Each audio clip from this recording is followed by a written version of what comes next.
investigating the left wing. And whereas traditional, mainstream news appears to be the left wing investigating the right wing more often in political circumstances, or that's the slant, right? So the people who want to see the other direction appreciate Project Veritas, provide some balance. Um, on the other hand, that doesn't necessarily mean that every circumstance is a complete story.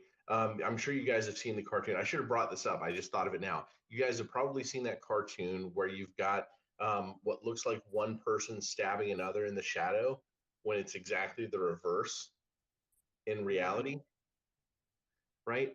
And of course that can happen accidentally or on purpose, right? Sometimes you look at something and you get the wrong perspective. So now, I'm not saying either way. However, I think that what happened is we were given a glimpse, and it was a glimpse that somebody wanted for us to see. And now there's a question: is Project Veritas simply the tool? We have the word. That's the word of the day. Is Project Veritas simply the tool in this situation? Now, what we do know is that James O'Keefe has quickly been put on a week of paid administrative leave, or 2 weeks, or something like that. He had recently fired the CFO, but the board has gone and rehired the CFO. That's my understanding. So that kind of brings us up to date a little bit on perhaps the internal politics, but that's what we know about the internal politics. So now, who funds Project Veritas?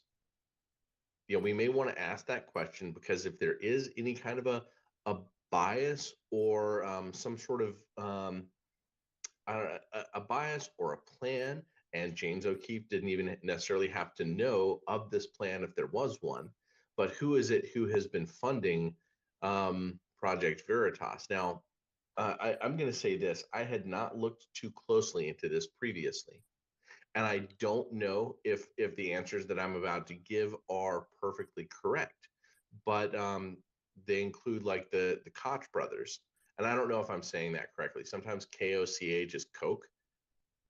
Sometimes it's Koch. I don't know. I've also heard just cook too. They just say cook sometimes. I'm going to go with Koch, just because I think most people read it that way. So that's one. My understanding is Betsy DeVos crowd also, and the Betsy DeVos crowd. Well, that's interesting. Betsy DeVos's brother, is her brother Eric Prince? Yep. Okay. Why are their last names so different? Is that just from marriage? I say Yeah, it's she married into the DeBoss family. okay. That's Okay. correct. Yep. And they started Blackwater. Mm-hmm.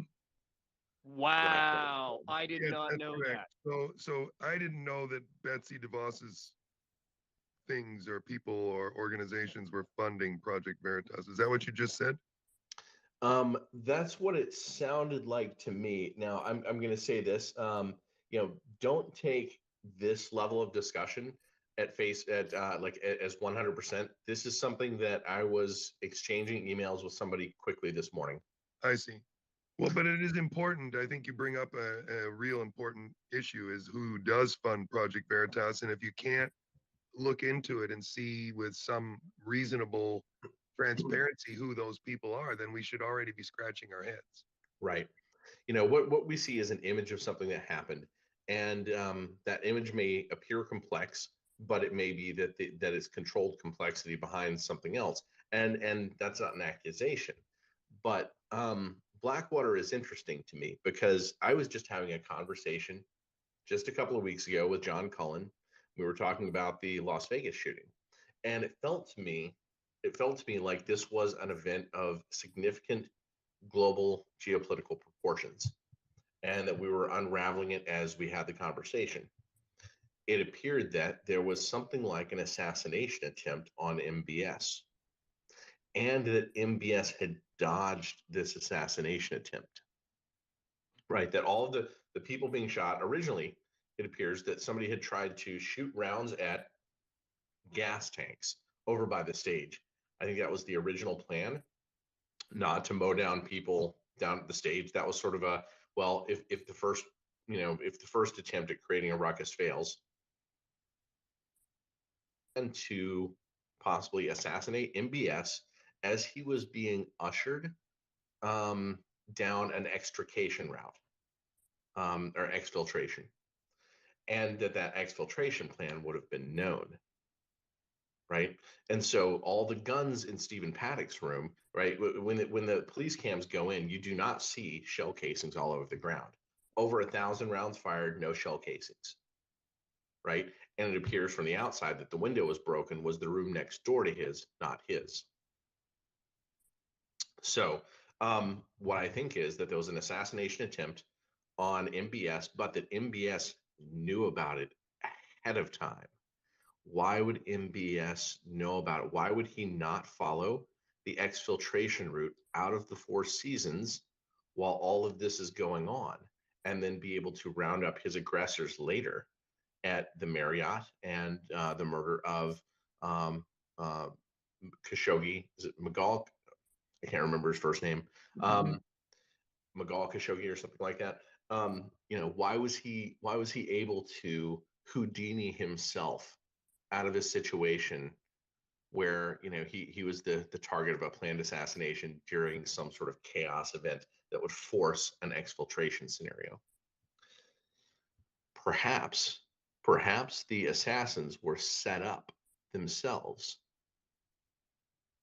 Okay, well, who did MBS hire to, he rounded up MBS when he consolidated power. He rounded up all of his rivals, all of these other princes and businessmen and ministers, and they were held up at the I don't want to say Marriott in Riyadh, but Marriott owns the I can't remember the name of the hotel. It was the hotel, but it's got its name, and then that company is owned by Marriott. Held up in Riyadh, and the reports were that Blackwater personnel were used Andrew, guys, to watch the direct interrogate source. All the and links are up in the torture nest there. some What's of up, those people that Posited? MBS Did rounded you up, want while to it is that he requisitioned something $200 here? billion from their bank accounts. So are you talking about the Four Seasons Hotel? Now, here's an interesting I question. don't know. I'm just trying to follow Is along what they're this, doing here. So is we'll just have to MBS try to catch up. himself essentially a coup by two competing factions? And I sometimes say the West, the West, the West. It could be that there are two factions in the West vying for control, and that one of them was backing MBS and the other one of them was backing the other larger Saudi royal family. Now, what does this have to do with Project Veritas? Okay, well, so Project Veritas was apparently trained by Blackwater. They were trained in these techniques for going in and surveilling people and getting the story and whatever else may be involved. I don't know, but Blackwater, I'm sure that violence isn't their first course of action. That's almost never the case with anyone, right? Unless you are just a hitman. You are probably a tactical team of some sort. But Blackwater has apparently trained Project Veritas staff. That's part of the reason why Project Veritas is such an expensive project. Like they have like a $20 million a year budget. So there's something interesting, going on here. There's something interesting about Project Veritas and what their goals are. Now, my understanding is that Blackwater is also was founded or funded by Peter Thiel. Yeah, as far as I know, that was the original. He was one of the original founders of it back when it was still, this portrayed as a semi-legitimate paramilitary organization that worked closely with the United States government. Then he was totally and now, of course, when that all kind of went south in Iraq, they have renamed to this XE, to this Z corporation, but it's still the same. It's the same corporation. Right.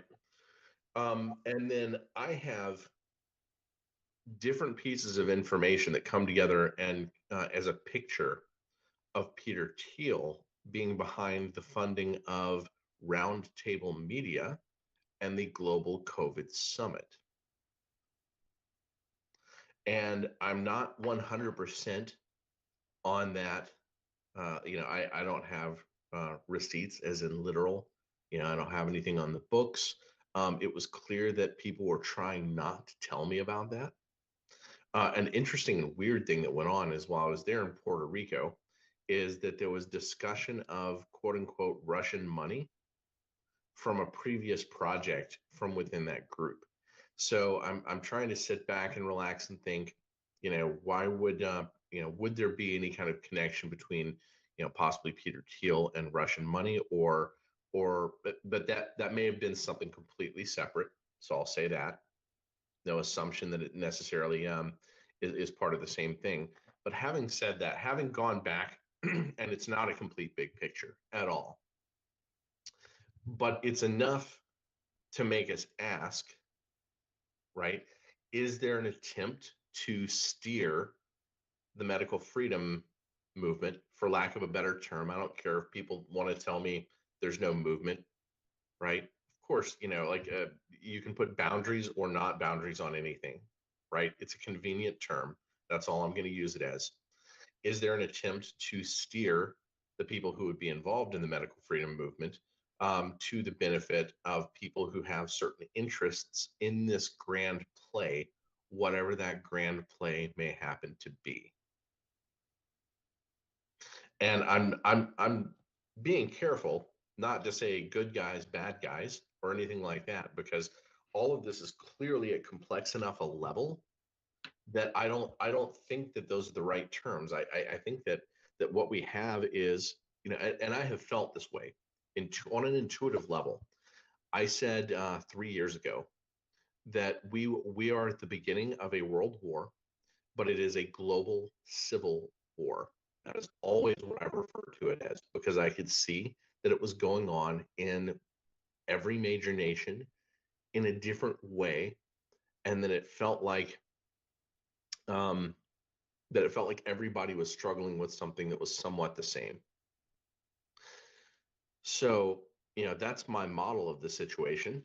And I don't necessarily know, who the people are on the top of, one place or another. So now stepping back for a moment, the Project Veritas presentation, it felt like something, to some of us at least, where we shouldn't just like accept what we saw for some reason. And I think that many of us stopped. And JJ, I don't know if you know this, but I got a phone call from Brett Weinstein the morning after the video. Nice. And he said, doesn't it feel like there's something, or I can't remember what he said. I can't remember what his words were. I had literally just woken up. I woke up like 5 seconds before the phone rang. So, I wasn't in my best space, but he said, what do you make of this? And I said, my first thought is cognitive warfare. And he said, okay. And I can't remember exactly what was said, but we had a conversation, and it was basically he had some instinct. I had some instinct not to view this on face value immediately, right? Like, let's be cautious because there are elements of this that look different. So what looked different? What looked different to you, JJ? So you've hinted on a few things already here that I think are really important for everybody to notice. The first one is that the entire release of the data, if you want to call it data, the release of whatever media collection of evidence, whatever you want to call it, but the release was titrated.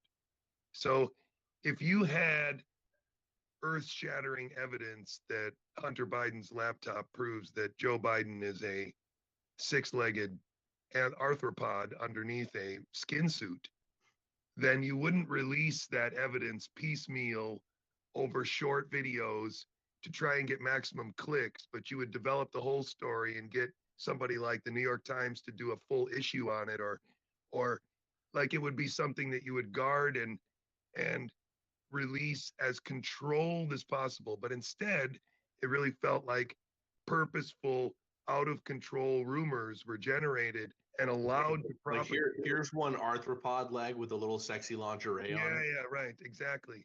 And that's another thing that hit me.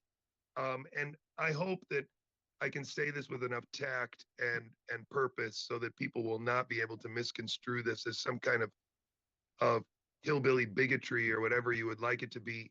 But I have been in, and you guys have been in professional circles for a long time.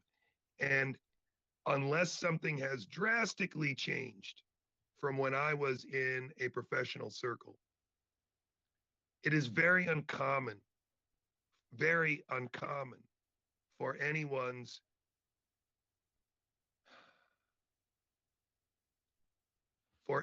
sexuality to be so apparent. And this caused alarm for me because, again, I get it's a date and all this other stuff.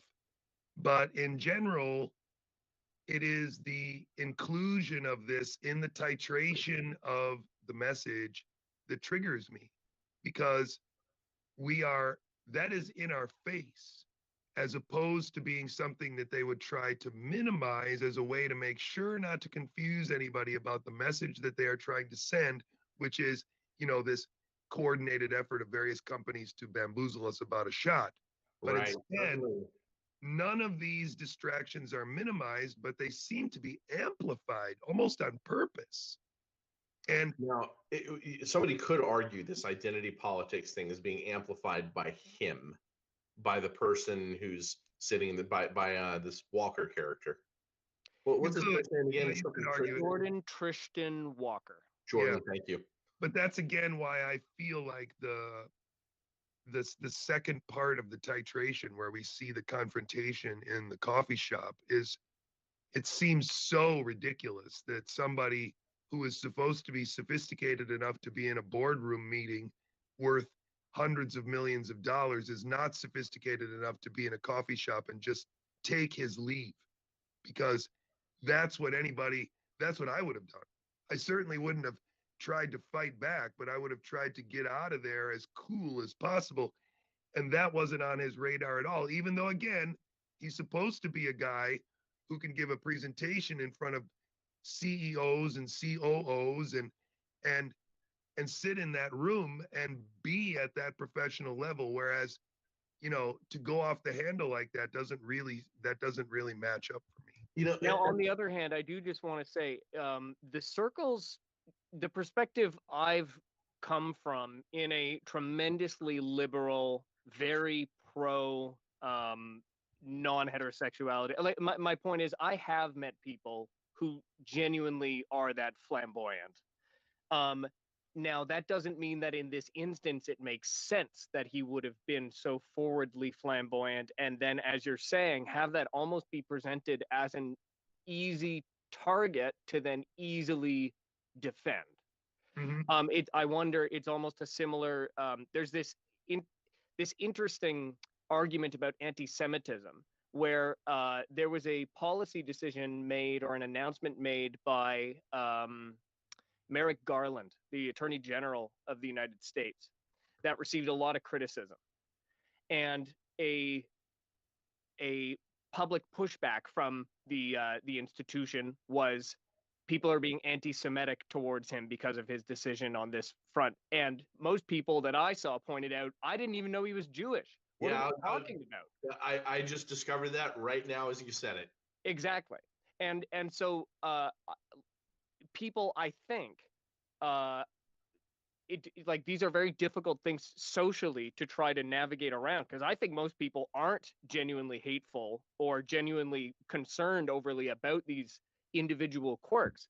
And so you then get this kind of suspicious dynamic where if you do have a character trait, whether it's even real, that can be used as almost a trap. Right. It's I don't see why someone wouldn't do that. Right. And it's one of those moments where you can have no bigotry at all against people who are gay and make fun of that and make fun of that reaction, right? And I would bet there were plenty of gay people who would make fun of that reaction, right? And I'm going to say this: I'm probably at the right age to make this particular observation. JJ maybe as well. I think you're just a hair older than me, JJ. But I grew up. whenever it was that reality TV was birthed in the 90s or whatever, like, that's sort of a moment at which, first of all, I barely watched much TV after, I don't know, early high school. Just life gets busy, and then you realize you don't miss it, and so you hardly ever turn it on again. Um, but reality TV was being birthed. You can't avoid seeing some of it. Like, you still have friends who are like, "Oh, did you see the latest episode of the blah blah blah?" And I'm like, "Oh, I didn't even know that there was a show called the blah blah blah." And then you see these clips, though. The clips from these shows make for good 30-second commercials, right? They make for great 30 seconds. You see drama, you see high emotions, and whatever.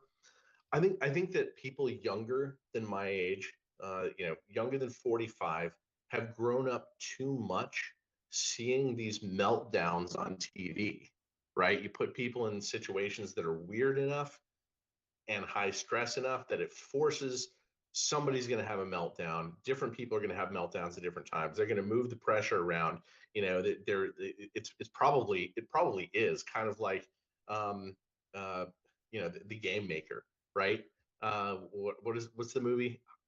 Uh, Katniss Everdeen. Oh yeah, the Hunger Games. Hunger Games, right, right. I mean, essentially, I haven't seen any of those movies. I guess I got to watch them at some point. well, there's a game maker who just manipulates the game. Like, we're going to change things in order to get this reaction, right? There's probably somebody like that who has that job in reality TV. Okay, this guy who seems like the least likely person to have a meltdown. Now let's make him have a meltdown, right? But whatever. People grow up seeing these meltdowns and thinking of this as ordinary, whereas, in his situation, I think people older than myself, I would not expect anyone to have that meltdown that he had, and that it has nothing to do with sexuality. Like JJ said, you don't know in a professional situation necessarily what people's sexuality are, right? I mean, like, or much of anything. I mean, if somebody likes gray aliens versus reptilians, you just that's it's not the conversation 99% of the time. And when it is, it feels like, why are we going here? And just a quick note, I also have met plenty of people who are that flamboyant and not at all homosexual or bisexual. I know heterosexual people who just have those similar traits. So the focus, I think, is what you're getting at, is more the reaction he had, the big blow up, right? Yeah, I mean, it is, and it is the idea, again, remember that what we are supposed to be witnessing is someone who is at a very high executive level, somebody who is a skilled professional that is, again, I can't stress enough, if you're sitting, it's different. If somebody says that they're a dean of a medical school, you would expect a certain level of professionalism, that if somebody confronted that person with a video, their first reaction might not be to grab the device and try to break it, but might just be, I'm going to talk to my lawyer, excuse me, turn the camera off. And it is this level of this lack of professionalism that then undermines the idea that he is, director of such and such for so and so. Right. You have tools. If you get to this point in life, you have tools. You have tools to rely on to solve problems long before the meltdown, right? I mean, And are we supposed to believe that this guy is just now confronting the idea that Pfizer and the people that he works for might be controversially viewed by some people in the street? Like, it's really weird. yeah. I mean, there are people at this level who get out of a gunfight by saying, "I'm going to write a book." I'm going to write a book. Yes, exactly. Oh my goodness. I couldn't But say that's that the without laughing. Sorry. Yeah, no, that's the reason why it bothers me. And so then what we have talked about thus far is all the extemporaneous shiny objects, loud noises, and distractions. And then you zero in on the content of the original drip, and you have all these convenient buzzwords in a two drink combination, The where buzzword soup. yeah, buzzword soup, where they get you to say gain of function and directed evolution and evolution of variance and yada yada yada, and all these ideas in a sandwich of distraction. And so then the only thing that can possibly come out of a real short interpretation of this is, well, see again, here they are covering it up, and this guy admitted it. Yeah. And it takes a real sophisticated person to have been paying attention long enough for this not to just be something, oh, just turn it off, change the channel. It's more of this again. And it is exacerbated by the fact that Veritas makes no attempt to objectify their reporting, to divorce themselves from these distractions and shiny objects that are present in all the material that they make. And so that's really what I see. Right, and there was Liam, you may have a better handle on this, or one of you, the George Webb piece of the conversation, the Boston Consulting Group. Yeah, Can one of you, who knows that story well, walk us through that now? go ahead, take a shot, Liam, and I'll fill in anything I know. Yeah, so to be clear, this is very much just taking a shot because I did take a different route in my own research. But as far as I understand, so George Webb, a journalist who often has very unique lines of research, he had come forward. I guess he had 3 or 4 sleepless nights where he dug up what he thought was a much more interesting aspect of the story, which is less so about Jordan Christian Walker being a Pfizer guy and him actually being more of a Boston Consulting Group guy, where he had discovered Jordan Christian Walker's name on 3 or 4 BCG publications, including, if I understand correctly, related to or responsible for the mass implementation of remdesivir as the standard of care in hospitals across the United States. Well, you can even make it a little simpler than that. You know, Mark Kulak has been doing a really good job of telling this story. And the reality is that there are lots of little separate opinions scattered throughout 2017, 18, and 19, where people list the possibility of a coronavirus pandemic and the possibility of a couple different things that might help. And for some reason, people that are tied directly to the current narrative we are experiencing, they're all convinced, I guess independently, even the Boston Consulting Group is actually a new group of people that apparently was convinced that at the top of this list of potential therapeutics for a impending coronavirus pandemic would be remdesivir. And there isn't a lot of concrete scientific evidence for why these people would put remdesivir at the top of this list. Right. And just to be clear for anybody watching, this was a drug that never solved a problem. Never. So it's not as if what we had was a drug like hydroxychloroquine, for instance, that had solved 12 problems previously. And we could match those problems with something that might be the most likely virus family to have an emergence on a global level, something like the coronaviruses. It's not as if remdesivir had that history. It had a history of just failure. Killing about half of the people that they gave it to. Yeah, high levels of side effects. So apparently, one of the highest problems with COVID-19 is renal failure, and remdesivir. Like, people with a high level of renal failure are the most likely to die from COVID-19, or it's like second on that comorbidity list of things that would complicate COVID-19. And remdesivir has a side effect that causes renal failure, right? Like, this is it's so out of the ballpark. I'm sure there's an MD that could explain to us why, in the context of diabetes, remdesivir is extra dangerous as well, for the same reason that they're already prone, they're already there at the verge of kidney problems.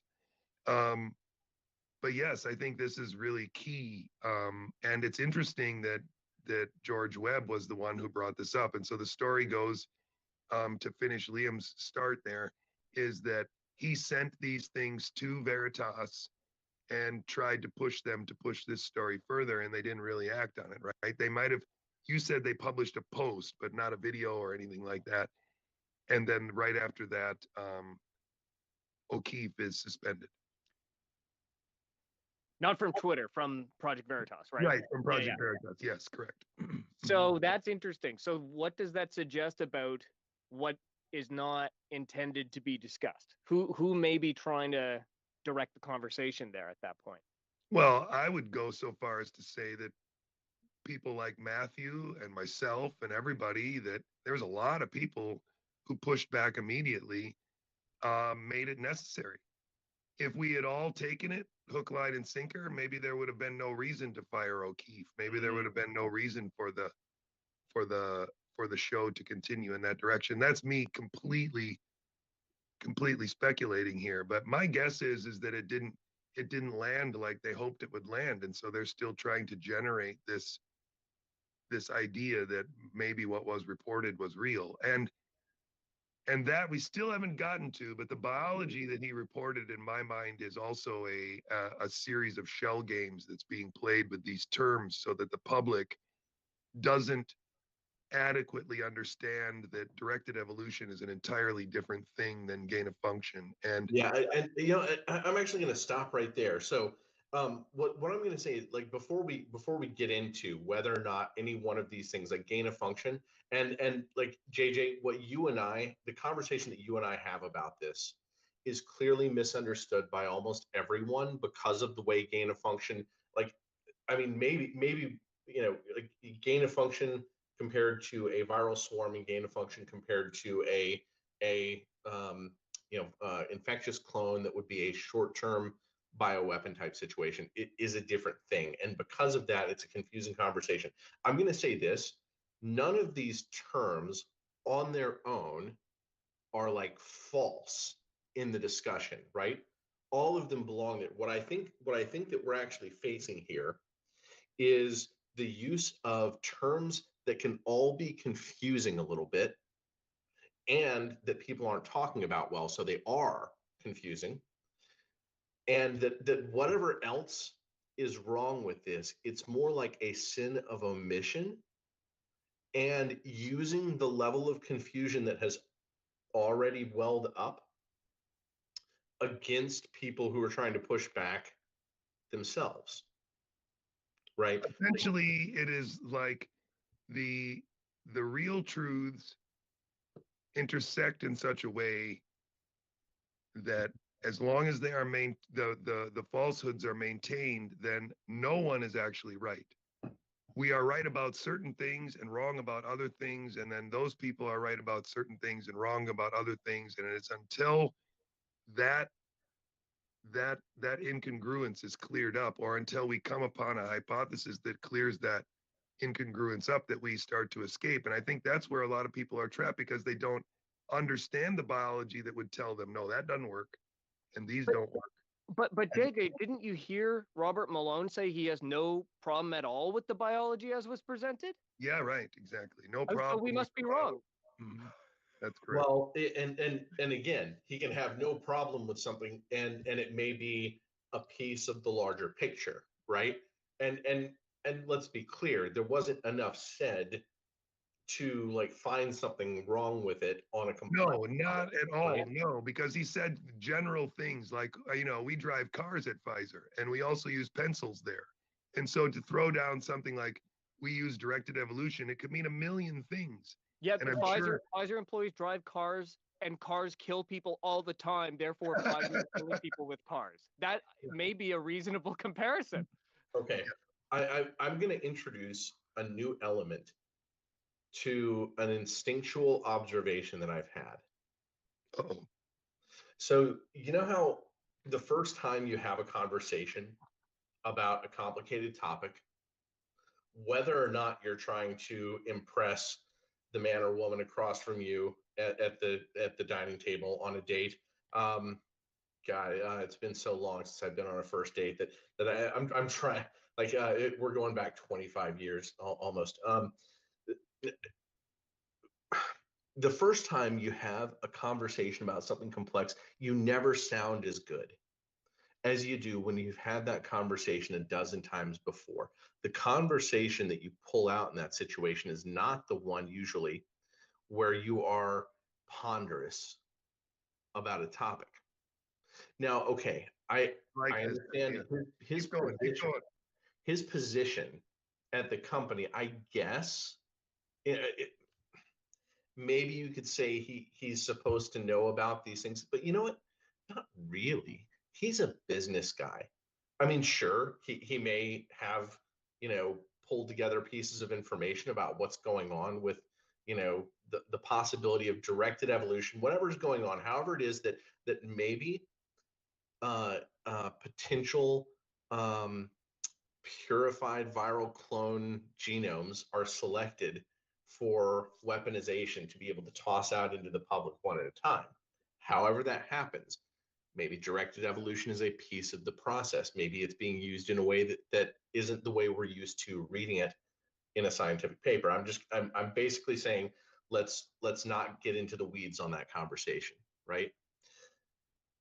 I'm actually wondering if he was groomed for months to have this conversation, as in there is more of an infiltration than we even know, where somebody patted him on the head every time these words came out of his mouth until he was primed to go on this date.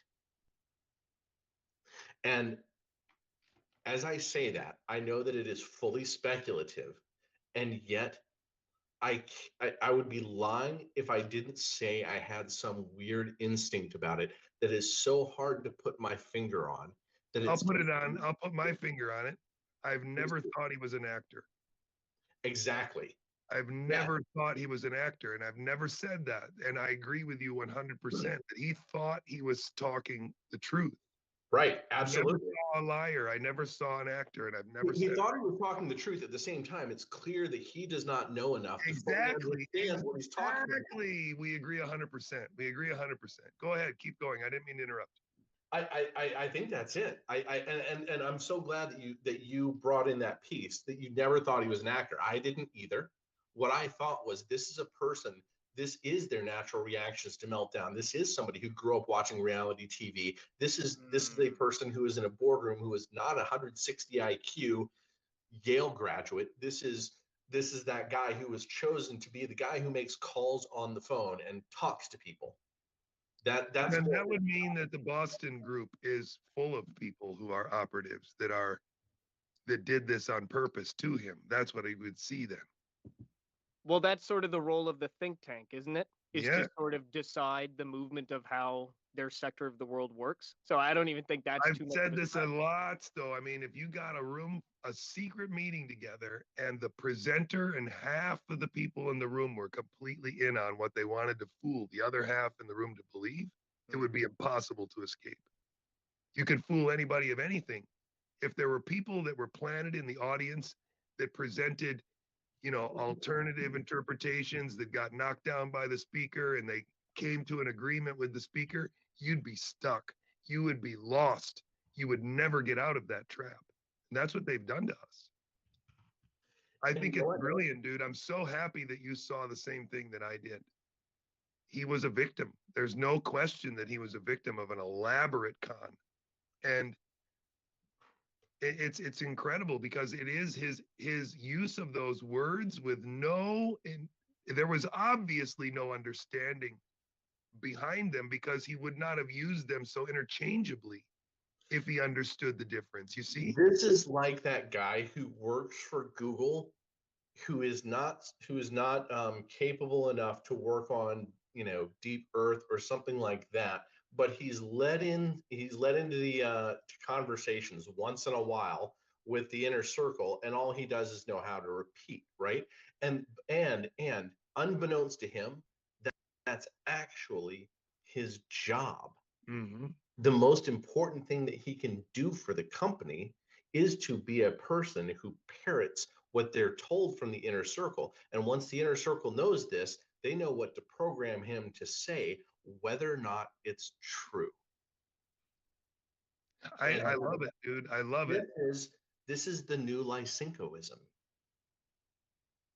This is the new Lysenkoism, and this is how it spreads, right? I 100% agree with you. And I think there's little doubt in my mind that several several different people have come to me over the course of the pandemic to try and explain this aspect of their experience, that they were contacted by some people and made to feel like they were being let in on something, and that being let in on something made them part of a group. And so it empowered them to not doubt the information that they were given.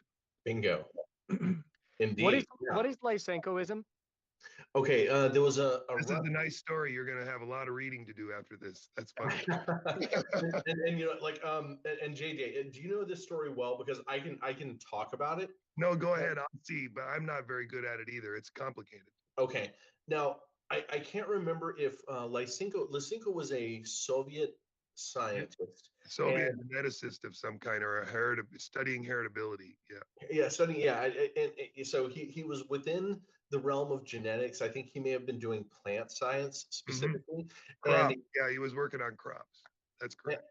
and he went down this route that was some sort of a narcissism going on, right? Where he either didn't know how much he didn't know, or he had to play along that his previous ideas were correct long after he knew that they weren't.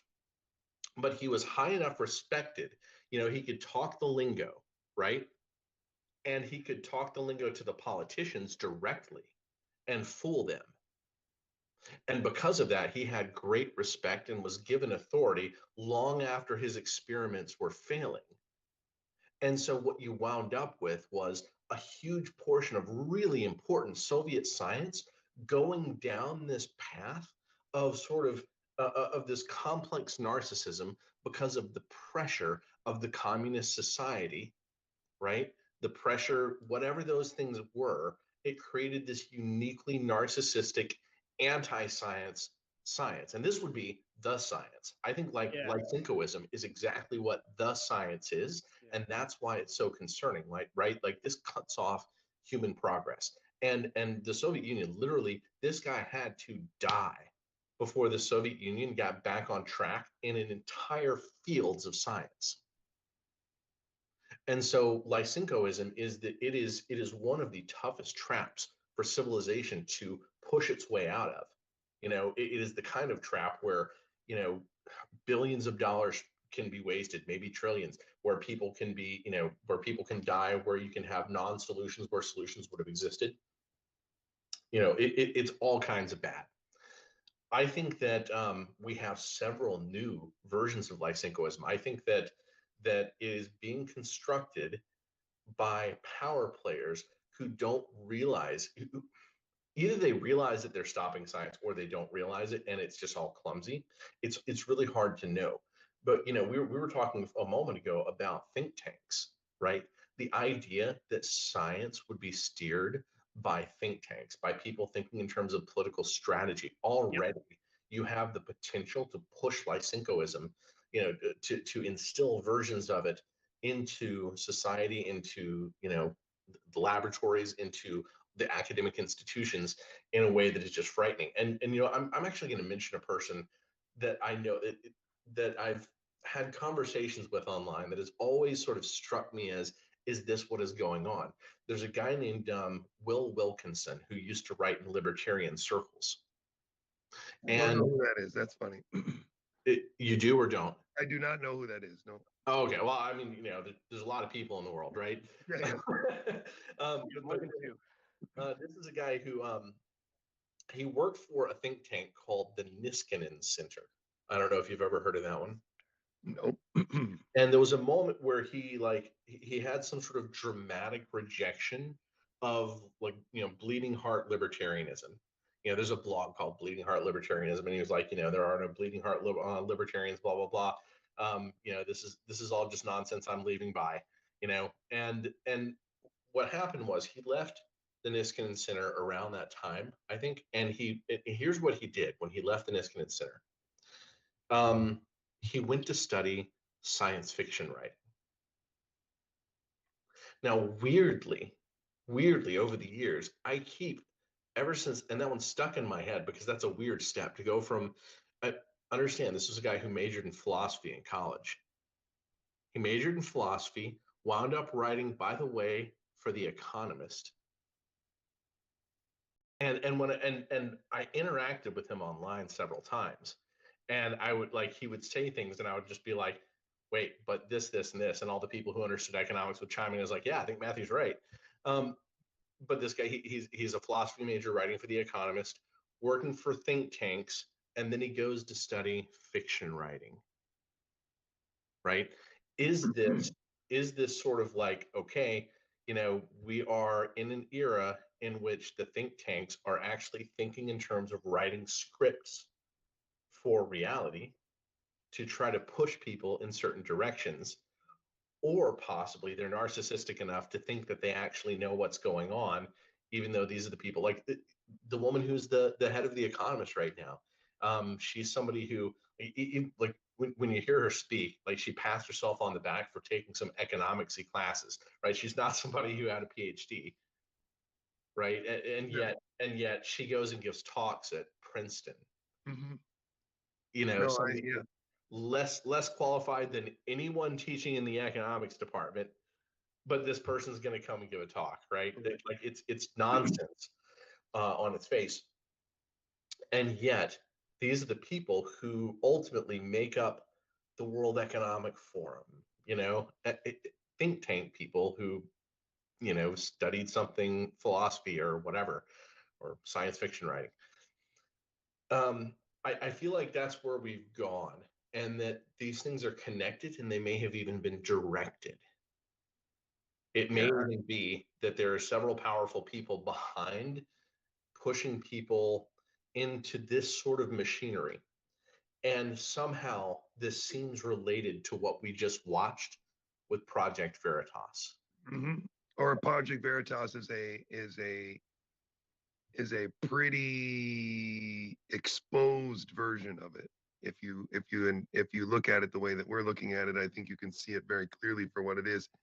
I was going to say this already at the very beginning when you had done your original synopsis, and I just want to say it now, that I think we are getting glimpses into how the world is really ruled, how the world is really governed. And I think that part of the reality that everybody has to accept is that this system, however overt and obvious it wasn't in the 90s, was probably there in some form in the 90s. And it exists as a continuous presence up until now. It is not something that in 2019 Fauci made a few phone calls and now we all agree we're gonna collaborate on this, and those are the people we need to find. This is a much more integrated, continuous mentor line, and I like this mentor chain idea of, you know, who did Kissinger mentor, and who did this scientist mentor, and who did this scientist mentor. And once you see that so many of the people that are involved in this right now went through Baltimore's lab, have connections with Gallo and early AIDS and retroviral research, all of them do, that there's a red thread there that has to be acknowledged. Once you realize how many of these people have been through alternative ways of getting to where they are in public health besides science, again, like you pointed out, that's another red thread that needs to be investigated. But we are seeing true glimpses into how the world has been governed for quite some time. And for many people, this clear vision is something that they almost want to deny. They don't want the full consequences to become apparent in their head, which is that it's been there much longer than they're willing to admit. And we are finally at the precipice of the conversation that I've been writing about it just a little bit. I've been talking about it just a little bit, but I haven't known how to present it. And that is the importance of what happened with a specific group within the military.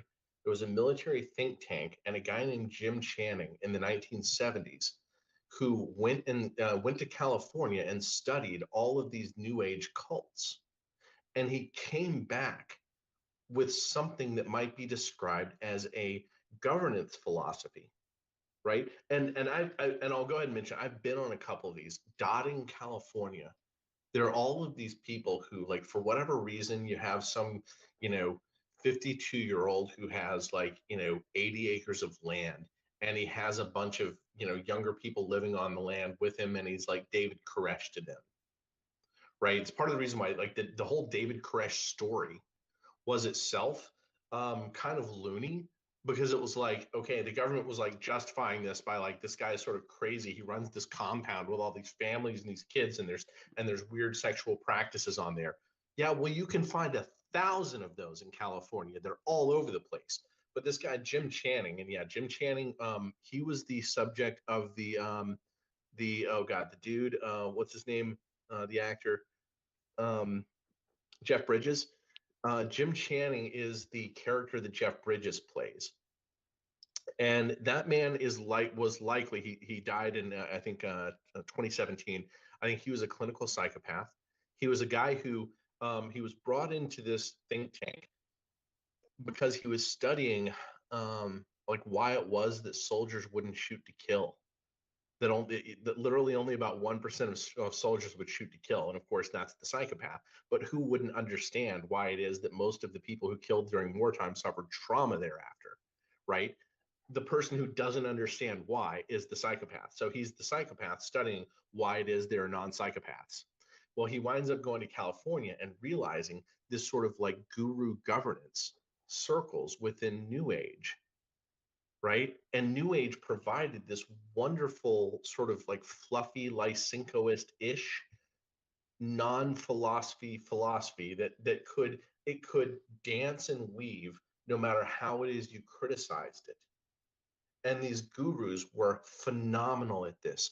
All they had to be was somebody with enough wealth to start a compound and just attractive enough, look successful enough to people, and that they would come to them by the dozens, or they would meet them and bring them in and sort of groom them into that position.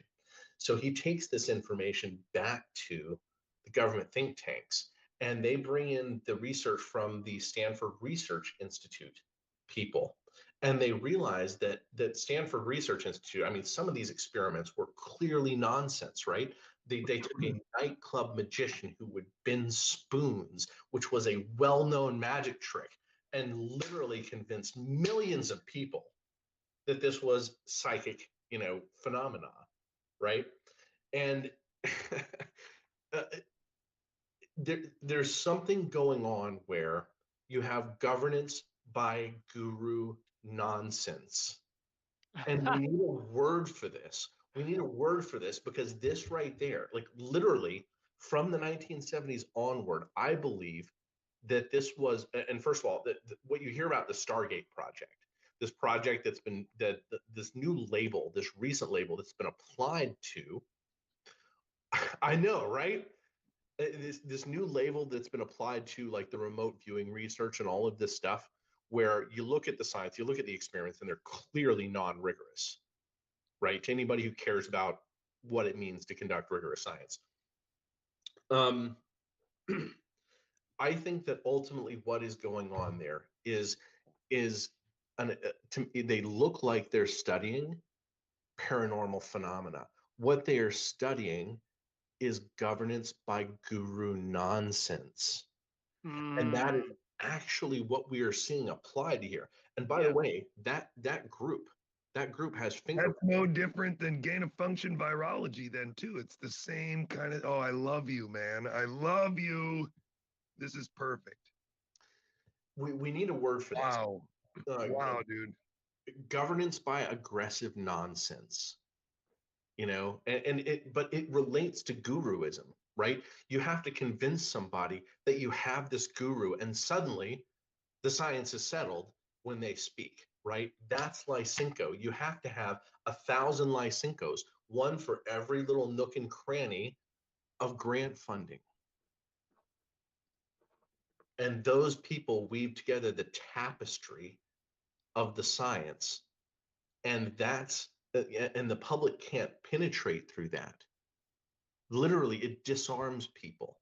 No matter how ridiculous it gets, it keeps people from having a movement against everything, because what they feel like is, if we move against the fabric of science, all of civilization will come down. We won't have electricity if we argue that ChatGPT is being manipulated behind the scenes. Right? I mean, it's that absurd, right? Because electricity was here before ChatGPT, by the way. Yeah, by a couple of years. We got Mark in the chat. Houstonic says on Rumble, Matthew, please review the Commission on Integrates Long-Term Strategy / Future Security Environment under Andrew Marshall in 1980s. I think that's supposed to say. Do you know what he's Hey, referring to? Mark, if you want to come on tomorrow, if you have time to come on tomorrow at 1 p.m. Eastern, come on, let's just have the conversation. We Like- do have something else planned in that time slot. Oh, do But- we? Well, we yeah, did yeah. have Yeah, we got Bart K coming back on. But any other day, maybe the following week, actually, that would be incredible. Okay, Monday. Okay. Okay, well, that just threw me for a loop because I thought tomorrow was open. Sorry, who do we have coming on tomorrow? Bart K. So when we were supposed to have both Bart and Gudrun on, and it didn't work out with Bart. Okay, okay, got it. Okay, so. But I mean, what you're saying here, and I think that this is something that I really love, the idea of governance by aggressive nonsense. Because we can find individual examples of this all around in the pandemic. And I would go so far as to say that Elon Musk's Neuralink presentation is a perfect example. I would go so far as to say that a lot of the stuff that's on Twiv is a perfect example.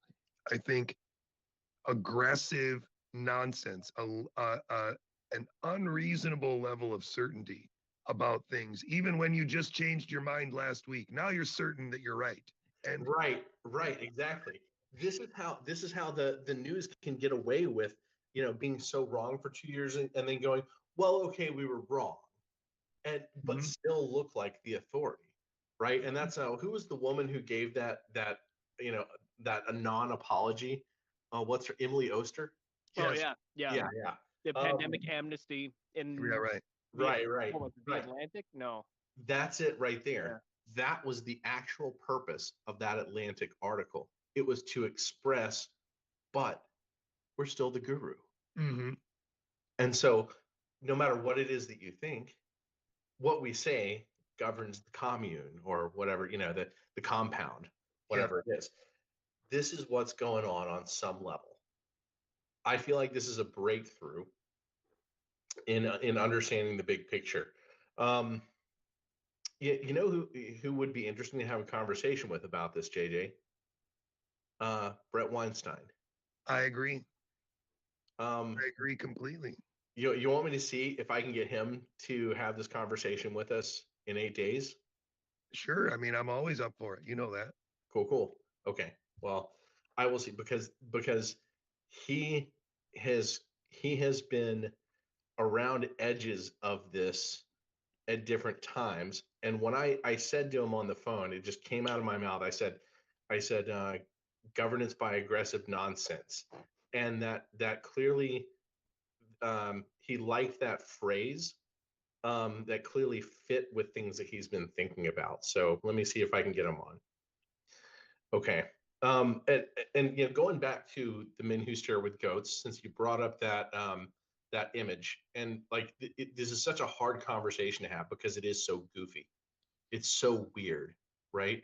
I mean, here you have this guy, he goes and he studies new age cult gurus in California, which was, I think nobody even knew, even the gurus themselves didn't even know that had become a tapestry behind society, right? Like each one of them has an incentive to remain invisible off the grid, while it is that he brings people in and establishes this thing that they run. But this one guy, this military guy, goes and ferrets them all out because he himself is interested in knowing the secret sauce behind it. And what he does is he takes that secret sauce to the DOD, and they spend hundreds of millions of dollars studying it while making it look like research into paranormal phenomena. I mean, if that's not aggressive nonsense right there, I don't know what is. Yep. And here you even have, in 2004, you have a book. 4 years later, you have a movie to make it look, I mean, this movie is aggressive nonsense. You take a very serious military intelligence operation and make it look like a bunch of guys were just insane. Yep. Just like Robert Malone says, the Ditra isn't all the sharpest knives in the drawer. It's all the same. It's all the same. It's impressive. He has said that so many times now, it almost hurts me when he says it. And it is really one of those things where, like, you worked for Ditra. How are you even saying that? Like, that doesn't even make sense. This is the highest levels of the internal workings of the US government, and they're not the sharpest knives in the drawer. They Right? are the gurus, though. They are the gurus. They are the gurus. Well, maybe I Yeah. should maybe I should invite Robert on. They are the gurus. They are Maybe the I ones should that invite sit Robert in- on. They with are the Brett. ones that present in those secret meetings and sit in the audience and agree with the guru that's presenting their aspect, and then they present their aspect, and that guru agrees with them. It's one great big show. It's impressive, and we are governed by this. I love this idea, Matthew. It's wonderful. They know that saying something firmly and repeatedly over and over again makes it hard for people to break through. You can even tell people the truth about it, and they still don't even know what to think. It's just it's weird. It's outside of, like, clearly this is going to be a difficult task. Right? This will be a very difficult task. And let's remember, let's go back. Let's unwind the politics of this. Where did that program begin?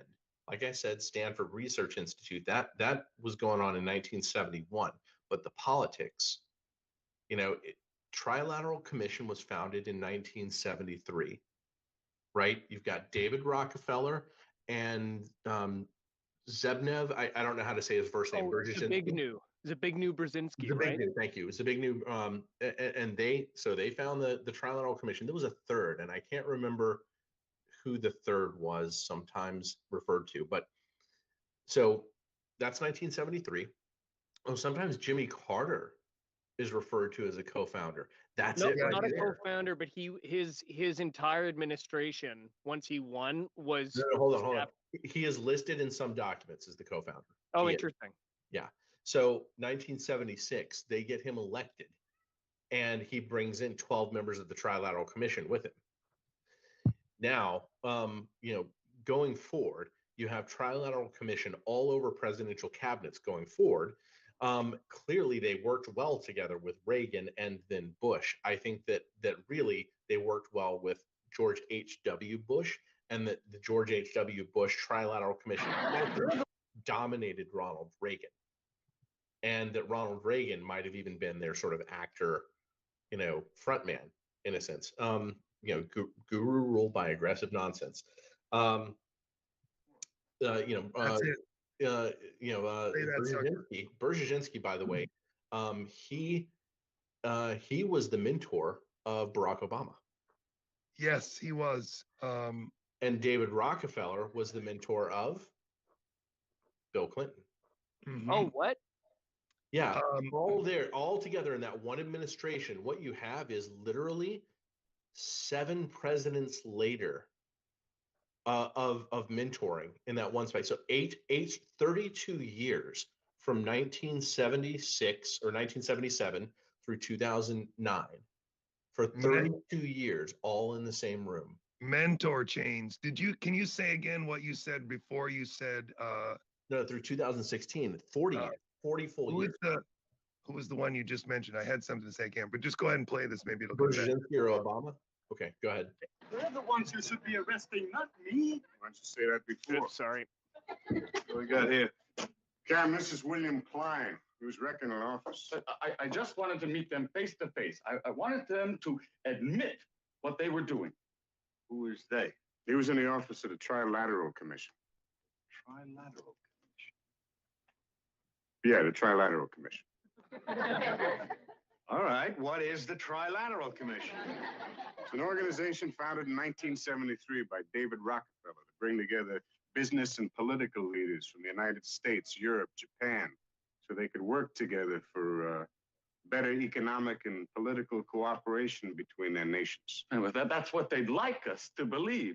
But you see, what they're really up to is a scheme to plant their own loyal members in positions of power in this country, to work to erase national boundaries and create an international community, and in time, bring about a one world government with David Rockefeller calling the shots. I take it they're pressing charges? Yeah, well, he broke a globe and some UNICEF artwork. Well, they're in on it too. They are, though. Okay, Mr. Klein, if you just... I'm telling you, our whole way of life as we know it is in jeopardy. I appreciate that information. But I have the documented evidence. It's all in there. Show him. Well, he's got these magazines here. Conspiracy Review? Suppressed Truth Roundup? The whole master plan is exposed. Yeah, well, You're still not convinced, huh? Would you like to hear the names of just a few of the people who have been on the Trilateral Commission? not particularly. James Earl Carter. Heard of him?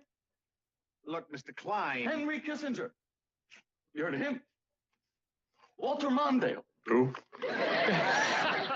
Mr. Klein, this is John Anderson, George Bush, that you remember at the convention. Everybody thought it was going to be Ford or Veep. You know what happened? David Rockefeller just picked up a phone, put in a call. Hey, Ronnie, forget Jerry, it's George. Bye.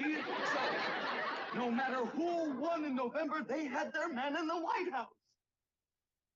Are you through? Yeah, I guess. Okay. Just Listen, I'm sorry. I'm sorry for yelling. It's just, I get so agitated when I think about what they're doing. try and relax now, Mr. Klein. You have a seat over there. You can give all this information to Sergeant D. Okay? Thank you. Sit down. Maybe Mr. Maybe we can get on that again.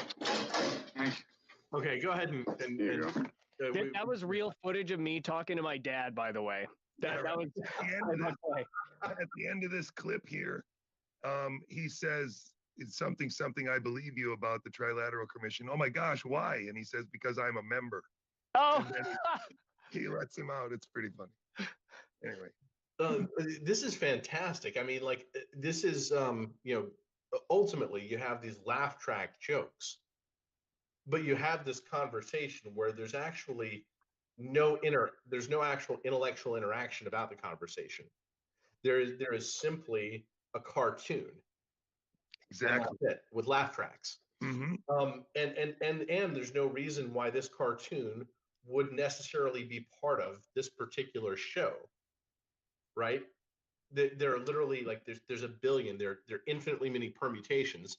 Yeah, it's just a show about cops. It could be about pickpockets every night, but instead it's about a guy who broke into the Trilateral Commission. Bingo. Yeah. Mhm. So I mean, that's interesting. It's a fun little clip to watch, but it's a good example of the ability to to push the guru nonsense, right? To make that seem like a default presumed position.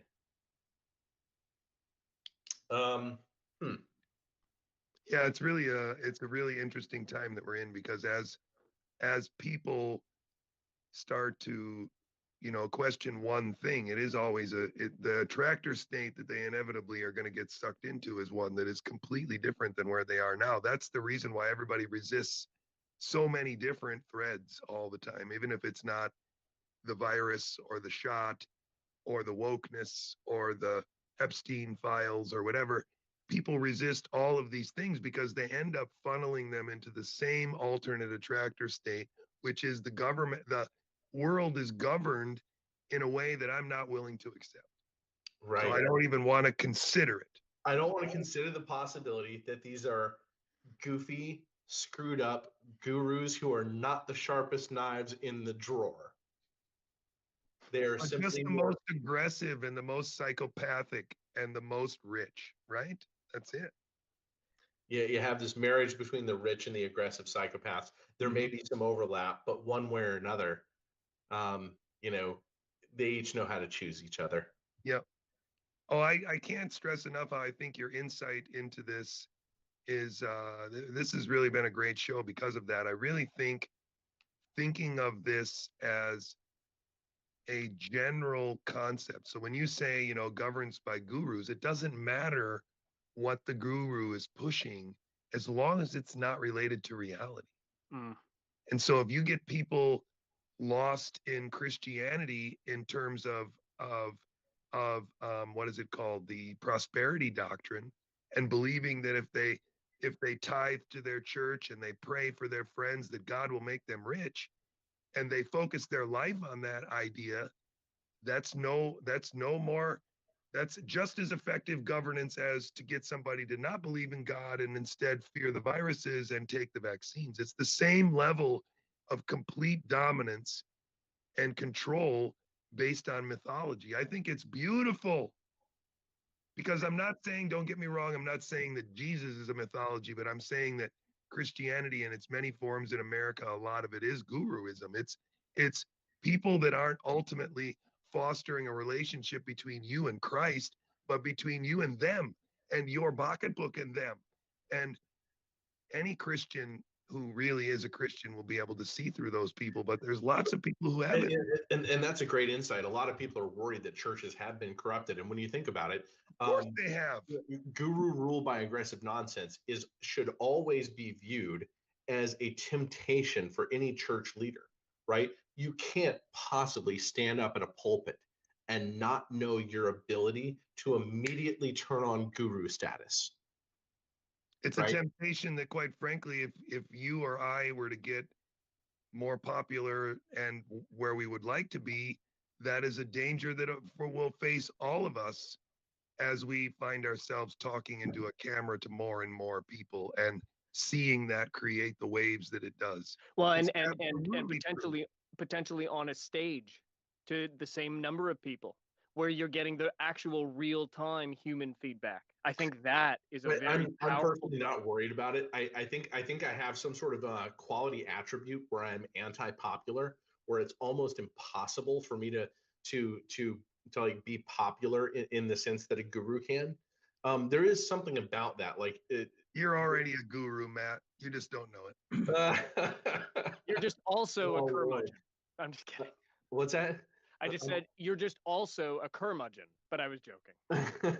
Well, I am sometimes, and maybe that's part of it. But no, I think that I think maybe some people can play that game and some people can't.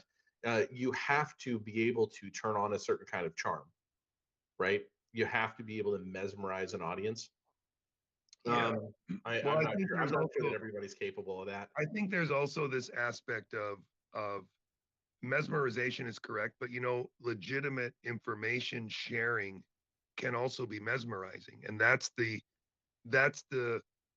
bamboozlement that happens here. A real teacher is mesmerizing. A real teacher is effective at getting you to understand things that are real, just like an effective guru is getting you to accept whatever that guru teaches. It's the same kind of of charisma. One is the legitimate application of teaching someone to fish, and the other one is the illegitimate application of getting people fooled.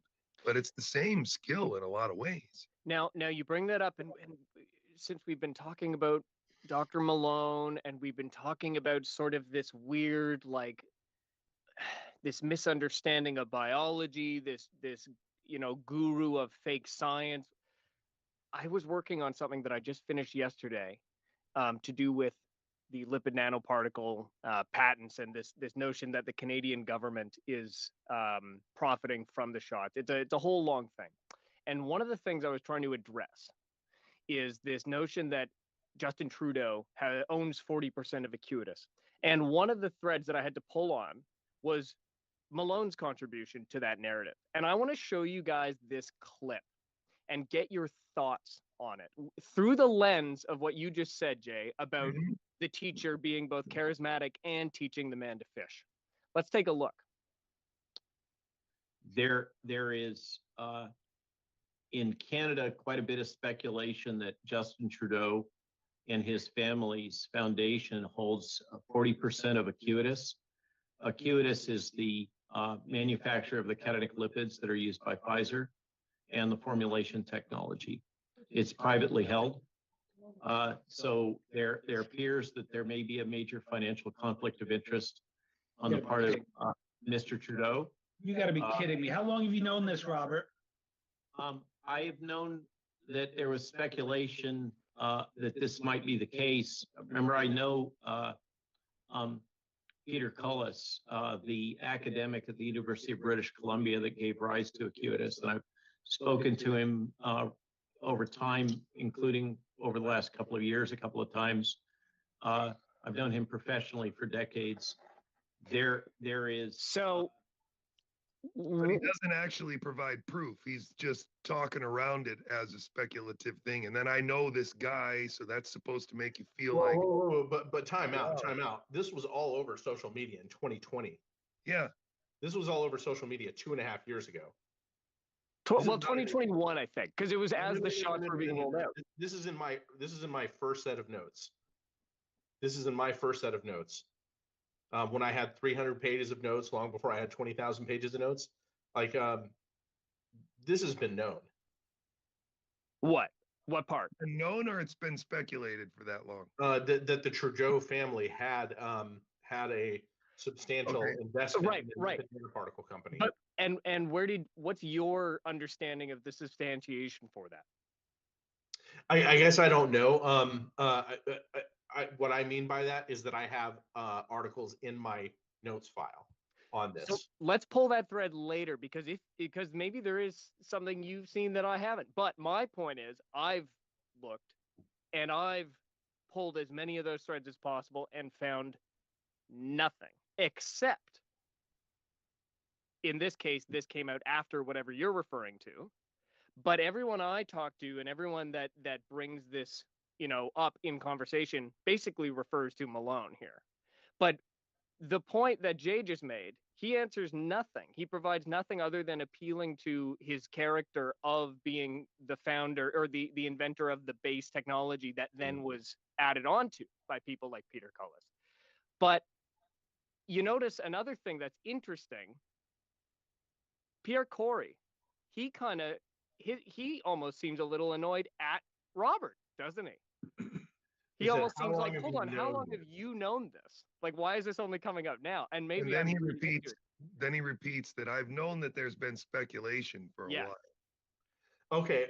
And maybe it is that what I have in my notes is speculation because like I said, this isn't me doing a deep dive in 2020. This is me taking notes on what I'm seeing pop up in my social media feeds. Right. And granted, I have people who do good research, but I may have just linked an article. Well, so maybe it is, maybe it isn't substantiated. Where my brain goes with all of this, though, is, we have guru governance by aggressive nonsense. Now, that doesn't mean you can't have a regime change. Even among the people come up with the best acronym for that. I just haven't gotten it yet. I know. I keep looking for it too. We'll talk about that. What you have is a situation where this almost serves as blackmail, right? Like Justin Trudeau, if he does have these investments, right? And we know of all these investments through many government figures in the companies that make the vaccine passport technologies, right? One of the families, was it the Quant family, that was one of Hitler's big supporters that ran multiple, I think, of the concentration camps and all kinds of other stuff. We're investing in the Green Pass technology in the UK specifically. I mean, like that's not a little suspicious, but what it means is they're all in. If the story is true, then Justin Trudeau cannot ever let off the gas. Because if at any point in time he can be held in a trial, that's real problematic. It's not just, oh, I've lost my power. It's I've lost my life. I'm going to say, I think this Trudeau thing is a fake news story that was inserted into maybe. But so one way or another though, whether it's real or whether it's imaginary, what is that? What does it represent strategically? This is what it represents strategically. The history of war is not a whole bunch of people deciding to act together and then winning a battle. That's not reality. The history of warfare is people with swords to their backs, right? You literally had your ranking system was at least partially devised to have swords at people's backs. And this is why Frederick the Great was considered such a genius for imagining and then creating a functioning system where you just had people taking orders according to signs that were posted up, and they didn't necessarily have to have somebody at their back. Like, it was literally people functioning like a clockwork machine. That was the purpose of the Prussian educational model, was to brainwash them, lobotomize them to the point that all that they were really doing was practicing loading their muskets faster, and then looking at the sign, and they don't even get the relevance necessarily of what all is going on in combat. They're just participating as a cog. But ultimately, most of warfare is knives to people's backs. There was a conquistador, I can't remember which one. God, I'm such a mediocre historian. He was the guy who landed his boats, turned around, burned the boats. Why? Because he figured they were going to lose the battle. I don't know. Was it against the Aztecs? If they had an escape route, they were going to lose. If they could not retreat, then his soldiers were enough to organize and win, right? You put them in a you cannot lose situation. Now you have a fighting force, right? All of these politicians have been coaxed into no lose situations. What happens to Jacinda Ardern? How do you say her name? Jacinda Ardern, I believe. Yeah, what happens to her if she loses? What happens to Justin Trudeau if he loses? What happens to each of these people who forced the people that they govern into these situations? Will all of them be held to account and put in jail? That is exactly what people are screaming for on social media. So whether or not what Robert Malone said is true, we should and maybe we should look it up and find out. Maybe we should pull on that thread until but Liam has been trying. Oh, well, and this is what's very important. The Canadian government does. And that is different than Justin Trudeau personally having it. And this is why I think this was an intentional misdirect, because the Canadian government does have, so I recommend people read the article, because it's a very nuanced thing that I think was attempted to be made unnuanced. And everything you're saying, Matthew, applies, because the Canadian government, as far as I can tell, they funded the creation of this entire line of patents, and I'm in the process of acquiring what I believe will be receipts that are, yes, we receive royalty payments. That's the only part I don't have. That is so different than Justin Trudeau personally having ownership. But the result is the same. And I think everything you're saying applies regardless, even if it is just the Canadian government with interest in the patents. So it'll end up being that the Canadian government has a 40% controlling interest and the Trudeau family only has 5%. Well, and so that's the other thing, because people are really pushing back on me in the chats. And if this does exist, I'm not saying he doesn't. I'm saying no one has provided any substantiation. If he does, that's an obvious, overt, like much bigger situation. But I think we have to be careful, because I do think these things in the information warfare context are used to then discredit what actually Absolutely they are. And think about how crazy it would be if you had a 40% interest in that company and no one in government ever spoke out about it. Even the guys that spoke out about the truckers didn't speak out about this. Would be very odd. I mean, it would be so easy to demolish his candidacy if that was the case. It would be a one brick, done. Yeah. Okay, we've opened some interesting cans of worms today, but I'm gonna. We could sit here and we could talk productively about this. It may be good to take a break, to have some further research and private conversations, and also see who else we might be able to. Aggressive nonsense by Guru Rule.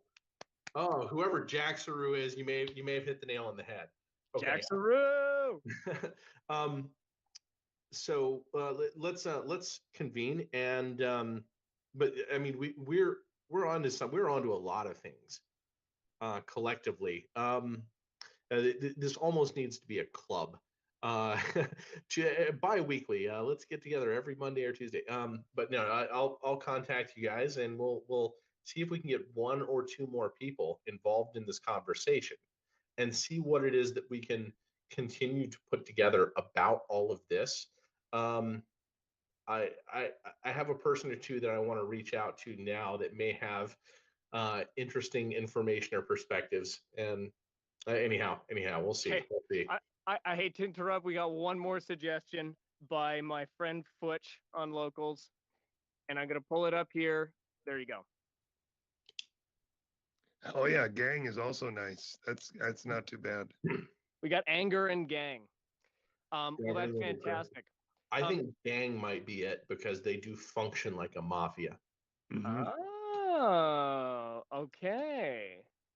Well, Futch might have won it then. Well, this has been wonderful. Jay, thank you so much for coming on. And always my pleasure. You jumped right over from your stream over to here, which means I'm going to have to go back and watch your stream now. It's a very good one. Michael Yeadon spoke with CHD, and he succinctly summarized what Matt and I and you and others have been coming to over the past few months. I think it's a really, in a lot of ways, it's a very hopeful conversation, but he is actually pessimistic about the toxicity of the shot and their aggressive rollout of it going forward. But overall, I think it's a worthy video. And then if I can plug quick at 3:30, Matthew Crawford, I'm sorry, not Matthew Crawford, Mark Husatonic is premiering on YouTube an interview with Mark Bailey. 3:30 Eastern? 3:30 Eastern, yep. 1 hour from now? 1 hour from now. Cool. Yep. Okay. Well, we're all going to have to jump off, get some lunch, go to the bathroom, and then get ready to sit down and watch that. One more thing, Liam. Are we doing, somebody invited us onto a Twitter space? I haven't heard anything more than their suggestion. So I wouldn't say we have to do anything. Yeah.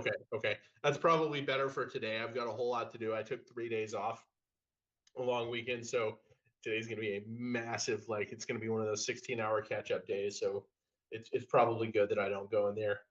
Yeah, and to those running that space, if it is happening, hello and thank you for the invitation. And we'll definitely take you up on it on a future one, because as Matthew and Jay have been saying, this discussion needs to continue to be had, and in as many forums as possible. So yeah, so let's wrap up there. Any final words, gentlemen? No, I don't think so. I'm going to everybody. I'm going to the Broken Science Initiative meeting this weekend in Arizona. I nearly booked a ticket. It's a really exciting thing. So I'm looking forward to this weekend. I'll be offline on Thursday, Friday, Saturday, Sunday, but I'll be busy trying to network in real life. So that's exciting. God, somebody recommended that to me, but like 5 days ago. And I looked for a possible way to go, but it was so close to the time, it was going to be hard to do it quickly. There's going to be another one in April, I think, already. So I'll let you know when I know what's happening. In what city? It'll probably be in California again, but it's either Scottsdale or in near San Francisco, because those are the two places where Greg lives. Okay, give me a report on that. I will. I definitely will. I'm excited. Thank you, guys. Thanks for joining us, JJ. Thank you, everybody, for coming and joining us. Yes, thank you to everybody on the Locals chat. This was, in fact, I think actually the largest live stream we've ever done, believe it or not. And big part of that will be thanks to Jay and also Miss Weasel, who specifically said on Locals that she had directed people in the Giga Ohm Biological chat to come over here. So look at that. We're joining communities. We're expanding a global community of free thinkers. And yeah, we really appreciate everybody. If you have not yet joined up to our roundingtheearth.locals.com community, then I highly encourage you to do so. You can become a free member, which allows you to stay in touch and keep in the loop on everything we're doing. And you can also become a supporting member, pay as little as $5 a month to gain access to our exclusive weekly live streams that we keep behind closed doors. And yeah, we're having a lot of fun figuring out the Locals platform, live stream beta testing their new platform that they're trying to get rolled out. And we really appreciate their hospitality and support so far. That's enough plugs for the day. Thank you all for watching, and we will see you again tomorrow.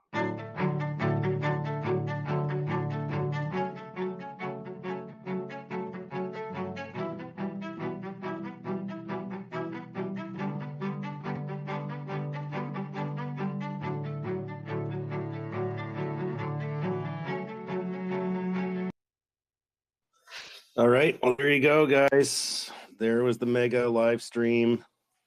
Thanks to Zinc for making that happen. Pretty cool beans that he was able to do that. Big thanks to him, of course, and everybody else. It was sort of a group effort and lots of cross-platforming, which is very good. You guys sort of heard on there. Those guys sound like they're sort of tied up. You never know, they might pop in or whatever, but just grab a mic and yeah, we'll try to fart around with whatever we can fart around with. So that's that. Yeah, so if you guys want to have a discussion, up to you guys. If we don't get any participation, of course, we will just cut the stream there and leave it as is. If you do want to participate, just request a mic. I'll give it to you. Just getting the streams up and sort of set up here. Got a bunch of computery crap to do. Okay, we got some requestos. Go ahead there, Canuckle, and I'll get you up in a sec there, Mikey. You're just doing some computerization here. Go ahead, Canuckle. What's happening? I just love hearing the discourse in terms of this whole Project Veritas thing. For one thing, the opposition is completely fragmented on this whole COVID-19 truth movement, and whether we've been infiltrated or there's controlled opposition. I, for one, don't trust anyone that was an actor. But that being said, the other side of the story is Project Veritas has done so much to get this truth movement reignited. I'm fearful that it's leading people in the wrong direction, and looking at, serial passage in monkeys, which has been going on for decades, as this enemy, whereas humans themselves in this great experiment are the ones that are the actual serial passage. It doesn't need monkeys in a Pearl River lab in New York to create this construct. But again, I'm torn. I love the discussion because it clearly goes into, Matt Crawford goes into controlled opposition a lot in his Substack, and I really think that science, humanity, and the majority of us in the freedom movement are being somewhat misguided in terms of weird directions and graphene nanobots, and just it's a fun thing to listen to. So I'm gonna step off here and listen in. Yeah, no, good points. I mean, yeah, I worry about the I worry that we're getting taken off, but I think that the collective is sort of achieved somewhat of a I don't know how to phrase it, but something's gone on here where collectively we're a lot smarter. We didn't buy on the monkeypox thing or nuclear war in Ukraine, and we're getting smarter. So yeah, welcome up there, Mikey. What's up? Good day, good day. I think it has to do with a lot of compartmentalization. Like, I'll revisit that again. Because of our size of our population, right? The size, density, and outright dichotomy of the way the world is structured in itself, right? You're only going to have pockets of this going on in certain areas and that going on in certain areas. And if you aren't in those areas, you aren't affected whatsoever, really. Take, for instance, what's going on in Ohio with the train wrecks there and whatnot, right? Even messages and the word of information. Like right now, there's wars going on in the world, right? Or there's still, all the atrocities going on in pockets of the world, right? And that's just the reality. Just like the temperature is different in one part of the world, it's different in another, right? And unless you're actually in that environment and experiencing it firsthand,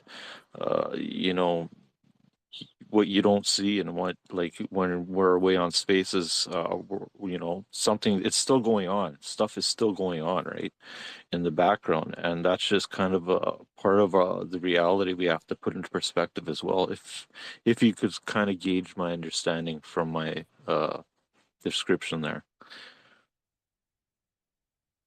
But it's when they collide, that's when we're having the problem, right? And the confusion, I think. Yeah, no, I agree.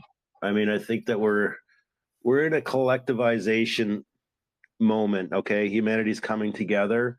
Unfortunately, it's being weaponized against us through this sort of safety collectivism, and a lot of the, let's call them left leaners. They just may not realize that if we collectivize too much, we end up living in a gilded cage, right? And that's really the danger that we're trying to point out to, perhaps we call it the other side and all this other jazz. But really what it is that we're actually uniting, and that's because of technology. So, like we talk about with hammers or whatever, you can destroy a house or you can build a house, right? Or you can, kill a rat or whatever. But the idea here is that we can do this through logic collectivism. And when I refer to that, people sort of get a little bit, I don't know, triggered, I guess, or whatever.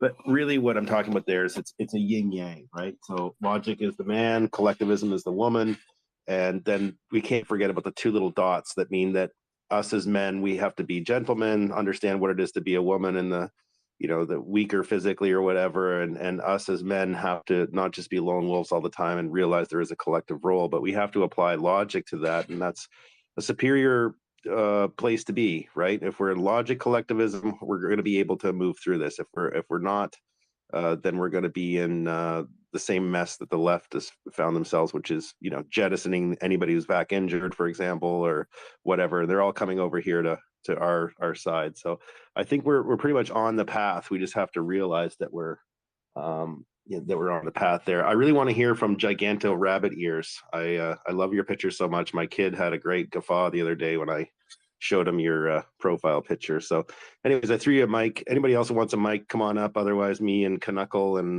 Mikey are going to talk about circumcision or something along those lines, or anything you really want to talk about. We don't really have to focus on this, but I thought it was pretty interesting what we just heard there, and of course they touched on a lot of stuff. So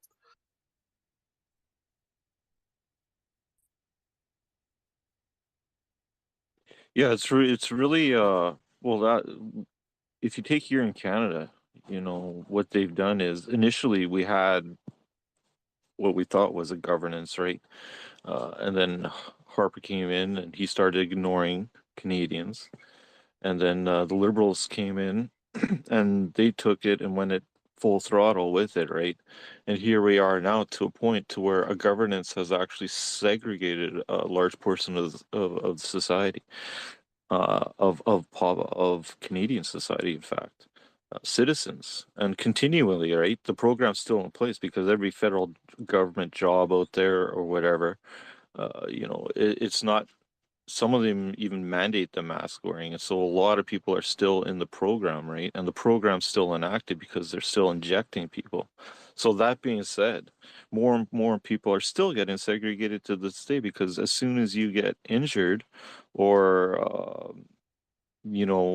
have a death result needless, basically, from this experiment, those factors in, and that's what's going to segregate more people, and those people are continually being ignored by our governance, right?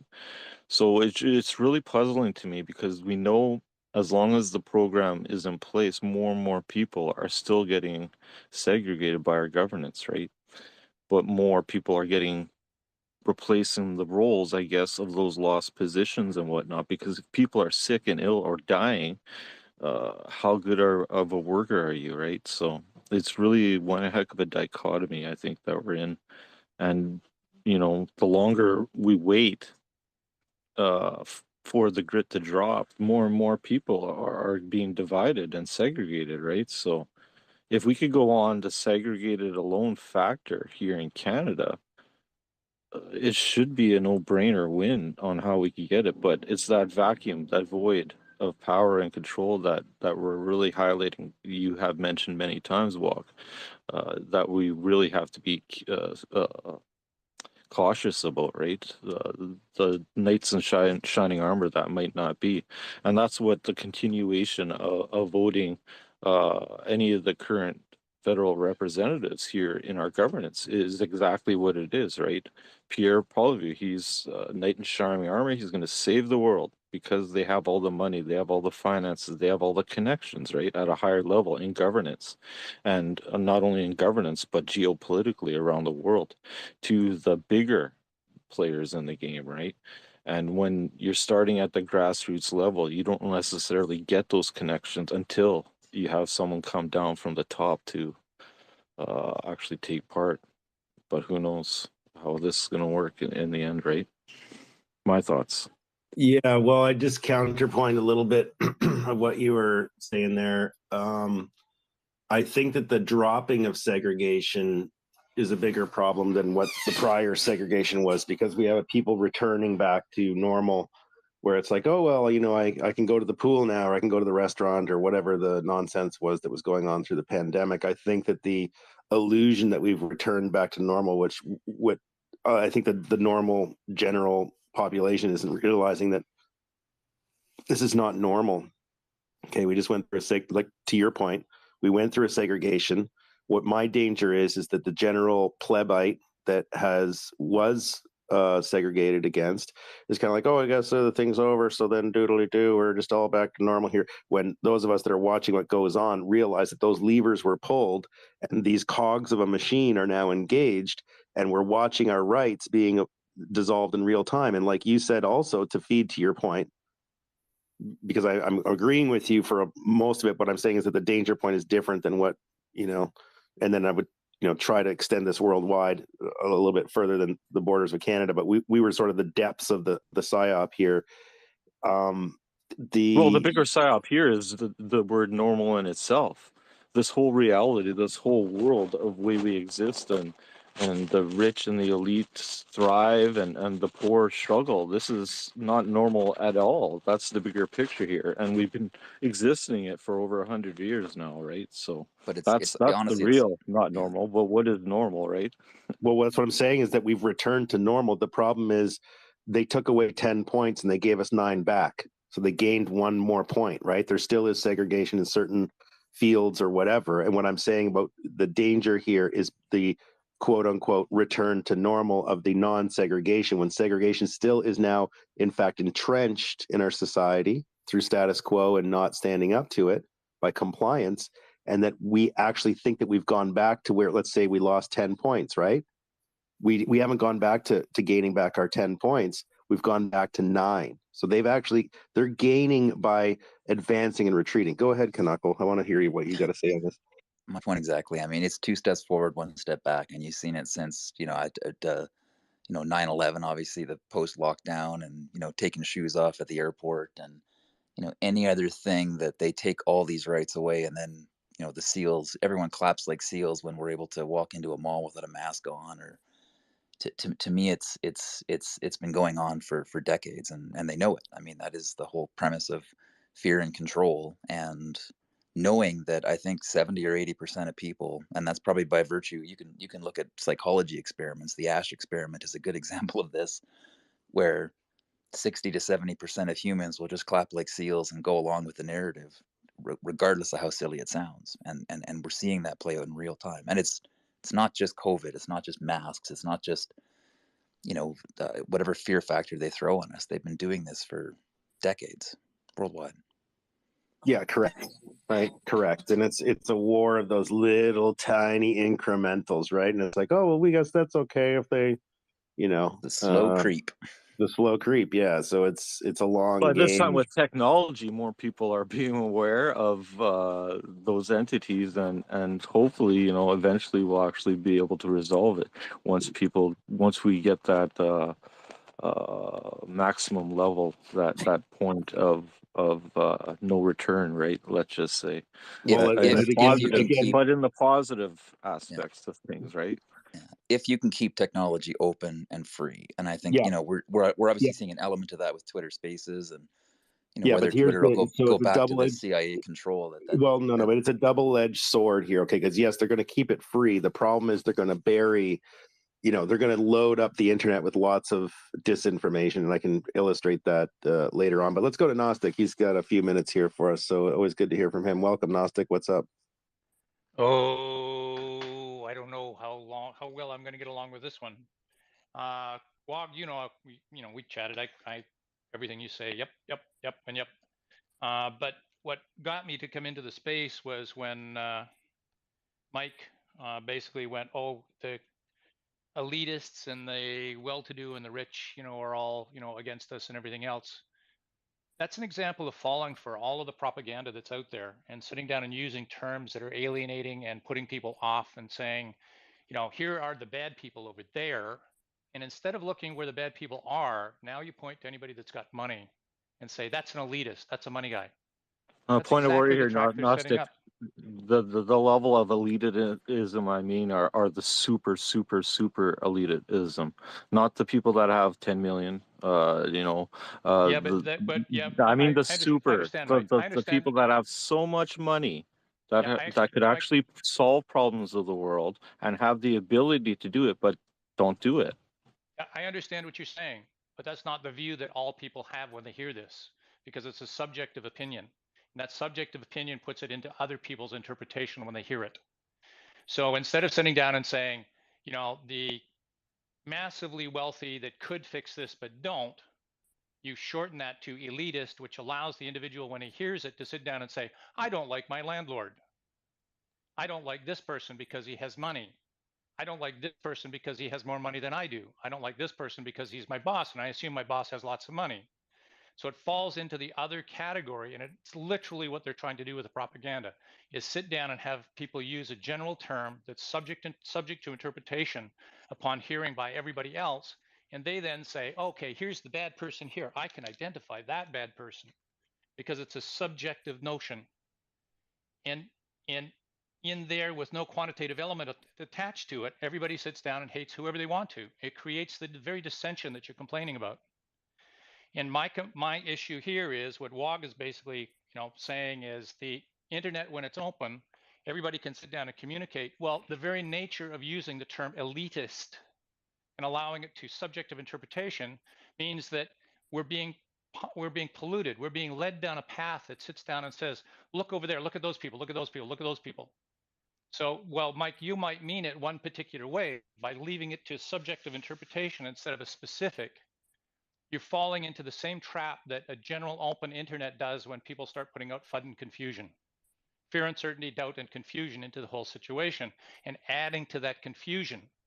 This is why I came in here. I dislike it when the very systems that we now have got open to us through Twitter are used to sit down and create situations where people now point their finger and go, oh, look over there, and not look at the very people that are doing this. And the problem is that the very people that are doing this are people who believe they're doing the right thing. They believe they're doing the proper thing. They believe they're doing the thing to help humanity. But in fact, they've been co-opted into the entire situation because they believe the system works. I have meetings with people in CDC. I have talks with people in different areas and different things. And I have to keep my mouth massively shut because, and some of them know my opinion, and they invite me in anyway because they want some mental process to sit down and convince other people that believe they're doing the right thing, that in fact they're doing the wrong thing, but they don't know how to present it and they can't defend themselves. I can't use the word elitism in those meetings because as soon as I do, everybody points to somebody else, not themselves, when in fact they're the ones that are doing it. And how do I get through to them? How do I sit down and look at these people and say, look, you're the problem here, not the solution. You believe you're the solution. You believe you're solving all of these problems, but what you're doing is making them worse. These are the very people that I live in BC. These are the very people that closed down BC. These are the very people that passed that blankety blank frackin' Bill 36 that makes it even worse. I mean, I'm now literally looking, I'm going on a trip down to South America and I'm stopping in Mexico to sit down and talk to some lawyers and other people about moving to Mexico because I dislike what's happening in BC so much and can't get through to these people to sit down and say stuff like this is bad. And now the division of elitism versus this versus that elite group versus this one has made it so bad that nobody can now define who in fact they should be pointing at. Does this make EB an elitist? In my opinion, yes, it does, because he's just a sorry, Wog, I'm my term. It just this conversation. No, I think we lost you there, Gnostic. There, just at that last part. Yes. Yeah, EB is one of the. I think we did. We got you back. We got you back. Go ahead. EB is one of the elitist. Okay, EB is one of the elitists. EB is one of those people who thinks that he's doing the best for the best people. I've talked to him, I've interviewed him, we've had conversations with advisors, all the rest of this stuff. These people in their heart of hearts believe they're doing the right thing for everybody. They're not part of a strange group that sits down and goes off here. The very sad part is the man believes he's doing the best for people. The problem is he doesn't understand where he's coming from. He's a socialist that sits down and pushes an agenda, goes in, caves in from one perspective to Trudeau signing that medical document and giving us all a digital ID. But what he really does is he thinks he's doing the right thing. And this is the really sad part of it. And this gives him more force, because the harder you come against him, the more he sits down and says, okay, I'm doing the right thing here and you're objecting to it. So you're part of that right wing, blah, blah, blah, blah, and puts you into a whole category that completely discounts everything you say, and he no longer hears anything that you say. So please don't use the term elitist. Please use any other term to describe the type of people you're looking for. But when you do that, you create the very dissension that we're trying to fight. Anyway, well, that's my soapbox. Sorry about that. No sorries in this case. No sorries. I think the core problem with our reality and existence is money. So at the end of the day, what shall I call them there, Gnostic, to appease your sensitivities, I guess? Forget the term. Because forget the term money. It's not about the money. It's about people believing they're doing the right. It is about the money. No. It is about the money at the end of the day. It's people believing they're doing the right thing when it's the wrong thing. It's people on the No, wrong it's end about of the stick. the reality on planet Earth is survival of who can make the most frickin' money, when it should be totally something different. Yes, but you're pointing for one aspect of what you're saying. Yes, I agree with you. So in regards to being segregated as a segregated person in Canadian society, well, my means of money is whatever. But I'm not. If I had the ability and the whereabouts of having that amount of wealth, I have to go and take a call here. But how would you fit EB into that? Who is yeah, EB? I'll explain it, Gnostic, and come back later if you want. Thanks, David EB is the guy that we're trying to recall in BC, Canada, where I'm from. He's the dude that basically just passed the law out here that is called Bill 36 in BC, which is if you're a doctor and you say anything bad about the vaccination, you could be fined $200,000 and or 6 months in jail, or if you don't take the vaccination, if you're a doctor or nurse. So this is major democracy stuff here. And just to lens this properly for people to understand, our premier of this province, he retired, and this guy basically took control of the province, forced this bill through, and so he's an unelected premier of our province. So he's taking this opportunity to push his agenda. He doesn't care if he loses the election. They won't lose the election because there's basically no other parties here. It's essentially where I live is a communist. No opposition, right? And yeah, there's no opposition because that's another long-winded story. I'm just trying to keep this as short as possible because I know there's lots of Americanos in the room. But the problem here is they forced through this bill, and even more worrisome is they passed the bill with 3 sections they said will be revealed at a later date after the bill was passed. Last time I checked, you can't pass a law and then change it after you passed it. So these are very dangerous times for democracy, and BC and California are leading the way. Unfortunately, with any kind of court challenge in Canada here, you're going to have like a very long time to get the courts to come in and rule on this stuff. And when we're talking scales and numbers in my thoughts in my head, even the Prime Minister of Canada isn't one of the elites. They're just puppets in the pieces of the chess game in the world bigger picture, right? They're just pieces in the game, our governance. So they're even our doctors. They aren't part of the elitists. Anyone who makes like I said, it's just the numbers have changed. Remember back in the 90s or whatever, it was the bare naked ladies wanting to say, I want to be a millionaire. Well, how many years have we gone now? Now it's fuck, I want to be a billionaire or a trillionaire, because the scales have changed that massively. Not only that, from like the early 1900s, things cost half a cent, this and that, but the scales have increased along with economics and shit and time, to the point that we are talking about these high value numbers, right?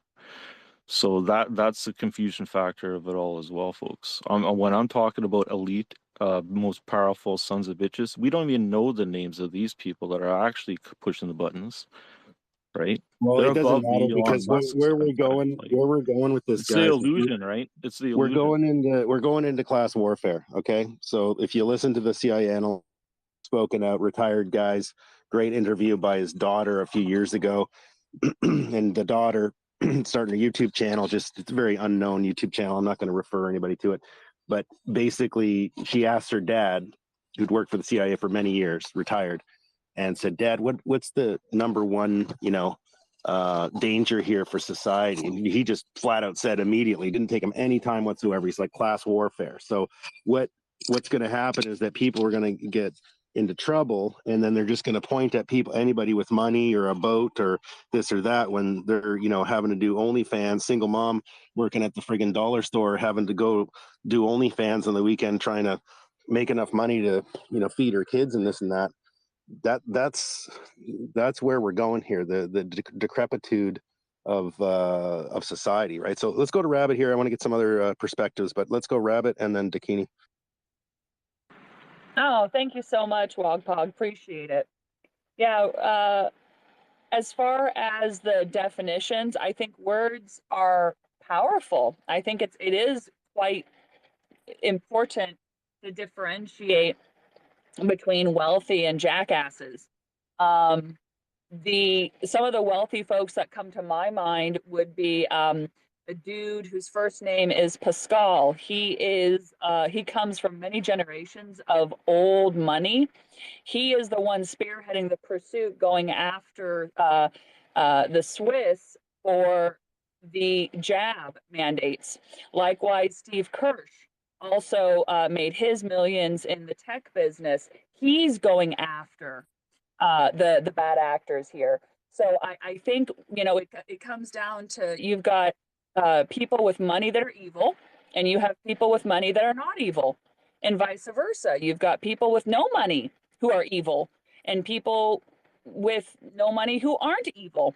So I think that there's a lot of truth to decoupling from the elitist conversation. I'm labeling it big government and big X.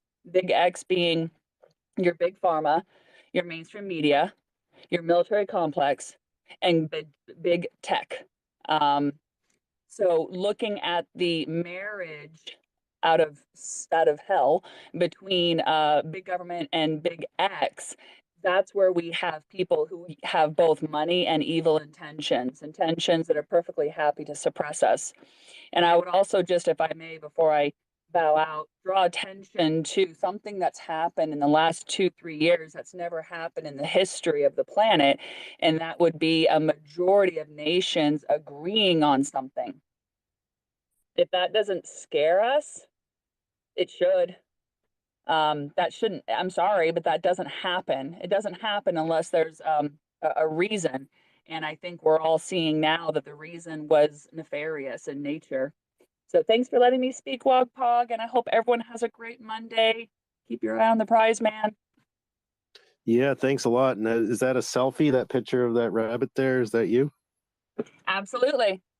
My kid had the greatest laugh at that thing all together. Now, is that a desert hare, I'm imagining?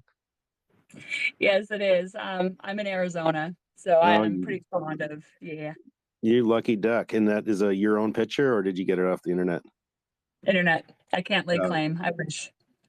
That's great. Yeah, no, I really enjoyed it. My kid, like I said, he just guffawed when he saw how ridiculous that thing looks, and I explained to him all about the ears and all that. So very good. Okay, well, thank you very much. You have a great Monday as well. Dakini, go ahead. Hey guys. Thanks for letting me speak. Yeah, I would just wanted to say thanks for the space, especially Zinc. Was nice to listen some reviving of the Trilateral Commission, and especially the mentor part. I was like, wow, that's new for me. So good info there. Thanks very much. And yeah, about what Gnostic said, I do agree a little bit because we have the same thing going here in the Netherlands with the type of segregation. And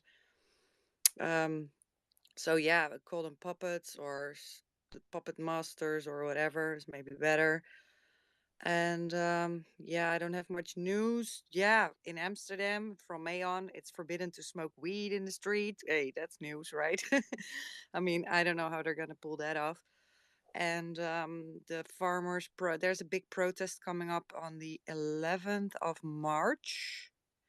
Saturday 11, or was it third? No, I think it's Saturday the 11th of March in The Hague. Probably more than 100,000 people. So, and then there has been some news from the mainstream and from the politicians that they will start disowning farms by force in November. So let's hope it will not get to that. There's a great pushback. And the 15th of March, we have Senate elections, and a lot of farmers and people are hoping to, yeah, oust out the politician, because the Senate is quite powerful. Everything that goes through Parliament has to go to Senate as well. So yeah, we have elections coming up, big protest coming up.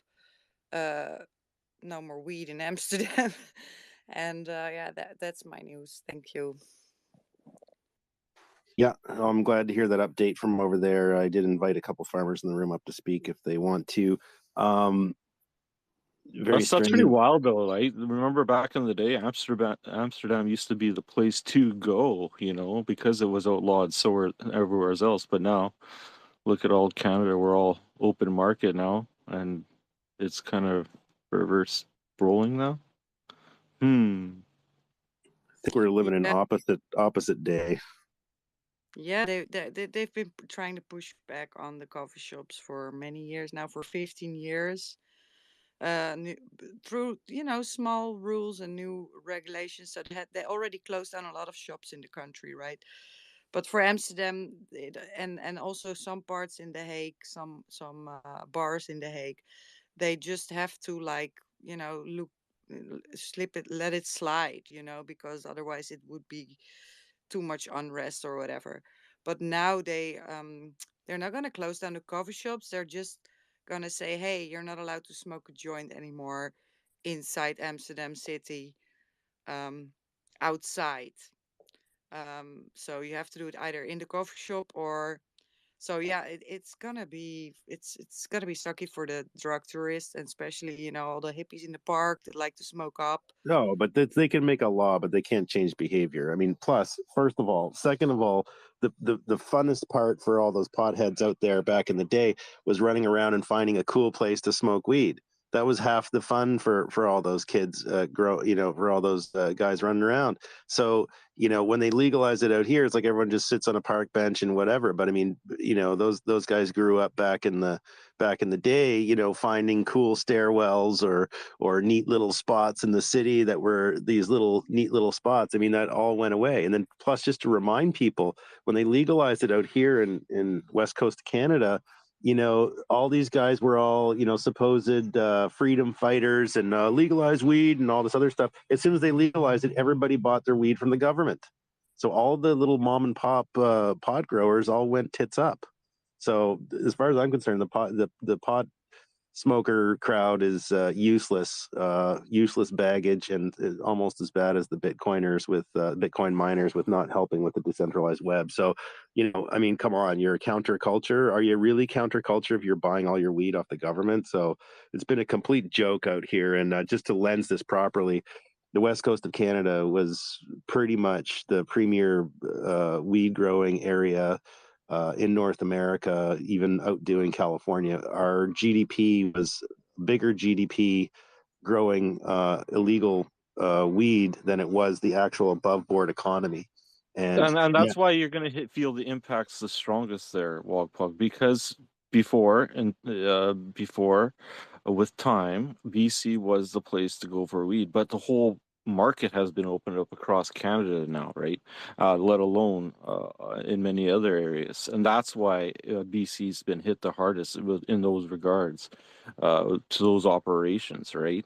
Because they had so many operations going, and yes, it was impacted severely. I could see that happening, but across the rest of Canada, for those people that do happen to whatever, but and that even with the music industry, uh, in comparison to the old Vietnam fight back in the day, like great singers, like the whole left, let's just say, right?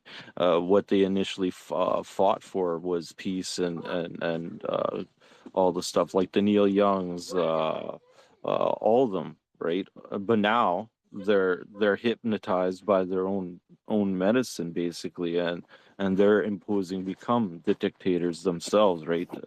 Along the way, along the way of their journey, right? And without even knowing it, they're so hazed by it, and they become their worst own enemy basically, and that's the illusion of everything, I think, here, folks. Yeah, yeah, it's different when it's the other way around because in Rotterdam it was already put in place, for example, and it's more my city. And I remember that it really sucks if you're used to just hang out in the park, and smoke a joint with each other, and all of a sudden, of course we're still doing that, but you have to look around. Oh, is there no cops coming? Or it's like, oh, yeah, it's not as relaxing. So if it's the other way around, like you have to sneak around before and then all of a sudden you don't have to watch your back, it's still a lot chiller than if you grow up with like smelling weed in the street and just smoking a joint and hanging out, everything. You don't have to watch your back. And now, I mean, it's true, it's not, the rules have not changed most people because we're still going in the park, hang out and smoke a joint, but we are look out for our cops because yeah, a lot of us don't have the money for all those fines that they will give out, and so yeah, it's just another, I don't know how to say it, but there's just now so much taken away from the Dutch people, right, when it comes to these freedoms and enjoying life, that yeah, I don't know what's gonna come from this. If they're gonna touch Amsterdam like this, maybe this will cause the revolution. Who knows? I don't. No, I I don't think the mind. easier way to do it is just move your capital to other countries, like Gnostic was talking about, like just like how we lost zinc out of Canada, right? Is he going to sit around and wait for more bullshit to happen up here, the internet to be censored? I mean, the tech industry is basically all flocking to the United States. We lost Rumble. Rumble was a Canadian company. As soon as they tried to, they tabled that bill to censor the internet up here, they just said, okay, fuck this. We're not going to fight the government on this. Move the whole thing to Florida. So how many millions of dollars was that? Possibly $500 million. Not only that, all the people that work on that, they all moved to Florida too. So, we're losing people. And that's all you have to do is just have stupid laws like that. And people are like, well, I could live anywhere. I could live in Norway. I could live in Denmark, wherever, Spain, better The climate. problem with each loss, though, is that we're getting weaker and weaker with each loss, right? And it's leaving voids behind, Yeah, and no, I that's get really that. hurting No, in I get the that. bigger I picture, and right? So, that's why I'm not a huge proponent of like running, right? Cutting and running, because this is my culture, this is my land, and I understand this land and understand this culture. I don't want to be in some fucking weird, third world well, let alone shithole. the factor of our natural resources. If you think bigger Yeah, here, I right? know. You I don't want to follow run that shit. I the know, but size what and I'm shit, right? yeah, but that's another advantage to it. What I'm saying is that I get that too, but it's like either way, it's like I think we all have to stand where we're at and try to just straighten it out because, like you said, like if everybody moves to Texas, for example, in the States, well, then you don't have a chance of getting a red state over in California or wherever, right? I mean, California probably never be red, but you get what I'm saying. So if everyone moves to Florida and Texas, like I get your point, right? It's like we're all going to be in one little area, and then that'll be the one little representative. But on the other hand, if they're going to balkanize everything anyways, then fuck them. I mean, maybe we should just all, it's the problem here in Canada is we don't really have a province we can do that with. There's sort of Alberta, which is sort of like our Texas, but again, I don't want to move there. I like BC, but I'm also thinking about like what Gnostic was saying. Like, well, do I have to look into fucking Mexico? Like, Jesus H. Christ, people. Like, and that's what the people with portable wealth and portable jobs are doing. And I know this because I've talked to a lot of them. They're literally looking out, setting shit up down in Mexico so they can just seamlessly say, oh, look, the government wants to do more horse shit. Okay, we're moving it out. And not only that, a lot of the wealth has moved out. And that's why we actually got the martial law, I believe, lifted. It had everything to do with the banking system and nothing to do with, I think that their goal was to basically, just keep that thing floating as long as possible for, God knows what kind of mask scenario or whatever. Go ahead, Gnostic. Oh, they have. I spoke to somebody in the banks just the other day, and TD at the upper echelons is really nervous because people have either moved their money out or moved it into GICs, but they're moving it out of their wealth management oversight and their investment portfolios and moving it out of other things into GICs, which locks up their money in a particular asset the bank can't use for its own leverage, and it's causing a whole bunch of nervous bankers, and several of the aspects of the banking in Canada are now expressing, they're not saying this, but what the processes the banks are using are now expressing a problem with interbank liquidity in Canada, which is like they just don't trust the other banks are going to make good on their debts, even within Canada. And so that's starting to create delays in clearing checks and clearing everything else.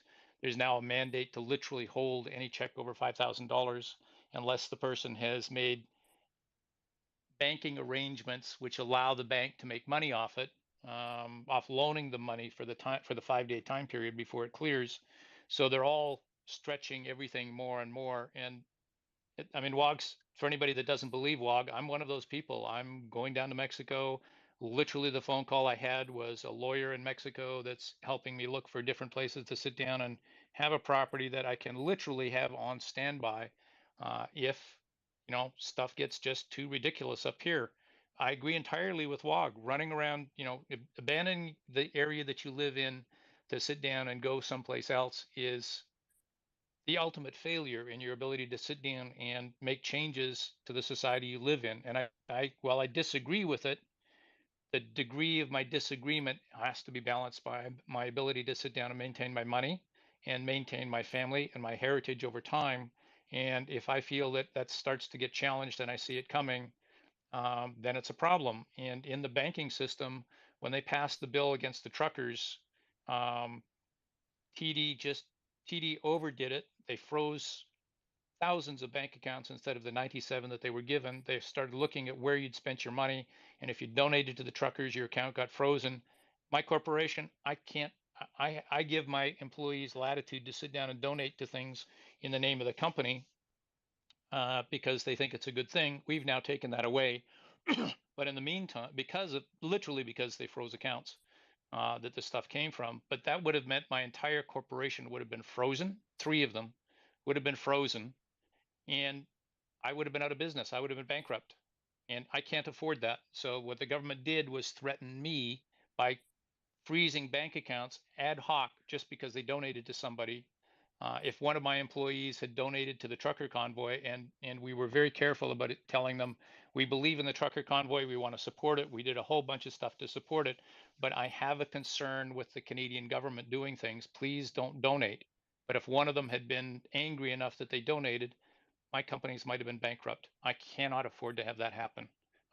So we're moving money internationally. We're moving our accounting down to the States. We're moving other stuff out of the country because I can't afford to be here anymore. This puts me, my employees, everybody that works for me at risk, and I can't afford that. And so I have to make a choice, and the government has given me a choice. Move my corporation, and literally we're moving banking to Texas and people to Florida, simply for the reason that I can't afford to have this government sit down and suddenly drop something on me. Now, I don't know if everybody here understands that Friedland, the finance minister for Canada, has taken that element of the emergency use or the Emergency Act and actually made it law now. So she no longer needs the Emergency Act to go and freeze bank accounts that she, for whatever capricious reason she believes are bank accounts that should be frozen. She can Yes, do it at correct. any time. Correct. So that's underneath the offices of what's called FinTrack and AML, which is anti-money laundering. So Correct. there, and then we also have something else super concerning out here in BC. If you have an unexplained amount of money that shows up in your bank account, the government can seize it. And if you can't show an invoice or some kind of proof of sale of a boat or something like this, they can just seize it. And then the onus of proof, the way I understand the bill, is on you to prove that it's your money. So we're literally Civil going forfeiture. communist.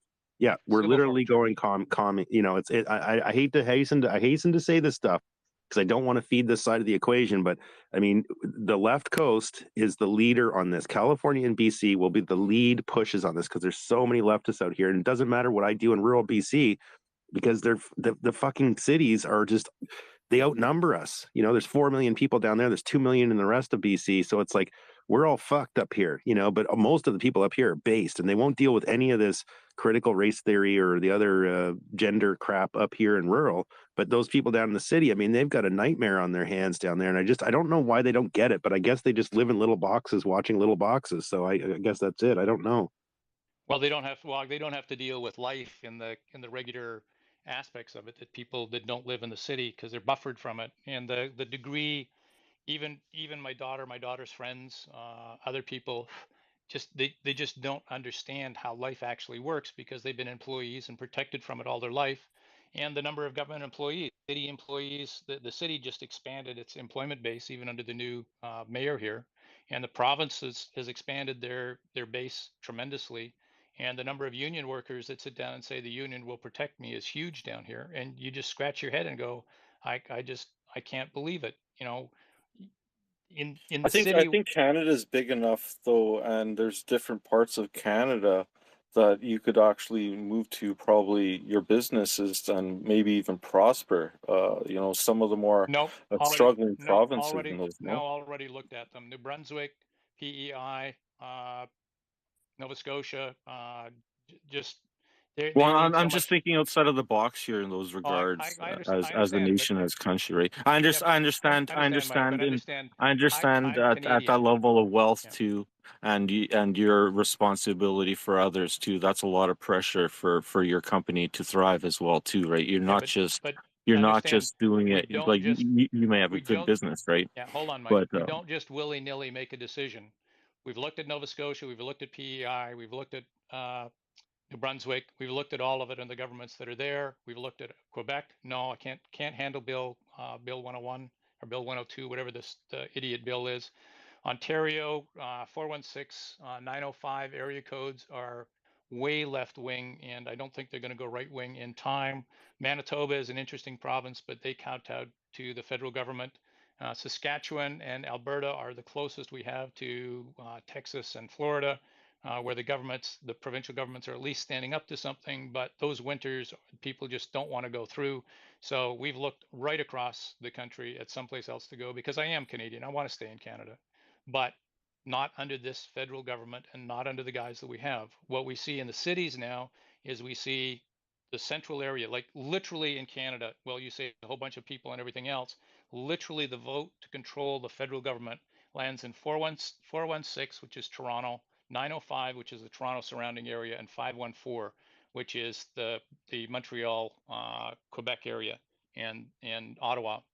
And in those areas, there's enough people in those areas to swing the vote all the way. Now, unfortunately, just like in the States in some areas, because we have 3 or 4 parties that run, all Trudeau needs is 32 to 33% of the Canadian vote and a majority vote within those particular areas. So literally he buys votes in Quebec by giving them money all the time and money under the table and money on top of the table, and literally buys Quebec votes, because Quebec is a have-not province, and under Bill 101 always will be, because people just don't want to be forced to deal in French exclusively. And in Ontario and Toronto and the 905 area code, all of these people, the huge numbers of them are provincially and federally dependent on the federal government for it, and they're going to vote for the federal government. And a friend of mine, one of the political advisors to the Liberal Party, defines them as soccer moms in the suburbs of Toronto are the people who control the vote. Now, those soccer moms, the last survey, the last grasp of hanging on to some sort of sanity within Canada is that the number of women who agree that Canada is collapsing and has a major problem has increased, and 70% of the women in that survey indicated that they believe it's collapsing, while it was 63% of the men believe that Canada is turning into a disaster. And that's starting to swing the opinion in a lot of cases. And maybe those are the women that are going to control who Trudeau gets in. Very, very, very sadly and very disappointingly, the one thing that turned a lot of those women against Trudeau was when he got the most awful haircut anybody's ever seen in his life. Suddenly those women started going, "Oh, what's going on here?" And that's a horrible thing to say, that someone's haircut would actually determine his success in an election. But that looks like it was one of the things that got people to sit down and start changing their mind. And now some of the stuff that's coming out through Twitter and through some of the other areas that's challenging Trudeau, and in the States challenging Biden and some of the other stuff, is getting people within the Liberal Party to sit down and say enough is enough. And within the US, the Democratic Party is starting to say enough is enough of this craziness. And so maybe this is going to start to make a change. Why can't we get, and we've spoken about this so many times, guys. Why can't any of these MPs just stand up and say, "Oh my God, the whole country's going to a shitbag"? Like, can't anybody turn independent? I mean, it's literally all we need 30 people, but they just won't do it. They just won't. The Liberal Party at the time that the Emergency Act was taken away, Trudeau was within about 4 or 5 days of being voted out by caucus. That would have gotten rid of him. And then, lo and behold, the Ukraine war came along, and that ended that one, because now everybody has to act together, and the war concept kept in. But you've got the whips that sit down and literally whip people into place. You literally so that should be explained for the Americans. Do you want to do a quick explanation? Because I know that the room's like half or 70% American. Well, so the Americans in America, Gingrich did basically the same thing, only in a slightly different way. So in Canada, what we've got is called a whip, and that whip goes around and basically just have a picture of a guy walking around the members of Parliament with a whip, just snapping it at these people on one party, right? So it's like what it does is it tells you that if you're a Democrat or Republican, it doesn't matter. You have to vote with the party, right? And so they don't have that down there like you always see. So one of but they do now. Well, they do and they don't. They do and they don't. Yeah, okay, I know. There's great. That's the party whip system. Yes, all parties have them.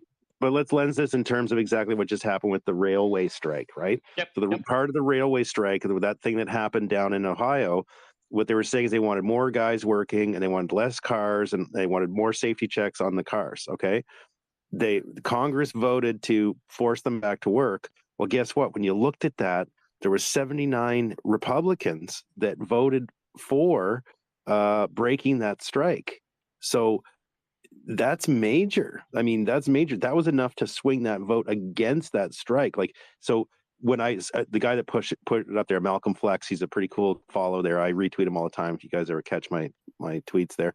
And when I said to him, it's like, well, what the hell you got going on down there? It looks like your Republicans need to, get in line here, because it looks like a uniparty move here and stuff like that. So that's really the problem here, is that we're going to have to all start acting in the best interest of the country, and we have to step into our power. And it just seems that everybody just doesn't care. They want their paycheck, they want their boat or whatever, their Xbox and their CBD oil or whatever, their shatter super duper weed and play their Xbox and eat their Doritos, and as long as I'm okay, then I'm okay. But I agree with what you said, Gnostic, about the women there. I was talking to my neighbor who's pretty much a lefty, and I said, well, the vac didn't work, and she just, wanted to fight me on that. And I said, well, the pandemic wasn't real, and she wanted to fight me on that. And I just dropped each of them very quickly. As soon as my audience, I read the audience real good here, and I'm like, okay, not going to get anywhere there. The cognitive dissonance is strong. And then I just mentioned the word inflation, and she was like, yeah, we got to get rid of this government.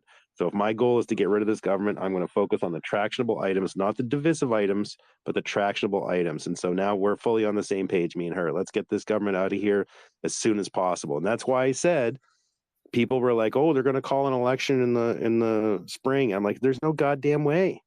Traditionally, yes, 1.75 years in a minority government in Canada, but not in this case. They're going to play this out, this hand, as long if they have the power, they're going to ride this out as long as they can, unless they can get some kind of major fear moment where people are like, oh, let's just vote in the same government, because that's what they did when they called the election during the pandemic, remember?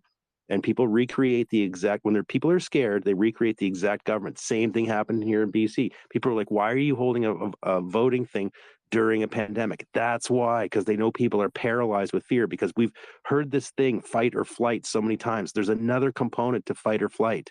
It's freeze. And that's what they did. People froze and just replicated almost within 2 percentage points of exactly the same voting thing that was pre-pandemic. And just to highlight that factor there, Wog, there are people that aren't going to have the ability to simply just pick up and move, right, and do that as well. So they're in a different perspective and reality altogether, right? So they're going to have to adapt regardless of the fact, right? They Well, just don't have those that's why I'm abilities, right? fighting, And that's why Mikey. you have to think outside of the box, right? That's why I'm not leaving, and that's why I'm not fighting, because it's not for me. It's for that single mom working at Dollarama, and I don't want her to have to go on OnlyFans and make $50 for 6 hours of work doing God knows what. The way I see Canada going What down, it's things going to be going on. like a So it's province not at a it's not time, right? it's not for me, right? It's not for me. I'm staying here, like what Gnostic said. He's trying his best to do whatever, but at a certain point, we gotta, like I'm okay, right? I own my own company. I can make my own time. I can do computer work while I run these things, or supervise this, take phone calls, and all this other baloney. This doesn't affect me as much as the normal person. But the normal person that works at Dollarama, that their boss says get vaccinated or else you lose your job, and she's working for minimum wage, and she's got a kid at home, and she barely can make everything work already as it is. That's what they captured. So a lot of the people that took this thing didn't even want this goddamn thing. Go ahead, Mike. No, that's absolutely true. And the way they're going to take down Canada is one province or territory at a time. You see, with the healthcare fight on BC going, so that's going to be one hell of a fight for our healthcare system. And then here, what's going on in Newfoundland, right?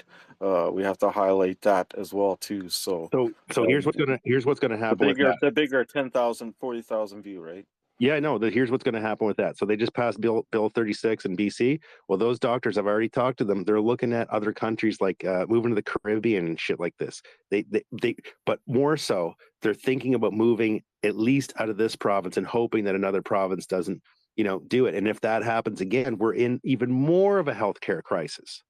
Right. So you see, it's just all they're trying to do is pay off and catch the nexus points. That's how I view what's going on here. If you just control where the power crosses, then you're good. And they alluded to that in the stream that we just streamed. They're calling them gurus, and that what it is a nexus crossing of power, right? So there's certain people at the supervisory or the district manager of whatever health unit or whatever that has to report to the provincial and the federal, and da da da. Those are the nexus points. That's when like two levels of power cross, right? That's like a node in the internet, right? It's like the server node or something like that. So anyways, let's go to Down and get some fresh perspective. And anybody else who wants a mic, guys, this is a totally open discussion, and let's rock it. Okay, welcome, Donovan, and talk about anything you want to. You don't have to stick on what we're talking about. Hey, Logpog and everybody. Good stuff as always. I'm calling in from Arizona. I lived in Washington State for quite a while, in Bellingham up by the border, and spent some time in Canada, and it's worth fighting for. I mean, it's a mess. The West Coast is a freaking mess. I left there in 2018, and anyway.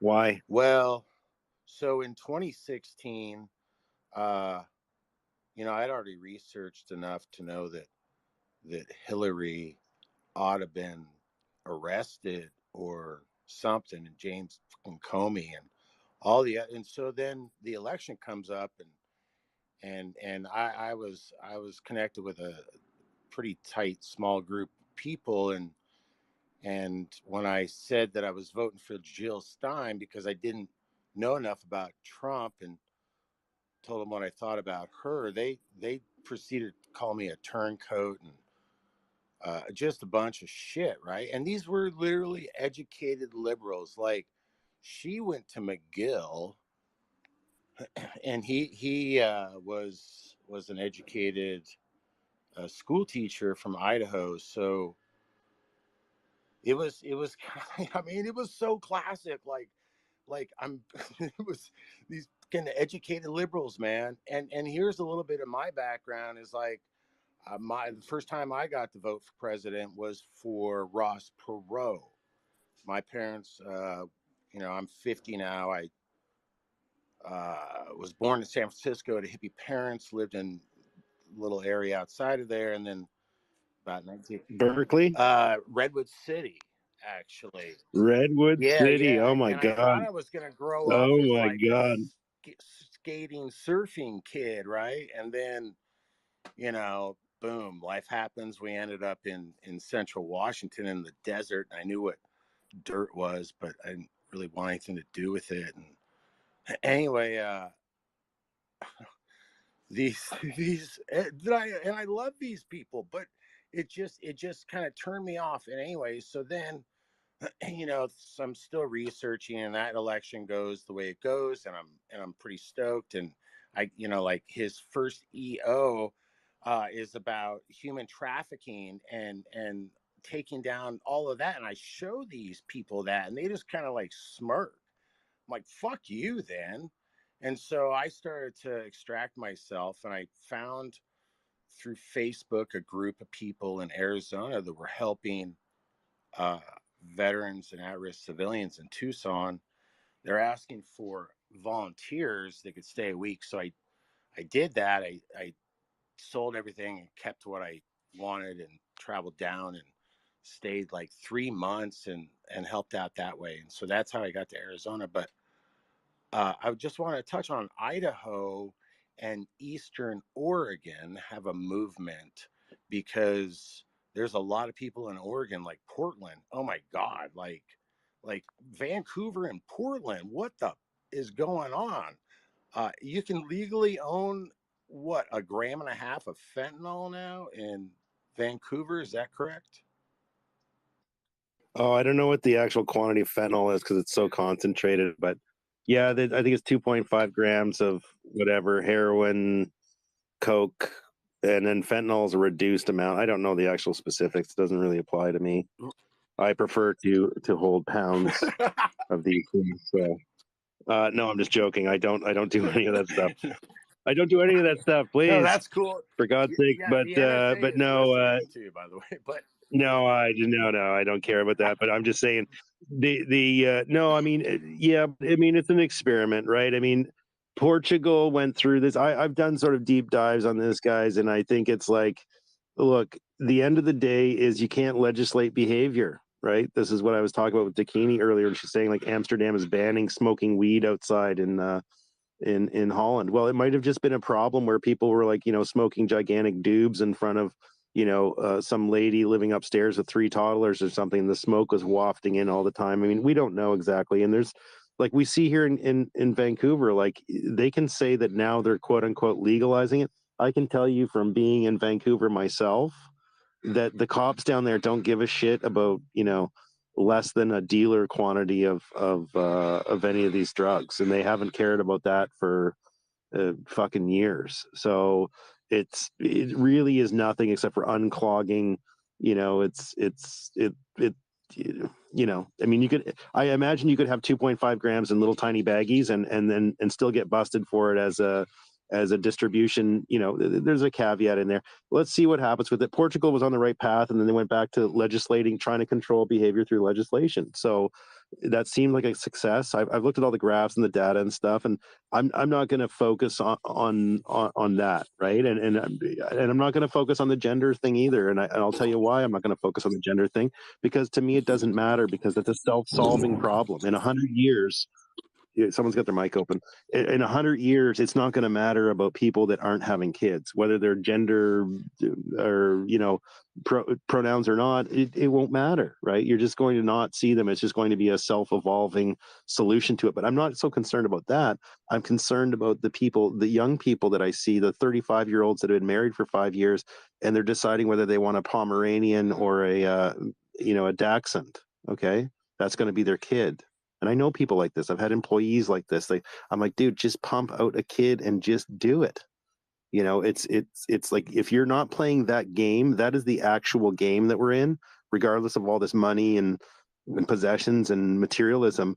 If you're not procreating and having more kids, then you're a loser in evolution. Okay, you're a loser. You've lost. And I've met more than enough 43-year-old women that are living alone and still getting Botox and laser stuff and all this other stuff, that are, walking around with $500 handbags. They have to go home alone every night. Okay, they don't have kids running up to them. Yes, it's stressful having kids. Yes, it's a work, and yes, yeah, blah blah blah.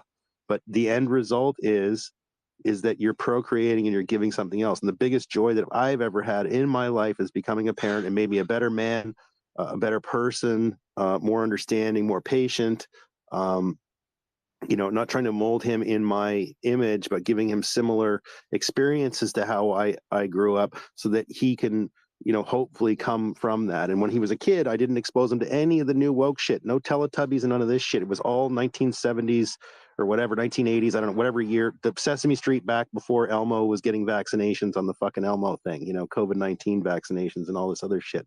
So I've tried to do that the best to my ability. I've had uncomfortable conversations with a very young kid. Daddy, how come we're not wearing masks and everyone else is? Well, son, masks don't work, first of all. Second of all, we're not going to conform to everyone else is going nuts and all the rest of it. So yes, it's uncomfortable, but also I'm enabling that generation to come up and be the generation that's going to take over for this shit and question the motherfucking government. Just like I grew up with my dad telling me, don't ever just take what the government tells you at their own word. Like Ronald Reagan said, the 5 worst words you can hear is like, don't worry, I'm here from the government and I'm here to help, or whatever. I mean, exactly. Right. So we're in this decentralization movement. It's a superior technology, just like one village has the wheel or one village has the fire. We've got decentralization on our side and we can do it, but it's going to require people waking up, stepping into their power, and then stepping into their responsibility right after that. And that's the key to this whole thing. People do not want the responsibility. They want to be employees. They want to smoke their dope when they get home.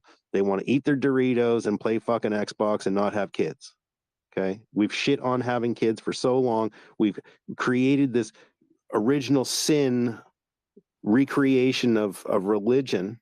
Okay, the exact original sin of religion is the original sin of being born in a time when our existence puts the earth itself at risk, because we're so fucking important that we can change the climate and we can do this and all this other stuff. We created ourselves. We view ourselves as gods on earth. And I'm not a religious guy, but I'm just saying people should check their head, give their balls a shake, and say, we're not fucking gods here, okay? We can't do all this shit that you think we can do. All the technology shit. We did a takedown of AI last week with a neuroscience expert, one of the top, in the top 100 in the world. And I got 10 minutes with him. He didn't really want to touch on the AI thing. I said, listen, I want 10 minutes with you. That's all. Just give me that. And in less than 2 minutes, we disabled the AI argument. How? Because I asked him, I said, where are we at from 1990s till now, till today? How much more of a growth of actual knowledge about the brain have we achieved in the past 40 years? He said 0.5%. I'm like, exactly. So if we are going to write a program called AI, because remember, the program has to be written by people here, guys. It's not written by computers.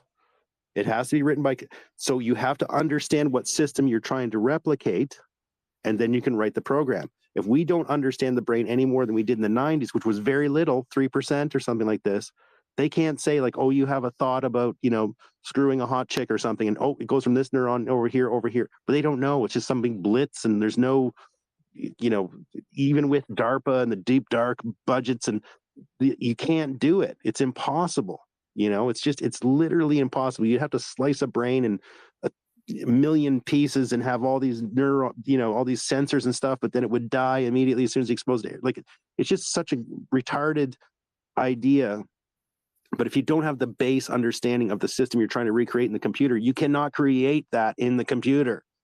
Boom, done. 2 minutes, AI destroyed. And I will clip it, and I will put out a tweet about it, and I'll trigger all the AI guys. Who knows about AI that's a proponent of it? Only tech wieners, only socially maladjusted people that work in tech. That's the only people. Oh, AI is so powerful, it's going to take over all this and beat up all those jocks that beat me up in high school. Well, I'm sorry, but it's not goddamn true. And the only other proponents of it are grandmas that have no goddamn, or boomers that have no goddamn concept of what we're talking about. And I've been getting DMs from older ladies saying, thank you for just describing it so easily, and it just quells my mind. This is not a thing. Well, fuck the press for pushing this shit, and fuck Ars Technica and Wired and all these assholes. This hyperbole, guys. This is our enemy, is this goddamn hyperbole. Not everyone on the left wants their kids going to a trans library hour, and not everybody on the right is a goddamn racist whatever. We're all more towards the middle than what they're telling us to do, but they're going to tell us that shit and pump it onto us from these screens and from the mainstream media and all of the internet to make sure that we keep on fighting in between each other instead of looking up. Rant over.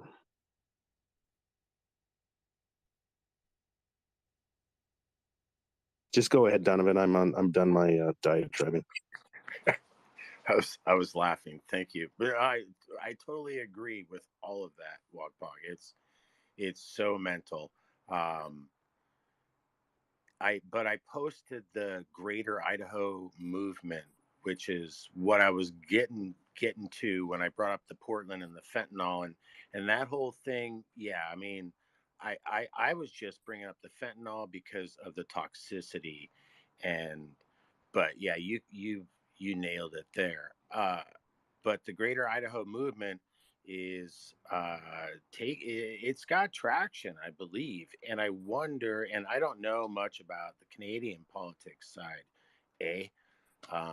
but I think your government's run by a bunch of hosers, just like here in America. But maybe I don't know. I don't know any approaches, but I just wanted to put that out there for more people to look at, because I think it's valuable. But but I don't even know if the elections, like this last election here in Arizona, I mean, and now the Secretary of State, apparently, from what I've learned, can't hold the office for governor because of his criminal past, and now he's Secretary of State, and it's just a mess. And thanks, and I'll go back to listen, and have a good afternoon, day, everyone.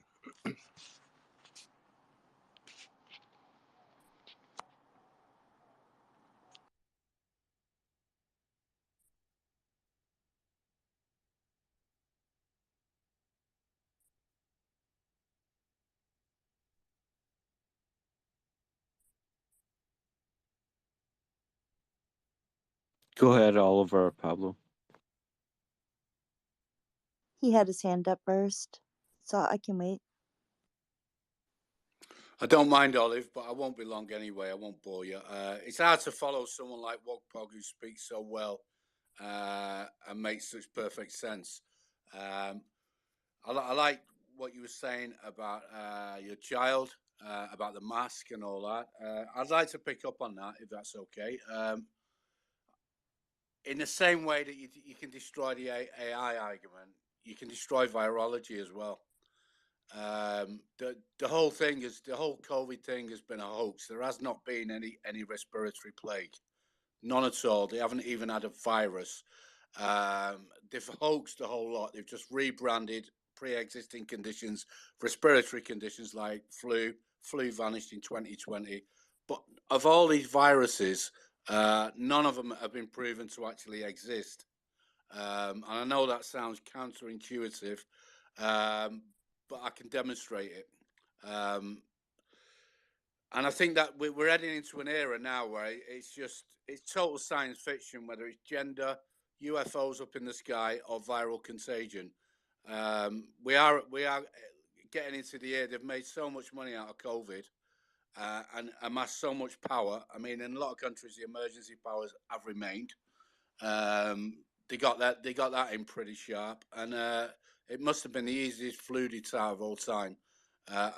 And they're never going to stop these clowns. They've had it so good. They've made unbelievable amounts of money. You know, I can't even quantify it, but a lot. You know, a lot of money buys a lot of power, and they're just going to keep on coming back. If it's not another fake pandemic, which they're already planning, by the way, then it's going to be a climate-related health emergency, and then the same bullshit will ensue. We've got to do this. We can't drive cars. All the rest of it. But this is the world that they have long planned for us, and this is the world that the children are going to inherit. You know, and I just think attack everything the government say. I mean, he told us there was a virus, the government and the media. Did you see any evidence of a plague in the streets? I didn't. There's no evidence of it in mortality rates in 2020. That's just the media. The media is the virus. They sold us the idea. They lock people down to get everybody on these so-called, well, I call them crack scenes, you know, because one is never enough. And it's been an unbelievable scam, and I can't believe so many men in England were walking around with face diapers on. I'm talking about big burly men, you know, walking around scared of standing within 3 feet of you. Unbelievably brainwashed. Sad to see. It makes me very angry. And it seems like people are sort of coming out of that one now. They're starting to realise, hang on a minute, things aren't quite the way we've been told, you know. And then straight into the climate stuff, and it's 15-minute cities. And I think they're doing that in America as well. You know, I think it's called C20 or something like that. C20.org is a website worth looking at, and the people behind that are the Clinton Foundation, Bloomberg, the usual crowd. But voting isn't going to work. You know, voting that does never really work anyway. You know, it's just one charlatan or another. You know, and that's all you get. They'll tell you anything, and then once they get in power, if they get in power, they just renege on all of it. You know, and there's nothing you can do really. So I'm all for attacking the narrative head on. And I suppose I'm a bit of a bore with it as well, because I do talk about it probably too much. But you know, they're targeting pregnant women with these clot shots that they know are killing them. But our health service is soliciting women, pregnant women, and they're telling them it's safe and necessary. It's just depravity on another level, and they're grabbing more and more power with it all the time. And I really think everyone in the world's going to have to push back against it, because we're looking at global governance, you know, and it has to be stopped. I'm going to stop now anyway. I've run out of things to say.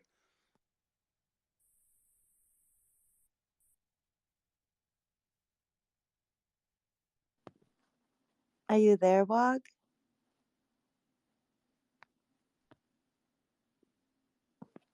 Yeah, I'm doing stuff. Go ahead. Oh, I just came up because I don't know. I mean, I know you're talking about serious stuff and everything, but Wog, I kind of missed your spaces. You know, you have just such a way of with your wording that, you know, I just needed a good laugh, and so thank you for that.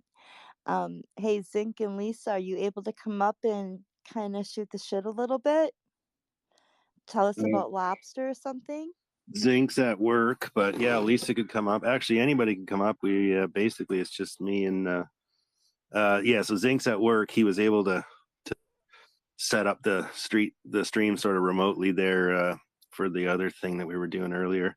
How did the Ericsson's thing end up with the whatever it's called? Is it still a gigantic room over there? Yeah, it's been really big, but I just needed a nicer, I mean, not, I just needed a different conversation and a different space. I've been, and I haven't, like talked with you in a while, and Did they find so out anything new about what was going on? Is there any news about the whatever? with the balloon thing, no, Well, I don't know. What's nothing. not the balloon thing, but the Wisconsin thing? Did anyone ever?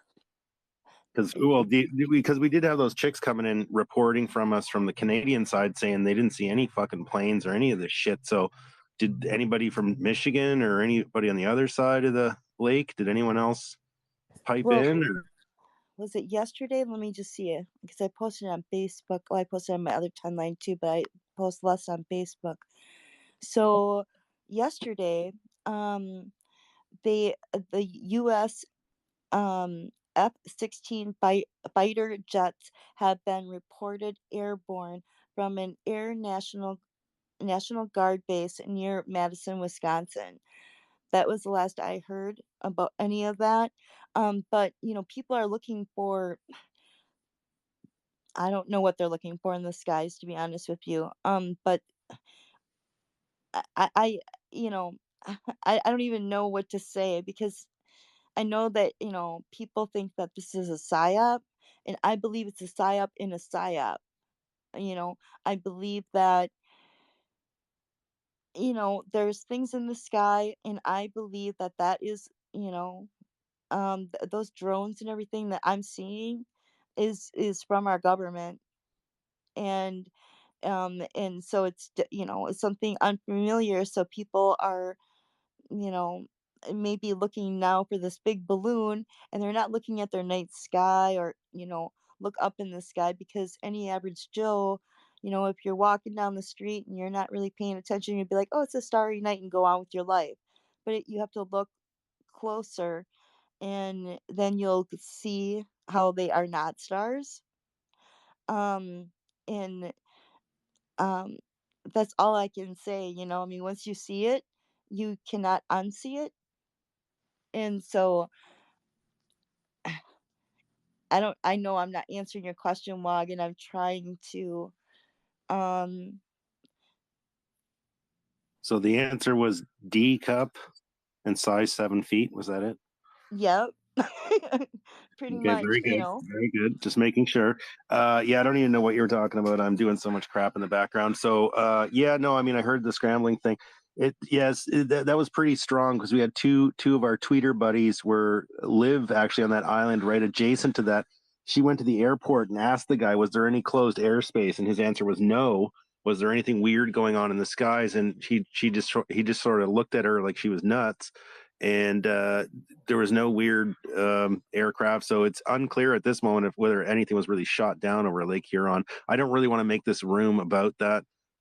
We were more about class warfare there a few seconds ago, but Gnostic and Mike, I think, have dropped out, or who knows if I can actually see who's in the room here. The screen sort of seems like it's broken in some form or format, but yeah, I don't know. Who knows, right? I mean, I just think it's like diversion after diversion, which just shows how desperate they are. Like they're the fat chick at closing time at the bar, trying to get you to be entranced with her gold ring and lure you back to her house or something. I don't know. right. Well, your terminology just kills me. Yeah, I agree. And yeah, I won't make it any. I just wanted to bullshit. That's about it. So Well, that's bullshit. What do you see? What's going on? I mean, we got nothing else going on. No one wants to speak. It's just me and you up here naked in our underwear talking on the internet. So what's the with a bunch of spectators though? So what's the scoop on the poop? What's your read on the thing? I mean, I think that Trump tell me seems what to be first looking of like all, tell more me what you more. thought of my video. It was unclear, to be honest with you. It was unclear, but I can if there's a red and white light on it, it's usually an actual aircraft that has to fly those things. But you said it was 10 feet above your car when it first went over. It wasn't even that. And no, I said it was about 10 feet, like long. Oh, okay. It wasn't 10 feet over your car. Okay. No, it was Yeah. like right over my car. I mean, Well, I and that's what encourage you to get a low light video camera is what I encourage you to do. You can get them cheap. I can tell you which kinds to buy. Old kinds that'll cost you like $30 at a used store if you want, and just load up a new tape, get some new batteries for it, and you're off at the races, and have that thing ready, because you're the only person I know seeing these things all the time. So and also you got to reach out to the MUFON guys, the UFO network. There's probably some guys around in your area that have all the proper gear to do this stuff. I'm actually in a Facebook group. It's called Strange Things in Wisconsin. And you would not believe some of the things that they, I don't participate in it. I You got don't to know why. get part of the UFO researcher network. It's called MUFON. That's it. Just look it up, MUFON, and look for your local chapter, MUFON. And those guys have like the proper camera, low light camera gear and stuff like that. I actually have all that gear, but that's another story. But I have all the low light video cameras and all that kind of crap. So you can get an amazing. You need a proper video camera to capture what you're trying to capture, and a phone is not going to do it, because it's trying to. It's trying to make the best picture of it out of everything. So if you get the bright lights like you had in that video, the camera's going to be like, oh, well, I have to adjust for this and adjust for that. So I just think you should be carrying a high quality, low light video camera with you at all times, because you're seeing these friggin' objects all the time, right? Well, last night, they were just sitting up in the sky. So, and it was a clear night. I obviously can only see the, I'm going to call them So, drones, because I believe they're drones. Drones, yep. And so they just sit up in the sky. They don't move, and that's why people just, write it off to be stars. But once you look closer, like I keep on saying, they're gold, and they look like butterflies. So Yep. yep. Well, so that's interesting. So they have wings, and are the wings moving? Nope. They don't move, Wog. Nope. So Are they silent? yep. And so are like these silver things. Can you watch the nest there, Olive, for me, because I'm just bringing up some guys I don't know here. Okay, cool. Well, that's fascinating. Let's come back to that, because I can tell that Kashichi is shitting his pants to speak there, because he keeps on unmuting himself. So go ahead, Kashichi. Yeah, that's called Kshitij. That is in Sanskrit. It is called horizon. In English, it is called horizon. That's what your name means? Yep. Okay, You got cool. it right. So how do I pronounce it properly? Because to me it just looks like Kashichi. Kshitij. Try and speak. Shitish. Okay, yeah. Go ahead, Shitish. Tell us what's up. Where are you from? What's going on? So I thought this is some Trump discussion, politics in USA. Never mind. Well, we're talking about UFOs right now. We're talking about UFOs. Yeah. You ever I seen a was watching UFO? UFOs. You ever seen a UFO? News. I was watching UFOs. Latest news article was UFOs, and third UFO was only a Chinese balloon. Yes or no? that particular one. Why don't we talk a little bit about your history in India or whatever? Does the Bhagavad Gita does the Bhagavad Gita talk about UFOs at all, or anything like that? Sorry, I muted you by mistake. I hit the wrong button there. Just one sec. There you go. Now go ahead, Kashit. Has the Bhagavad Gita refer to UFOs or visitors from other planets at all? These are not visitors from other planets. These are only Chinese or I'm not Americans. talking about that. I'm talking about your ancient I'm text. from India. Yeah, I know that. I'm So, at, what is that? I understand where you're Not, coming from. not I'm right away. asking you, is there any UFO activity in India, or is there anything written in your old texts about UFOs? Yeah, there's a lot of stuff. Okay, But tell us about it. so I am saying, okay, there's a lot of stuff. Not old text, even new text, new this century also says the same. We are on the same page. Get it right. You and America, me and India. We are on the same page.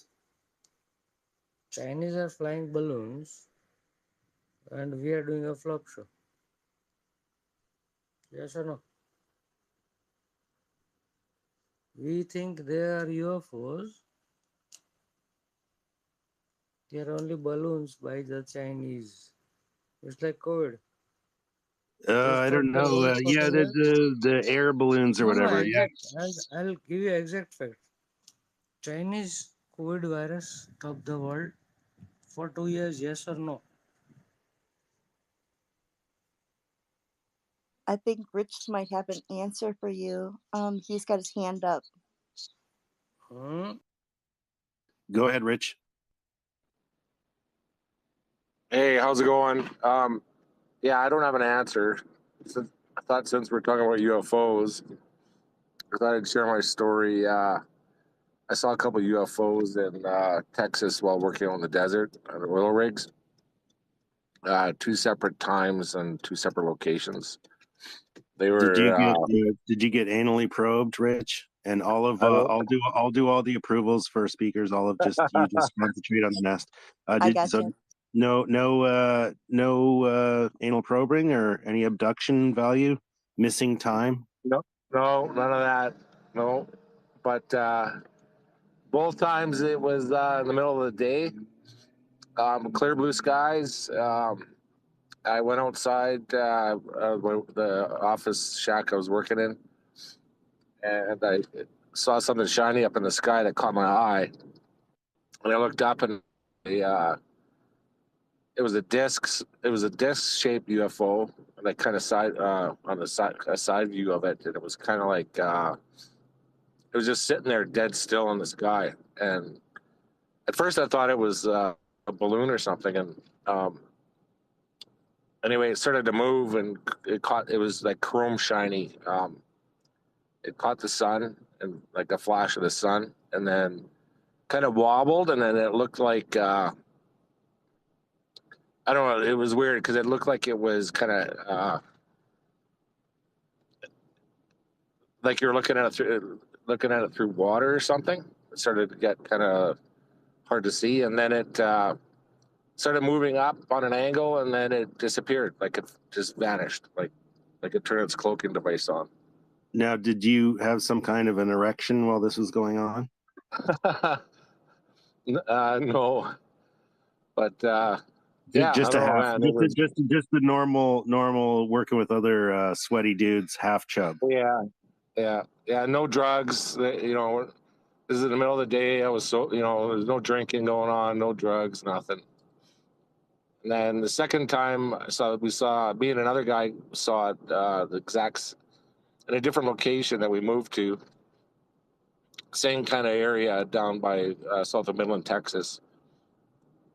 In the middle of the day, same scenario. You just happen to be naked in the bush at this point in time, right? Yeah, well, we took a break from our tube top dancing party, Yeah. So Midland, I've actually been in Midland. What a weird little town. But anyways, okay, continue on. Yeah, well, that's mostly the whole story. The second time we saw it, I was with another guy, and it was almost the exact same thing that happened. When we noticed that it was sitting dead still, and then and we were watching it a couple seconds later after looking at it, it started moving around, and then it just vanished again. So yeah, it was really bizarre. So it was either the military has some kind of drone with cloaking technology, or it was Little Green Men or something. I don't know. Did it move in an erratic way that defied physics? Well, not really. It didn't move that fast. and it didn't move that far before it disappeared. So When it but disappeared, did it disappear in a motion disappearance, or did it disappear in a complete disappearance? just complete disappearance. Like it just like it And was is this moving yeah? while it was moving, not that fast. It just disappeared. And did it like this is pre cell phone days? I guess I'm imagining. No, because both times I was shocked by it. I didn't even think to grab my phone. Well, your hands were busy with other things. You guys were massaging each other in a fit of passion out in the oil fields. Yeah, we're putting oil on each other. Yeah, lathering up in your overalls with no shirt on underneath. Yep. Okay, well, very good. I just wanted to check in and make sure that our homoerotica for the day has been fulfilled. I did invite our buddy Danger Cats. Are you familiar with Danger Cat? No. Okay, let me put this up in the nest for you. You got to follow this guy and go on YouTube and follow him in whatever. So he's got February 25th, Lethbridge, Calgary, Hinton, Edson, Edmonton. So he's all over Alberta, and he's got a couple of BC dates at the beginning, at the end. But follow this guy. He's a hilarious oil patch guy. He's got the best YouTube channel about, just hilarious stuff. I mean, I don't want to, blow your load over this guy, but he's absolutely worth checking it out. Okay, cool. He's I was gonna. Huh? I wanted to say too, for anyone interested in looking at whether drones and all that stuff. I'm driving while I was listening. A woman was talking about seeing stuff in the sky at night. If you ever look at the sky with the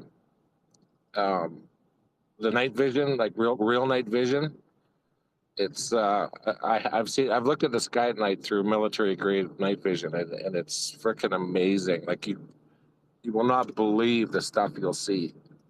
It's almost like sticking your head in the ocean at night and turning a light on. Hey, look at this. Look at this. I convinced old Uncle Hack to come up here. So Rich, he's called Rich from the Shack, who's an old driller. We're talking about UFOs right now. Uncle Hack, we got the guy into the room, for Christ's sakes. Uncle Hack, welcome. Long-time fan, first-time caller. Thanks for having me. UFOs, huh? Yeah, well, he was just down in Texas. He was giving us a couple of shits there. But Rich, give this guy a follow. This is the classic here. So I've been following you on YouTube for since you came up, and Jesus Christ, how many goddamn laughs have I had from you? So thank you for that, and welcome. Is this your first Twitter space? Are we popping your cherry here, or Actually, what? you are, yeah. This is my very first Twitter space that I've done.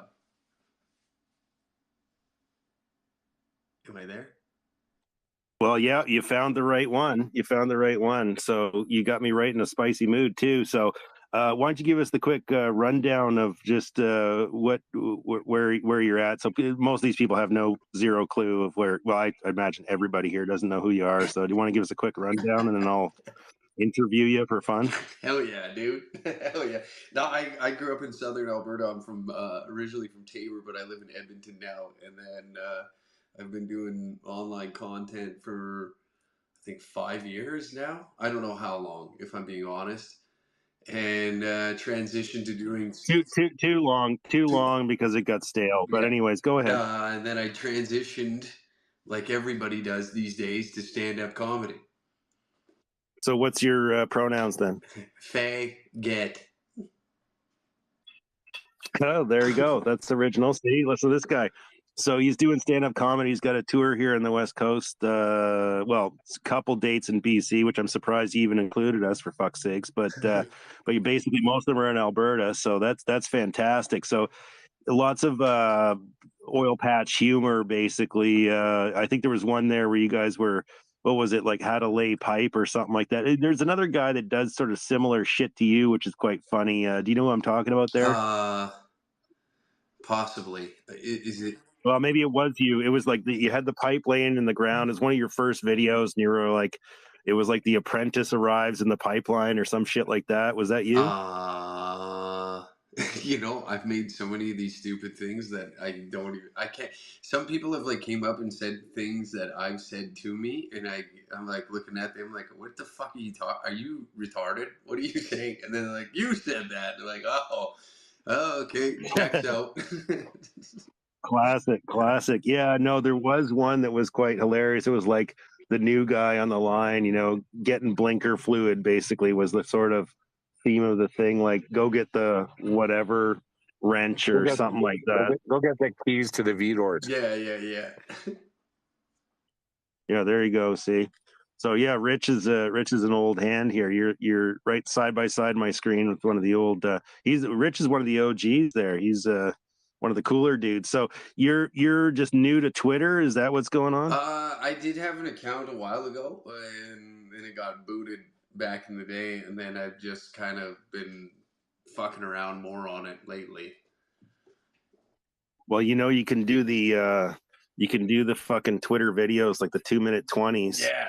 And then if you get on the DMs with me, like follow me back or whatever, I'll get you on the DMs. We can do even more weird shit if you want. But so most of it, like what we would be doing if the fucking political system was in such goddamn dire straits, I'm stuck talking about constitutionality and fucking virology and blah blah blah all the fucking time and covering all this horse shit. But normally we would be doing just fun piss ups at night about Bigfoot and UFOs and just shooting the shit and general fuckery. But of course, everything for the most part nowadays is super serious. How do we get out of this mess, kind of thing? But you got any takedowns from that, or any what's your how do we get out of this shithole, Uncle Hack? Well, we're in the midst of the Great Balloon War, so I would suggest maybe getting a nice tub of helium and really load up, because that's what it seems. If this planet, if we like destroy ourselves over balloons, dude, I'm gonna be laughing so hard. That's the funniest shit I've ever heard.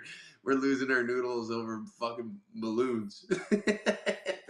Well, I say load up on BB guns. I mean, that's BB guns and helium. That's really where we need to go here with this sort of goddamn nonsense. All right, well, so how it normally works, I made you co-host because I want to just informally talk to you, and this is your first cherry. You're getting to actually be co-host, so don't fuck around with the controls there. I'll handle the room for you. I can teach you how to do it at some other time, but we got our hilarious buddy Donkey Dong has a comment here. Obviously, we've sucked him into not paying attention to his new boss at his new fancy tech job, and he's actually going to say something here. What's going on there, Donkey Dong? Hey, my name is Donkey and I'm unvaccinated. Hey, Donkey. I just wanted to fucking say welcome, Hack, dude. I fucking watch some of your content here and there.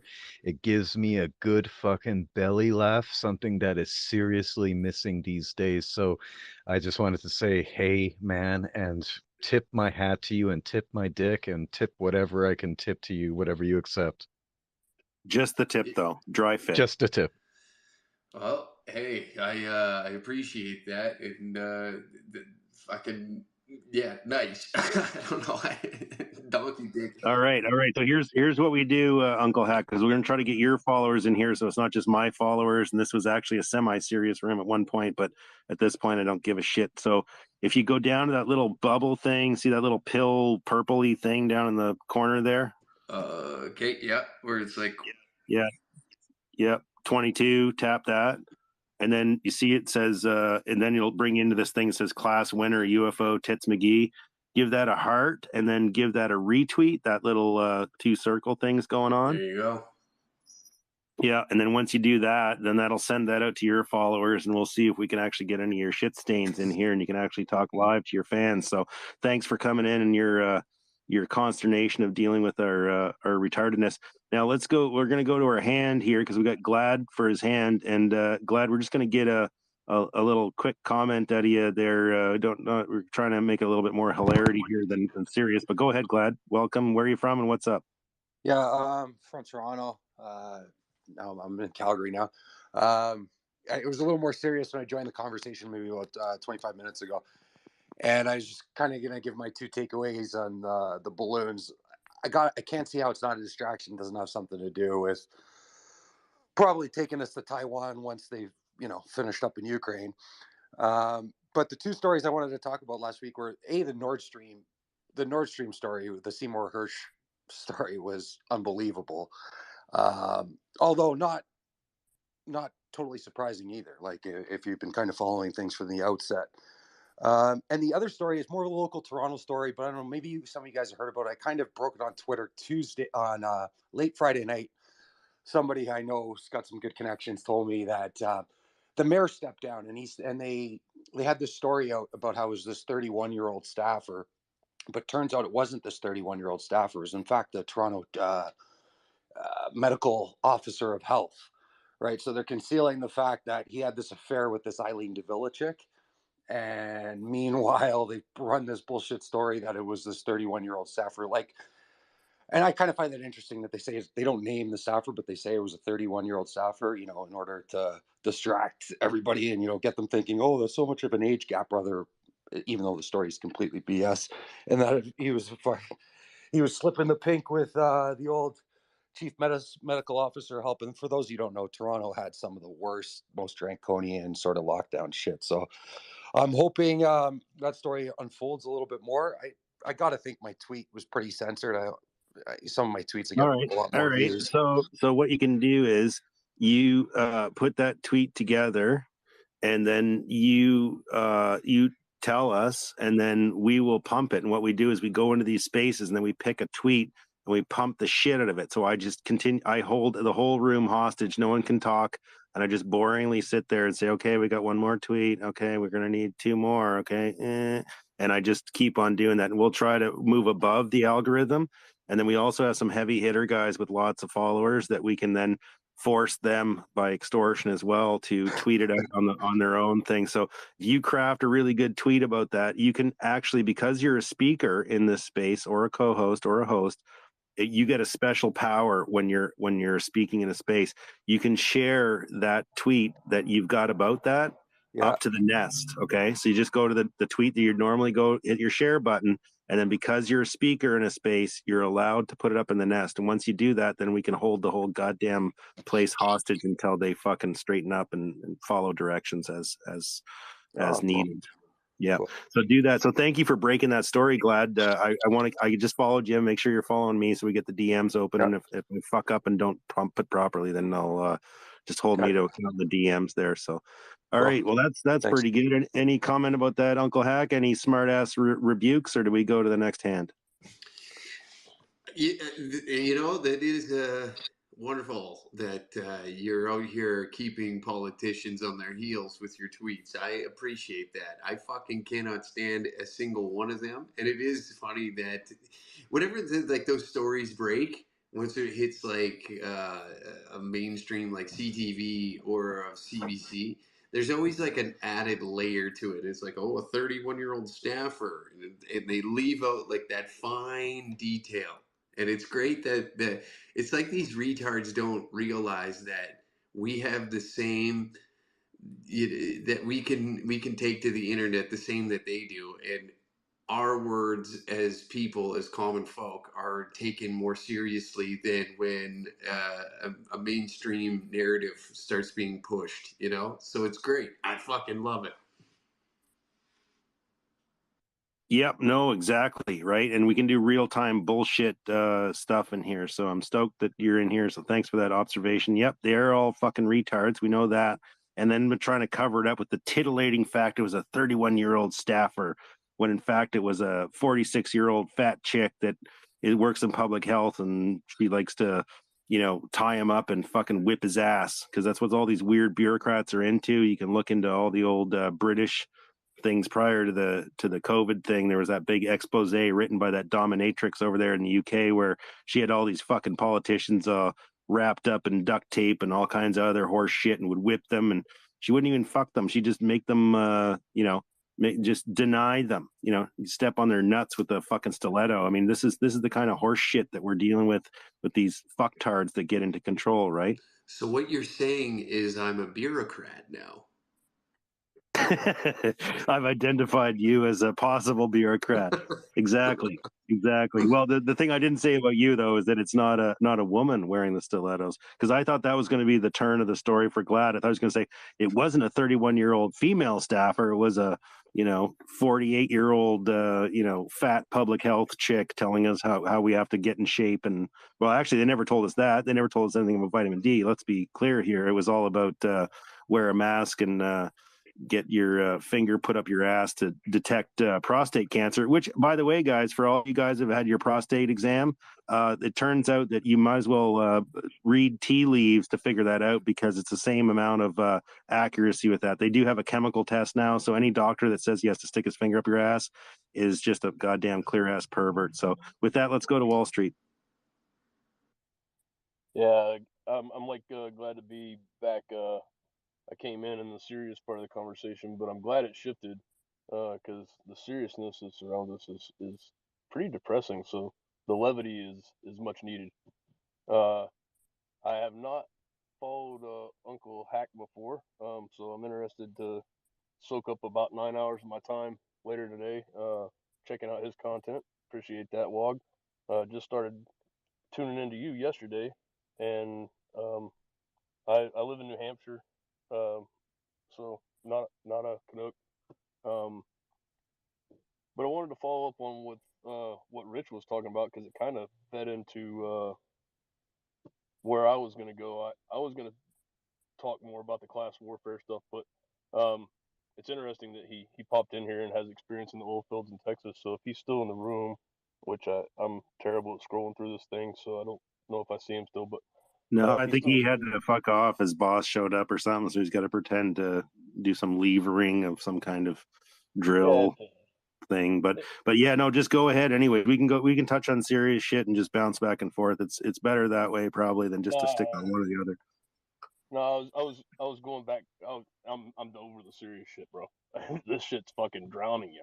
You know this stuff. No, but you got to throw it in there. We got to have material though. We need the straight faced guy, and then we need the clowns too, right? So you can be straight faced. And then kudos to you for living in fucking New Hampshire. God damn, I wish I could move to New Hampshire. I'd move there in a heartbeat. Fuck this. But we're trying to create the New Hampshire and New Brunswick. There's a New Brunswick Free Project. In case you didn't know, it's styled after the New Hampshire Free Project. So, but I heard you guys got quite a bit of problem with a bunch of Democrats moving in down there and fucking the shit up. Is from last time I heard. Yeah, they migrate north. Massachusetts and Connecticut. This is their vacation land. Except Maine's actually technically called vacation land, but boy, I'll tell you, there's nothing about living free or dying in New Hampshire. They actually charge you to die. So even though we don't have a sales tax and we don't have an income tax, guess what? They'll just rape you on your property taxes. So it's all cool. Well, they got a death tax then too, is what you're saying? Pretty much. What you pay your plot. Your plot. You're gonna pay to be buried. You got to be paid to be. Well, cremated. yeah, you got to pay up here too. I mean, shit, nothing's free in life, right? Or Well, death. right. So the saying is kind of ironic. There's nothing free ever. Well, wait till they try to do the thing. If you guys know about the Grateful Dead band, it was just like someone that would pay for your burial type of deal if you died as a pauper. But we fought for 1,000 years to not have transferable debt. And it looks like they're trying to do that again too, where it'd be like, okay, you die and you owe a bunch of money. Well, guess what? Like that right now that disappears with your death, but they're trying to angle into that shit too, where if you die with a bunch of debt, then it'll be passed on to your heirs. And that's, of course, is how serfdom started, right? So they're just trying to create a digital tax serfdom. So to your point there, Wall Street, good points there. Well, we're all slaves of corporate, so only if you believe you are. Only if you believe you are. Remember that. All this shit is done by consent, including the most important thing they have to own in your mind. Like up here in Canada, just for you Americanos that don't know, they built fucking voluntary isolation camps up here in Canada as a psyop for us, as a fucking psyop to make you believe that they were going to put every unvaccinated Canadian in a fucking camp. Okay. And so what happened, and what I said to people is they're like, oh, they built all these camps. I'm like, what? Can those camps hold like what, 600, maybe 1,000 people across Canada? They're not doing it for that. They're doing it to build a fucking jail in your mind. They don't need to build a physical jail if you guys are all freaked out and think you're going to get moved to some camp. They're just doing it to fuck up with your head. That's why we're in a PSYOP, military grade PSYOP, guys. I mean, it's that clear. Or do you want to land your plane there, Wall Street, and then we'll move up to SV or get a comment from Uncle Hack and then go to Esme? Well, I was just gonna say, if they put us all in isolation camps, at least we know where like-minded folk reside. You know, we can actually band together at that point. But I think they'd be doing us a favor, maybe. No, what I was gonna say was more about the class warfare and the oil fields and how even at this point they're even manipulating the stock market. You know, oil prices. I'm in a play with MMTLP where they've halted this thing for 66 days, and I legitimately own shares of oil reserves. How the fuck do you short oil? Like, but no, yeah, I lost my point a long time ago, so I'll just go back to the levity. I appreciate you, Wog. No, stay up here as a speaker. We can't afford to lose any speakers. We have low engagement on this room. Do not leave. That's it. That's it. Well, the thing is, what we saw with the oil shit, what they did is they disconnected supply from demand for the price, right? So what they did is they just artificially pump it up, like, ooh, there's not enough oil. Well, then the fucking tankers arrive and all the goddamn storage tanks are full.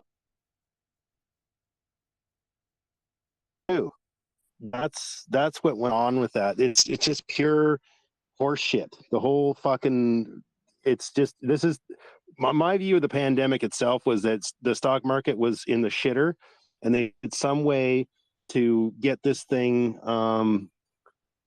pumped up and create a bunch of money. And you can look at that. When did the money printing started in Canada? It started in August of 2019.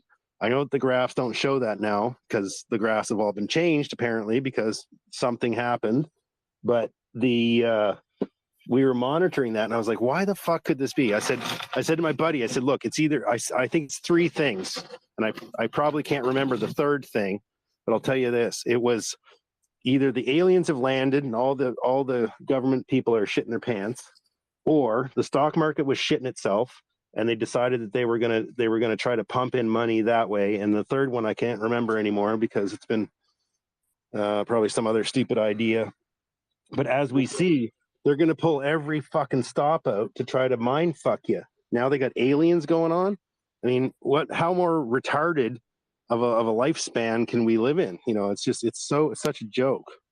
Yeah, so to go to that point, well, you know, if the pandemic was, you know, part of the psyop and oh shit, our stock market's so fraudulent, we've raped and pillaged money out of there for so long that this thing's bound to go under. We got to create a problem to distract, to detract, and prevent, you know, this total collapse. I'll challenge you that right now, December 9th, this MMTLP play was halted via U3 halt, and it's literally assets of oil in the ground. They halted this trade due to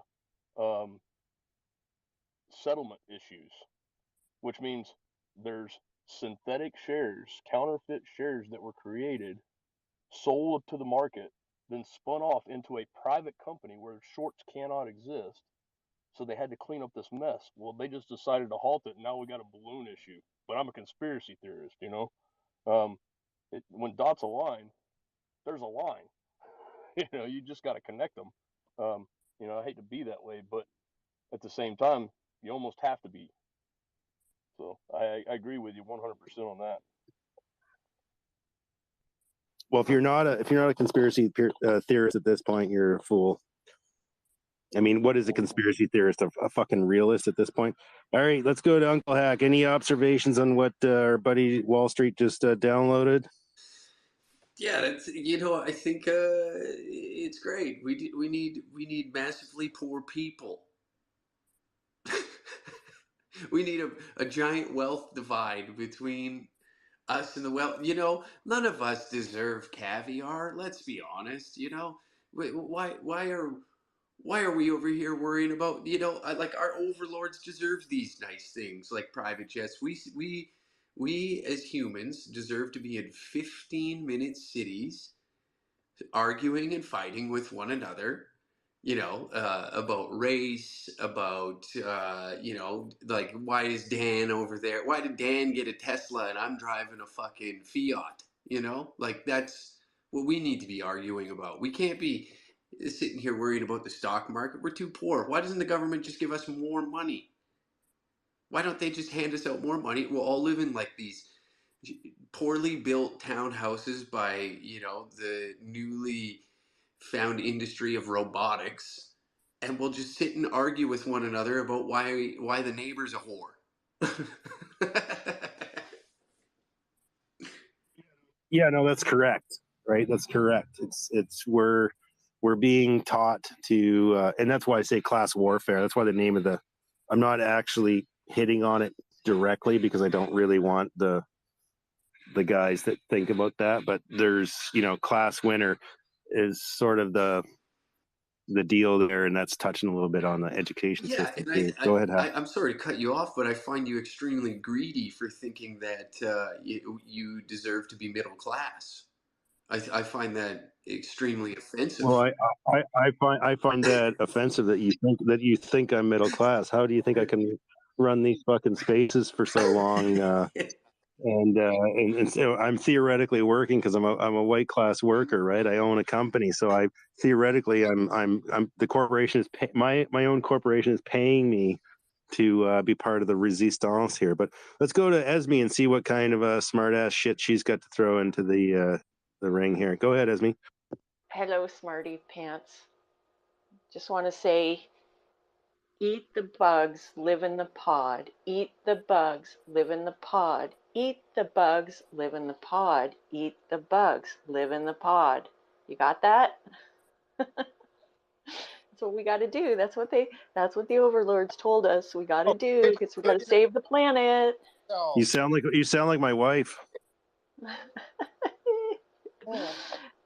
So yeah, I'm very interested. Glad to be back. I am glad to be following you, because I'm in Toronto as well, and so I took great glee in this Tory stepping down. I mean, one of these elected officials is as bad as the other. So, I mean, he'll be dumped out, and then we'll have another shithole person trying to, steal our money from us, and discourage us to the point where we can't carry on any longer, and we'll have to apply for MAID.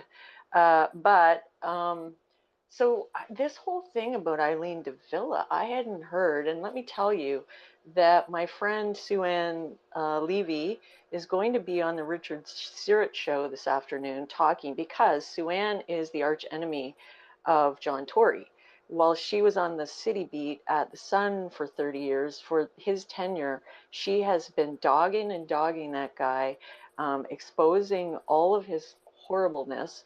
And the reason she left the Sun was because Paul Godfrey, the publisher, is really cozy pals with John and told her to lay off John. And so she just finally said, fuck that, and went to True North.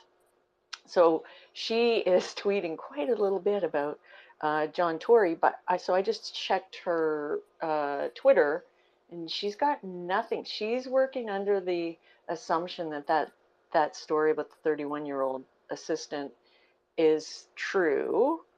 But so I want to know where you found this Eileen de Villa story, because it's kind of interesting.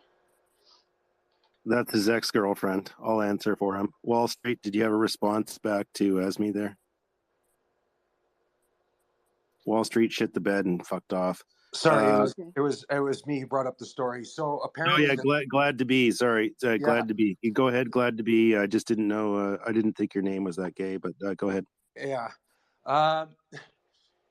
So that story has been circulating. That apparently people in the Sun first got a hold of this story.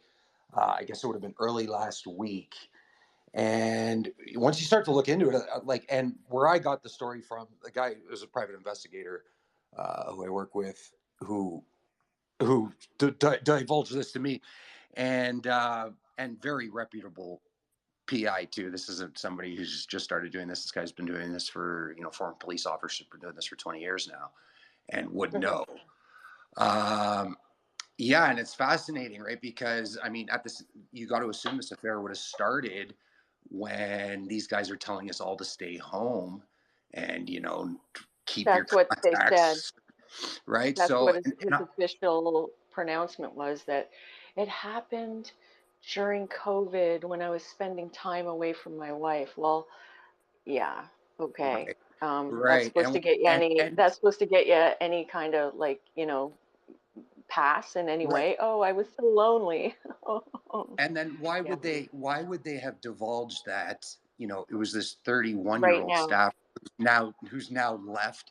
And how come the sleuths haven't been able to figure this out? You got to imagine that if it's a staffer, she's 31 years old and she's recently left. We know who she is, right? But So I don't think the timing is weird on all counts because it ended something like 2 years ago. That's what, or where she left.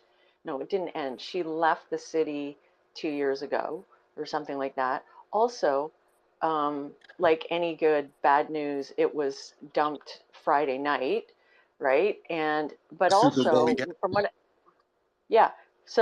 I understand is that it was the Star that broke the story, and the Star is a main cheerleader for Tory. So why did the Star turn coat on Tory? Like, that is very, very curious. Well, I think the Sun probably saw this as an opportunity because remember Ford earlier in the day, the story came out about the whole having to gas Bruce and Cordelucci over to his daughter's stag and doe. So I don't know if Lily knows or someone in that camp knows and said, "Hey, Doug, good time to dump this." They're going to come out and fall on their sword here. And I'm guessing enough people knew that this, that's in my estimation what happened. Everybody has to know, like when they're scheduling him and all of his staffers are following his comings and goings, they know. Like But those who would offices are so have tight. spent more intimate time one-on-one with John Tory during that time period than Davila herself? No one. They were together every single day. Yeah. For almost a year and a half there. And she apparently was at Davos. I saw that. And she was called out on it, and the official announcement was that she paid her own way to go there. It's like, what? No, I don't think so. Right. They just lie and lie and lie and lie. It's funny too. Tori's wife is good friends with Harold Perry's wife, and I think they're down in Florida now. I don't know how she shows her face in Toronto again at some of these spots. It's got to be pretty embarrassing for her. But I can't imagine they get divorced at this point. But yeah. So and Harold Perry, he's a dog. Like he's had multiple affairs. Who's that? Who's Harold Perry? I think he was involved with Rogers. No, it's the Old Boys Network. Right. So Sue Ann Levy was tweeting. She retweeted Steve Paikin of TV Ontario's I know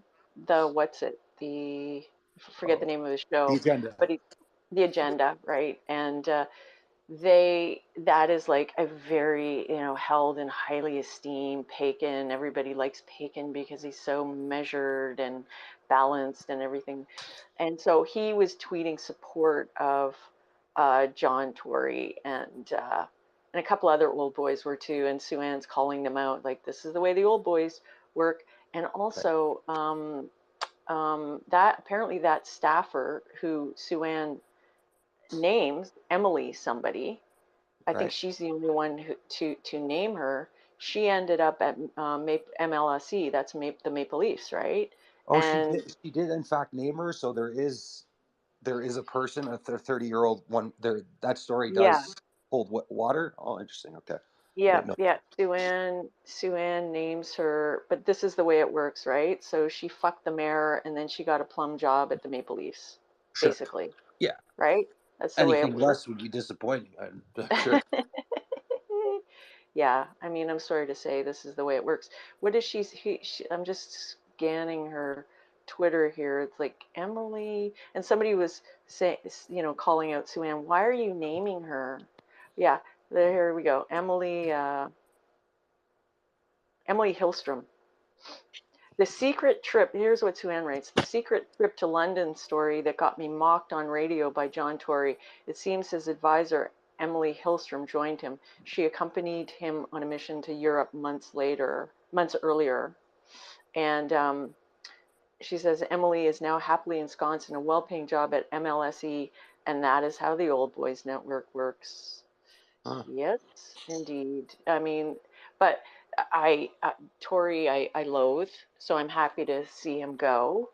But the timing is so weird that if it's over, and he could have gone on, so maybe it was poised.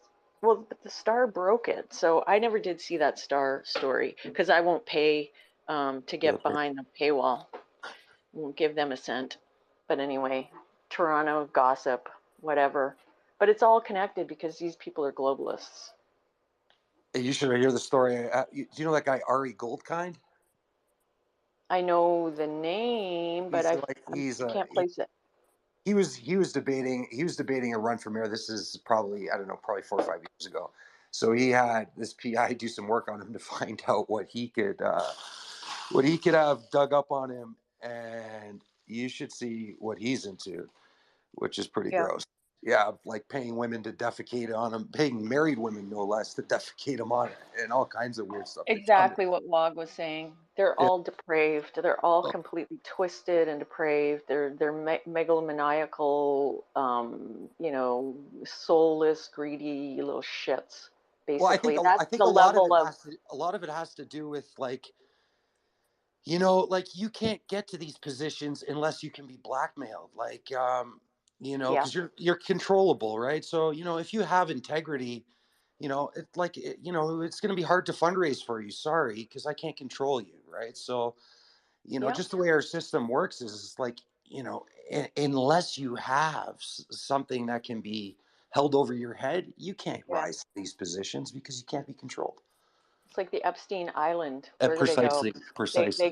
They go to a cottage in Muskoka, and they do their thing. Right. I There's bet got you to be they're a going to end up Canadian. losing. Esme, I bet you they're going to end up losing that list. Mm-hmm. But at this point, who's going to care anyways? Everybody already knows. Can we go to a couple hands, you guys? Yeah, you got well, hands. We have Go a ahead. speaker waiting we have a speaker waiting to come on up. So we'll go to letter Buck, and then we'll go to Wall Street. Hey, yeah, I just want to jump up here, show support for you there, Uncle Hack. I'm trying to remember. I think the first fucking video I seen you was the BC Pansy one, where you dirted Notley hard. That was like classic. I have to give that a watch later, but I didn't catch her. Someone did mention, maybe it was you, Wog, that you got some shows coming up, or any in Edmachuk happening soon. That goes to you, Uncle. Yeah, I will be in Edmonton March 26th at the comic strip. Okay, I'll make a note of it. Yeah. But yeah, I appreciate. Hey, stick with the kick him in the nuts comedy, man. Wog, my guess, that's where we're all us heady guys are sitting here thinking it's going to have to get to that point in this country before people actually fucking take a breath and stand up. So yeah, keep kicking them in the nuts and making us laugh. And yeah, it was really cool seeing you on here, and just the group you're in here with, Uncle, if you're new, they're a pretty cool bunch. So yeah, I hope to see you pop in again. Hell yeah, man, I appreciate you. Peace. All right, we'll go to Wall Street. Yeah, I was went in the supermarket, had to use the restroom, Has anybody ever thought about why Apple designed their AirPods the way they designed them? Does anyone else have the same problem with them falling out of your ears? Because one of mine just ate a urinal cake. I'm just saying. That was why I dropped off there. That's pretty fucking ridiculous. Pisses me off. That's all I want to say. Alrighty then. Donkey? Just wanted to say, eat the salad and die. If anyone knows that reference. And No, I Uncle. don't know what it means, so can you tell me? Because I just laughed at it, and I don't know if I should have. It's a reference to another speaker, extremely intelligent person. But yeah, no, Uncle, if you come to Ontario, please post that information. I'm gonna make my way out west probably in the next few months or maybe sooner. We'll see how things go. But yeah, I would love to see you in Ontario, Toronto, or anywhere they'll have you. Well, funny you say that. All of April. Right now, we're just putting the tour together, and I'll be spending all of April all across Ontario. So once I get those dates, I'll be releasing them. We're just kind of figuring out the map and where we're going and what towns and cities to hit. But I know, like, obviously, like the bigger centers like Ottawa, Toronto will be spots, but then like those smaller communities outside of the cities we're gonna hit too. So we're just waiting on the promoter to get his shit done, and then as soon as I know, I'll be throwing them out. But you can't use math because math is racist. Unfortunately, I am a racist, so I'll be using all the math I like.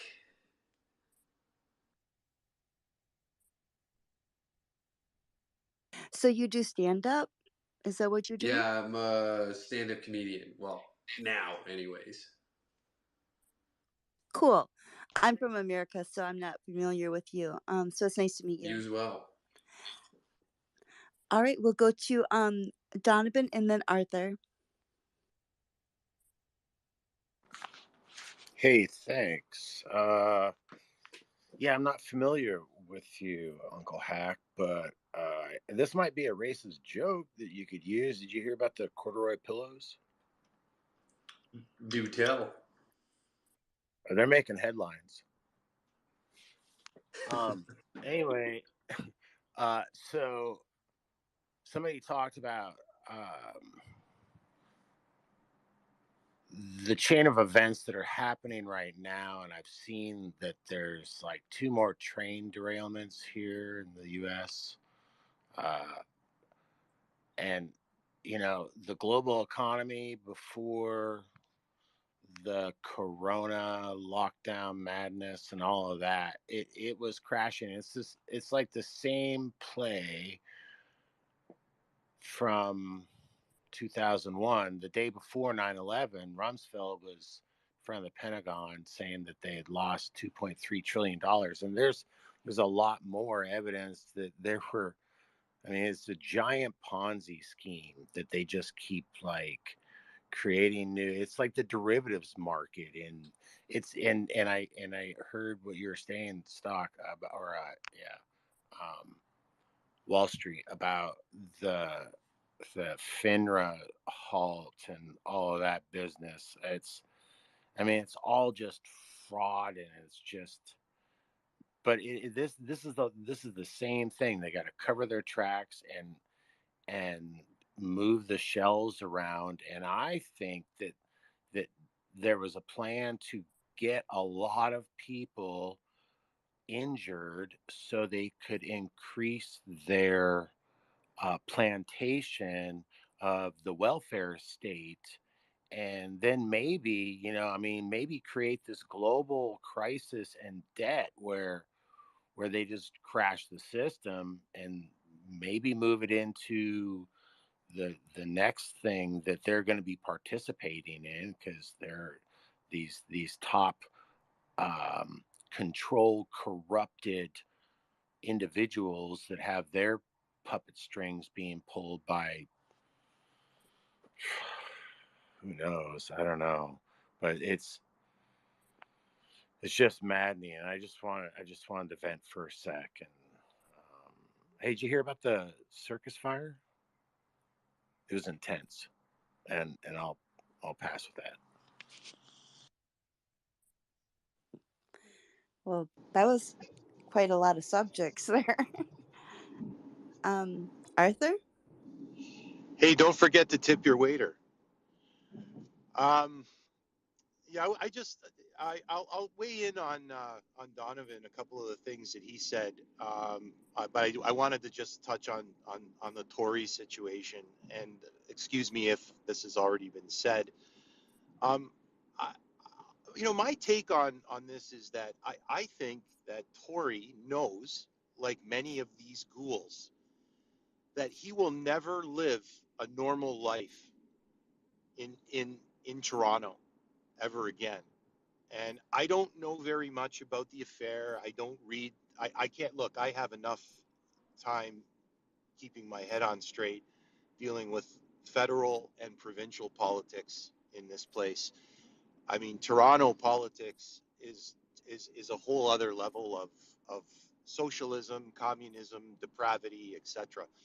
But does anyone, and if you've already talked about this, please forgive me, but I think that's the move. And I think that's the move for some of these people is they want to kind of disappear and kind of slink off.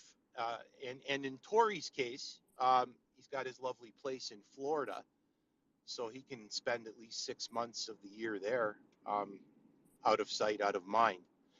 And forgive me if I'm not too up on this, but this was an assistant. Is that right? It was one of his assistants or staffers.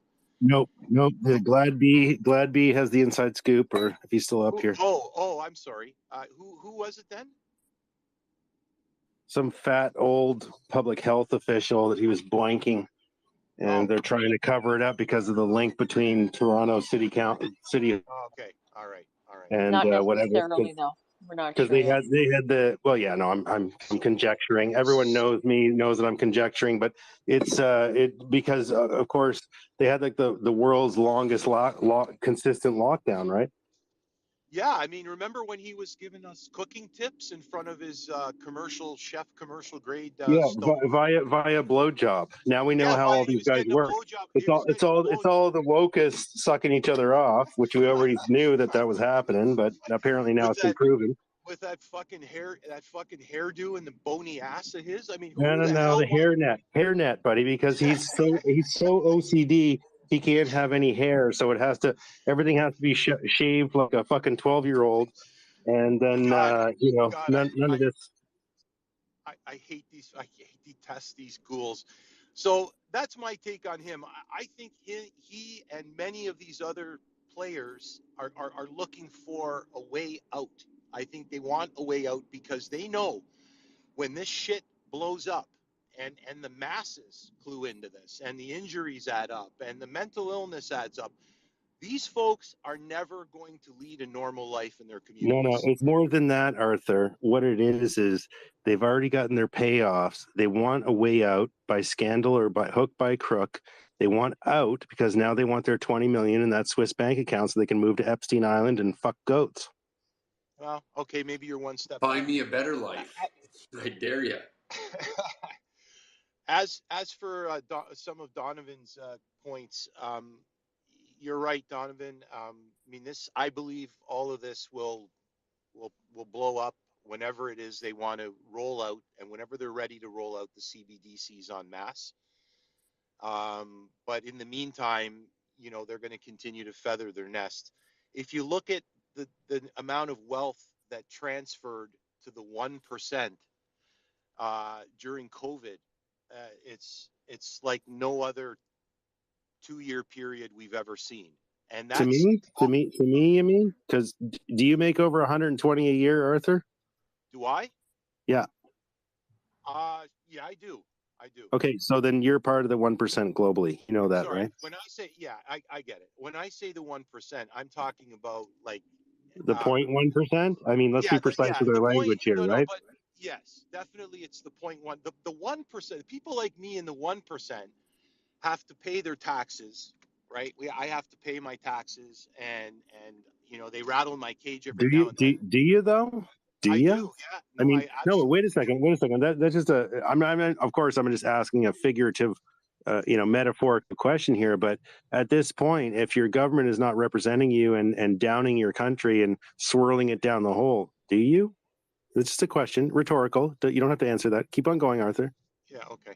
Uh, um, so yeah, we'll call it the 0.1%. I mean, these are, of course, the richest of the rich stuff all their wealth in foundations, so that when they on the way in, they can avoid paying taxes because it's considered a donation. And you know, a la Gates, a la Epstein, a la Soros, etc. So I mean, they're the worst of the worst. But the amount of wealth that has transferred to the we'll call it the top of the top 1% is far greater than in any period we've seen in the last 30 to 40 years. In fact, it's much higher than the great financial crisis. And you remember when they were doing the Wall Street, I forget what they called it, but you know, they were protesting and Yeah, the Wall Street. sit-in thing with Yeah, the yeah, hand that whole Occupy. signals thing. and all that other shit. Occupy Wall Occupy Street. Wall. Occupy Wall Street. Thank you.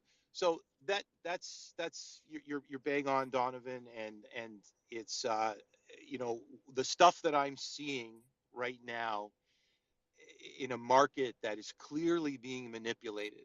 It's clearly being manipulated when you look at where we are in the cycle, and So when you just hold, right, Arthur? Just yeah like all the boomers come into the room say, buy the dip, and they're not no looking at the year over year no trend where it's going to zero. They're like, buy the dip. Oh, look, here's the dip. It's up this week. And it's like, have you looked at the fucking year over year trend here? This is going to yeah goddamn zero. And well that's the thing with the day traders, right? With the old boomers, like, and they've convinced us all to hold our retirement, all of our stored wealth of all of our time of working into this fucking construct. And I don't know why. I mean, we're going to have to get some people that are very aggressive in some kind of other plan here to start coming out. And that could be a thing for you to hold your own spaces. Like, where do you actually hold your coin here? Because these poor old boomers, I mean, they're buying the dip and buying the upper, and oh, it's up this week, and they don't see those trends. So maybe you can do some kind of boomer re-education camp virtually or something.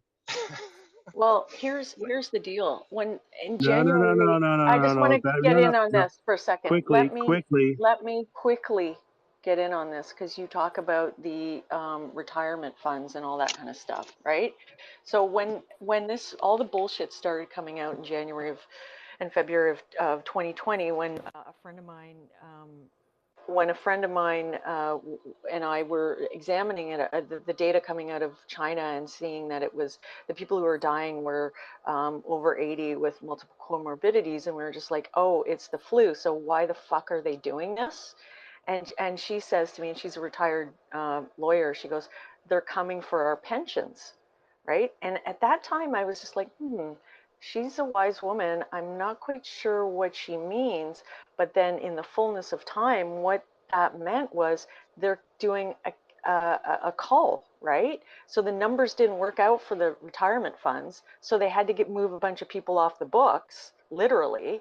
And so they killed them, basically. Correct. That is correct. But anyways, keep on going, Arthur. That's a very good observation, Yasmin. Thank you. yes the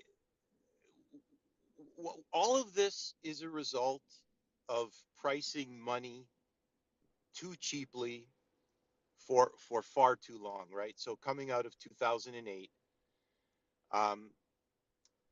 central banks are the buyers of the bonds that governments need to finance Okay, deficits. no, don't No, get no, but hold on. Okay, don't get I too won't. I technical. promise. I promise. I'm going to land it. I'm going to land it.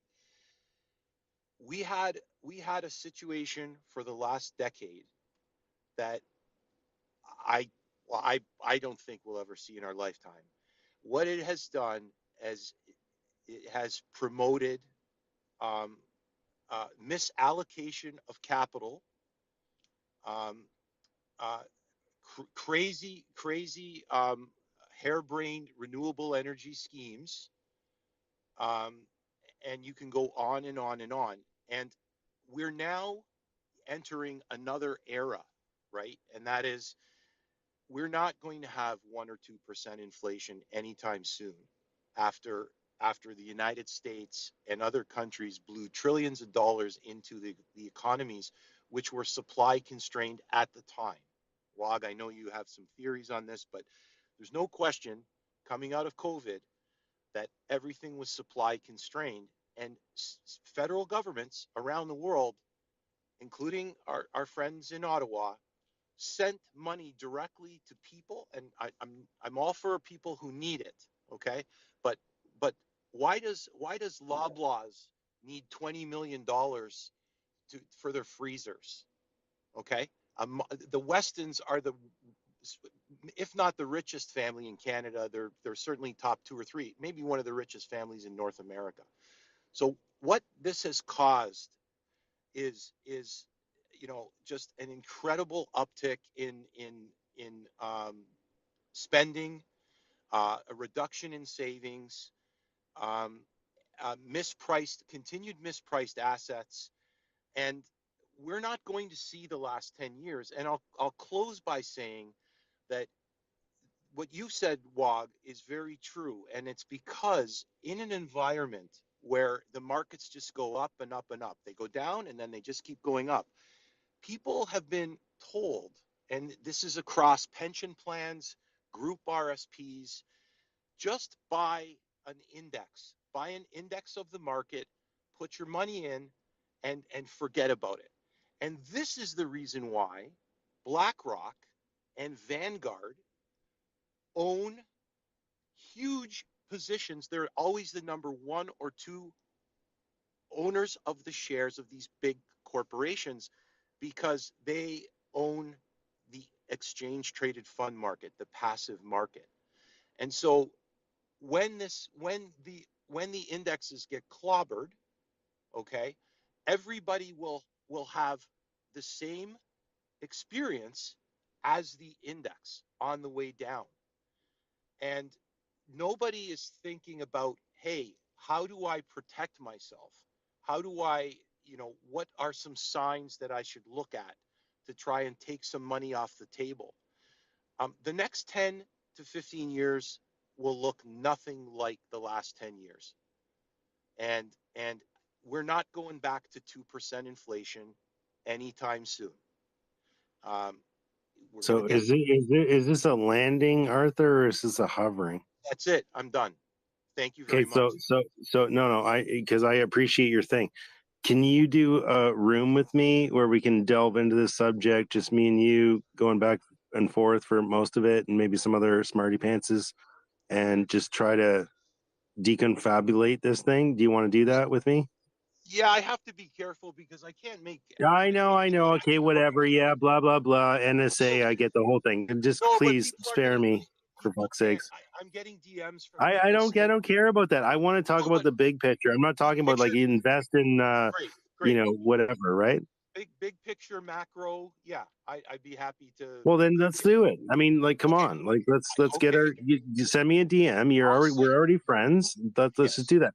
So I agree with pretty much everything you just said. Now, I would just throw in another thing here is that these day trader fuck ups, of which my family are some of them, just have no precept, concept, whatever. I'm not going to touch on that right now. That's gambling. It's gambling.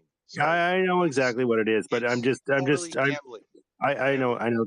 that. But the thing is that anybody that's playing this market as per whatever doesn't understand that these whales move in different ways, and when they move, the ocean tides swell.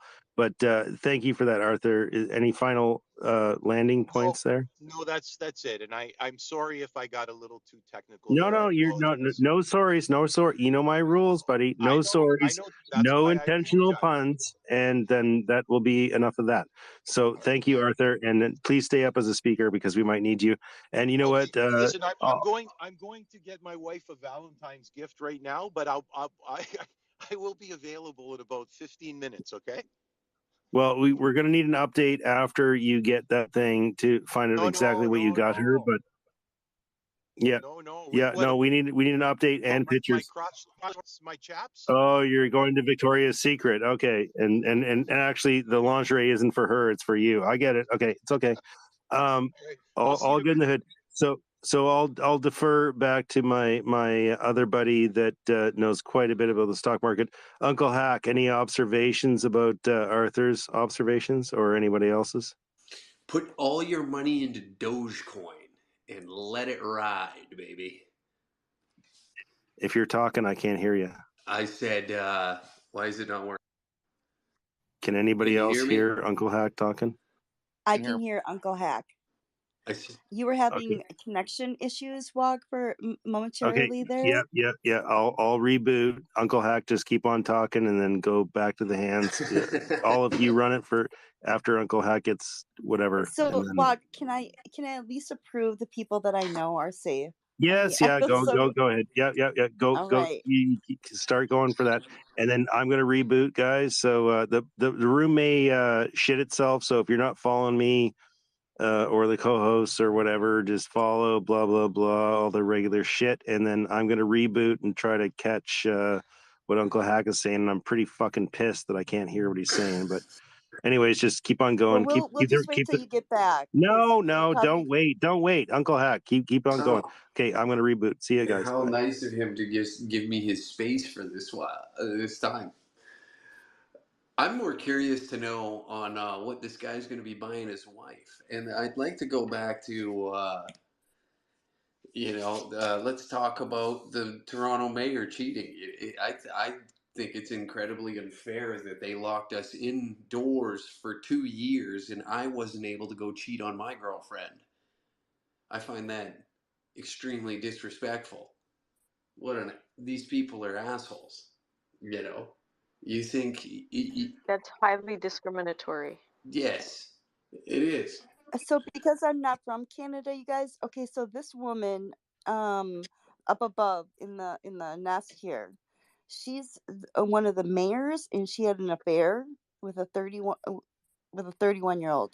Well, correct? Canadian news is about as important as dog shit on your shoe, so I don't blame you.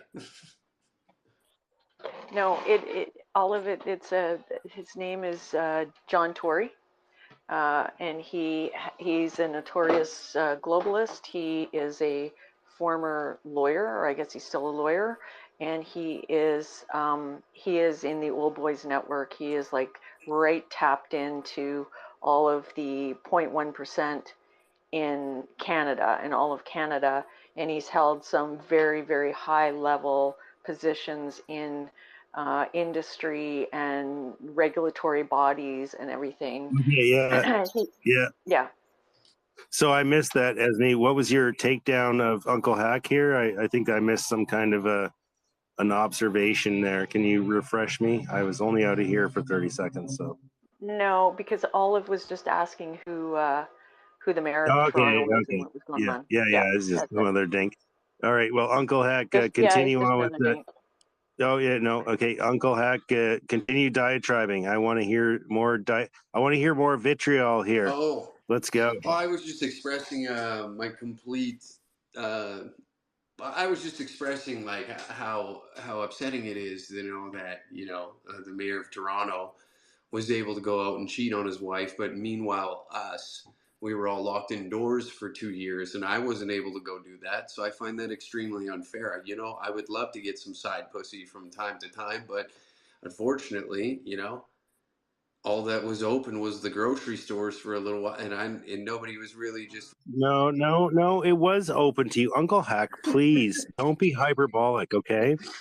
Dr. Bonnie Henry went on the radio and clearly expressed if you were going to have relations with randoms, that you should use a glory hole. Okay. Yes. Now let's be clear here. Our public health officials here in BC, maybe it's different in Alberta. I don't know what goes on in Alberta, but over here in BC, we were allowed to have extramarital relations as long as it was through a glory hole. So her suggestion was like a piece of plywood, perhaps with some padding around the hole so that you wouldn't get any chafing or splinters and such. But she clearly said like glory holes were accepted. I mean, come on, please be, you know, I mean, this hyperbole, buddy, come on, please. Yeah, I understand that, but you know, like it's not the same. You know, have you ever, like we were talking earlier, have you ever been to a dominatrix and just shoved your ass through a hole just to get spanked? No, it's not the same. Well, you can make a bigger hole, buddy. And see, this is the thing.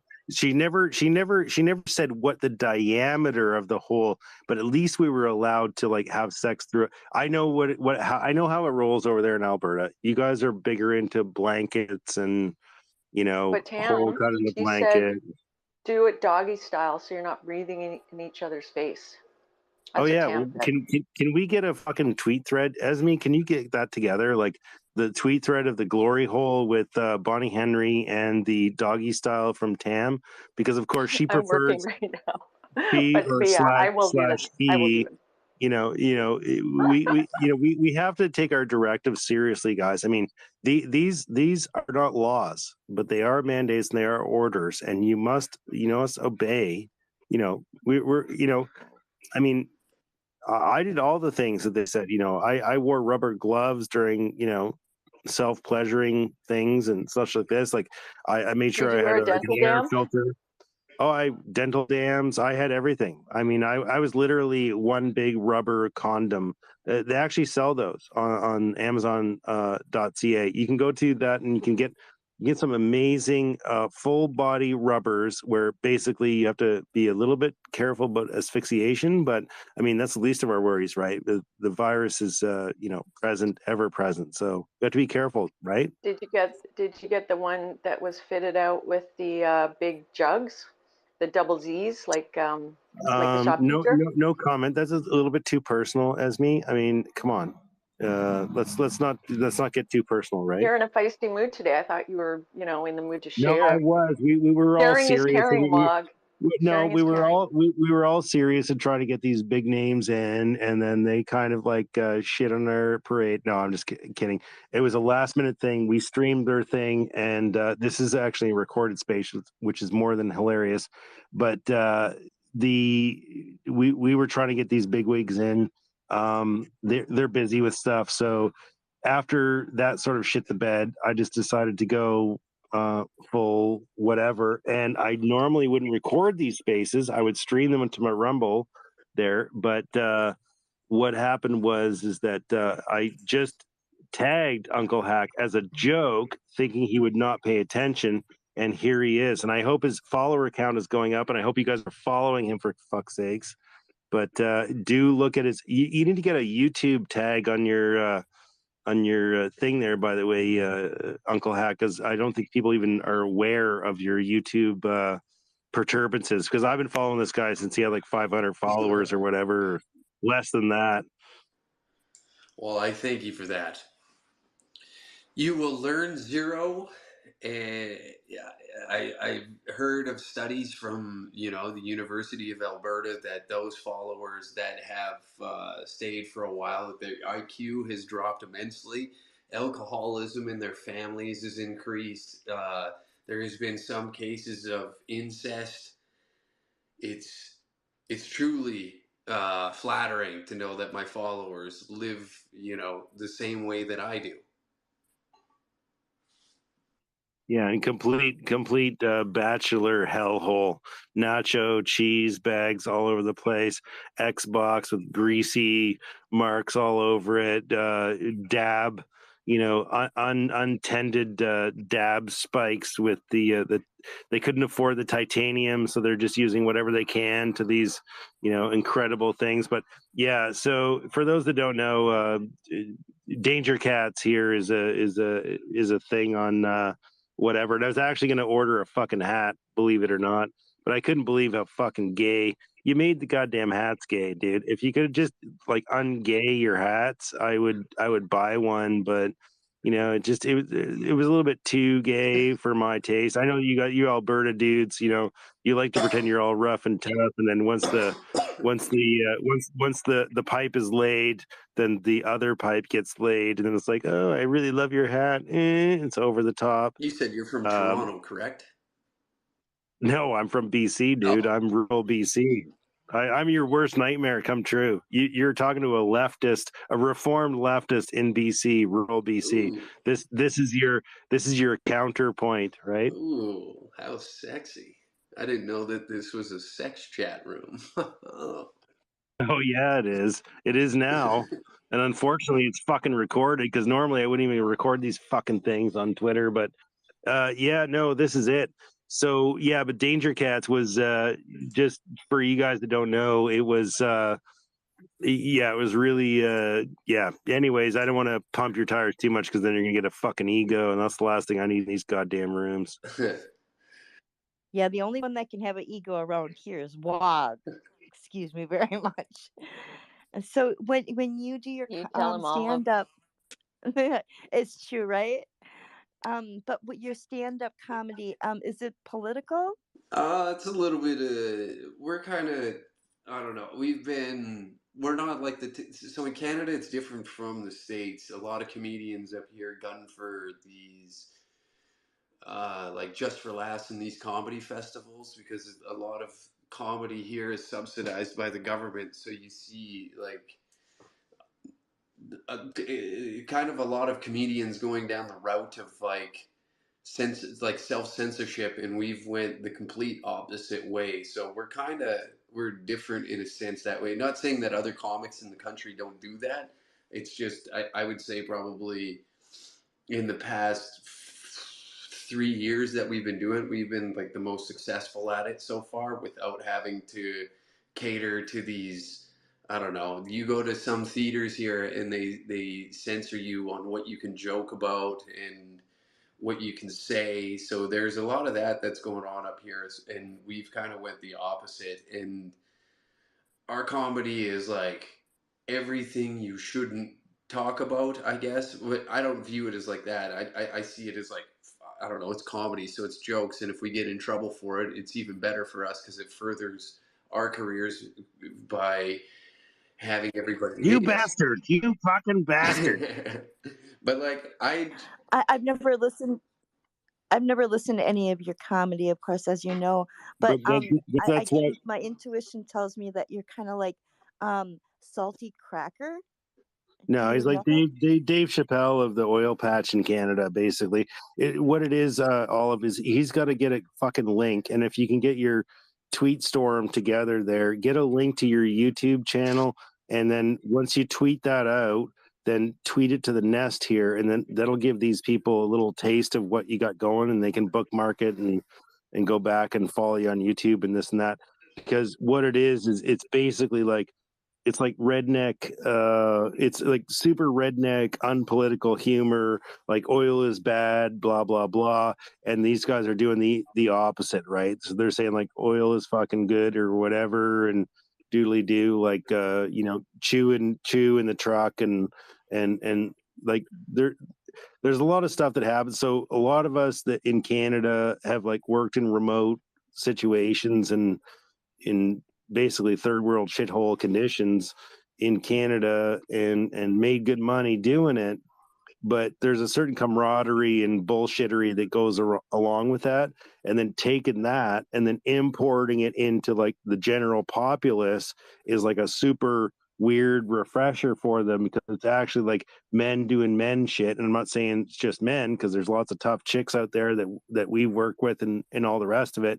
But it's like taking that angle from thing, being very fucking pragmatic, and there will be fisticuffs and there will be fights and there will be honoring ladies and this and that and the other stuff, like it's quite a dichotomous thing where it basically it's toxic masculinity to the nth degree. But what people don't understand about toxic masculinity is it's actually very protective of feminine ideals as well. So it kind of encompasses all that. I guess that would be the easiest way I could explain that. I guess Uncle Hack, any comeback at that? Yeah, I don't know. We're pushing back against like everything that now that I'm in stand up, we're pushing back against all these like ropes that they put up for comedians. Like we're one of the few rooms out here we do a monthly show in Calgary where we just allow comics to go up and say the shit that they're too scared to do in front of like these bookers and stuff, because a lot of them write some really dark and funny shit, but their comedy gets suppressed from these gatekeepers in all these communities, and they won't allow them on shows where we invite that type of, you know, kind of free speech on stage, which is very unusual in Canada right now when it comes to comedy. So I'm not saying I'm the fucking pioneer of it or anything like Yeah, that, but whatever. Yeah, quit blowing your own horn there, for yeah, fuck's sakes. So what kind of blowback? Like, if you tried to book like shows in other areas of BC where you've just been like shut down, because it looks like you're sort of. I looked at your tour and I was like, okay, this sort of makes sense. It's sort of like a little bit of a roundabout, and then. Have you hit any of that with trying to book book yeah, spaces and stuff? yeah. So in the summer I was canceled from 2 shows in Smithers, BC, and Prince George because of a joke that I put online in a roast battle, and it had some backlash, and we almost got like a total of like our little swing that we were doing at that moment. We almost got all those shows like removed, but the booker that we worked with out there, his feet were to the fire, I guess, too much, and then pulled out because apparently, you know, what we joke about and what we find funny isn't suited to what, you know. And I get like I understand like there's some, you know, bar owners and shit like that that just don't want that shit in their bar, and I understand that entirely. But in the same breath, you know, I I I don't know. It's like a double-edged sword. Just be you, okay? No, fuck it. Just be Yeah, you, okay? It's that fucking easy. And you don't fucking self-censor. I don't self-censor on these spaces. And the day that they start censoring these spaces is the day I leave. And I'm not going to create thousands of hours of content for these guys, because I am one of the biggest content creators in the spaces, okay? 100%. So since they began, so I am the OG of this. And even the big guys, they come in and they listen, and they figure out how to do shit and whatever. And it like, trust me, I already know that what goes on with those big 20,000 people spaces. They're listening to my shit because I can hear when they're echoing what I'm doing. So I know exactly what's going on, because I've been this is not and the other thing is that running these spaces is not an easy trick, guys. Like, running a quality space, it's not whatever. So yeah, we only got 80 people in the space, whatever, doesn't matter. The content here at this point is probably more quality than quantity, but they're doing other things to try to appeal to other things, to the bigger this and that and the other thing. Doesn't matter. But what I would say to you is that first thing, bookers, you don't even need bookers. If you start crowdsourcing off Twitter, they'll find like the local bar owner that's aligned with what we're talking about, and then you'll be all good. And we can find you bigger shit. So we can talk about in the DMs what your actual schedule is going to be like, and I can reach out to people that I know and these kind of things. I've already added this shit to the BC DMs that we got going on. So I'm already telling them that, hey, this guy's coming, and da da da. And I was joking around about it. I said, holy shit, I actually invited him, and he actually showed up. Oh, dog fight! Got a dog fight in front of my fucking house. But anyways, the other thing is that, what was the joke that fucked you up? If you don't mind sharing it, because I want a free and open platform here. I don't want any goddamn self-censorship. The day that self-censorship, like the day we start doing it on this, is the day that this ends for me. That's clear for me. But anyways, if you're willing to share, Uncle Absolutely. Hack, I don't want to pressure you. Go ahead. So I was in a roast battle for the Roast Battle Championship of Canada, and the joke I wrote, it was against a woman, and I think I found the most creative way to call this lady a whore, and I said, they say the body is a temple, but I think in Alicia's case, it's more of an unmarked grave because she spit out more potential children than a dig site at a residential school. And then I used that to promo the following roast battle, and then that was the one where you know, people got a little upset, and then we're calling venues and everything to get me shut down. No, I just say you keep on going for it, and then if the humor dies, and I actually think this, I would just say this: the humor attack is indication of where we're at with the society. And the other thing is, if we don't have free speech, especially in humor, we have a dead society, right? Correct. So the battle actually lies within memes specifically. I would say memes are more powerful than anything else. And then I would say the other thing is that if we don't have that a quotient, because humor, the jester, like the jester in the court, like for example, right, like the Joker, right, the jester, Joker. That's why the Joker remains in the deck of cards, right? King, jester, is that if the jester was allowed to say things against the king that was not allowed for the normal people, right? So it's critical if we don't have that, but the meme war itself is the key to unlocking this stuff, because by the time that the left understands what the meme is, it's already seeped into their brain. It's already fucked them. The left is already in retreat, and that's why we have to keep on pushing right now. It's not because we've lost, it's because their silence is telling us what exactly is going on. They can't stand on the data. So I'm a data driven guy. You probably don't know this about me, Uncle Hack, but I normally drive like super data driven things right now. I don't really play so much with the rando spaces. I'm just surprised that you came in. So now we have levity and we have seriousness going on. So it's a great dichotomy. But normally I would drive onto data at this point.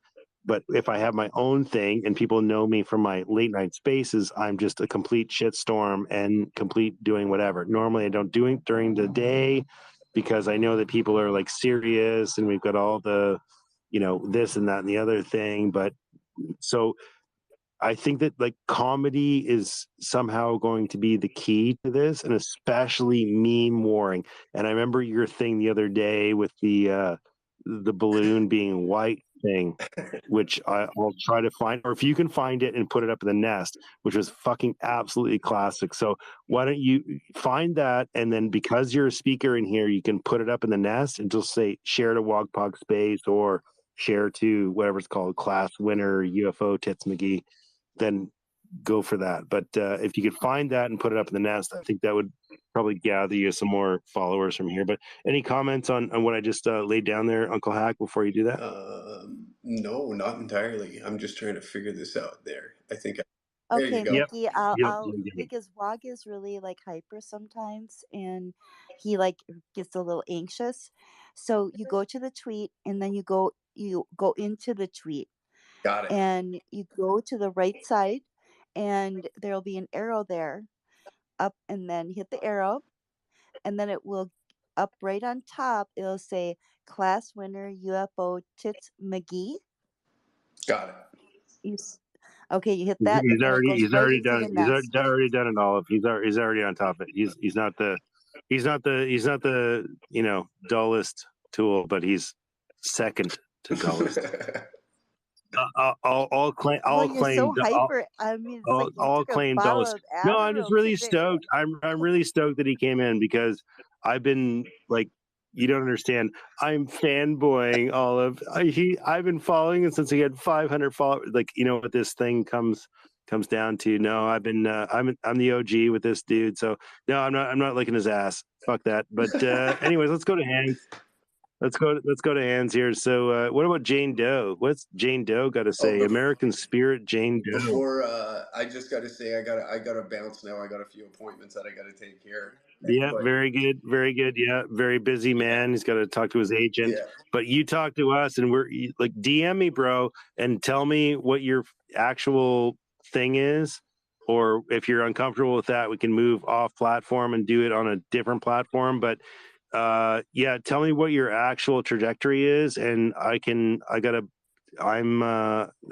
to help you get some more. If you're actually driving around doing shit, we probably could fill up your schedule if you want to, but we'll see what we can do. Anyways, I'm all for you. Thank you, Uncle Hack, for all your work, and Meme Warrior. Thank you, Uncle Hack. Thanks for having me, man. Thanks for coming. Important breaking news. I did put those tweets in the pill. Is it my turn? Yeah, can you hear me? Hi, thank you for letting me speak. Just breaking news I just for want to WOG. say, Can you hear me? when Can I you hear came me? into this space, I You can't originally hear had a me. sick feeling in my Just stomach one because you second, guys. Jane Doe. Oh, Just sorry, one sorry. second. It's okay. Can you hear Esme? Just She can't making hear sure. me. I just wanted to say, Okay. WOG, I just put those tweets that you asked for down in the pill. Bonnie Is it Henry okay and now? I'm Bonnie sorry, I'm Henry trying and to be Dr. respectful. Tam. Oh, Okay, excellent, no, excellent. honey, it's Good job. okay. So, Jane Doe, you can't hear Esme.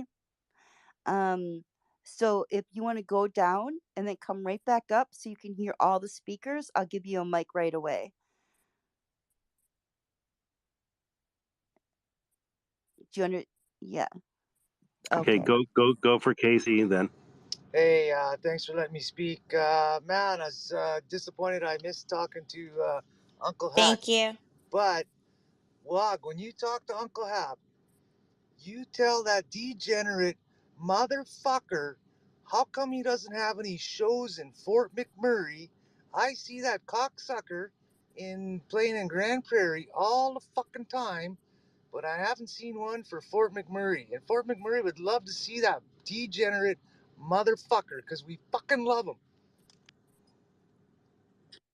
Okay, I will relay the message and message taken and relayed. Go ahead, Jane Doe. Thank you. Sorry for the technical problems.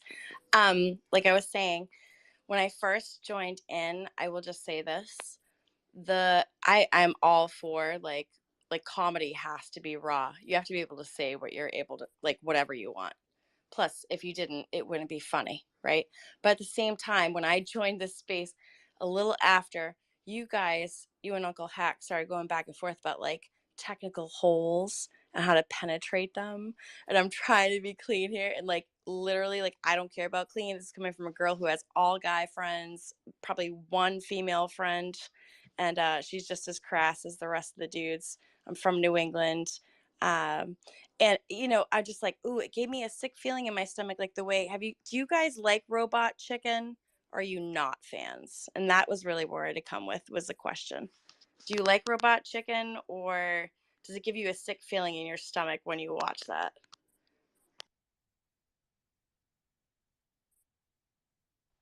Robot Chicken is part and parcel of our my gender identity. So I identify partly as a chicken. So correct is the answer. You identify as a chicken? I don't even know what Robot Chicken is. What's that, Jane Doe? You identify as a chicken? It's part of my identity, yes. Because we all have chicken brains. Did you know that? We all have reptilian brains, which is part of a chicken brain. We have this vagal nerve inside of us. Like, what makes you blink? What makes your heart beat? What makes your respiration happen? We have a part of us that is a reptilian bird sort of thing. So yes, I agree. I think you're mocking, but that's okay. I just think No, I'm not. I'm real not. though. I'm not. I'm Comedy. not. There's no mocking. Oh, No mocking. okay. No I'm just mocking. making sure. I'm not trying to be combative either. It's not my purpose at all here. I'll just say, like, when I used to watch Robot Chicken, right? And I like Seth Green. Like, I grew up in the 90s like everybody else. You know what I mean? Like, we all watched his movies. And I saw the show, and my boyfriend at the time was so into it. And I'm like, they're doing, like, full-on rape, like, pedophilia via, first of all, claymation makes my stomach turn for some reason. But yeah, it was just like, what is going on in this show? And it made my stomach twist. And when I heard you guys talking like that, and trust me, I agree with everything else you've said. But when I heard the technical stuff about, like, it just got like grimy in a way that made my stomach kind of twist a little bit. And I'm not trying to mock you because I think you guys are funny. No, but so tell me what triggered you. Do tell, because I don't. It's not my intention or his intention either. But what do you actually what do you actually have a problem with? And I'm absolutely serious, and I'm giving you time here. I'm not making fun of you or anything. I'm just curious for my own benefit. No, I totally get it. And I don't get triggered. So like that's weird. It's a weird thing to hear me be asked if I'm being triggered because I'm never triggered. But yeah, no, it was just the technicalities of like the like the sex when it comes to like sex holes and we're gonna stick this here or whatever. Like it's so bad. Like it's hard for a female, I guess, or for me. And I'm not, like I said, I'm not that kind of female. Like all dude Yeah. friends. And I'm just like, wow, that was kind of really Yeah. abrasive. It made my stomach kind of turn a little bit. Yeah. That's, Okay. So when we were talking about dry fit and just the tip and all that shit. no, that's fine. I'm being serious. I'm not even trying. No. So what I'm trying to dig down No, to find what that's you found, because you sound like you're sort of on our side, but you found it offensive. So I'm no, just you curious. gotta be able to say whatever you need to say for comedy. And actually, the world is so crazy right now that No, yeah, I get all that. I want to really dig down exactly on what you found, like what you found was like making you you feel that guys way. were like talking about sticking things in holes, like making a hole. Like I think like it sounded like it got really gritty, and I was just like, wow, like that's bad. Okay.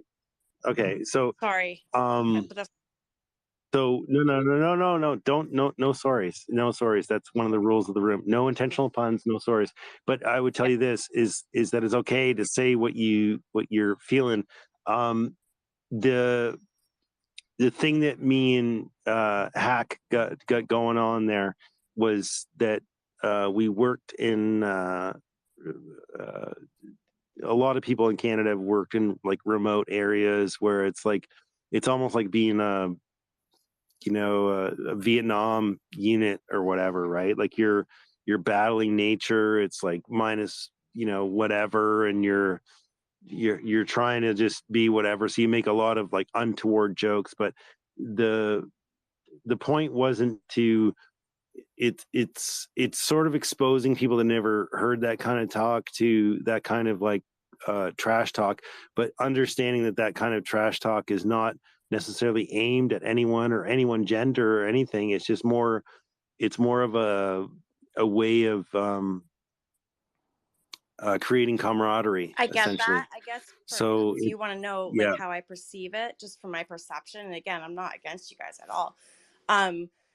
For me, it represents a degenerative state of mind to a point where it's like just because you guys, so I'm speaking for myself here as well, there's certain things I've been exposed to, right, that like are dark, you know what I mean, and like whatever, like I can choose to talk about that stuff or like make light of it or make comedy of it, and like yeah, it will be funny to some people, but like I don't know, for me I was like, dude, like I don't know, that stuff's not funny. It's like it's a place where I don't necessarily want to take others, like if my head's going that way. And I have certain friends that are dark, and they can appreciate like my perspective on some stuff, but I don't know that the mass populace will accept it the same way. And that's okay, because you got to challenge boundaries, right? Like I'm not saying that, but I'm just saying there are certain things that are your mind has gone to that place and you have knowledge of certain things that may be funny to you, but it's not ever going to be funny to somebody else unless they had that situation happen to them and they can appreciate that dark humor,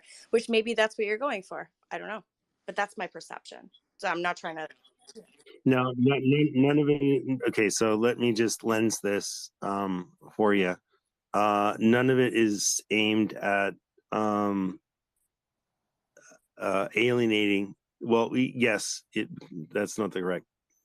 It is aimed towards alienating. Okay, what it is aimed at, it's not alienating towards the same way that you just sort of said. What it is that it's a man way of conversing, like, so just so even it doesn't matter how much head office says like don't make gay jokes on the uh on the rig or whatever, right? It's like they can say all they want, but what happens is that you make jokes between each other that are sort of like, a lot of gay jokes happen when a bunch of men are working together on something, right? Now that said, like we most of the most masculine men that make jokes like that are also some of the most sensitive men towards like affecting like female coworkers and stuff like that. So we adapt ourselves to, if let's say that you're working on a drill rig and it's -40 and everyone's saying it's tits cold or something like this, and then you sort of like look over, oops, someone just said tits cold, and you sort of look over at the chick and like she doesn't react, and it's like, okay, cool, she's cool with that, and then do, and like you keep on and the thing is a camaraderie thing between brothers that are working in a very dangerous environment, a very cold environment, and whatever. And now that we have, and most of us have worked in environments like, well, not most of us, I mean, all of us in Canada, there is hardcore chicks that are working on that same shit, and all that shit just rolls off their back, right? So it's not about like any specific gender or person or anything aimed at. It's basically whatever, right? But there's also things that happen, which, like, just like in hockey, it's not talked about, but there is gigantic fisticuffs and huge bar fights that happen in the middle of the bush between two dudes that have just been battling all the time, and you just sort of man it out. But that said, like, it's not, those aren't, the man code is different. It's like, okay, we're not going to look towards the chick and say, okay, well, I'm going to fight you over, whatever. It's like, okay, well, then we just talk this out with you. So in the opposite mode of what people think is that super manly things that are done aren't done toward against the females. They're done actually for females, because they're the males that are the protectorates of the females, right? So when it comes to like, if the same guy that just had a fist fight with the dude over whatever, then it comes down to like, Wag, talking to the female wag. person. It's not, it's in a different, My daughter plays it's in a different hockey. My daughter spectrum. plays ice hockey. She's 8. All right, you preaching to the choir here Yeah, on that yeah. point, and I love a hockey player. All right. So then tell me I'm tell me just what you're saying, I'm pointing just at, saying because there's a I'm level of curious. crudeness, I guess, when you guys are talking about creating holes with your dicks and shit. Nobody really wants to hear that. If you really want to, I mean, I'll go there, I never heard that. Maybe I was Well, gone for no, I about don't think 10 you minutes said while I that, but was it was doing something something. along that Honestly, level. honestly, Jane, I didn't hear it I don't either, need to put and words in your mouth. so I'm I, not. I'm not trying to do that. I really appreciate you guys. I think you're funny as hell. I'm gonna look for your stuff and listen to you. I'm just saying. No, but I'm just saying, like, well, I want to know, I want to dig down to understand why you felt Triggered. like Yeah, just the only thing uncomfortable, that was right? uncomfortable Yeah. was when you guys were talking like back and forth with Uncle Hack, just you and Uncle Hack. And it was like a little bit there that was like, wow, I can't remember exactly because I was listening for a while. Oh, what, just the tip, no No, lube? that's Is not that even it? it. No. I've heard worse than that with my friends. No. Yeah, but we never did nothing stupid. I'm Oh, I'm telling you. not saying anything I stupid. I'm honestly, not I saying never. that. It No, but didn't I'm sound curious. What respectful. I'm Like, it trying. was just really No, crude. It was just here's crude and like sexually crude. But that's okay. Well, fine. Like, if that's your so thing, what? that's fine. That's your No, right to but do no, it. no, no, no, no. It's not. But it's not my thing, because I'm doing it at a certain level, and he's very smart and he's doing it at a certain level too. We never, like, this is what I'm digging at. Me and him, like, or whatever. I only just met him today. Okay, guys, I've been watching him for years. Okay, since he was tiny little YouTube channel, and I got him in here. I don't know how that happened, but Merry Christmas. And then the other thing is, I never felt like I crossed anything that was disrespectful to women. Okay, so let's ask Olive, and then after Olive goes, I want to ask you a question to. So Olive, did you hear anything to you that triggered you? I didn't hear anything like that. And I mean, I there was so everything was happening so fast. I really didn't. At the end, when they were talking about horrors or whatever, I didn't find that funny. I just didn't laugh. Um, and I guess that's just who I am. But I really didn't. And I'm not Well, saying I that because I'm wasn't here. protecting. I wasn't here for the core talk because I was doing something. So maybe, but she said there was. Jane said there was something that was going on between me and Hack that pissed her off. So, or that triggered her. So can you can you tell us a little bit more, Jane, and then we'll go to Yeah, some other no. hands. But I try my best. And You Jane, trust me. I'm the most respectful towards women. Like, you have no idea, and I can tell other stories about working in the bush and that. But I don't go even ahead, Jane. I but in fairness to Jean, I just want to say one little thing, honey. There was like everything was happening, and I had thrown out a laughing emoji, and then I looked down, and people were like putting their thumbs down, and I was like, I don't know what wasn't funny about that, and I can't even remember what was said actually at that time. But he is a comedian, so it wasn't like he was being serious, and so I don't.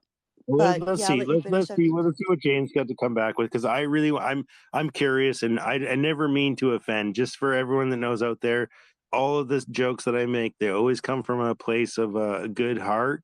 And even though I say crazy shit and even go out on limbs and stuff, I never ever try to hurt people's feelings. And if you ever listen to me about my shit, my gender ideology take is quite controversial even on our side. So, but go ahead, Jane. I really want to sort of dig into this for a couple more times, and then we'll just let it go. But please tell us what you got Thank going you. on there. Oh, Hey, Wog, her no, problem I was don't. with the Yeah, glory hole okay, comment, and well, no. that's from Well, Bonnie that was Henry. part of the Oh, okay. thread. Hold on. Okay. Hold on, everybody.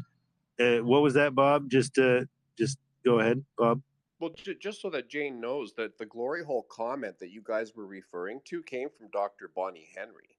And that's what I think turned her off, where you guys were referencing that, right? So is she aware of that point? I will Oh, speak okay. to Jane, this. was that Yeah, it? let me Was that it, clarify. Jane? First of all, I Yeah. wasn't offended by anything towards females. It was more the depravity of the actual conversation. And like I understand that we can get disgusting, and like I said, I'm around men more than ever females. And I'm used to that stuff. Yeah, but was that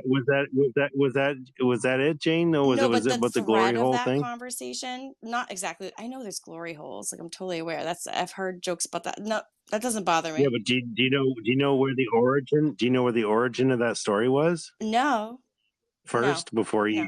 you go on. Okay, so that was our public health officer out here in BC telling people during the pandemic that they should have sex through a glory hole.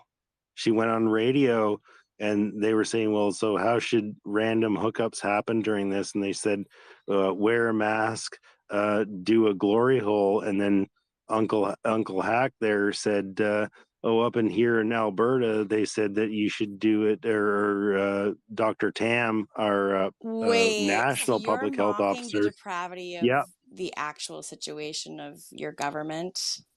Is that what's going on? yes, Oh yes, my fucking yes, God. So yes. sorry.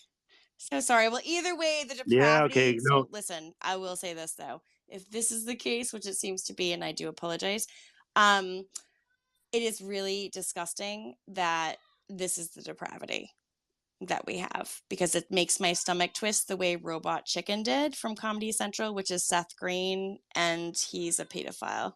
And there was a lot of rape and pedophilic things in there. It made my stomach hurt when I heard that banter. But the fact that you're doing that because that's what you're being subjected to because of your government it's not your fault, I guess. Yeah.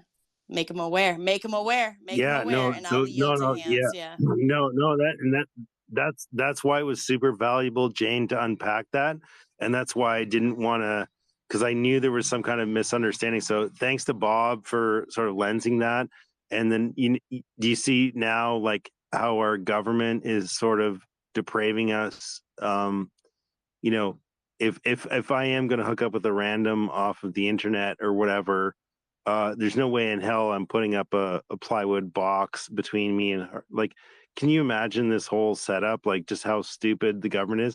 And that's what the gaslighting is. That's what the propaganda is. You have to accept a major lie and then go forward. And that's what the masks were at the initial setting of this. You have to accept a lie, being told it's not a lie, and then being accepted back that it is truth again. All this other stuff. So yes, Jane, and thank you to Bob. Thank you to Jane for unpacking that, because I am not here to as much as I am offensive, offensive by design, yes, but offensive from a place of full heart. You know, this is a bit of a weird room, and I'm sort of still regretting that we're recording this at this point in time. But yes, okay, thank you, Bob, that we got to the end of that. So, with that, I think that's only fitting to go straight to Bob, and then we'll go to hands after that. And anyone who wants a mic request, just go for it. But yeah, thanks, Bob, for elucidating on that. Bob, any observations about what you've just been exposed to from Uncle Hack? And I hope you're following him as well. Yeah, no, sounds good. I am looking forward to hearing more from him. I'm glad he came into the space, and yeah, we need some more humor in our lives, right? But yeah, well, I've been listening for quite a while, and I think Jane Doe didn't catch the beginning part of that conversation. That you what you guys were joking about, talking about, was from the chief medical officer of health from British Columbia, Dr. Bonnie Henry, right? So the depravity of it is from that perspective, right? Kicking that ball around. So I'll just land that plane because I think we all understand what's happening now. So thanks, Wog.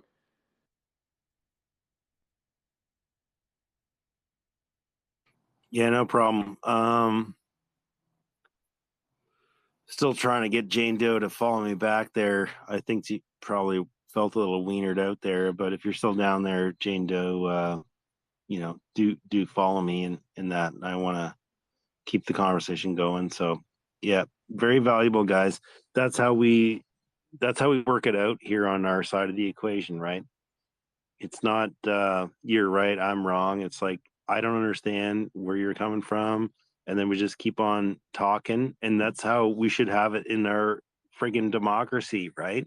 It should be both sides of the aisle talking to each other, and then we can be like, it's not automatically like I'm an asshole and Uncle Hack's an asshole. I'm not saying that's what Jane Doe said, but the idea is that's how misconstruences become division points, and division points is exactly their point of what's going on here. And that's why we lose it, guys. We lose it so carefully. So let's go to Scuggs and then Brian right after that, because I know he has his hand up, but he dropped it. So Scuggs first. Hey, yeah, no, I was going to just sort of echo what Bob was saying. It was just about getting splinters in the glory hole with Bonnie Henry there. And then if you ever do talk to Hackett's or Hack, I mean, about coming up to PG to do some comedy, I know a couple bar owners that would definitely have him in a heartbeat. So yeah, just keep that in mind. Other than that, yeah, and a joke's a joke. I mean, it's not, obviously it's not, if you get offended, actually the joke worked. Well, we don't need the bookers anymore. See, that's the funny thing there, Scuggs. We don't need the goddamn bookers anymore. Agreed. We can do it ourselves. I mean, I've got 4 or 5 bars around the regional area here. I could line him right up, and they'd be fucking hilarious for him to come in, because I don't know if you guys are familiar with that guy, but please do follow Uncle Hack there, because his Danger Cats, shit on YouTube is absolutely hilarious, and all coming from a good place, guys. I mean, yeah, he's made some, on the line jokes, but if you're not making on the line jokes, you're not a comedian. So, back to you, Scuggs, and then we'll go to Brian right after that. Yeah, no, I'll wrap it up. Yeah, no, that's fine. I was just saying that you're right, though. Yeah, we can book pretty much anybody now these days, really. But yeah, no, jokes. I mean, you got to remember they're jokes. They're meant to make you laugh. They're meant to offend you a bit. But that's the funny part about it, right? I mean, anyways, I'll land it. See you guys. Well, what's going on with you there, Scuggs? You sound all confabulary. I'm on my hands and knees masking to get ready to do some work here at one of my ridiculous I can job tell you're sites. all heavy breathing, and it's like you're on your hands and knees. Can we get a picture, please? Yeah, right. Instantly, yeah. I'll do the reverse screenshot. Are you wearing your stilettos? Because that's the only thing I want to know. No, and I'm not wearing knee pads either. So, yeah, good. So we've gone to normal midnight hour sort of talk. We're moving it down to 3 p.m. Pacific Standard Time to just move the debaucherousness on here. And this was never meant to be, and I never wanted to be a recorded space, but apparently this is what it's going to be. Brian, go ahead. Thanks, Scugs. All right, so mom and dad are cutting up and playing. You know, they're having a little fun with each other back and forth. They get the kids fed, you know, and they're joking, laughing, cutting up with each other. They throw the kids in the bath, you know, halfway paying attention. The kids are 4 and 5. Little girl reaches out there to touch his little bug, you know, and he pushes her hand away. Mama looks in the bathroom, check on him. She sticks her head back out the door, you know, and her and daddy's cutting up. And the little girl, she reaches out there again. She's going to touch his bug again. And he slaps her hand away. And she says, well, what's wrong with you? And he starts crying. And he says, well, you already broke yours.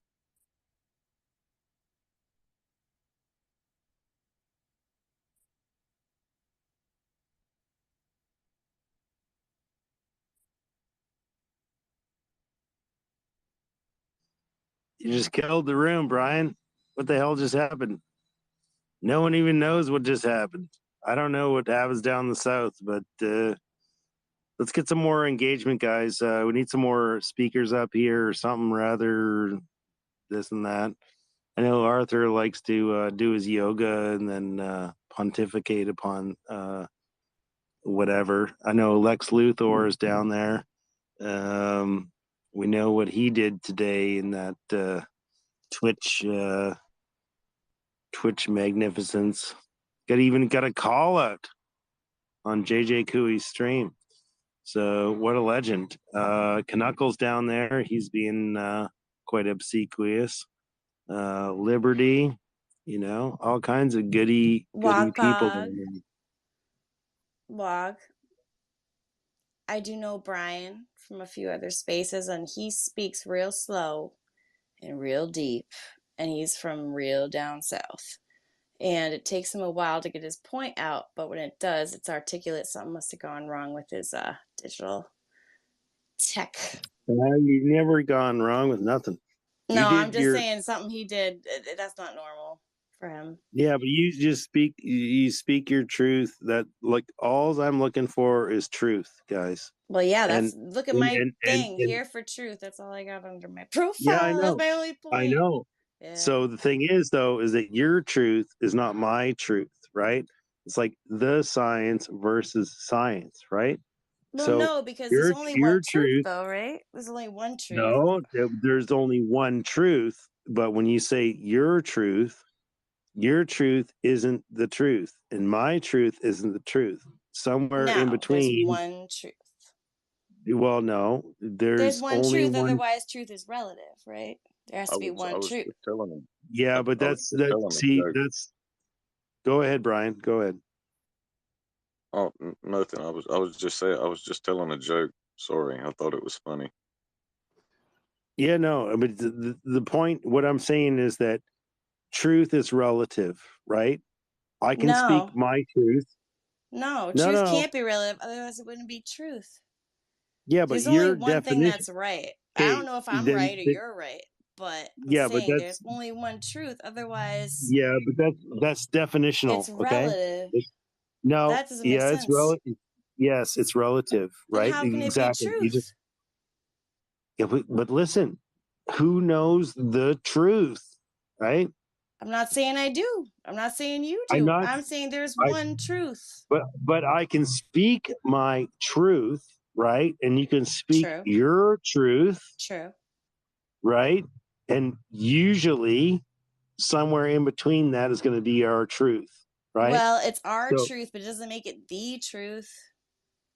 Well, that's what but that's your we can agree on anything. Like you and I can think it's my truth or your truth, and we can agree on the truth together, but it doesn't make it the truth. Yeah, that's correct. See, now you're getting what I'm laying down. we have to be very careful with these definitions. Like truth is like the science, okay?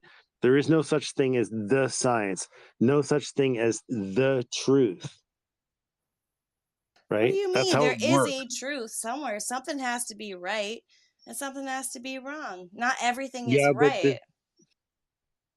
but what I'm saying is that yeah, okay, we could agree upon the truth, and a third person come in and say, well, my truth is this, and then their truth could also be correct from the way that they perceive it. It's point of reference, right? So truth is relative. That's all Perception I'm saying. doesn't equal truth. Perception does not equal truth. I will Yeah, but argue with you there. so any of us, what are we all doing then? My truth is perceptional. Yours truth is perceptional, right? You're So using it the doesn't wrong mean words. It's not your truth or my I truth. used I It's used my your words. perception.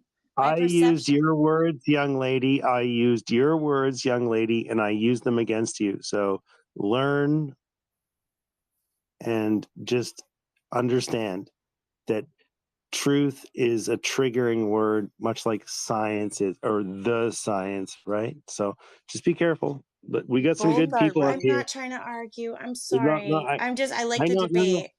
Okay, let's go. Let's go. I know you do. So let's go to some other fancy pantses.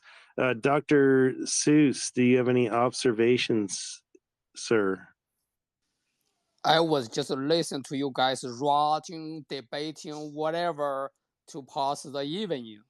Was a Monday, and I was in other spaces talking about the chemical, accident in Ohio, and geez, people really want to put themselves under the fear, under the worry.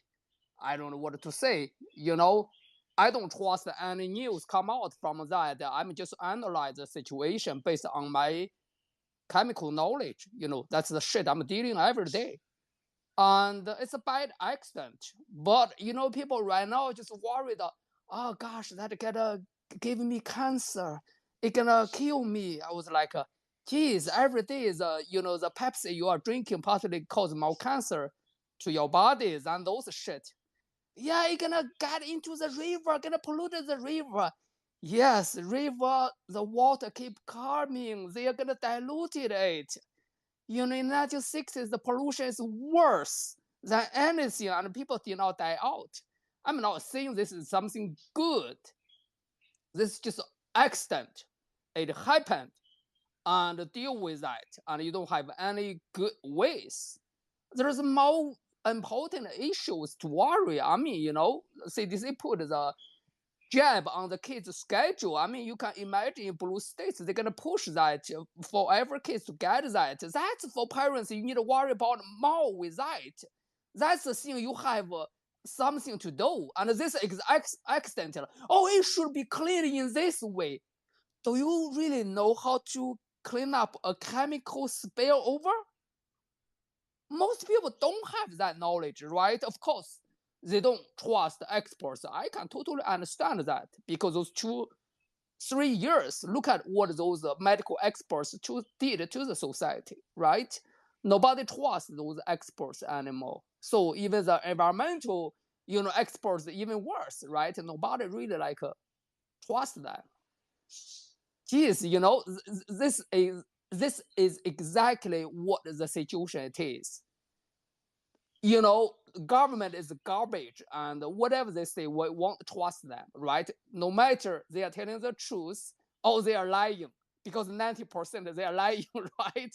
And so we don't trust anything from a media, from the government. Then what are we gonna do, right? How are we gonna deal with the society? And you don't trust anything. You only trust your own knowledge, Well, but you are limited. I've got a theory about that, Ben. I've got a theory. Do you want to hear it? It's called what's the word for that? There's a phenomenon for that. Mainly used for the dictatorship government. Damn it! I read that one somewhere. It's just like at the end, nobody trusts Nobody. It's just create a chaos in the society. Well, I have a theory. Do you want to hear it, Ben? Yep. Go Okay. ahead. So what I have a theory of is that what's happening is that, you know, we want to, like, right now the aim of the counter narrative is basically saying you can't trust the government, you can't trust the deep state, da da da da. Well, we see that the deep state is actually bifurcated, right? So there's whistleblowers coming up from the deep state saying we blew up the Nord Stream, we did this, we did that. And why is that? It's because there is people in there with nutsack saying, like, what the hell are you trying to do here? You're trying to create World War III when there's no reason to. You're trying to create balloon UFO theories when there is no, you know, UFO theories about the balloons and all this other stuff. People that understand this kind of thing can see it for what it is, but the other people, the general population, can't, and it just creates this kind of, you know, bifurcation again, another division point of people that see it and don't see it. So what it is that there's actually, I think that we have very big problems, systemic, and we don't even know. We can't make sense because we're getting fed from both sides of the dragon here. But the real thing is to say, like, what we're really pushing for and what the answer is to all of our problems is open data. If we just had open data, like Jicky Leaks was putting towards the other day, if we can have open data, then we don't have any further problems than that. But at this point, it seems like we're stuck in some kind of I don't know what it's called. There's a word for it. It escapes me right now, but some kind of like circular thing, like in physics, where we're just kind of like, we're going around and around in the same thing. And as we go around and around, they add more and more shit to it where no one knows what's going on. So it's like a meteor field that no one understands the signal, if you understand what I'm laying down here. But the thing is, even data could be manipulated, right? And they can create data. Just look at this past 3 years, how many garbage data they created. And the other ones, how to analyze the data, that's another big, you know, shithole. You know, statistics is really depends on how do you gonna analyze that one. But here's the thing. For the data on the very edge, you know, may not But be here's the thing. Here's the thing, Ben. different. Here's the thing. I'm gonna say this. I have modified my theory of what they're going to down all the systems, but they're going to keep the legal system going. Okay. And what they have to do with that is actually have like transparent data. I don't think that they can't mess with like all cause mortality. They can't mess with these simplistic things. When you talk about excess mortality, you're talking about an algorithm, you're talking about all kinds of exclusions, inclusions, all the rest of it. I think that what we're dealing with here is an occult situation. So if you look for it, you will find the signal. They have to let the signal come through. So I don't think it's if they were going to just fully close down the data and fully go into whatever, they're not going to do that. This is an occult operation. So if we understand that, then we can always disseminate for the small few that see it and the small few that trust those people that do see it. We are always going to be okay because we are not going to consent. We're not going to go on with their thing. Do you understand what I'm saying here? You know, why do they open the data to you? Do they really care about what you think? They haven't opened the data. That's the problem, buddy. See, why do they open that for you? They won't. You know that. I know that. Yes, that's why your theory won't work, right? You said, "Oh, open data." No. Why do they open that for you? No. They won't open until this is ended. We already know that, but we're calling for it and we're demanding it, right? I signed on to that. Jicky Leaks open data demand. I demand that. But see, all cause mortality, they can't do it legally. So here's the problem for them to pretend that they have the ability to rule over the people, they must use the law. So I've changed my observation of they were going to down every system to the point that they will not down the legal system because that's the only system that gives them the ability to rule over us. Therefore, shit like all-cause mortality, in other words, the death certificates, they cannot hide, right? They You cannot know, hide. you Do you know, right understand? Do you now understand there's my a point? Do you understand? situation. No, but I No, want no, no, no. I want There's you to hit one on that thing point. you did you Ben, didn't please. realize. I want you to hit on that one point. Please, just hit on that point that I just set out, and then you can go on.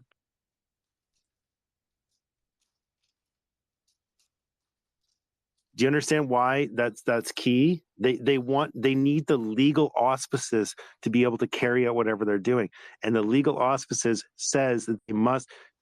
Do you understand why I think they must keep the legal system intact while they down every other system? Do you get why I'm saying that? I don't think it's intact, but you believe, that's your belief. I That's think the only thing. the legal system That's is the the only thing. most corrective one. You don't realize But the that's the only legal thing that gives it. system is the most corrective one right now. I look. I'm not saying that. Like what I'm saying to you. Yes, of course. I'm not saying that it's not corrupted.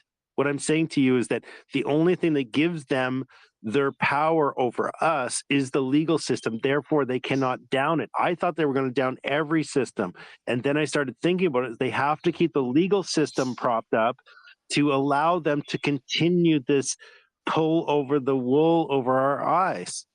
Okay, that's it. That's why all cause mortality is nothing they can hide because it's death certificates. It's a legal instrument. And even though we find that data, it doesn't mean that everyone else will believe that data because all the other shit is garbage, right?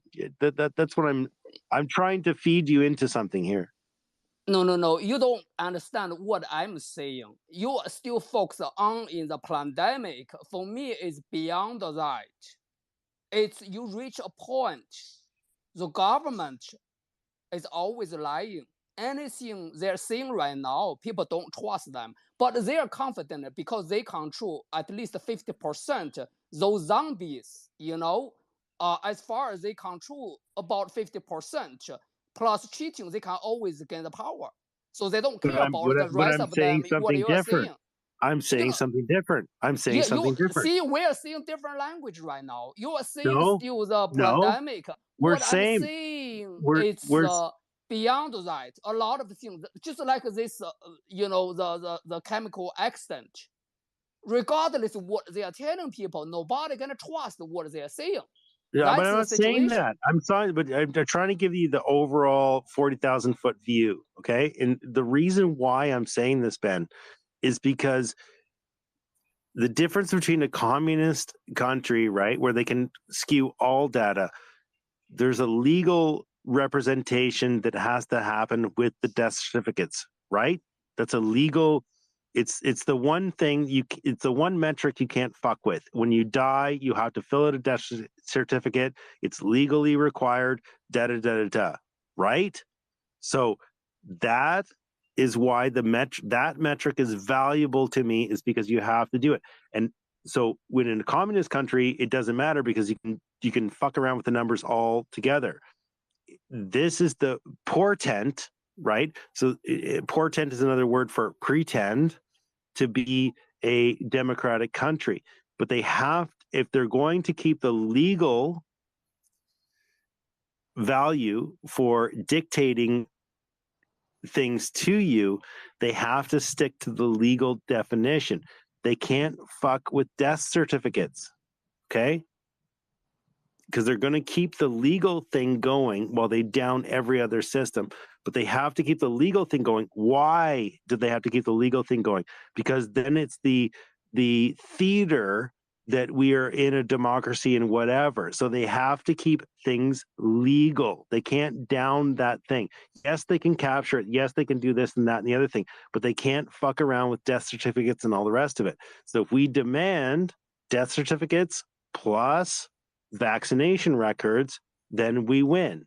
That's it. That's the simple answer right there.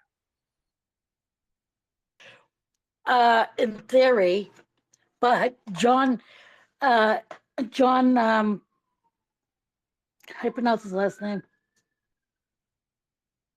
Baudouin. Baudouin. Thank you. For Christ's sakes, must be a Monday.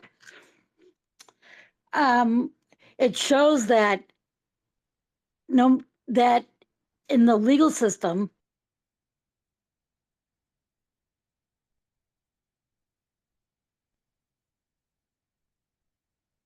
You cut out for me, Lisa. I missed the last 30 seconds. Yeah, me too. Lisa, can you hear us?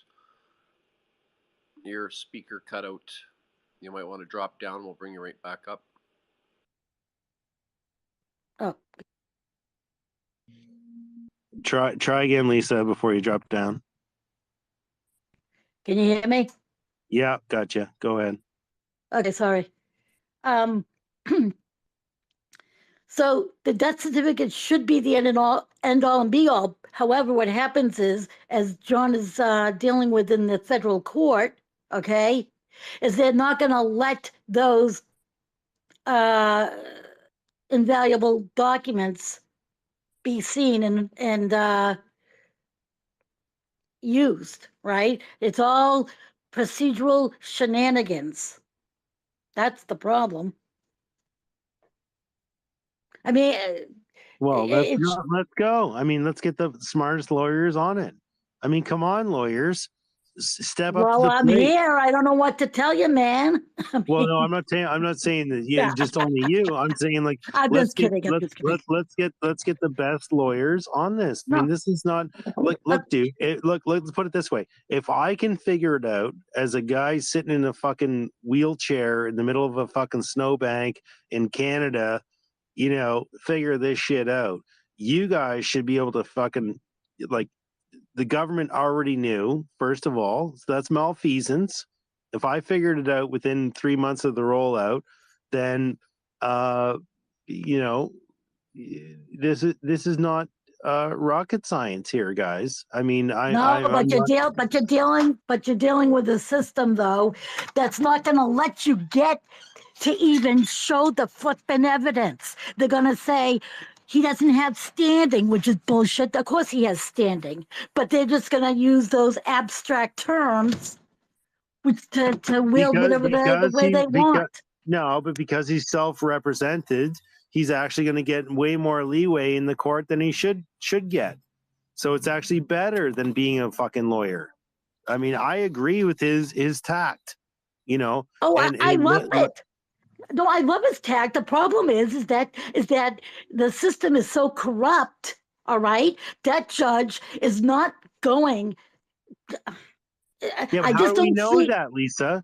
How do we know I know that? Because I've been reading the from the prior dismissal and already dealing with the First Circuit. I mean, come on, man. Listen. I brought a racketeering suit back in 2015 with mountains of court records. Okay, mountains. Okay, not he said, she said. Okay, actual court records showing criminality to the highest degree by these attorneys and judges. And okay, so what are you illustrating to me? That it's captured? Is the judiciary captured? Yes or no? Yes, it is. Okay, yes, we know that. Okay, we know that. That's what I just said. Okay, so what I'm trying to point you guys to, okay, this points to Ben, it points to what you said, Lisa, and I'm sure what Esme's going to say after you talk. The point is they have to keep this system rolling. All the other systems will go down, okay? They use it. You're right. They use it to prop themselves up. That's correct. Yeah, so you see what I'm saying? So the judiciary is going to be the one thing that props up once the political system crops itself, and the judiciary is going to say, well, blah, blah, blah, blah, blah. This guy's, able to say blah, blah, blah, blah, blah, blah, blah. And it's like, we know that they're going to do that. That is the long game. Okay. So that is the long game. What we have to do is start steeling ourselves for that method and then say, these are the things that we're going to say to the citizen court that is eventually going to replace that court. Okay. Well, So I'll we tell feel you ourselves. this much.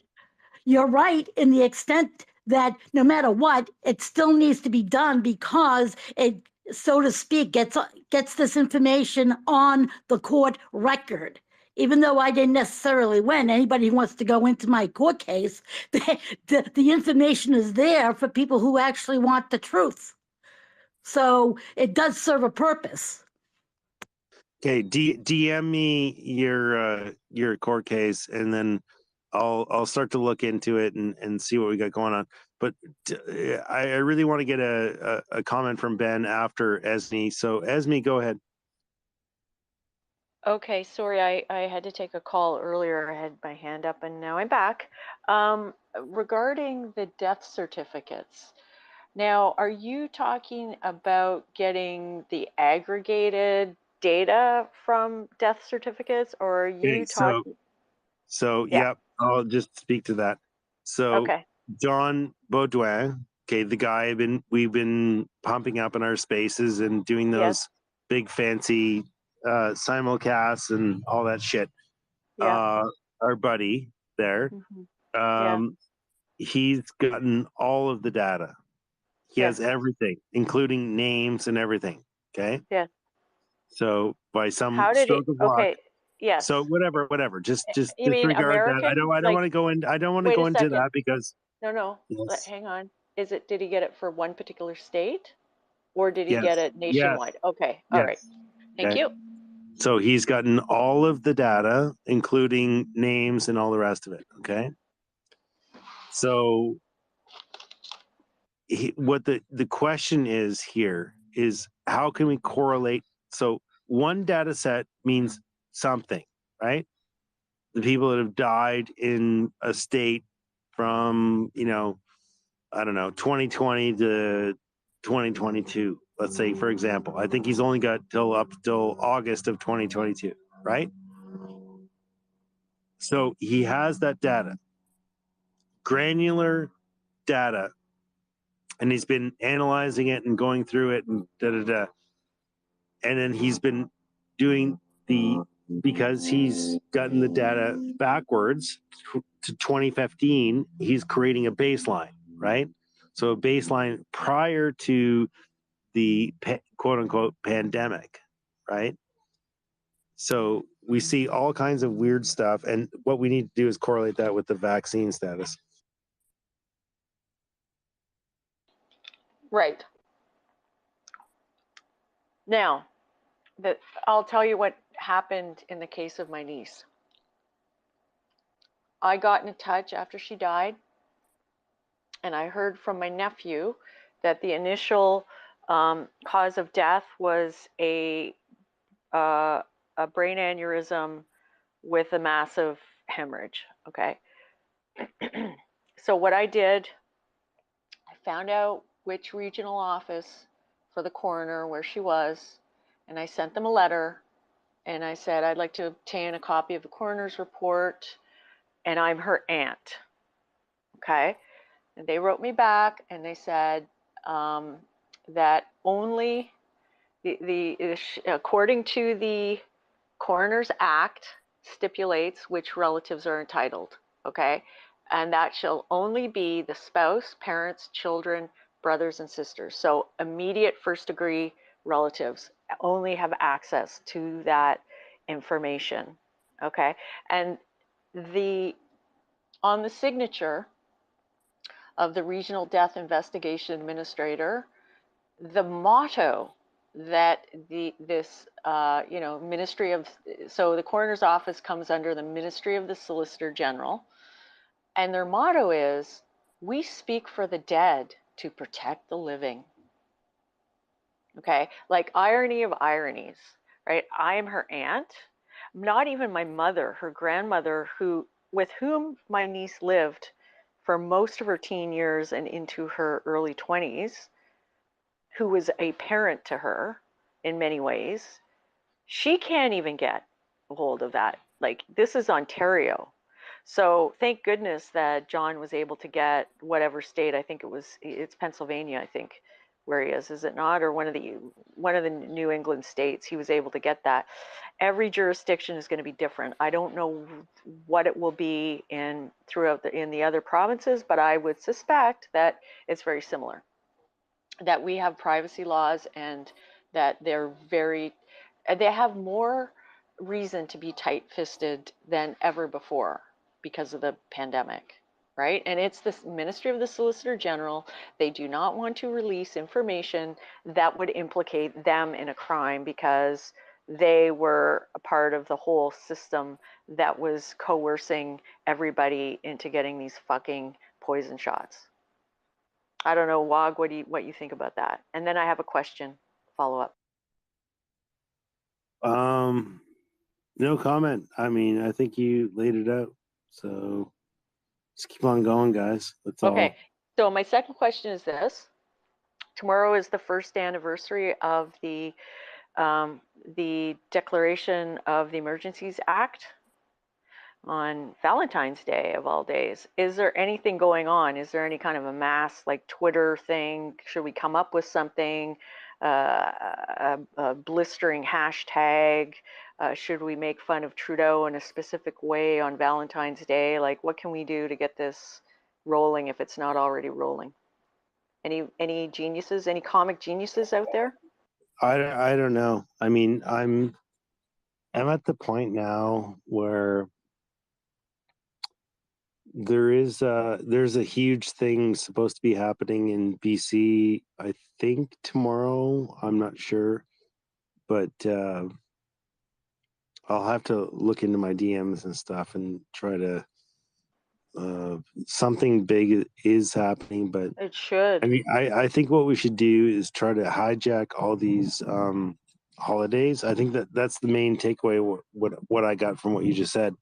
Let's try to take away from whatever they got going on and hijack every holiday and everything to become the new thing, right? So I think that's what I took away from what you just said. So I don't know. I think there's like we call it fakey, right? So we're gonna like instead of taking the everybody wants to do X, right? Everybody on this day wants to do X.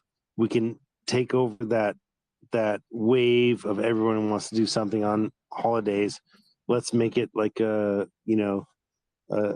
moment of silence for the people who've been segregated or something like this. Like, and keep on remembering, right?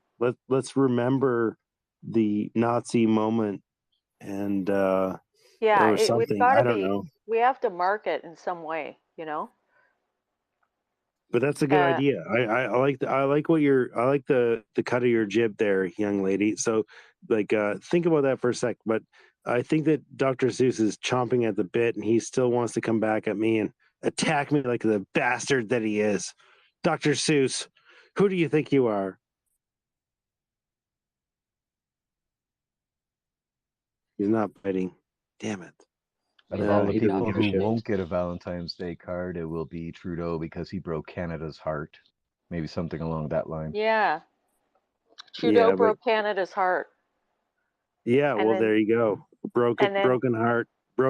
Well, that's the meme, guys. You got to get onto the meme warrior bullshit. I'm still gonna kick the nuts into Dr. Seuss, but he doesn't give a shit because he's busy doing shit. So Donkey, I like that. fuck him. Fuck Dr. Seuss. He doesn't love me anymore. Okay, keep it going, guys. Doesn't matter. He'll pipe in when he wants to. It's all good. That's the way we run these rooms. But let's have those counterpoints. Let's fuck around. Why not? Find out. Happy War Measures Act Day. The broken heart. Yeah. Yep. Let's brainstorm it.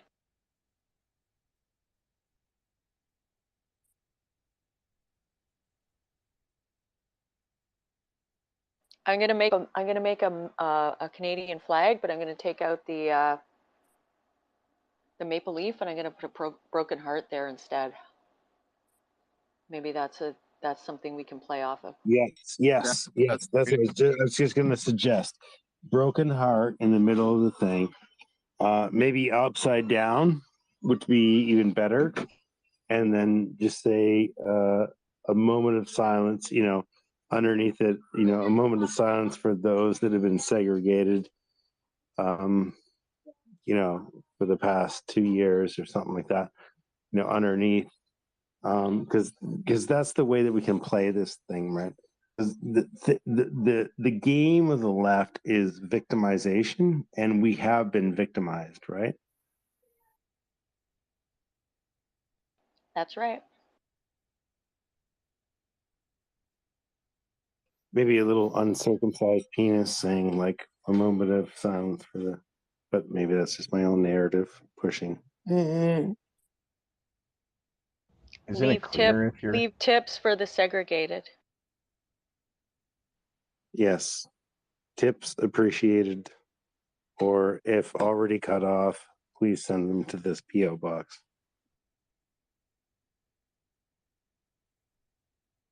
If already cut off, please, if for the circumcised, please send your foreskins to PO box 811 Nipissaguan. I heard that's how they make bacon. Oh, that's Canadian bacon right there. You know it. Now, earlier I came up and it was on the topic of the truth thing and stuff, and it was an overgeneralized topic. It's almost like the way, the division is created because, like you were saying, Wog, the truth is, different for people. And I would say maybe a year ago or less than a year ago, I wasn't thinking there'd be like a conflict in the world, not much, or but the more that we keep pushing with this like crazy government with their crazy ideas that this is the truth and the whole world's got to go with it and stuff, that's where the conflict comes up. We got to remember that we are a multipolar world, and unless we do want to have a grand conflict, no, we got to accept that fact that one person's truth is another person's, difference and such. And the reason why when I watch Danger Cats, Uncle Hack, um, I enjoy it because I don't have to laugh at something that I don't find funny, which I've done with any other comedian. And then on top of that, you can't stop saying things again for the sake of someone else's comfort, because then otherwise it's not art. Comedy is a form of art, and you should be able to do and say what you want in the venue of what you want.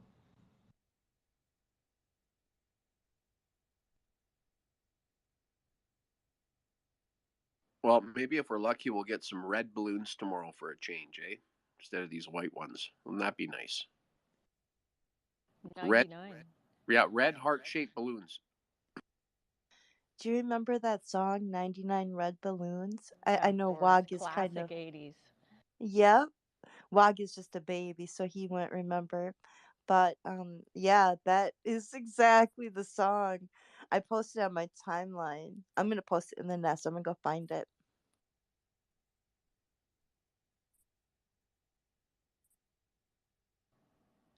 Or the Yeah, safety it's some dance. oldies. Safety Day. Yeah, that's a great one too. There are so many great hits from the 80s.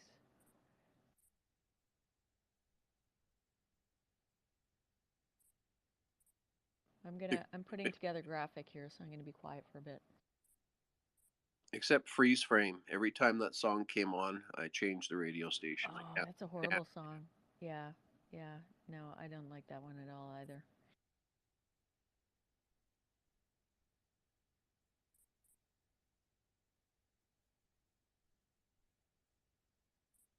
Carrie, welcome. Go ahead. Hi everyone. Um, I'm a boomer, as Wogpog says. So what is it called when you tell somebody what's going on in this world? Is it called red pill, white pill? What is it? What is it called? Red pill? Is Yeah. that what it is? White pill. Well, White it pill is depends on to who you be. talk to, actually, Carrie, right, Esme? Well, What's that? like, is it when you're telling somebody things about what are going on and they have no idea? Is that called red pilling them?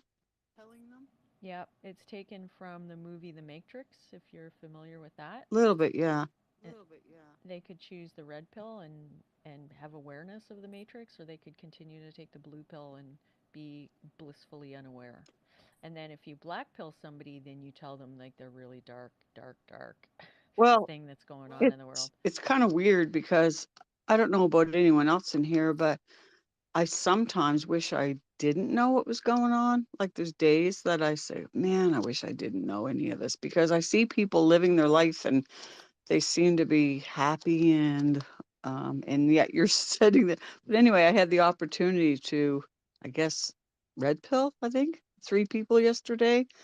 They were like a captive audience and I just kind of, I don't even know how it came up. And I said, so you do know about like Trudeau wanting our medical records, right? To get our money for our healthcare system? And they were like, no, but they were receptive. You know how you know when somebody's automatically cutting you out, but these people were really interested. They were like a captive audience. So I said, okay, I got them. So I said, okay, well, yeah, he wants our medical records. Do you understand that for the federal government to want our medical records is not normal? They go, yeah. Why would he want that? And I said, because of digital ID. You know about digital ID, right? No. Like, it's amazing to me how people, because they're only watching TV, do not know. And I feel so bad for them because they really do not know. So I explained a bit about that. And I said, what about 15-minute cities? Do you know what that is? No. Well, that's where they want to have us, like, kind of like China, locked in our own little area, and you can't get out unless they give you permission. If you've been a good little person, they go, are you serious? Like, do you realize we're not going to sleep tonight? And I said, you know what? It's my job to wake you up. I said, it really is my job to wake you up and to know what's going on. And when I got in my vehicle shortly after, I said to my husband, I feel like I told somebody there is no Santa Claus because they literally had the sickest looks on their faces. And I knew they were listening and I knew they were taking it in. They weren't like some of these people, like my oldest sister right now who has COVID, who's very, very sick with 5 jabs, that will go get 6. But anyway, these people seem to really take it in. But I felt really bad. Please tell me I shouldn't feel bad. Thank you. You shouldn't feel bad. And I find the approach of, the responsibility, like you described it, almost like we can serve some food. We can put the water there and we can lead them there, but we can't make them eat it or drink it. They do have to wake up themselves. I find that's the most natural way. Donkey, why are you making noises when you talk like that? I mean, is that how, what's going on with that? Oh, that's just Teams. I'm like working from home and I'm still semi on the clock because they're out in the western area, which is why my dream of actually going out west is so much more of a closer reality. I have like, I have a rubber arm and, I'm gonna be actually going out to Alberta, in the next few weeks and spend some time there and see how much of an opportunity it can be. Because, like the fear of these 15-minute cities, I do actually see a bit of a benefit for it for those who choose to live it. I definitely don't think that it's something that should be forced upon people, but um, when resources and when we have a tyrannical government that's just making absolutely everything impossible to live in, how do you accommodate that? So I think, there could be a happy middle in it. I think that the truth of it, there's again more than one approach aspect to it. But yeah. I'm like the perfect candidate for 15-minute cities, unfortunately. I moved into my place like I've been here 13 years now, and I purposely moved here because it's close to a grocery store, you know, a car wash, a Dollar Tree, you know, um I got uh uh Walgreens and my work all in one like 15 minutes, you know? And I like that because I don't like I don't like driving, especially in winter. The Wisconsin roads are horrible, and I didn't know it at the time, anything about the 15-minute cities, but with that being said, there's also like I mean, I'm not going to go into the blue lights because I know WOG doesn't want to go there, but I see a lot more blue lights being in my little area, and so I don't think that that is a good thing. I think that um they're put up there not for to stabilize moods or anything like that, because I don't trust the government at all, and I've none of what they've said makes sense, and they're always contradicting stories. That's why I don't believe it's true that they're up there for any good reason. I mean, the government did it to themselves. There was like always a bit of, you know, um, they'll say something and then I digest it and then make my own interpretation of it. But they went so far off the deep end, and you know, I don't know how much more further off the deep end they're gonna be pushing things and all, but it's such an interesting thing because there is a need for like a small government, but when they choose to like tell you how to live your life and then how to um, accept each other, and then the first year of the whole lockdown and the mandates, which is like what totally not even red pilled me, but black pilled me, is that when you had the radio stations talking about how to, have a discussion with someone who chooses not to participate and then convince them to do it. All I kept hearing was you either do it or you have a consequence. And that made me go from the center, I guess, to the right or whatever. And you can call me whatever names and stuff just because of how I believe um, we're supposed to be raised and how we're supposed to even run our own household and run our own bedrooms. They just went too far, and I think that did it for a lot of people. Olive, do you not think that the 15-minute city may sound good, just like the boiling frog, that it's okay at first, and then all of a sudden you're not allowed to leave that 15-minute city? You Does that okay? worry you? I would have to like look into why you wouldn't be allowed to leave. And again, there's a lot of good, healthy fear of it. We've seen all the reasons why we should be afraid. Like Olive was saying, I have always placed myself in a matter of like a convenient location. And then even during a time where I was commuting to work and riding on the train, there was a town in my area that they were saying, oh, we're going to turn this into like a habitual or habit formed community that's centered around public transit and train. And I'm like, that's a neat idea. But again, the part that, I would steadfastly on is that am I allowed to live somewhere without consequence and without um, any sort of like blowback if I choose to live life a different way? That's the way I thought Canada was. That's why my family brought me here to Canada, was that we came here to leave communism. We came here to leave showing papers to go somewhere or having like medical stuff to show that you're a part of the society. This is what Canada is for me. And as much as I used to say, and I would actually probably still consider leaving Canada, going to the States maybe, just because I like the constitutional republic in the sense that a state should have the ability to, put what they want to believe on there. I think that's what makes a state so like beautiful in a way. Yeah, it is a bit crazy with all the different politicization of topics and stuff, but the beauty of it is that Canada is terrible. We have apparently one opinion and one right and one truth and one everything, and it's like, no, that's not everybody's. And there's going to be a great conflict worldwide if we think that we can build a single polar society.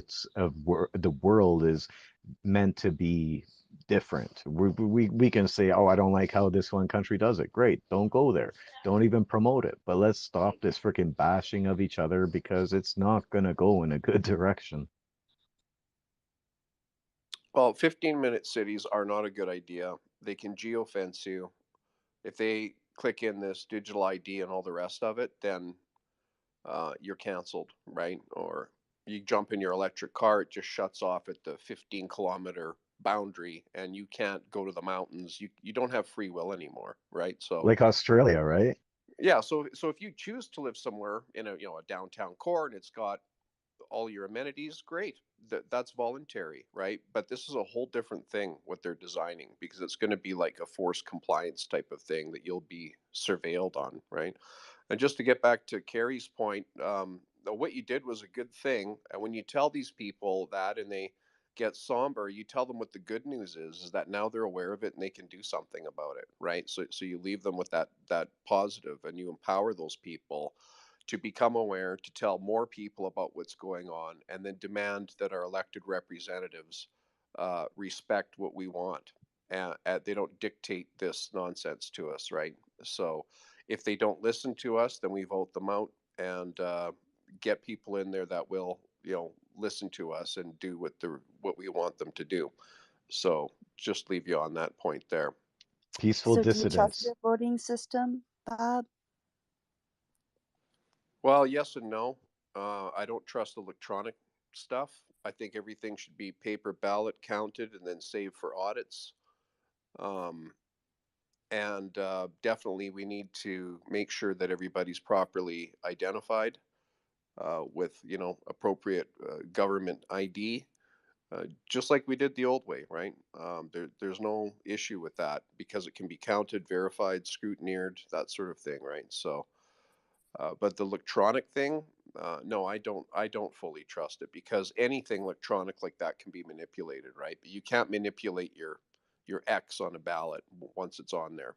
You'll see the eraser mark and etc. All the ballots should be serial numbered and tied to the person that voted, so that it can be called into question and audited, of course, right? So that's the way you maintain the election integrity. Lisa, you were first. You had your hand up, and then we'll get to Dr. Seuss and then Carrie. Go ahead. Donkey, I love the concept there. Well, because I am an American, and I'm not not so sure that there's any other country that that's better to go to. So, it is what it is, right? But let me just say this. Yeah, technically, America has this thing supposedly called the Constitution. Okay, let me just say this. Okay, it's all in theory, man. Okay, it's only as good as those who are willing to enforce it. This country, okay, again, while I have no other better country to go to, just have your eyes wide open.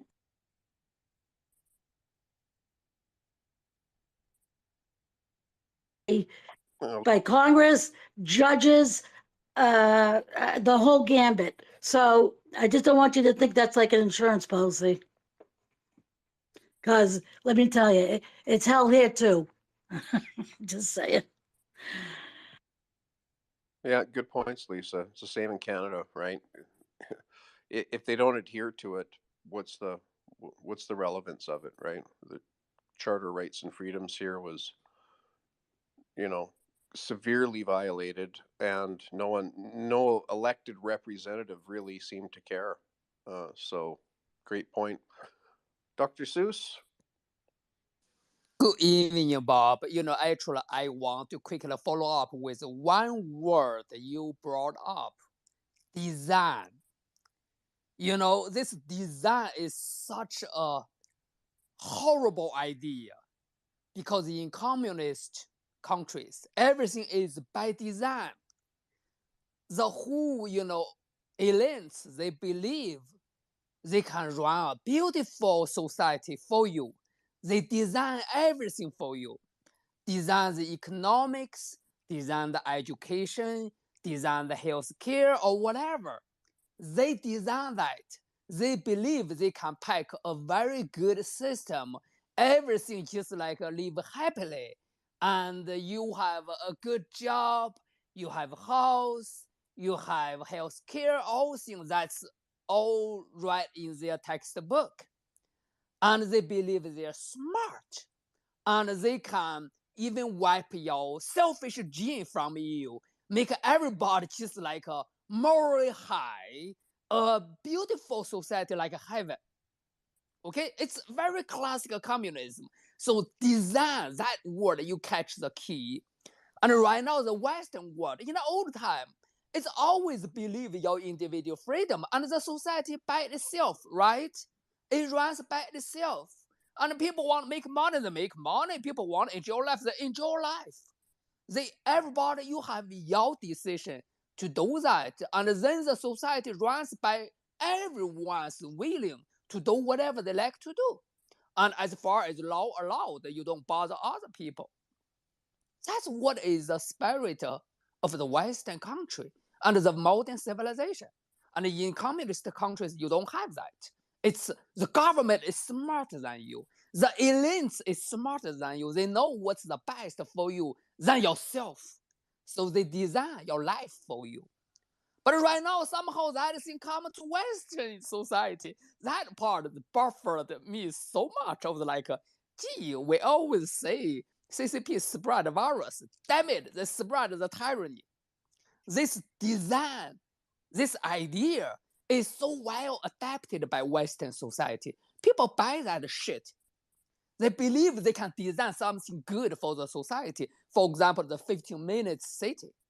Hey, I like to live 15 minutes away from my work. That's my choice. None of your business, right? I want to live next to my working places. Yeah, I like that. It's all up to me to make that decision, not to you.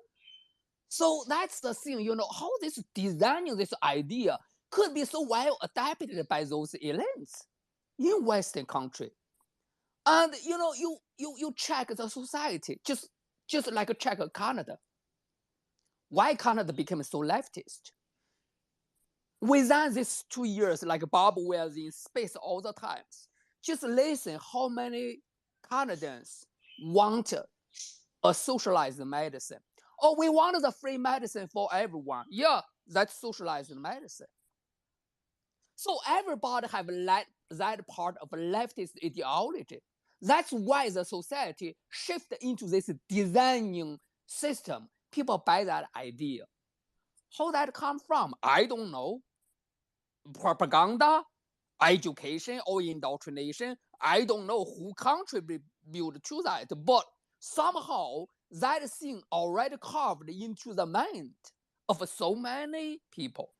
That's made Western lost the spirit, became shippy like Chinese people. I mean, there, they don't have a really say because you don't have a gun, you don't have anything. And there's no election of a fake election, always 100% agree. You really don't have a way to change that. But here, people have some level of power, but people kind of accept that designing idea. I see that. I don't know how we're gonna change that. As an educator, I can only say, yeah, deep rooted in education system, we make the young generation buy that design idea. How we gonna reverse that? Possibly up to everyone. I am doing my job. Right now, I'm teaching pharmaceutical science 20%. I'm teaching my student Thomas Sowell, his book, Hayek's book. I hope they can read at least one of that within my class when they were studying with me, regardless of whatever subject. And if everyone in education system have that sense, I think we can possibly gradually change, I hope, to a good direction. Sorry for the ranting. Thank you. Hey, so Ben, we touched on pomegranate skins the other day, and I sent you some stuff on that, and you said that you were, hitting back on it. So can you give us a little update on that pomegranate versus cancer thing? Pomegranate is such a great fruit. The seed, you can go to Costco, get the pretty big, pomegranate. The seed is pretty sour, and the seed, if you juicy that, I don't like the juicy one because if you drink the juicy, it still kind of have high peak of glucose. But without that juice, we did extraction, and still like a polyphenol, that's the compound, and to treat cancer cells for breast cancer was pretty good. And then the seed of the pomegranate, if you chew that, a little bit like sour plus bitter-ish. I try to extract things from that seed. Damn it, it's just so messy, and I cannot really purify very well. I'm a synthetic chemist. I'm not really a natural product chemist. If you're a natural product chemist, you have this huge, column, those chromatography. You can isolate from a huge column, then a fraction of the extracts, and then you further, purify. Then you can get each components. I'm not really good at natural product chemist, so I did not really, focus so much with that. So were you working with that though? Because did you try something along the lines of pomegranate recently? Recently? Not recently. It's like 15 years ago when I was working in the hospital. Okay. Because I thought that you were one of the times I talked to you. I thought you said you were working on that currently. So nah. That's when I was still young. Working in the hospital. Oh, okay, because I thought a few podcasts ago you were saying that you were currently working with that. So maybe I misunderstood you. I thought you said something about that you were working with that. I did research with that, but now in my lab. And that peel from the pomegranate, and that's old Chinese medicine. Used as deworm. Yeah, but did you recently work on the skin of the pomegranate? No, well, I did extraction. How come I have you? How come I heard you a few weeks ago saying that you were working on that recently there? No, I'm not working on it recently. I'm doing something else. That thing is also very hard to purify. If you extract the peel, it was dark like shit when you concentrate that one. It's like a dart, like a tar, almost. You put it on the column, and then the whole column became dark. It was like holy shit. How you gonna purify things like that? Yeah, because you're using heat though, right? So that's the reason. And this is part of the reason why sweet artemisia or sweet wormwood artemisia was also fucked over you have for to cold years. extract. Yeah, you have to cold extract. Yes, exactly. And it's a very long, involved process. What are you working on currently, if you don't mind, or if it's not proprietary? What's your most recent anti-cancer research, if you don't mind sharing it, or if you're allowed to share it? For me, for the cancer project, I have two branches in my life. Right. Okay, right now, what I'm working is glioblastoma. But glioblastoma, has so many subtype, and what I'm working with androgen receptor overexpressed breast cancer because male has higher glioblastoma rates than female. So about 1.6, compared with female. And before we would think, oh, that's because lifestyle of a male is always more dangerous than female, and then possibly that's why we got high cancer. But why is brain cancer higher, 1.6, right? And then later on, there are several groups, one from Israel, one from China, and one from I think Italy. So they did the patient's specimen of the brain. Then they found out this patient have a high androgen receptor level in their brain cancer tissue. Which kind of awkward, we always know androgen receptor is a prostate cancer.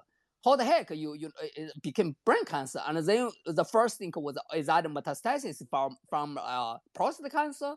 Then they did the gene sequencing. They found, oh, this is not prostate cancer. This is glioblastoma. So the cell for sure is cancer cells and in brain. And then why the androgen receptor have something to do with that? But regardless, they did the cells treated with anti-androgen, they found is working. And then we come up with a different idea to target the androgen receptor. And then that's how our projects get started. And that's for the cancer part. I'm mainly working on that. The drug I'm doing is a synthetic drug. Ivermectin actually has activity too. But I try to do the synthesis with ivermectin analogs, and damn it, the synthesis is much harder, and I'm still working on that. That kind of two type of different compounds working with So androgen receptor in brain. What was the other one you were working on? The other branch is infection disease. That's that's who another one. My who like research actually the infection disease. That's with a parasite model, and we have a synthetic drug to target that. Actually, that infectious disease are much easier to do because the animal model, everything is much easier. I mean, they are pathogens, right? You just need to find the difference between the pathogen and the host. You select target that can make the drug more successful. The hard part is for cancer. Yeah, what about can you being as smarty pants as you are, can you perhaps further my hypothesis as a guy sitting in a lawn chair in a snowbank in the middle of nowhere that has nothing to no reason to either say nay or yay against these kind of things? Can you look into my theory about that cancer may be a fungus? Is that possible? That we may be looking at actually a fungal versus bacterial sort of modality here? There is one type of, a theory from the etiology point of view is like pathogens induced cancer, either virus or, fungi, or, whatever bacteria, because we were talking about the leak gut, Yeah, but right? bacteria, virus, fungus, three different separate phyllo, right?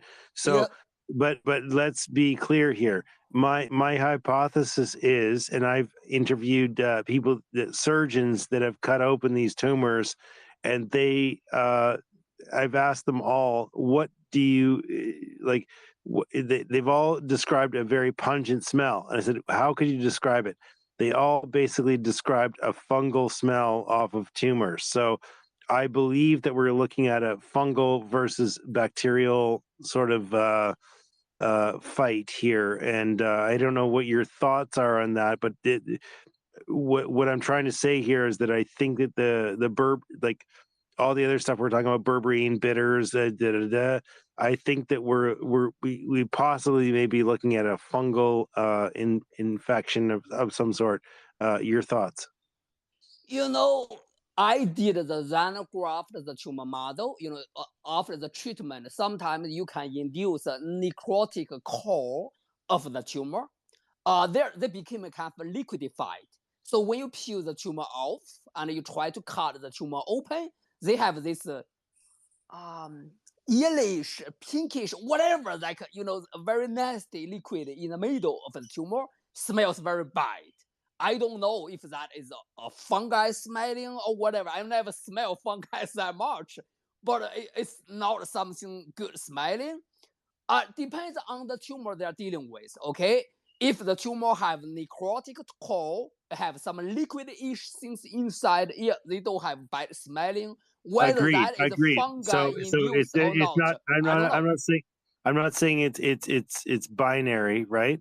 What I'm saying is that yes, exactly. Once things get to that stage, what I'm saying is that I have interviewed these surgeons, and they're all reporting the same thing back to me.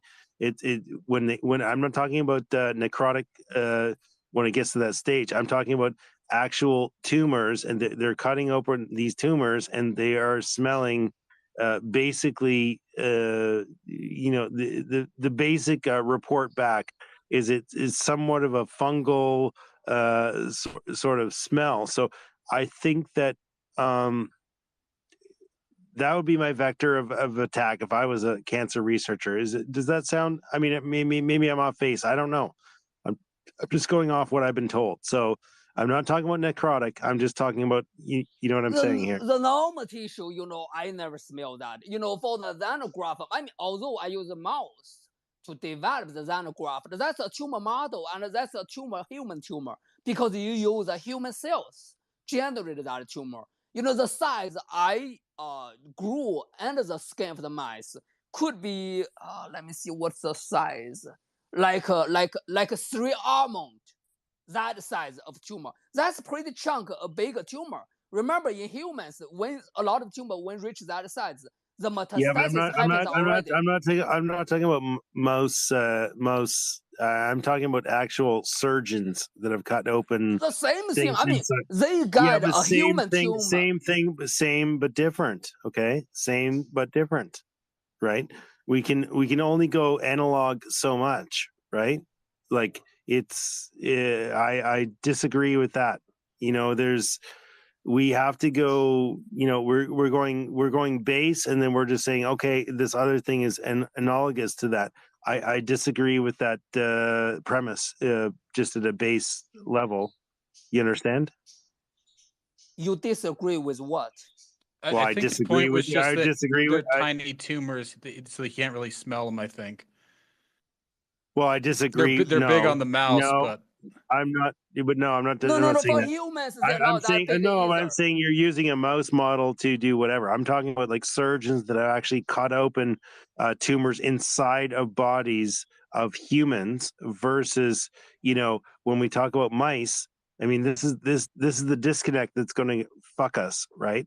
No, they could be some common thing. For example, they may not use glucose in the right way, right? Because for tumor cells, they actually do not use the normal like a tricycle circle, Yeah, and so that's my point. they To my generate. point, there's a major difference between mice and fucking humans. I'm talking about No, I'm actual talking about humans. why they have that smelling.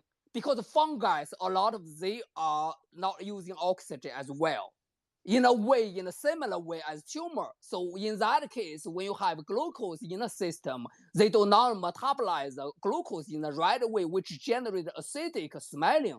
And that's why the smell could have some similarities But between fungi and tumor. what I'm pointing at, Ben, is there may be a major fuck up here between mice and actual human cancer. Okay, so I'm pointing at that, and we can go back to Brett Weinstein's theory of telomeres and what is going on with the actual lab mice. And I don't really want to go too deep on this particular space, but we may be making a major bifurcation between like what happens in humans versus whatever. I'll throw my theory.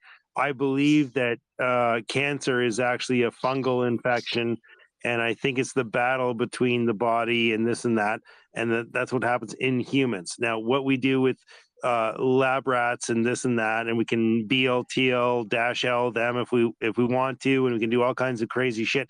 But in the end result of it, I'm talking about humans specifically.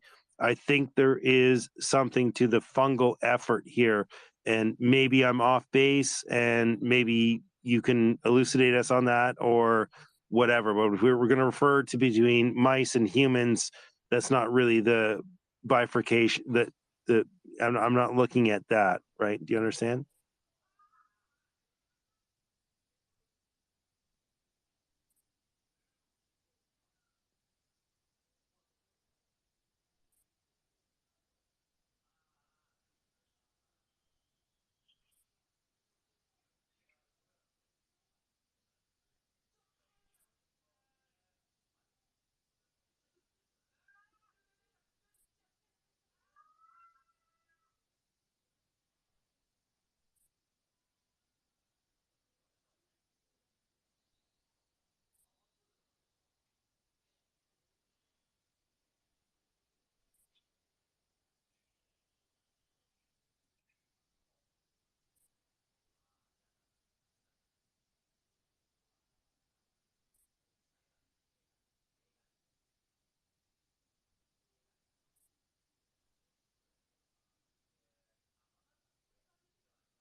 Sorry, I had to reboot there, so I missed everything you just said, but I'm sure it was awesome.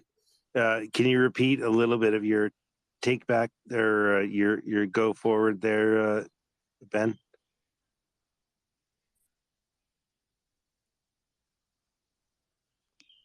My end is not working well.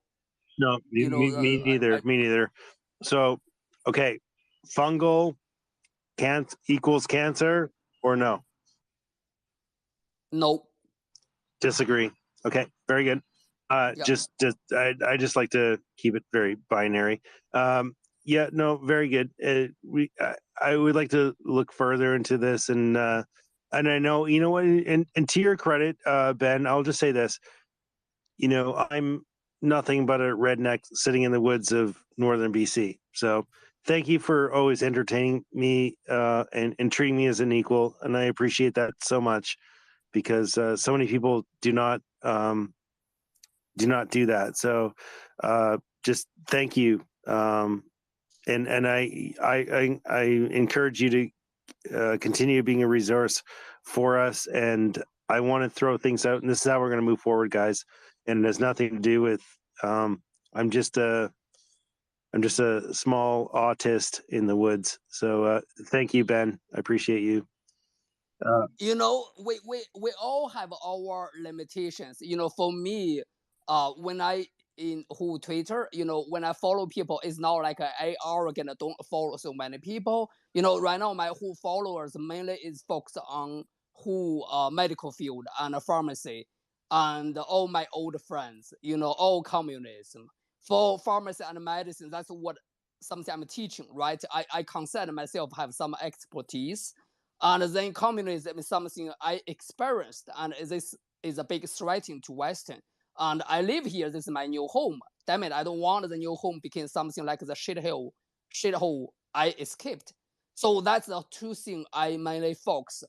For other things, I could be pretty limited in knowledge. I mean, you know, but keep an open mind, right? That's why work we always talk, you know, we always share different things. I never consider myself, you know, oh, you are smart as what a shit. You know shit about a lot of things. You know, something I might know a bit more, but something even for medicine, there are so many things I don't know.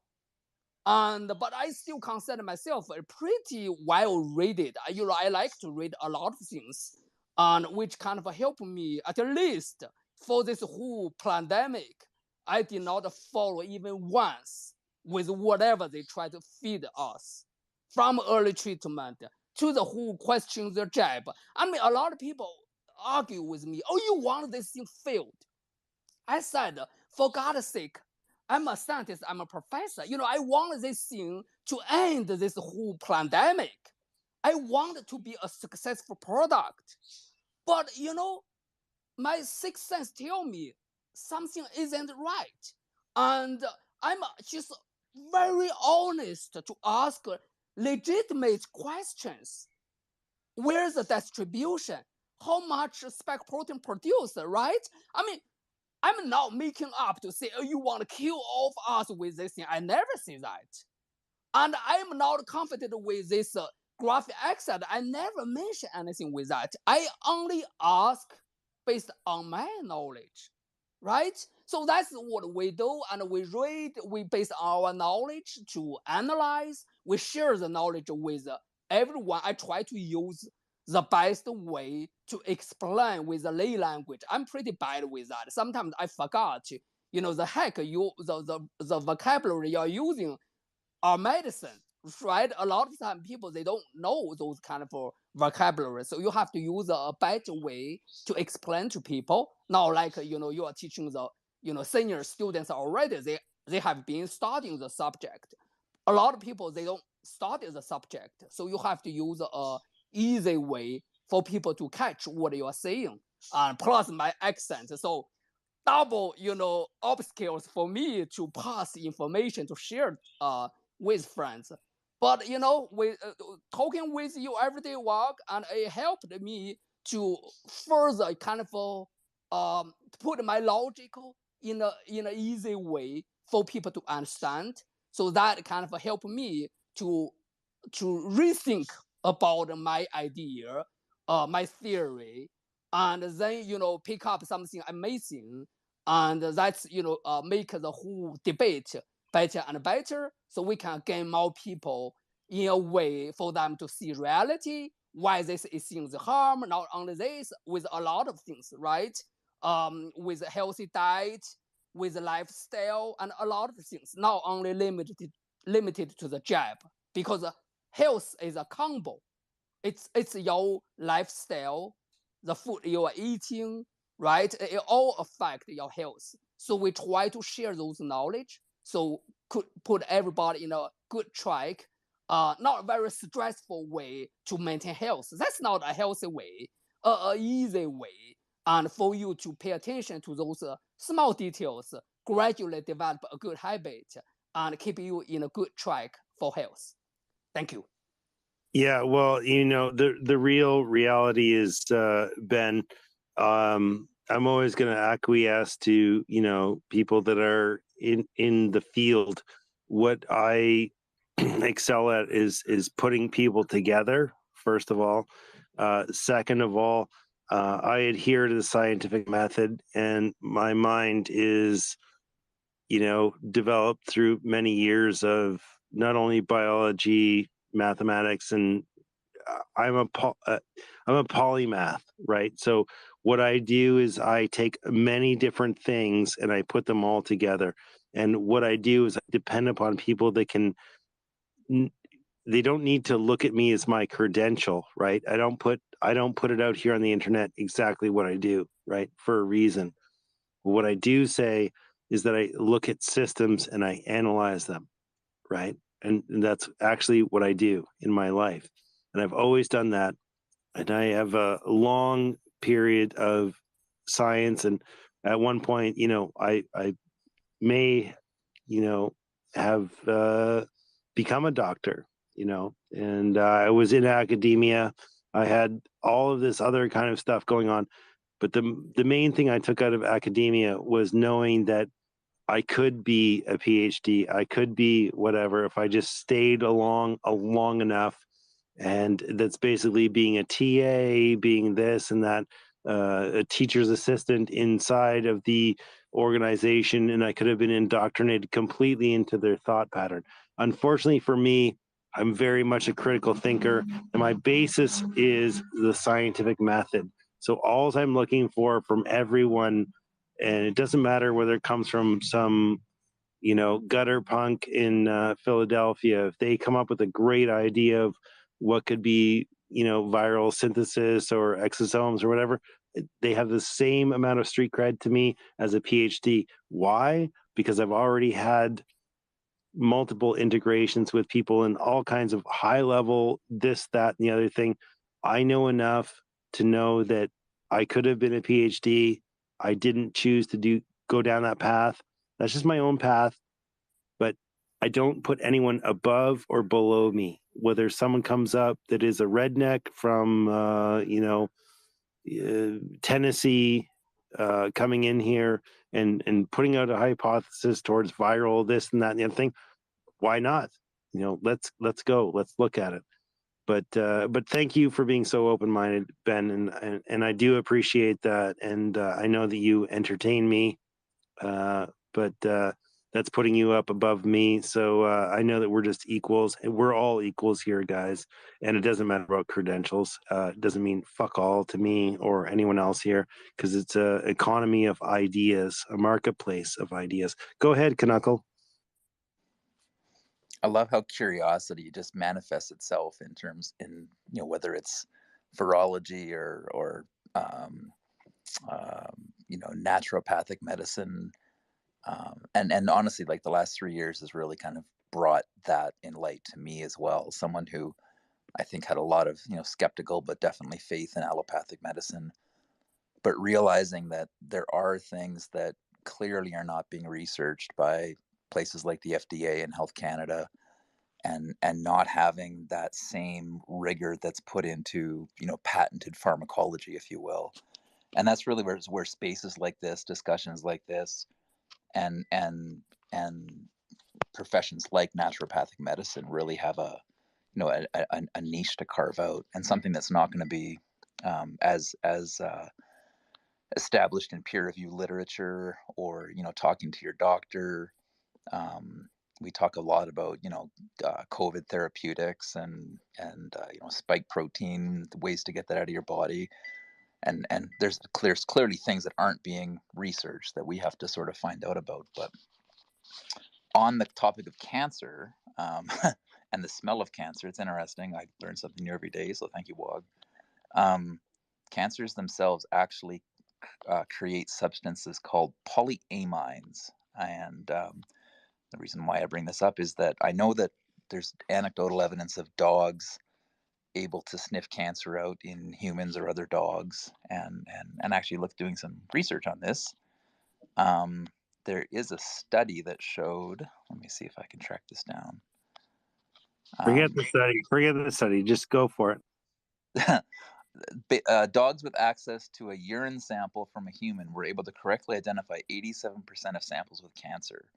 And dogs with access to a breath sample identified cancer in 78% of the human samples. And if the dog was given both, it had a 90% accuracy in detecting cancer in humans.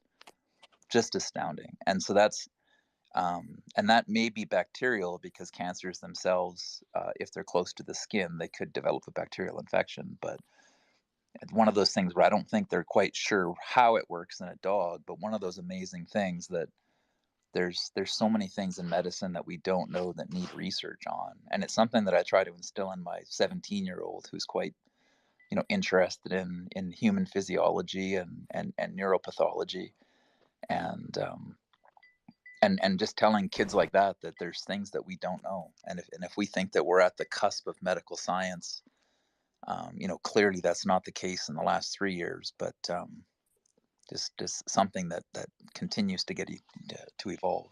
Well, I'll tell you right now, Knuckle, that my hypothesis here is not based in super bullshit. You got to mute your mic there, otherwise I can hear your dingling of your champagne glasses. Apparently, you have a very, very assortment of. I think that's crystal glass. Am I correct? Is that crystal No, glass? it's just a little bit of scotch in the rocks.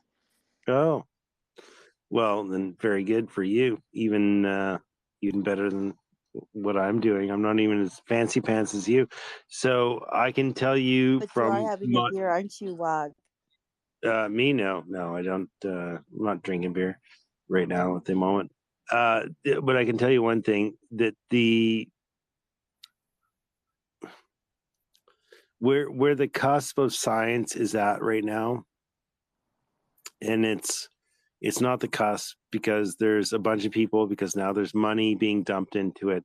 It's going to be psilocybin, psychoactive, treat depression or whatever. It's the same.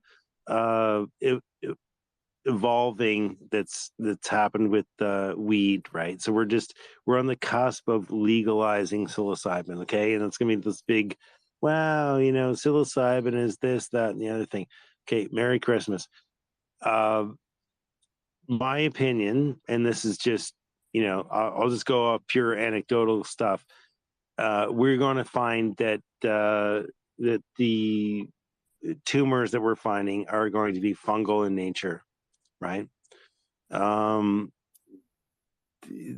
cancer mechanism that is at play right now, they already went through the viral play, and they were all caught up in that for many years. It's and then they're going to go on to whatever they're on to now. Who cares? It will be fungal. Okay, that's my prediction. Whether I'm right or wrong, we'll see. Okay, And that so may be that's tied to vaccinology as well, which is the rush to get vaccines and attribute all cancers to vaccines, a la HPV and other items. yeah, no, but vaccinology in itself is a mythology. Okay, there is no vaccine that creates, T cell memory. Like, this is all titer antibody. Like, that's all mythology. Okay, vaccination in itself is nothing but an autoimmune disorder waiting to happen.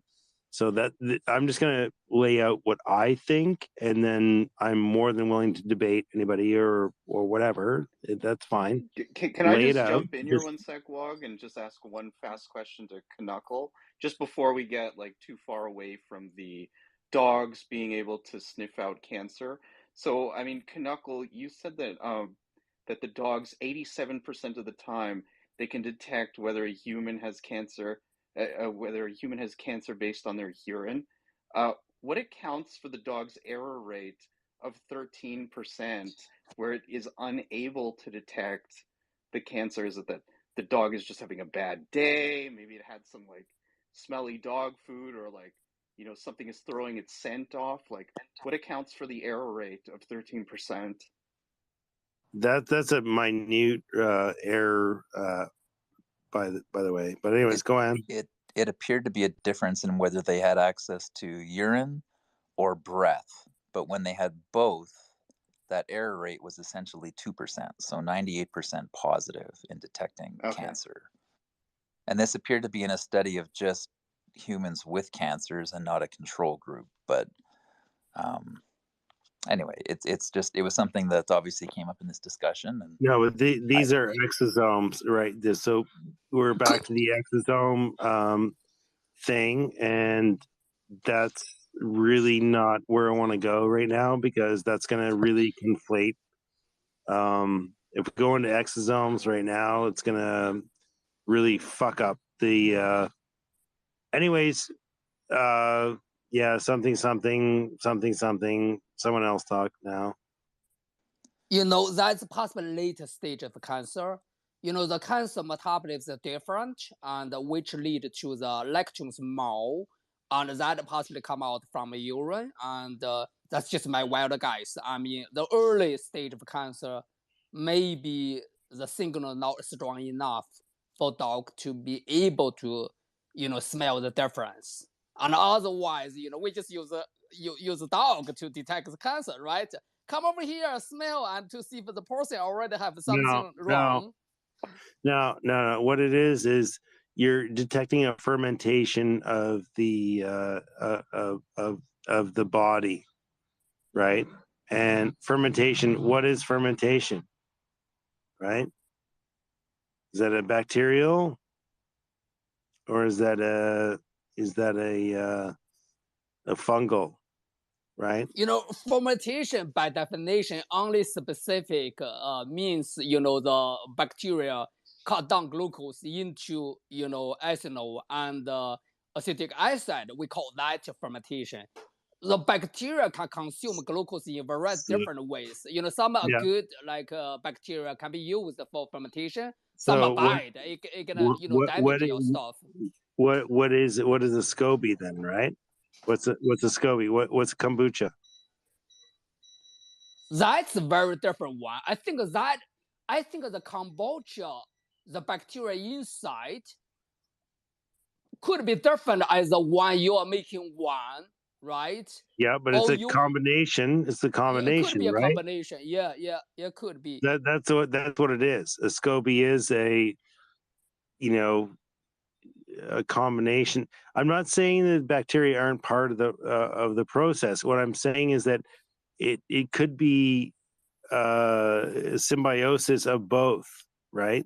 So when we talk about kombucha, I'm talking about, imagine kombucha as a cancer. Do you understand? You know, I still, I think 2017, I went to NH and they have a section of meeting talk about using the pathogens as cancer treatment. And so somehow, I just don't remember very clearly, how do they use like certain virus and certain, bacteria, they can use those things to induce specific immune response and to attack cancer.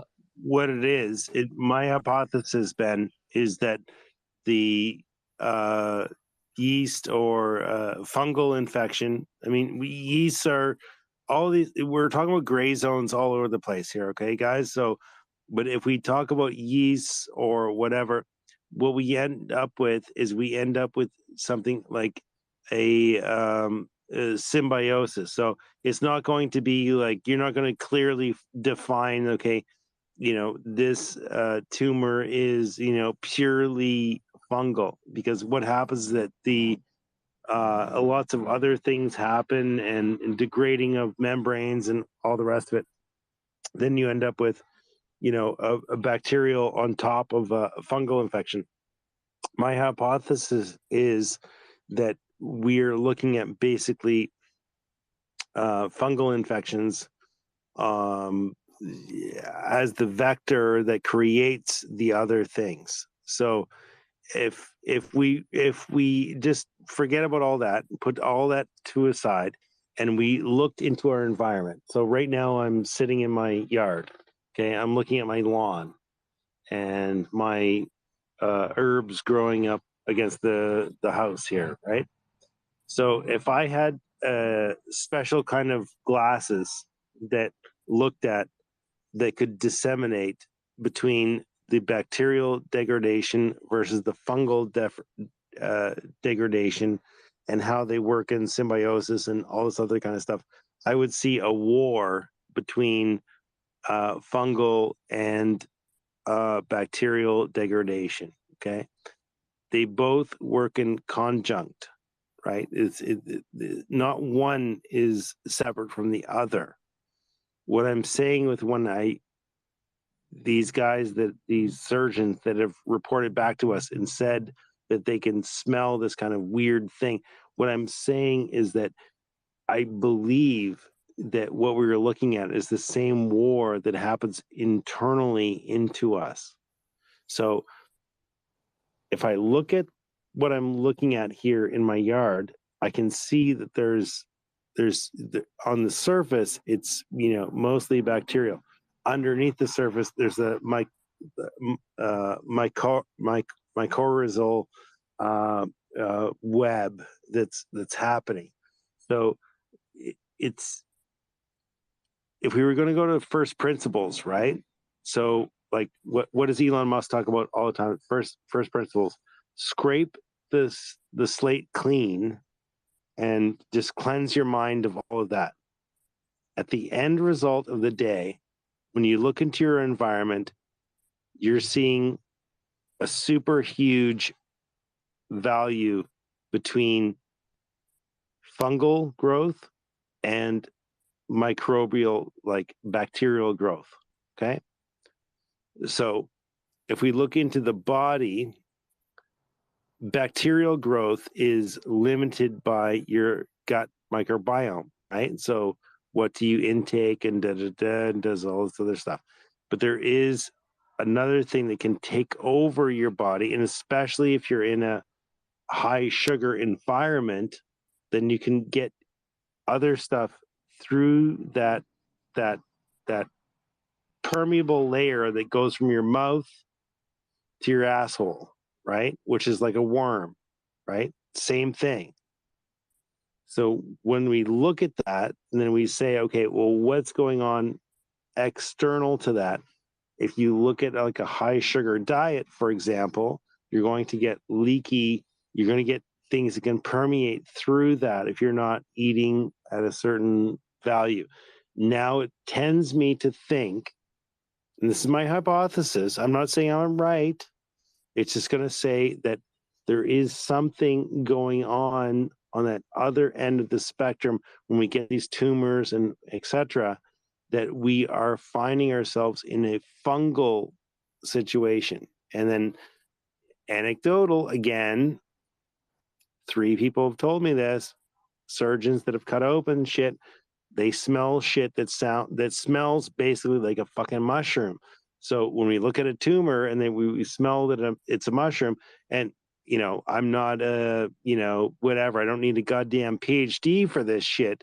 I'm just telling you what I see from me and for what I'm integrating is that I view this as the fight between bacterial and mycorrhizal, right, which is basically mushrooms, that this is an overabundance of mushrooms, right? That's it sounds retarded, I know, and I'm willing to whatever, just throw it out there. So essentially, you're saying that in all of our bodies, we have bacteria and fungi that are at war with each other and they kind of like regulate each other. But then when one starts to take over, that's potentially when cancer happens. Correct. And then it's also happening all around you, everywhere you look. If you could have glasses that you would look at the actual environment, it's a bacterial versus fungal war that's happening all over your lawn right now. And your lawn is essentially your Got internal Mike? systems. Got Mike? Yes. Yeah, correct. It's kind of interesting. It's not kind of interesting. It's actually what's going on, and the fetal position that the PhDs of the world that won't entertain this kind of thought, which is, kudos to Dr. Seuss, just, letting me go along these lines. This is what I view it as. I don't view it as the other thing, because when you feed with sugars, right? So what is candida, right, in our body, right? So we can look at that as like, oh, candida, eating too much sugar, right? But it's the same thing with like what you can do with your thing. The new key to the future is going to be fungal, right? So it's going to be like mushroom medicine, and it's going to be gut microbiome. That is the new health thing that's happening. Whether you want to embrace it or not, I don't, neither here nor there for me, right? It's up to you. But that is what we're talking about. So if you don't enable your own body to, are you integrating simple sugars? Well, then you're integrating like a ton of bacteria, and possibly those bacteria are feeding the fungal thing inside yourself. Like, oh, I've got athlete's toe that I can't cure. I got this, I got that. These things are not mutually exclusive, basically, right? So that's my theory, and I don't know, perhaps just take me down or school me or teach me, right?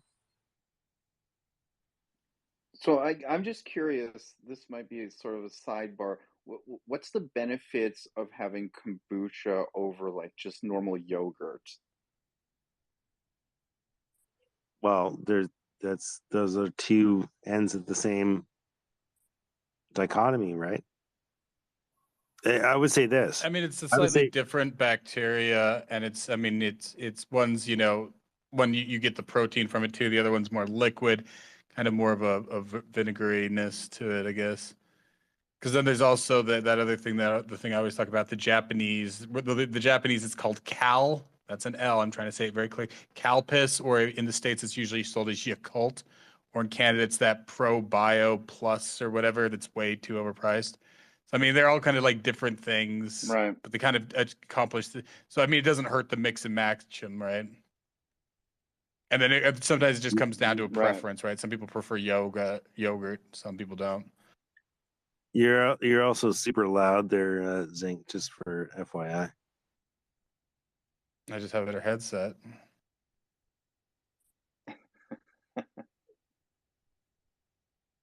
No, so the idea here is that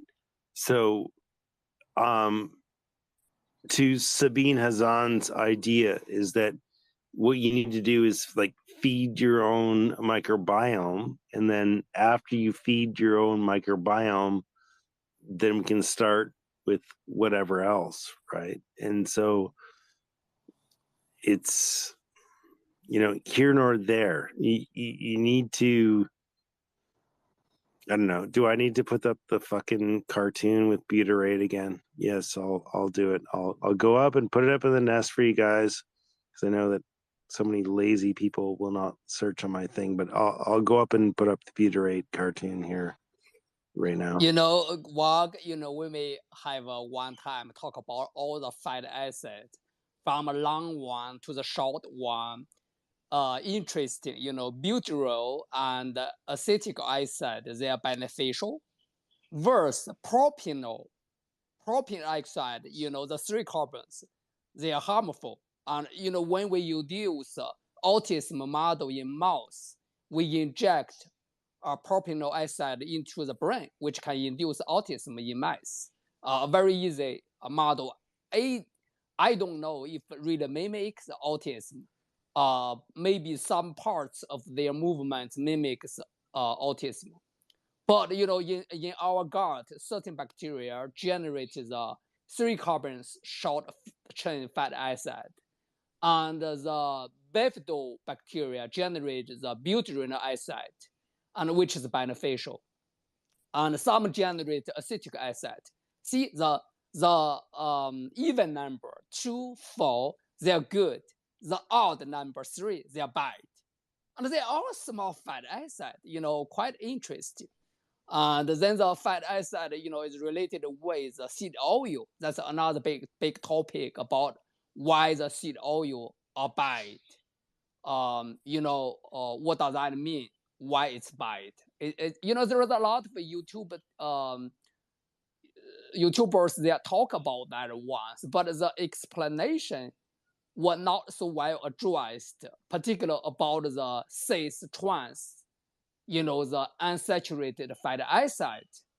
And during the deauditory, what do you call that? To get rid of this bad smelling, they have a process, deodorate the bad taste and smelling process, which create you know, high temperature, right? And then change the cis unsaturated fatty acid into trans, and which actually cause trouble. And those things could be picked up by your body, by your cells as a component to put in a cell membrane. And those unsaturated one could be oxidized and cause inflammation. And if those cis unsaturated fatty acid, their structure, damn it, you know, if it's in classroom, I can draw the structure, then you can see that. You know, they are not lined up like zigzag, very well organized. They are not. They are big like, you know, how do you see that? More like a 90-degree, like a switch in the backbone, which makes them cannot line up to each other very well. That's why they're liquid, even in low temperature. And in this case, those fatty acids, if you consume, they just be used as a, you know, energy resource. Our, you know, industrialized process to extract more, you know, seed oil from the seed, then the auditory process create all those trans unsaturated double bond, and which actually lead to big problems. So, and you know, fatty acids in animals, they're all saturated, so you don't have this issue. and come back with about the cancer you're talking about. You know, cancer is also metabolic disease, and cancer cells like sugar, and you feed your body more sugar, and you're gonna, you know, make them happy, and they grow more. For all the cancer patients, they should cut down their carb to a very, very low amount, very minimal amount. Yeah, but the thing is that you're talking about back, like, so not only for bacterial but for fungal growth, correct? You know, if you have high glucose in blood, basically you are a big petri dish for all the bacteria, fungi, whatever. You know, that's what we culture things in the I know, lab. but I mean, let's not make a distinction, right? And like, what do you mean so make a big distinguish? well, why wouldn't you? So what would feed? So like if so, what feeds cancer, Ben? Cancer cells are your own cells. Does glucose, does easily available things feed cancer cells? Of course, you always have glucose Okay, in your so then correct. blood. So then It's just like how much? if no, but if my hypothesis is true, right? Then glucose would not only feed like cancer cells, bacterial cells, but it would also feed fungal cells, right? That's the thing, you know. When you See, talk about you know what I'm saying fungal, about? see, one thing you have to realize, Wog, is where those pathogens stay in your body. All the fungi, all the bacteria, a lot of things there in your gut. When we talk about leak gut, you do have some of them might get into blood circulation system, but they are very, very minimal amount. We know sepsis. What is sepsis? The pathogens stay in your blood. That's called sepsis, which can kill you very easily. So you don't really have a high amount of those pathogens in blood Yeah, circulation system. and then we have the problem of uh, transmuting through colon, right? Right, we have that problem. So there's something that's going on through the colon. They stay Right? in the colon most of the time. Yeah, I know, but then we have leaky gut, right? Yeah, but they will leak. So Sometimes not leaking the whole that's right. alive. That's right. And so that cartoon that I just put up there is edifying for all of us, not just me, and not just general rednecks that are listening to this thing, but like getting really into what happens with that kind of thing. And when we feed the glucose into the system, right, then we can be feeding something other than us. Wog, So there's then, one thing, like I think you did not make that very clear. The leak gut doesn't mean the alive bacteria or whatever get into blood circulation system. Most time is the small pieces, the dead pieces, they get into the blood circulation system, cause the inflammation. If the alive one get into blood, that's a big thing. Just no, imagine. correct. I'm not saying that, but if you watch that, I would encourage everyone to watch that video. I know that no one ever does, but please do, and then we can also elevate our discussion. But yes, you're correct, Ben. I agree with you.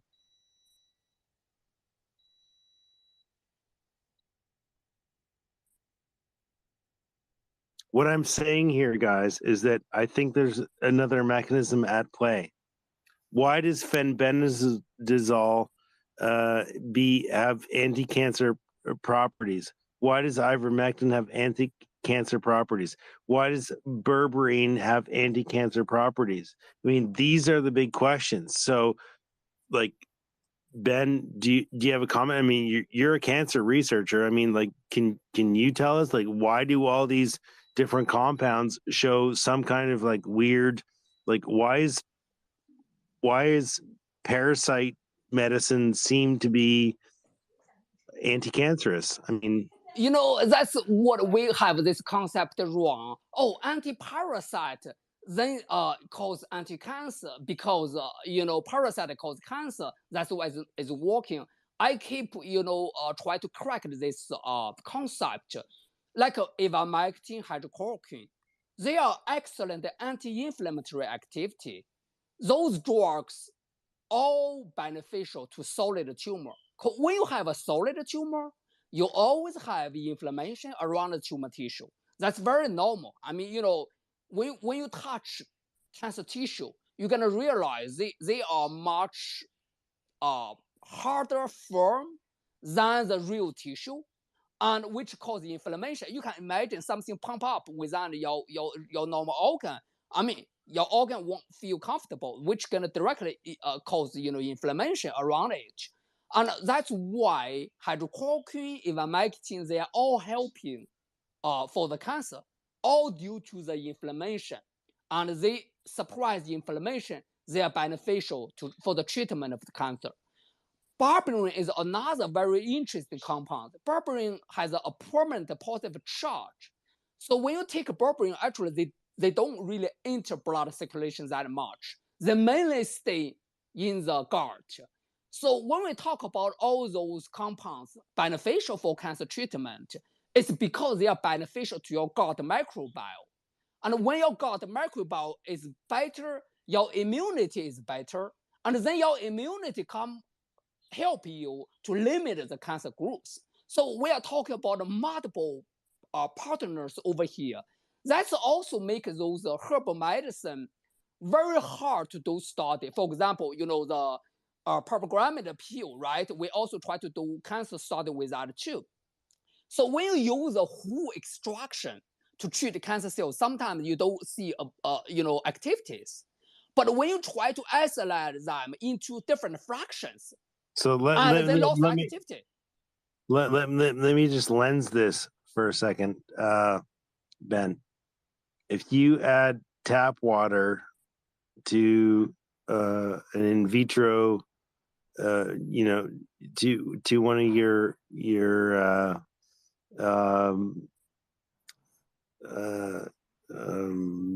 experiments, does not tap water just fuck up everything? I mean, it also kills cancer. Basically, you can add anything to a test tube, and it kills cancer. Is this correct? I mean, you may have like a fungi infection. Sometimes when the kids they don't take care of my cell culture very well, you don't see the fungi grow with your petri dish. They are like a fluffy thing. They start to grow big time, and then your cell will die because the fungi take all the nutrition away, and the cell will die. So that's contamination. I mean, we just threw the whole thing away. And so when you talk about kill cancer cells, it's a very, how can I say that? We say you kill cancer cells all the time, with science, but it's not really accurate, idea. Because in the petri dish, you don't care about anything else. You just care about kill cancer cells. That's correct, right? So what I'm saying, but in your body, it's very different. Yes, exactly. So that was my point, right? Is that you can basically, for those that don't know, it's like, add tap water to anything and no one knows what the fuck's going. It's so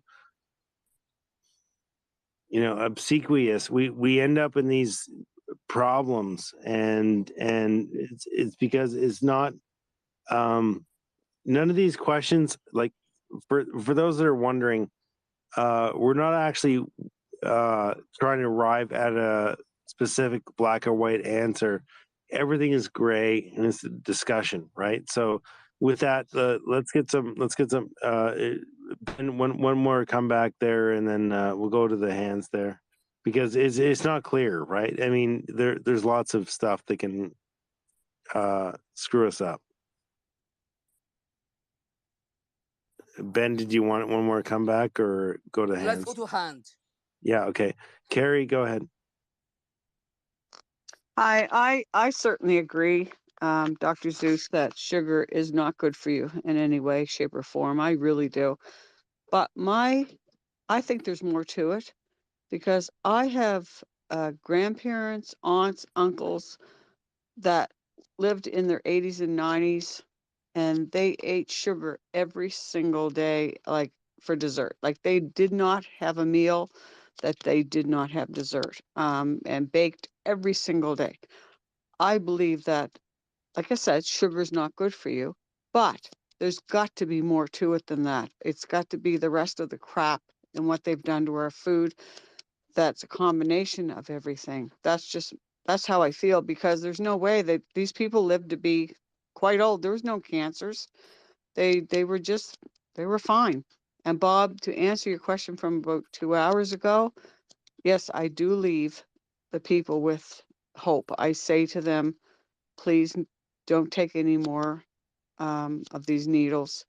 But I, at the same time, I try to like wake them up to what's going on, because they really don't know, because they're only watching the mainstream media, and it's really a sin, because they're really shocked when you tell them what's going on.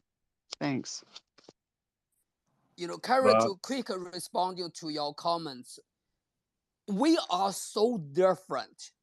Some people, their P450 genes are so good, and cancer cells just, get started, they quickly get, apoptosis. And we can only see in general, high glucose in blood cause problem. But certainly, some people, it does not bother them at all. I mean, just like some people, they are smoking, drinking, they survive 90 something, right? And they have very good life. They are very open-minded. They don't have stress, all those things, because your health is a combo.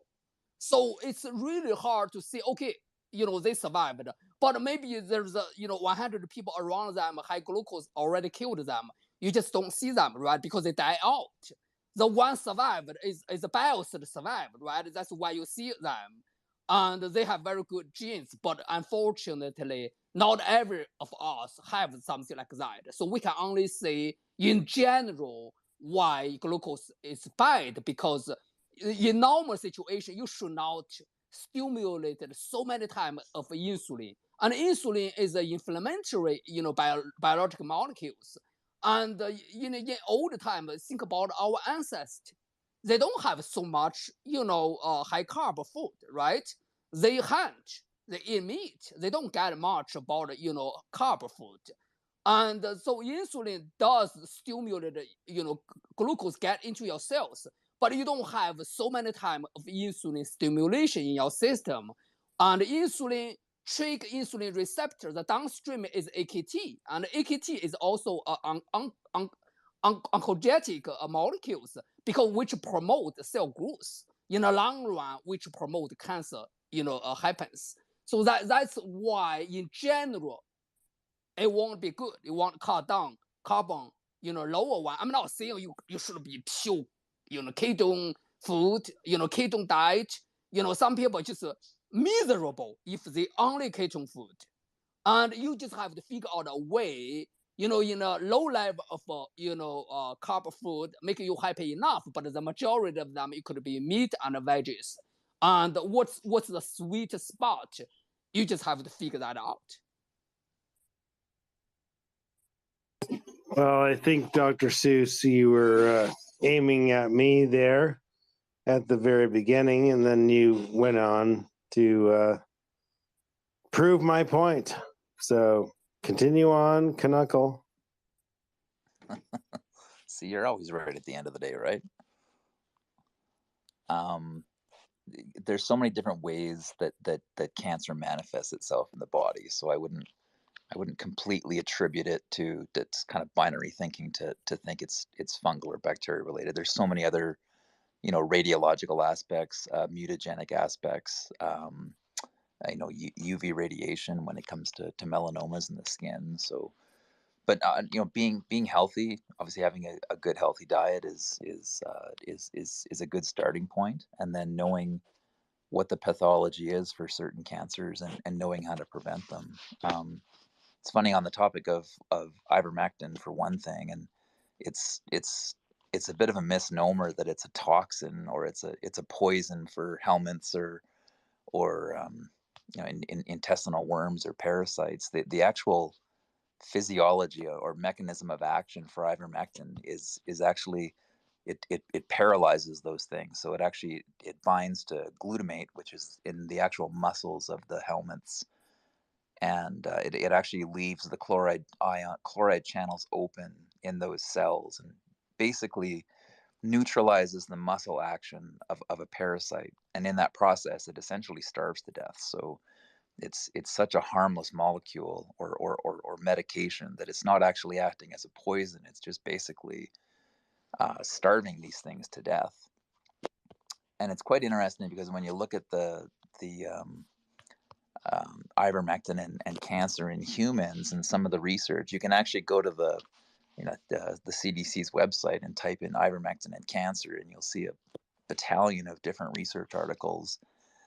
And it's very interesting because the same binding affinity that has to the muscles in a tapeworm or a helminth is one of the same things that it's looking at in these cancer lines, because it binds to what's called PAC1 kinase in humans, and it actually impacts or binds to cancer cells and actually forms apoptosis or kills those cell lines. So it's very interesting how these drugs, if they bind to a certain receptor on on a human cell or on a cancerous cell, just the many different mechanisms of action. And I think it's really it's one of these elements of science that obviously is not getting heavy press on the pharmacological side of things. It's an off-patent drug, so it's clearly not going to get the same backing that you'll see from on-patent drugs.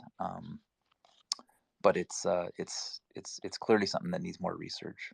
And maybe looping back on that psilocybin comment from earlier on WOG, I bring this up with my daughter as well, because she's she does have anxiety, and she has medication for that. But one of the interesting things that they're looking at, and it's actually a Harvard University multi-year study, I believe UBC or a Canadian university is also looking into the anxiety effects of psilocybin mushroom, but they are looking at basically resetting the brain by having psilocybin mushroom in repeat controlled doses, and then having basically attempting to reset that brain and the fight or flight instinct by having the brain in a state where you're having the effects of the psilocybin mushroom, and then being able to rationalize that thought process that is irrational in any other time. And that's really the whole premise behind anxiety in teenagers, which is irrational fear that leads to this fight or flight instinct that tends to dominate everything. So I think there is hope, and I know that there's a Harvard study that we tend to follow quite closely. I don't think that anything's been published yet, but it is one of those compounds that Mother Nature has given us that needs more research. And there is a silver lining in the fact that it is being studied at some premier institutions. So I'm just curious. Sorry, go ahead, Wog. Go ahead, Adrian. I did. So I'm just curious. So Wogpog, Ben, or Knuckle. So I remember reading like 3 or 4 years ago. I think it was like on Inverse or like Ars Technica, and they were saying that weed like THC and CBD has anti-cancer properties. I mean, is that accurate? Is there something to that? Like, do we know more now about that mechanism or anything like that? I've dug into that, but I didn't not with a lot of rigor. And I know, picture things like THC and CBD. These are things that were victimized or chastised, ridiculed for decades. Just being obviously a recreational drug that was illegal. And I think the research is just starting to come out. So I would say even if CBD or THC doesn't have an effect on cancer, at least the research is being done.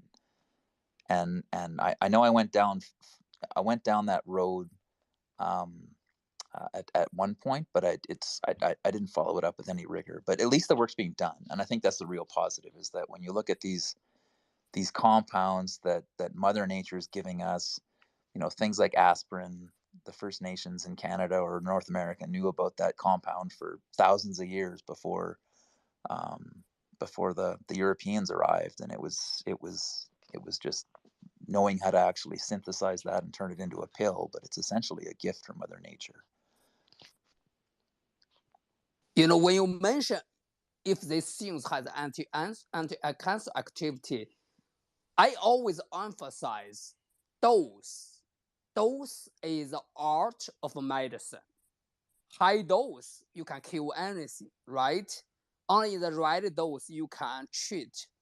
And then above the right dose, it became toxic. So the pharmacology and the toxicology, the only difference is dose. So when we talk about THC, if it has anti-cancer activity, you have to dig deeper of their study. Sometimes, they use cell lines to run the study. In the petri dish, they will see, at 10 micromolar, we see those things kill the cancer cells. But does those compounds reach that concentration in human body? So that's another, thing we have to really pay attention. For me, cutoff for most of the drugs, if you climb, it has this activity or the other, it's around like 1 micromolar-ish. Around that one is, you can reach that blood circulation drug concentration. And if you're above 5, it's generally speaking pretty hard to reach that high. But of course, drug distribution in different organs could be different. Sometimes they could be low in blood, but accumulated high in certain tissues, like hydrochloroquine. They can have a higher accumulation in lung tissue and in adipose tissue. That's why it used for lupus treatment. And the other drugs like ivermectin, the relatively higher water solubility, made it has higher accumulation in the blood-rich organs, for example, liver and also lung. So those are the things, when you use a drug, that's why all the physicians, before they go to medical school, they take organic chemistry, right? And then you take a narcotic exam, because if you don't understand organic chemistry, you will never be able to understand those the chemical properties of the drug. So you don't understand their solubility correlated with their distribution. And the distribution is a key for the treatment. So there are so many things, talk about it show this activity. And sometimes the model we're using in the lab is so problematic. I mean, you treat the drug with a cell line. There's no anything in the middle. But sometimes a drug could be useful for cancer treatment because the drug work with your the gut microbiome, right? The gut microbiome correlated with your immunity, and then immunity may work on your cancer. So such a complex model, we never will be able to build up such a model in the lab.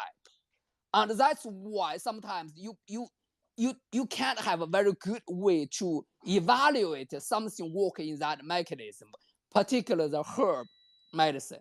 Even the herb medicine is working, your model will not be able to show up that. And then it's very hard to demonstrate the efficacy of those herb medicine.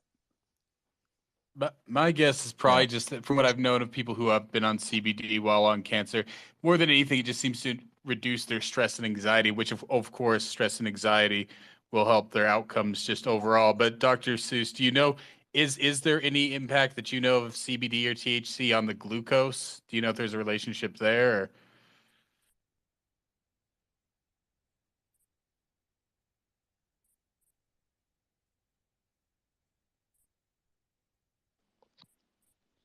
Maybe just before Ben speaks too, you can't underestimate the placebo effect as well, and not to discredit if THCs have any benefit on cancer, but if you feel better and you have the ability to thrive mentally, and you're not at that wall where you think you're dying, there's a real benefit to having just something that makes you feel better. I know my dad takes it. He's got terrible rheumatoid arthritis, and it's just having that ability to thrive, and knowing that the benefit of that placebo effect is something that can't be underestimated in pharmacology. Well, like I said, I think it's a little bit further. One, it's the placebo effect, but then two, I mean, I think it does calm them down, right? It does seem to reduce their stress, which it is part of the placebo effect. But so it's kind of a super placebo at very least, right? Yeah, it's two things. Yeah, it's definitely, yeah. I also want Dr. Zeus to please understand, I do not doubt one word you say. I respect you 100%. I'm just saying with the sugar thing that I just think over the years something has happened different, that people could once maybe have sugar and a few sweets and not affect them like it does now with cancer. That's just my opinion for what it's worth.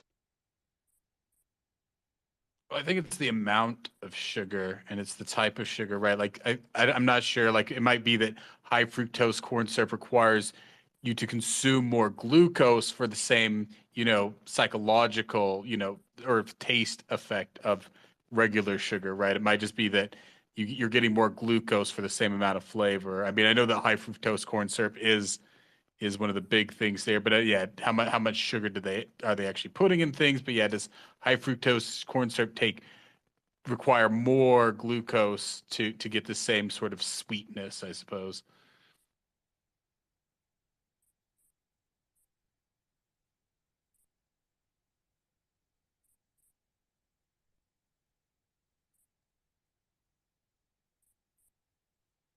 So I'm just curious, is Ben gonna respond to that previously? He may be busy doing something else. It's all good, guys. Yeah, no, We're it's not. fine.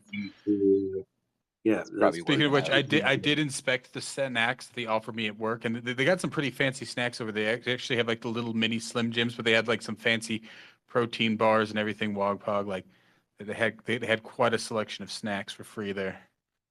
You finally got into the good snack bar on the tech. It sounds like you've got one of those like sort of based things where they don't do that gigantic plethora all the time, but just decent snacks on the normal level. So that's really good. That's actually a good sign, right? Not on my floor. I think on the lower floor they do have like an actual special area where they can lay out all the bagels and donuts, almost kind of like it's like behind the glass, almost kind of like a 7-Eleven and everything. But not on my floor. On my floor, yeah, it's a dignified offering of snacks. Okay, is there any mini Vienna sausages offered? Well, like I said, it's just the little tiny Slim Jims. That's the only thing I saw as far No, as. but they're better be not. Okay, so here's my warning to you, and I will hold you to this. If they have any mini Vienna sausages, they call them, they're like basically mini You know, pickled I know, Wieners. yeah, they come in a can. They're like tiny hot dogs in a Yeah, can. yeah. If they offer that to you, then you must start looking for an alternative immediately. I don't know any condition where it's appropriate to ever offer those, right? No, correct. That's the correct answer. But if they're that cheap, where they're like, oh, here's a can of Vienna sausages, then it's time to leave that tech industry, right? But So, like, I mean, the way I would use Vienna sausages is as a filtering on my own, right? Like you set up for a party and you put up the Vienna sausages, and anybody who takes one, you take off your mailing list and your invite list for a party, right? So it's almost like a double test. yes, Like, are they being offered or yes, are they being used as a yes, filter? yes. Correct, correct. It is a filtering method. Correct. So these snacks are available to you just at work, like they just offer them to you? Yeah, they're just Or laying there. They're just sitting there, like little like like they had like a yeah. whole bunch of Jesus like Rice Christ, Krispie treats and Adrian. Fritos and. Oh, for fuck's sakes, Adrian has never been courted by any kind of like corporate. Like, what the fuck, Well, Adrian? actually, I've been to the Shopify's headquarters No, you in you you have Toronto, the so invite. I know I what you have are. seen I know that what stuff. you are. You have the invite to go into the office, but you're like you never took them up on it because you're just happy with your masturbatory workstation and you're at home sitting in your fucking boxers for fuck's sakes on Zoom meetings. What why don't you get in the office? Like, look at Zink here now. He's talking to chicks, he's outside, he's getting fresh air for 2.5 minutes before he gets into his other place. I mean, come Eight on. minutes each way. 8 minutes each way. And that's Yeah, including an see, additional there eight you go. minutes because I had to come home and start the stream today, right? So I got almost I got yeah no I got probably almost 45 minutes worth of fresh air there. What was the excuse that you told your superiors, like, oh, I just have I to go didn't home and even take a nope shit? I didn't even need to make one. Oh my god. Just I was walked like, out the Zink, door, came back 40 minutes later. I know, and I said, like, Zink, you've got to get us like farming in. So we did all this work to farm in these guys, and like, oh, we're all too busy. We can't really come into the space. So the whole space was designed around these guys. But and I already said to everybody that was like DMing me, I was like, dude, there's like a 0.1% chance that they will come in because this is just the initial phase. But it was a pretty good takedown of what they laid down. I kind of liked the way that they were laying their jib there, but there was there's cracks in the armor, but whatever. It was like that was the impetus for the space. So, anyways, that's that. So, sorry, for this space right now or one previously? No, this one started about 7 hours ago. Right, okay. Yeah, actually, I'm curious. So, like, I mean, initially the Tits McGee is what brought me into this room, but then the UFO part sort of intrigued me. Does anybody know, like, what are they saying about these three objects that were shut down? Like, Doesn't I matter. mean, Doesn't matter. yeah, Don't even think No, they about were it. they were I know confirmed it doesn't alien. matter. They I'm just they were curious. no, Adrian. They were confirmed aliens. We're in an actual interstellar war. That's what was confirmed. Well, I don't believe that, but like, has anybody said anything? Like, I mean, at All I one know is I point haven't been somebody was saying probed it's a yet, so weather I'm feeling balloon or really something. ugly right now.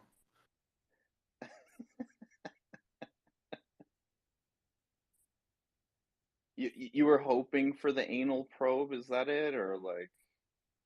I mean, it's not that I want it, but I want the offer, right? Yeah, yeah. How rude, right? I mean, to not offer the anal probe. I want it to be mine to decline, right? Exactly, exactly. The ball is put back in your court, or the probe in this And case. even more so, multiple probing offers, right? So I can, pick and choose from.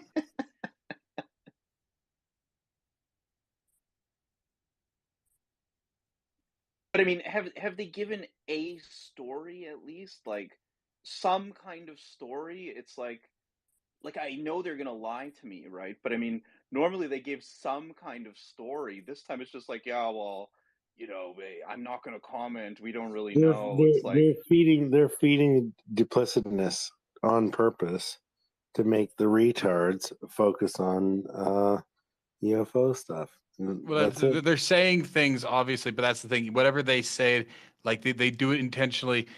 I can't remember. It was like 10 years ago. There was that South Park episode where it was like talking about the 9/11 conspiracy, and of course, I can't remember exactly what it's like. I can't remember if it was pro it or not.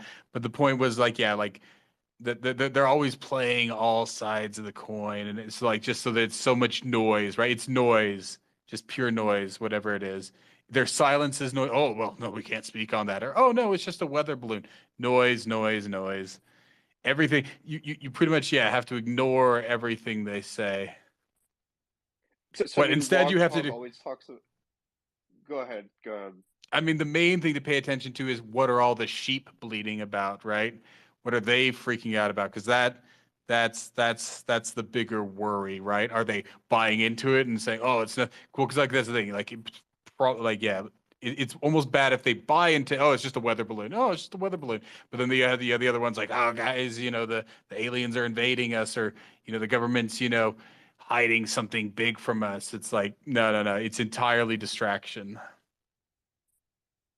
So I mean, Wogpog is always saying, and he's right, that their trust capital is so depleted at this point. I mean, you know, I don't think that their trust capital can even be repaired at this point.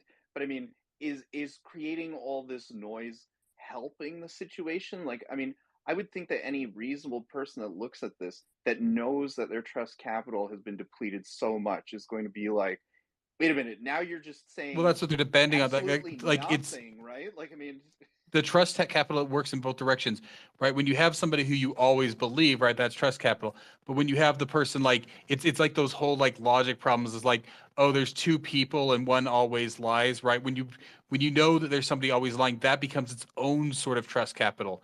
So if people are now in the mind space that everything the government says is a lie, then of course, the government can say something very mundane and then people are going to like, run down fucking rabbit holes. So it's almost an opposite trust capital that they can use, right? They know that people are immediately going to, that if they try to act a little yeah, cagey about it or whatever, then suddenly people are going to like, freak out.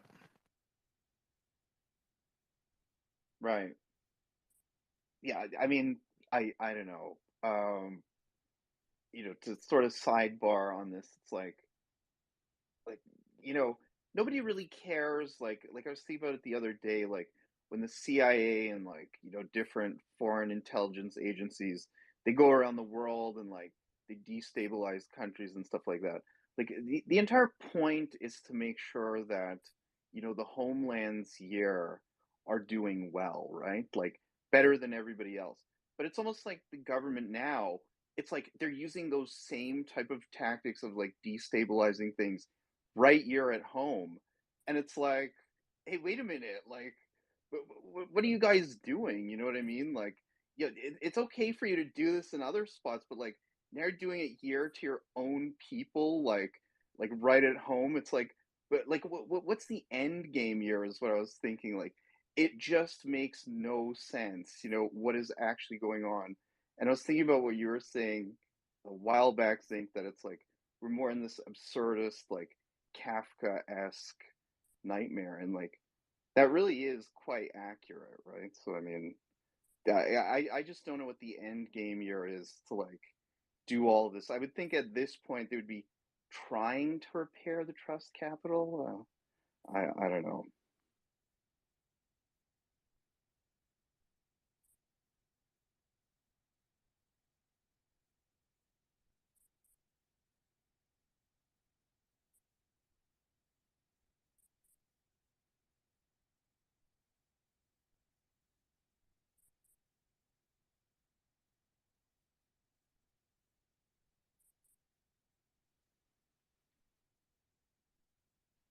So in any event, um, nobody knows what these three things are.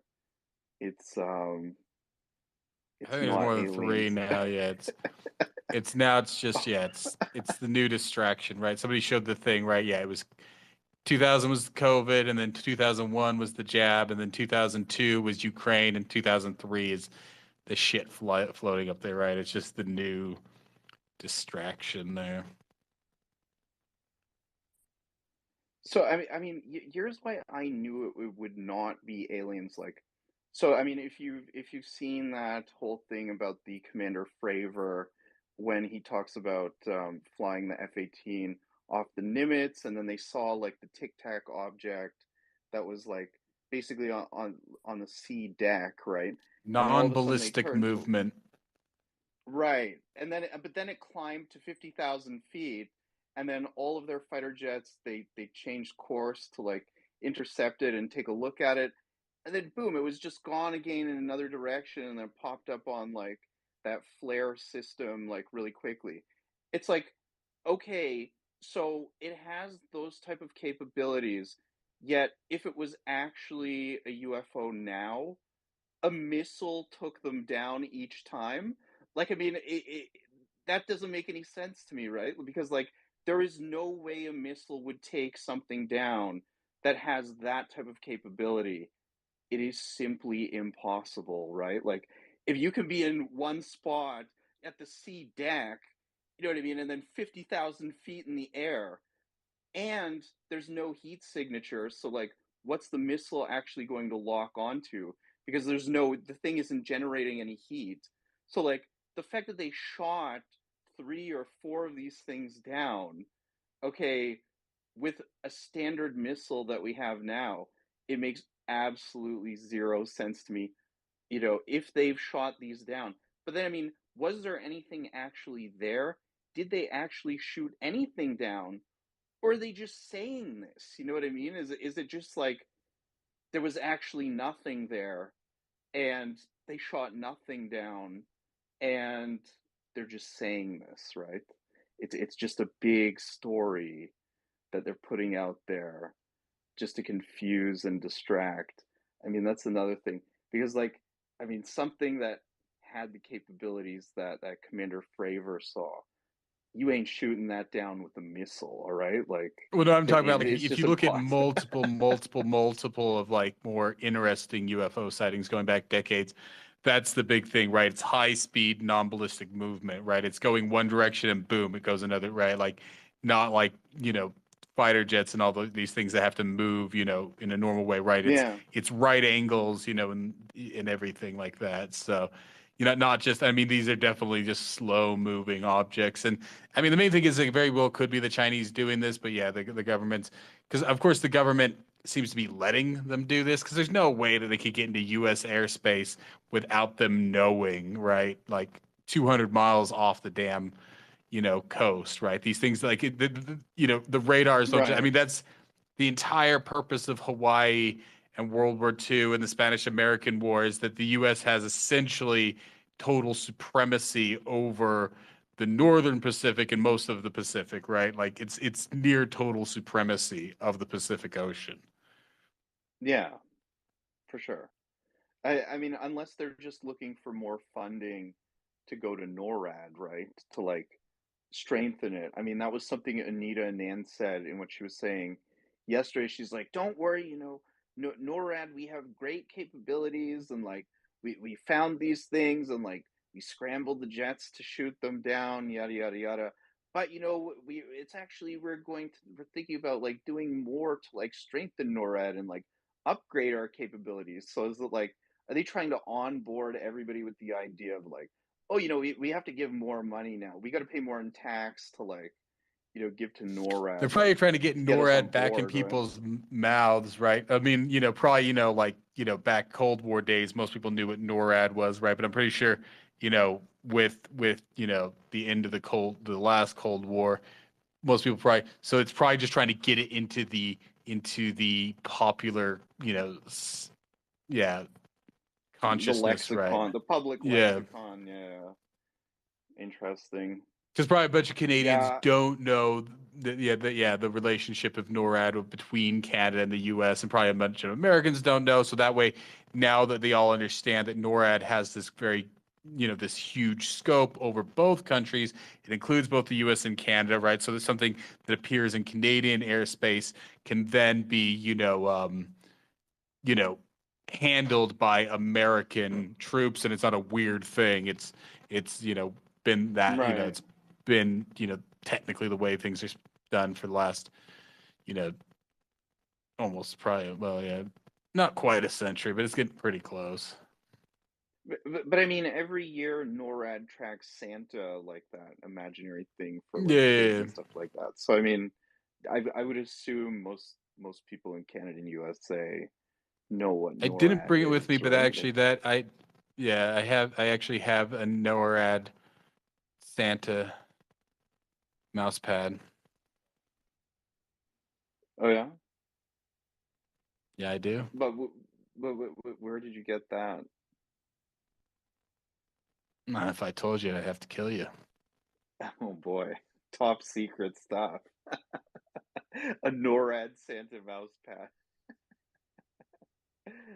Yeah, no, that's kind of cool.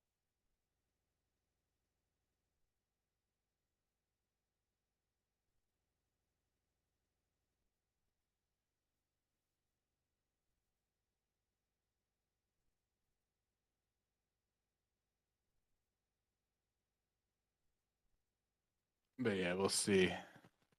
Well, and unfortunately now Yeah, it's ruined all the UFO rooms. They've all been ruined by it. in what way? Well, just in spaces, right? Because, like, you know, sometimes I would just go into the UFO rooms and just kind of sit there and hang out, you know, even if they weren't very good ones, just Right. to get away from Vax talk. And now it seems every room is a UFO room, but like not the good stuff. Yeah, talking about these stupid fucking balloons. So it's just like they have to ruin everything. Like I'm just thinking about the balloon. Like, never mind these new balloons or whatever the fuck they are. These new ones that they shot down. The Lake Huron, the Alaska, the Yukon. Like let's just talk about the first one that they said is a Chinese surveillance balloon, and it had the solar panels on the side, and you know that one for sure. They're like, this is a Chinese balloon, and I mean they show footage of it, and like people have taken pictures of it and stuff like that. Like I'm just thinking, what surveillance capability does that offer over a Chinese satellite that's in space? Like I'm just trying to think like If these are what Chinese, benefit. then my Well, no, actual that is suspicion that would one is. be, Well, they said that one yeah, yeah. is My actual the first one. suspicion of it would be just to waste the US's time, right? Not even just people, right? But just the idea, right? I mean, because scrambling these jets to go up there and investigate it, you know, wastes millions Right. of dollars, right? Very, very quickly, tens of millions of dollars, really, right? So, I mean, if they're Right. doing that, right, it's like, oops, sorry, we, you know, our balloon got pushed off course, right? And then you cause all this, you know, waste of resources, like that, that would actually be my main suspicion of what it is, and maybe who knows, maybe you know, maybe it's just that they haven't been paying attention. Like, if I'm going to go with like the most mundane explanation and the government's not completely horrible, then maybe yeah, because it's so slow moving, you know, that might be one thing, right? And you know, of course, that it kind of allows it, you know, it's another way to kind of, and it might be, maybe this one's not so much doing surveillance, but like yeah, like if you have some object like that moving at that altitude that's slow enough and move, you know, not too big, it might not show up Right. easily, right? And so it is a kind of passive way to deliver something, right, in a very sort of But my sneaky way. point. But I mean, there are spy satellites that go over us all the time from Russia, China. I mean, I think South Korea and Japan even have them. Like, they're constantly doing recon on, you know, foreign powers and stuff like that all the time. I like my point is like, what does this balloon, I'm talking about the first one, which we know is a balloon. The Chinese said it is theirs. They say, oh, it's a weather balloon that went off course, you know, don't need to worry about it. The US is like, no, no, no, no, this is an intelligence gathering, you know, apparatus that's attached to this balloon. Okay, like what what does that offer in terms of recon that a satellite does not? Like, I mean, does it pick up like radiation signatures because it's like it's not in space or something? Like, but I mean, I thought they could do that from space anyway. So it's like I'm just trying to wrap my head around what why this is like a superior capability than the spy satellites that fly over us all the time, right?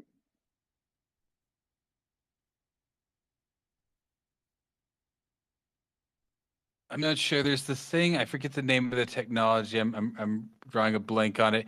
It's the thing they've been using recently to like actually find like Viking ruins and like Mayan ruins, like where they can go like above it, like in a helicopter, and like it's like it's a ground, it's some sort of a ground radar, right? Right. But like it's But I like mean, low don't you need frequency, to like be yeah. Let me see. Let's let's get some new blood into this game here. I think Lechuga is the voice of reason here. Boy, you picked the wrong day for a reason here. That's all I gotta say.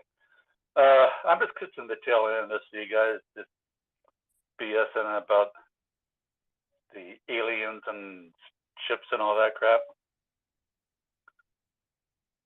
That's very racist to say about the Chinese. I don't really put a whole lot of credence into what's being said. Common people who are educated, know that we've got a bunch of satellites that are up there. If they want to look down at us, they can do that. It's, that's a given. I think that they're playing on the same type of mindset of people that they did with COVID.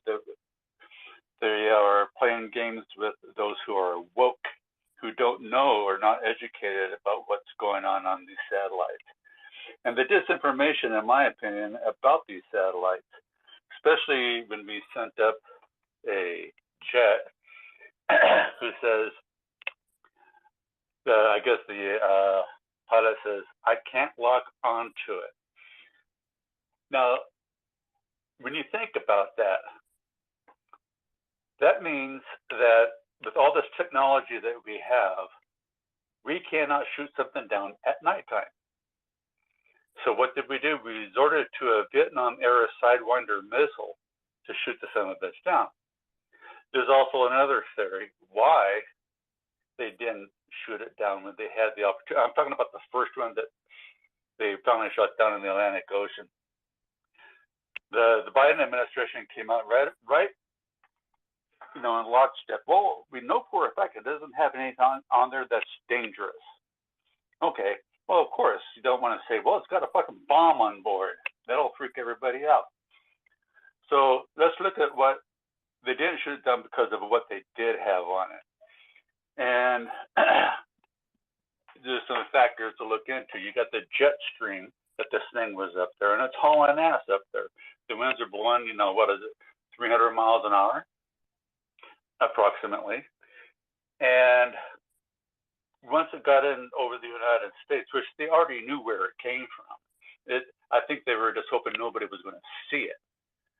But it's been seen. And the reason why they didn't shoot down is because they couldn't get a security force to pinpoint where it was going to land so they could get this thing without people seeing what it is. And that would be a first military response, is they want to secure the area, except because of the wind, because it was up so high, they couldn't pinpoint where it was going to be. During all of this, I think that what they were doing, they were getting the United States Navy all prepped up and saying, okay, once it gets over there, we're going to shoot it down. You guys get it, and we'll throw a barrage of fucking bullshit out there to make everybody look like we finally did something. And but I think it's all BS. I think it's first of all, you don't come out and say we can't shoot it down at nighttime, because that just what are we doing with all this equipment? First of all, we do have all the equipment. So either they're saying that just to throw people like, what, we can't do this, or we don't have the technology, which is bullshit. So I'm looking at it from the fact that they didn't shoot it down because of what was on it, and they couldn't get it secured. So that's why they shut it down over in the ocean. The rest of the stuff, I think it's just more fear mongering and just a bunch of BS, in my opinion. There. Happy now, Wog.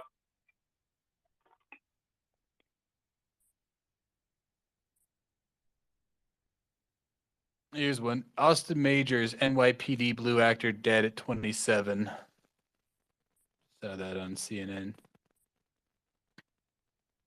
He was a child actor, obviously.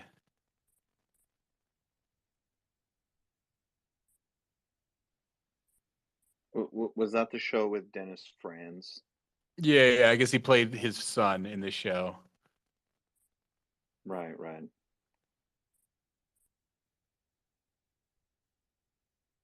And of course, obviously, it's. I'll give you guys the line you're waiting to hear. The cause of death is still under investigation, according to medical examiner records.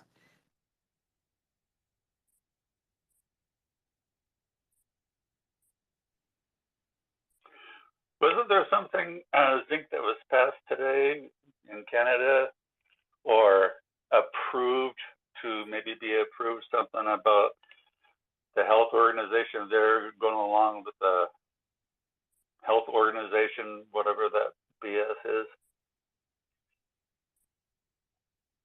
No, but you didn't touch on Lechuga, the fact that we've crowdsourced multiple witness accounts around the Lake Huron shoot down event, which they've said that there's the local airports were not shut down. No one knows what they're talking about, and this is on the Canadian side. So what the hell is going on with this stuff? Are they actually shooting down stuff, or is this just, are we literally in CGI world? Well, the way I look at it, I mean, both governments have been lying to us through their fake news media for fucking years. So why do we want to believe them now? That's where I'm kind of stuck at. They're throwing so much garbage at us.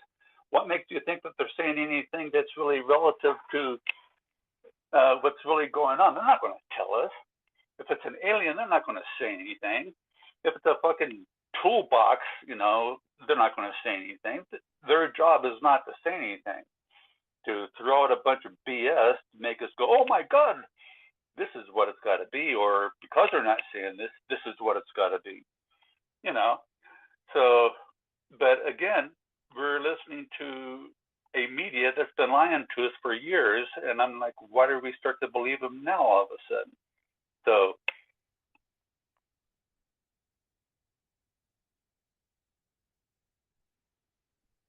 So Lechuga, I think what Wog is saying is asking you is, did they act? Were there actually these three, like, whatever they are?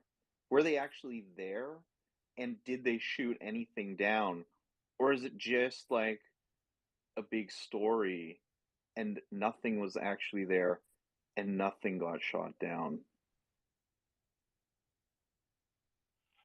all right, everybody, I'm special. I've got my finger on the nuke button, so y'all better behave inside this space.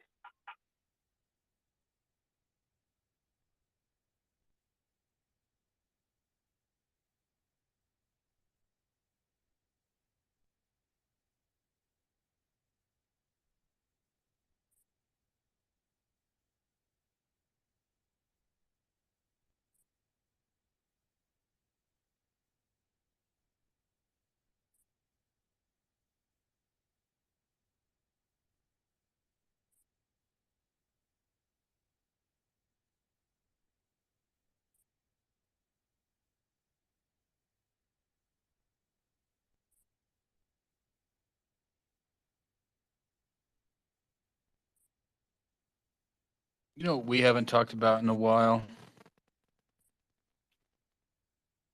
Here it comes. Well, how do you know? How do you know what I'm going to say, Adrian?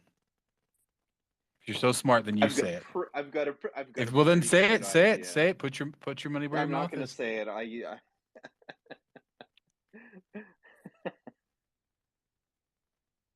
Because you don't know. You're just acting like you know. I thought it might come back to a certain medical procedure, perhaps. Am I on the right track here?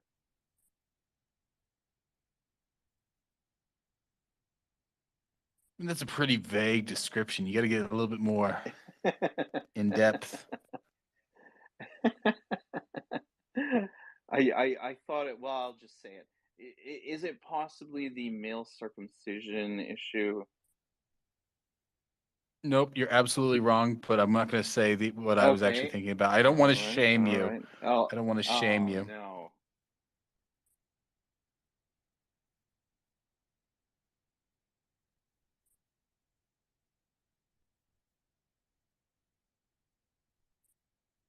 was rewatching. For some reason, I can't know exactly why, but I ended up watching more than I expected. I was rewatching the Chernobyl TV series yesterday. And and it's a good one, or like, is it worth watching? Oh yeah, no, I rarely rewatch even things I like, and this is actually the third time I've watched it.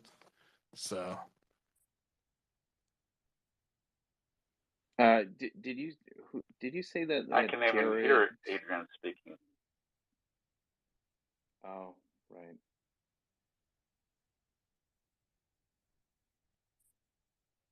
Sorry, do I need to drop down and then come back up, or? can you hear Adrian there? No, sir, I can hear you. I heard Wog, Okay. but I can't hear you. You might want to pop down and come back up there, Adrian. All right, fair enough.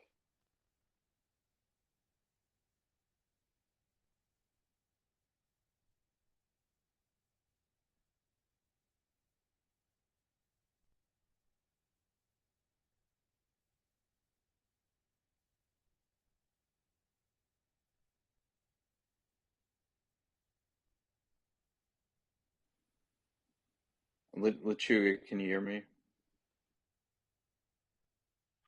Yes, sir, I can hear you. Perfect. Okay, so that's why you didn't respond to me that previous time.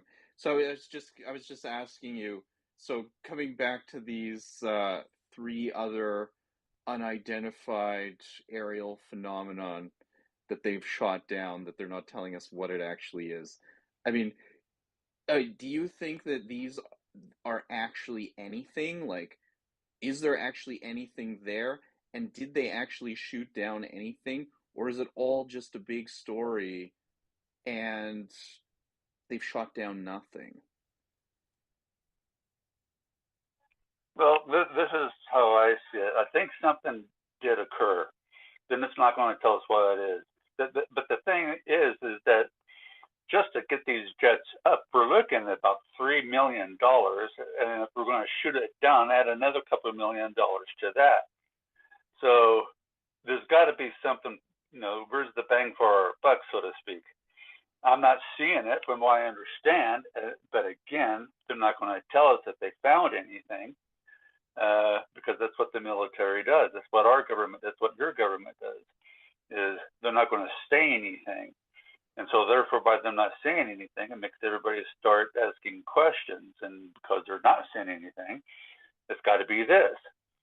But if they, from what I understand, they did send up a couple fighters at a mere $6 million for two of them, for example. So why would they do that? And right, to be honest with you, I really don't know. I don't believe that there's anything that we have to be on any kind of heightened alert about. It's just my opinion.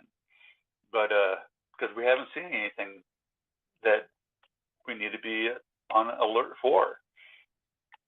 It could be fucking balloon. Sometimes the most easiest explanation is the simplest, and because it's so simple, people don't want to believe it. But I'm not saying that's not what happened.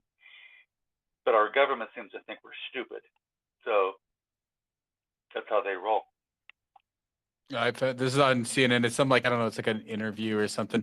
But it's like I said, these things aren't that hard to do. This is low technology, and it brings up our vulnerabilities. Really, it's because they're slow. We've ignored these kinds of slow moving threats, if that's what they are. So that's, yeah, they're claiming that's why. It's because it's so low tech and stuff that they haven't really set up for this.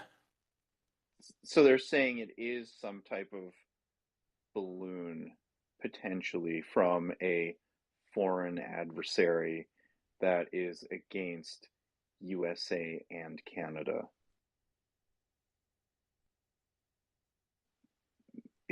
Have they said that, or it's like it's just Well, vague yeah, at this I mean, I'm point? guessing that's what it is. And who knows, maybe they specifically floated over Canada, since that's, because of course, Canada's not, Canada doesn't have the resources or the manpower to properly monitor the borders. Yeah, So they probably what they do is they purposely float it, into North America via Canada, and then into because then of course the U.S. doesn't super monitor the U.S. Canadian border there, so that's probably the way they've been. If that's what's going on, then yeah, it makes sense that they float it first over Canada, where it's not going to be seen, and then over the U.S. Canadian border in certain parts where it's not going to get seen. That's what they're. I mean, that's the angle. That's like I said. That seems to be the legitimate, what's going on. But yeah, So I mean, I come back to my original point, like to what end, right? Like, I mean, is it signals intelligence? Is it photo reconnaissance? I Like, mean, I some mean, of it would just be like just seeing if they could find these paths. I mean, if like I said, if we take that as the honest thing that the Chinese are doing this and that the government's being honest, like the Chinese could be just testing it just to see if they right. It's like, oh yeah, it's nothing, right? Like this time, right? right, But just seeing what they could float that in that way, right? How long does it take them to detect? How long does it take them to respond, right? And then, like I said, even just the fact that they didn't have to respond, and waste resources on it. And then what do, right? You send one balloon that's nothing, and then you send another balloon that's something else, right? And it yeah. I mean, the resource wasting part of it, like, I mean, I think that's very minor. I mean, the U.S. military budget is well, no, that's 853 their excuse. billion, That's their right? Like, excuse I is that mean, that's their that's excuse of why they can't do it because they can't scramble for everything that comes over that. So they have to prioritize, right? But I mean that right. it would still waste a ton of resources and confuse. Right, well, that's the thing. If you send over a bunch of these, right, and 9 out of 10 of them were just nothing, like it's like, oh, it's just a lost research vehicle, and then another one's carrying a warhead, and that just falls down somewhere. Then you've so like that's and they're relatively cheap, right? And then you can float them over. Right, right, right. I think this was even something from World War II. I don't know if it was ever done, but I think the Japanese didn't. I think they did it in World, like they were very imprecise, but I think at one point they were just like floating over bomb. Like they never got very far, and they never really did any real damage. Like they maybe blew up somebody's boat in Alaska or something like that. But I think the Japanese had actually tried or had a plan to try something like this during World War II, right? Because it's very low tech and cheap and hard. You can't catch it very easily on radar, officially at least. Right. I think it's something that everybody needs to understand. When we said that we first detected it, which I believe we knew about it from the very beginning, the order was given to shoot it down, according to Biden. But the military, which is scary when you think about it, said no, that because of it over a populated area. Well, I think that's bullshit to begin with, because they had plenty of opportunity to shoot it down. But regardless, the order to Or is it because do Trump is still whatever, the actual president? I doubt that. But the thing is, those orders came from the very top, from the chief of staff, and the Biden administration gave the orders to do whatever, either stop, don't shoot it down, or shoot it down. That wasn't some private out there or some sergeant pushing a button going, okay, I think we can do this. No, this came from the chief of staff on up to do whatever it is they decided to do. But to take an order when the president, regardless of who the idiot is, says, do this, and the military says, no, we're not going to do that, that speaks volumes, man. To be To the fair, it complex. was the weekend, and Millie might have been performing it at a drag show, right? I believe that's true. There's actually data on that. Hey guys, if I may, I think we should be following Lechuga's call here. I mean, they're gaming us. They're totally gaming us. They've been gaming us for who knows how long. But I mean, like, they can't shoot shit down at night is one. Two, so shit's been floating over us all this time, and this is the first time they noticed it. Like, that's hard to believe in itself. Like, I mean, I'm sure this shit's been flying over, and like Lechuga said, This time someone actually seen one, so they had to do something. And then meanwhile, they got people in some room looking at a computer screen, watching as the sound bites come out. Whichever gets the highest blip, that's what they want to go with, right? Like I got some of my UFO guys. Oh, they're coming, they're coming. I got other people saying, yeah, it's they're dropping shit off these balloons.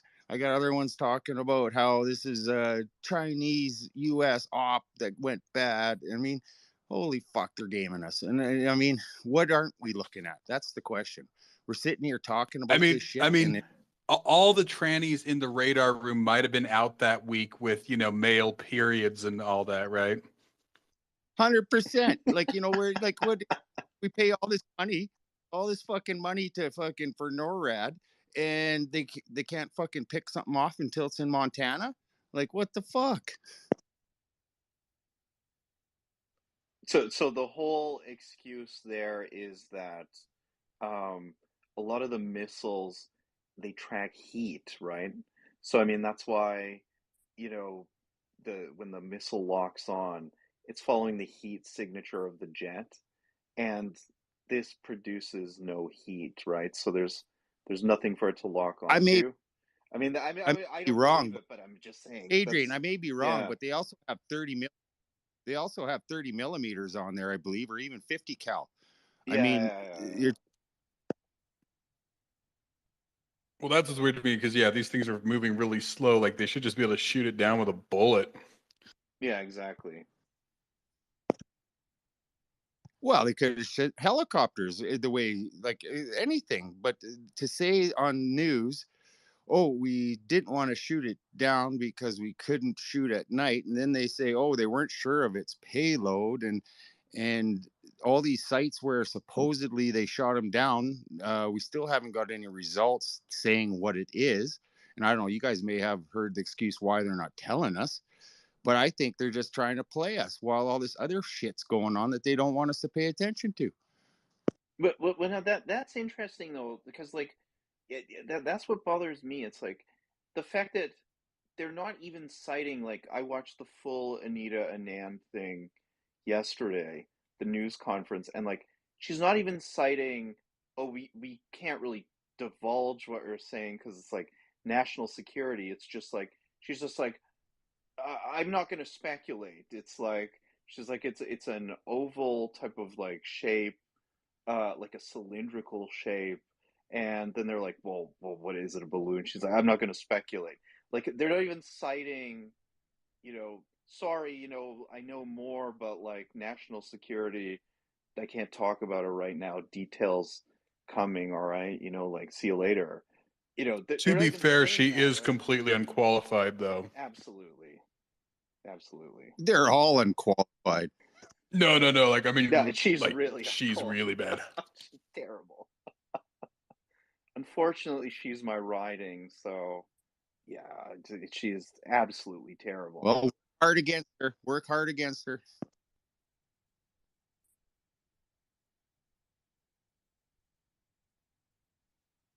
Yeah, I mean, but I'm just saying, like, even if you don't know what the fuck you're doing, it's like generally when they don't want to tell you something, it's like, oh, national security, like we can't divulge any information, like, maybe later we'll give you a couple like crumbs, like, but right now, but they weren't even saying that. It was just like, oh, I'm not going to speculate. Okay, like, yeah, I mean, the fact that they're not giving any kind of story, it's just very surprising to me. I don't know what anybody else thinks about that. I mean, But I think that's Well, part no, of it, that Adrian. creates the illusion of mystery. Yeah, exactly, Zinc, right? Like so now meanwhile, it's driving everybody crazy that they're not telling us whatever the hell it is they shot or didn't shoot down. Meanwhile, the Ohio River is completely contaminated. Like 3 million people are affected by it, and they don't even want to fucking put it on the mainstream media. And where's our government officials? They're not talking about it. And I mean, that's just So one. just real quick here, not to shame anybody because multiple people did it, and I appreciate the concern. But for anybody who doesn't understand, Idaho and Ohio are quite far apart. I am in Idaho. This thing happened in in Ohio, and there was quite a few Canadians who got confused about, whether or not I was at risk. The irony, of course, being that the GTA is probably at a greater risk of what's happening there in Ohio than I am out here in Idaho. Um, Once again, there is a very specific reason I chose to move to Idaho. This is yet another one. Potatoes? Well, that's like 90% of the reason. And yams, that's about the other 9%. I'm Irish, so when it was thinking about whether we run or stay, I was looking at Idaho too.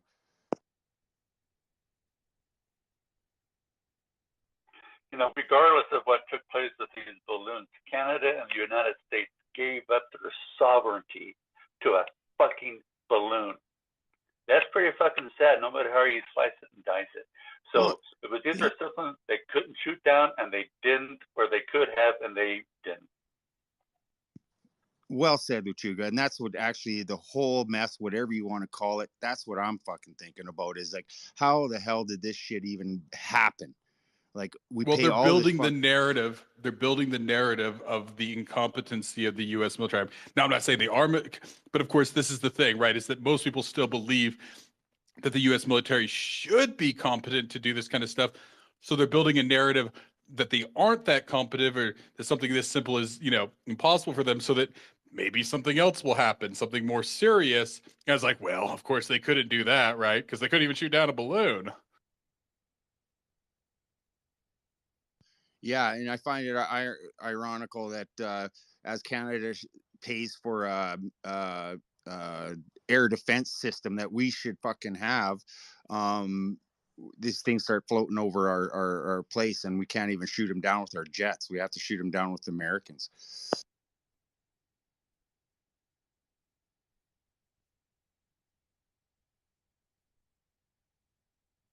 Well, I love that. Trudeau gave the order. That was priceless. Oh. Man.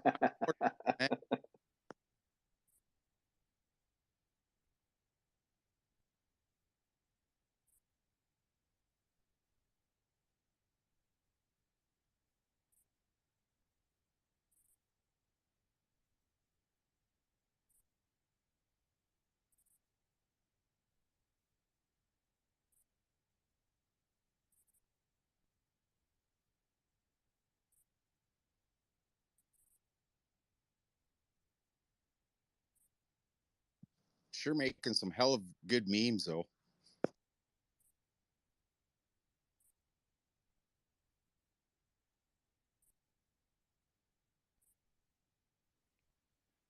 So, Letterbuck, just a quick question. So when you were talking about the missile defense, were you talking about the one that Canada has purchased from the U.S. to donate to Ukraine? Is that what you were talking about there?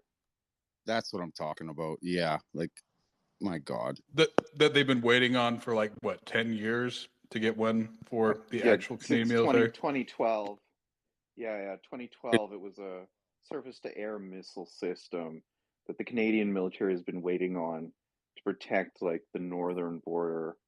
And yeah, we've just purchased it from the US and are now donating it directly to Ukraine. I mean, you just can't make this stuff up. It's just, oh man. Anyway, I'm not going to go down that hole. I will get too irritated. Isn't that it? It's just like a fucking bad fungus, itchy fungus, this goddamn world. I mean, it don't matter how much gold bond you put on it, it just fucking keeps coming back. Yeah, I mean, I'm waiting for the turn to happen with Ukraine where it's like, okay, Ukraine, we've given you quite a bit of help now, financial and, with equipment and stuff like this training. It's like, we're gonna have to like pull back at this point. It's like, you're gonna have to deal with some things on your own, you know, as we've given you quite a lot of help, right? So it's like, I just don't understand. Like, where is this endless tap of cash coming from to just be giving all this shit away to Ukraine, who's probably going to lose anyway, right? Like, I mean, Russia is going to get its footing back, and like, it's probably going to end up that like the Donbass gets annexed, and I And highly Crimea. doubt Ukraine.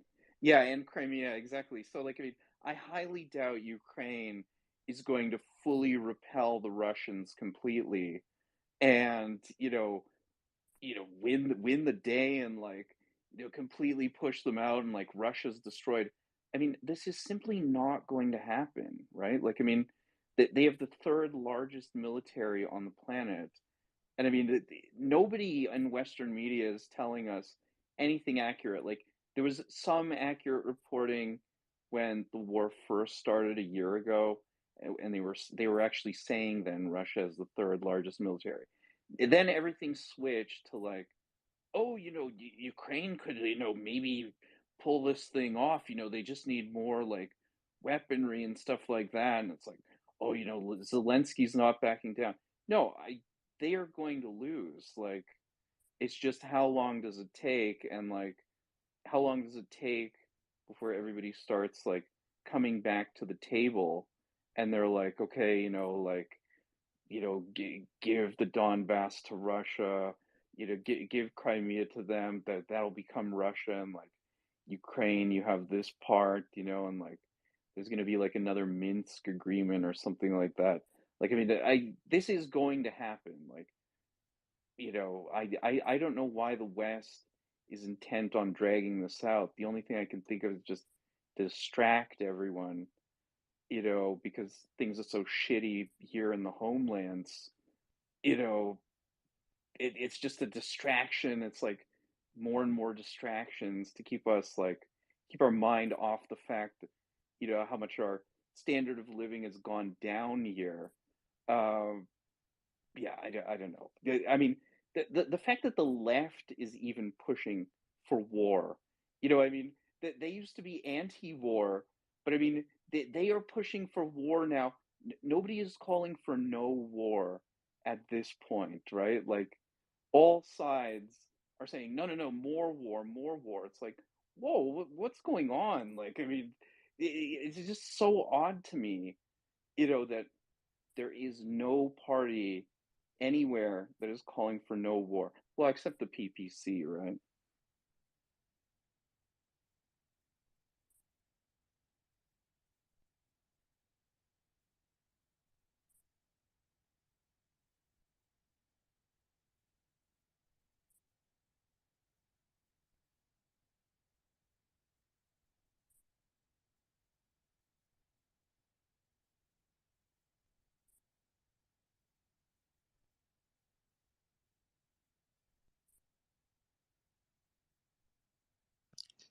Yeah, some of the things I've been watching as far as the Ukraine goes, I don't know how true it is or whatever, but apparently they're down to rounding up teenagers and old men for their army. So that's a good sign or a bad sign that they're coming to the end of things, right? And maybe that's what all this shit's about. Maybe that's the game they're playing. It's a hardcore press to mix us right the fuck up. So like as you say, when they pull out, they don't leave a baby behind or don't let us know about the baby. But I think you're pretty right on there. I think it'll just Putin will get what he wants, and Ukraine will be back to the turmoil it always has been.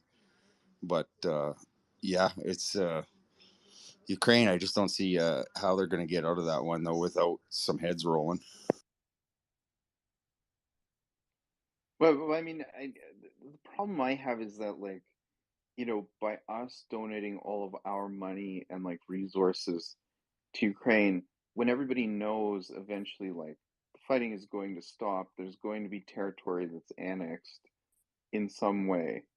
Um, why do we keep giving all these resources over there? Like, I mean, we are suffering here at home, Because and all we're the just giving all this stuff away, right? Like, well, because they're all Jesus. they're just laundering it, Adrian. It's not even getting there. The stuff that they do get militarily wise, they're selling off to the highest bidder. It sounds like.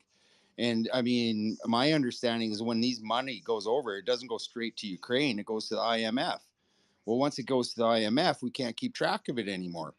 We can't see their books. So they start doling out the kickbacks to whoever is signing the bills, sending the money, Right. and that's why Trudeau's got 450 million bucks in the bank. When he started out, he only had 10 million in 2015.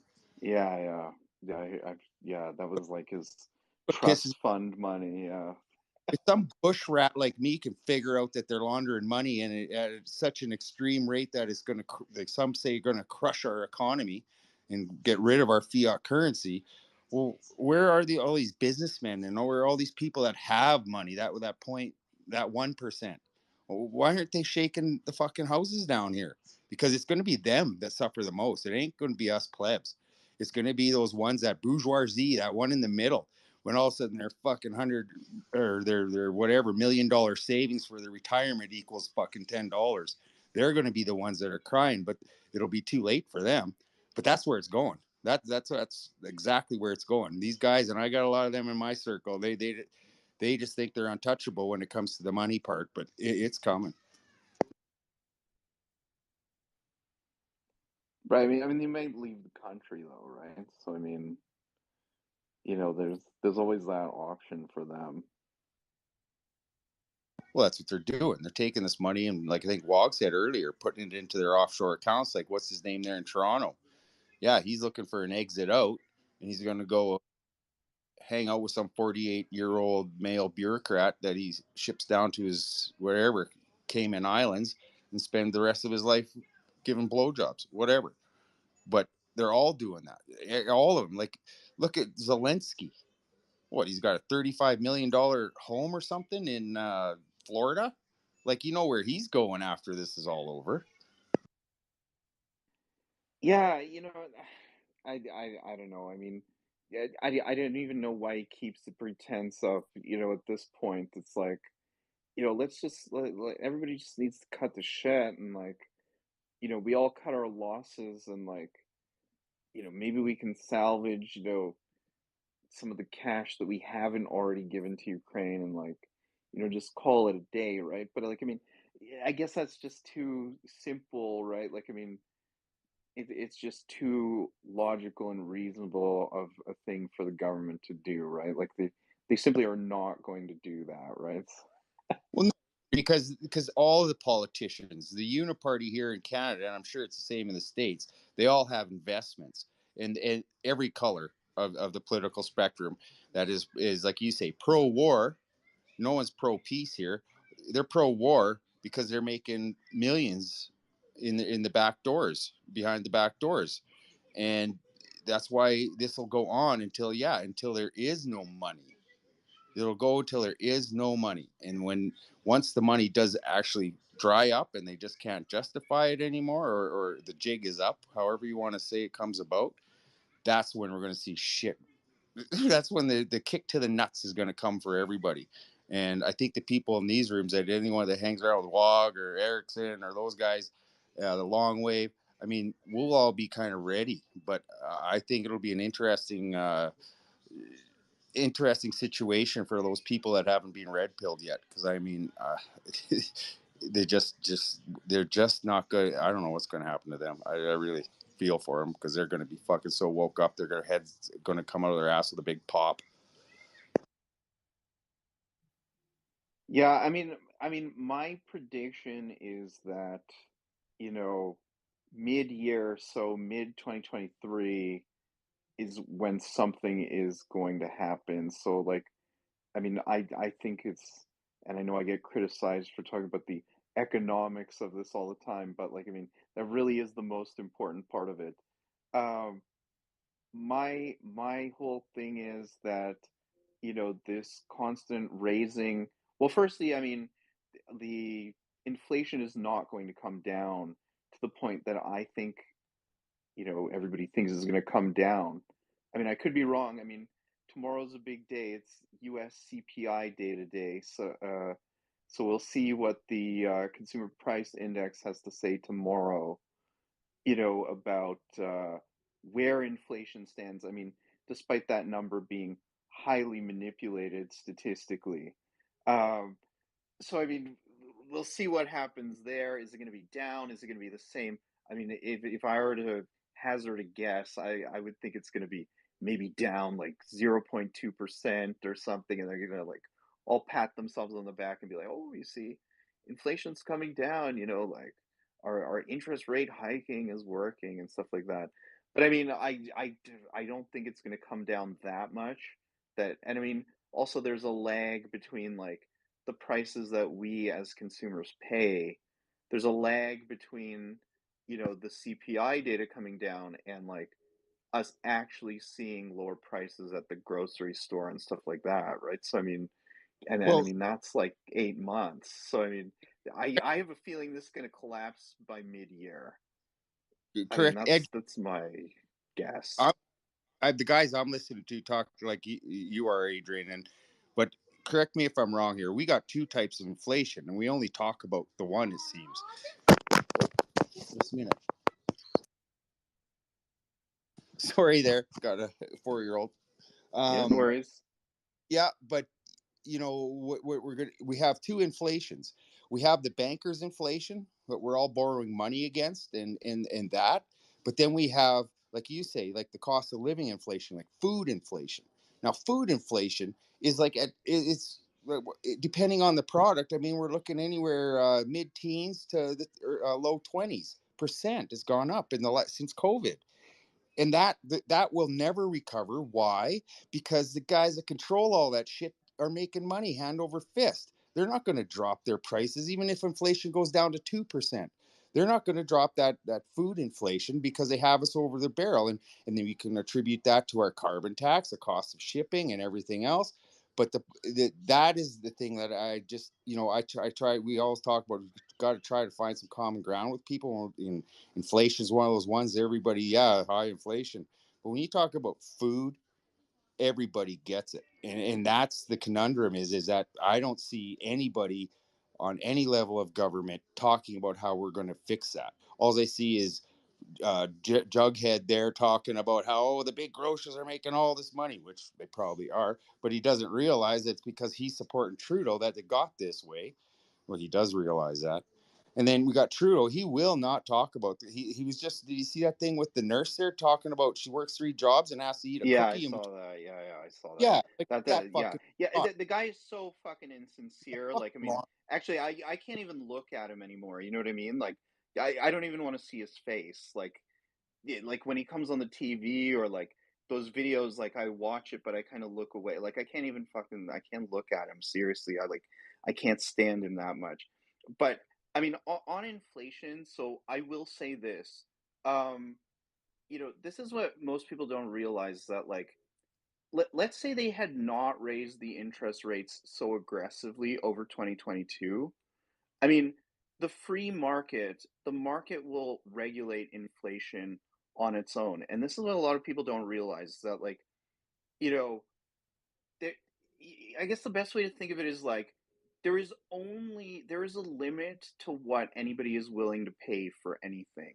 It's like if I buy some like McCormick spice, okay, and like it's $2 more. It was like I was paying five, and like now I'm paying seven. It's like, oh, inflation. Yeah, it's $2. I mean, $2 is $2, and like if you buy it a lot, that's.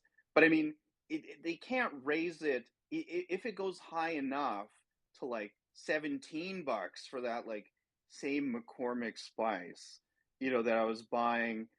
You know, like there's a limit to what people are willing to pay, and like nobody will pay that, right? Like I mean, and let's say it goes 17, and then there are still people who are rich enough and they're like, oh well, it's really gone up, but I mean they're losing money too, right? And like rich people don't like losing money, so I mean, they might pay 17, but then they won't pay 25, right?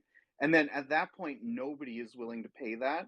So the price must come down. Like there are limits to what people are willing to pay for things.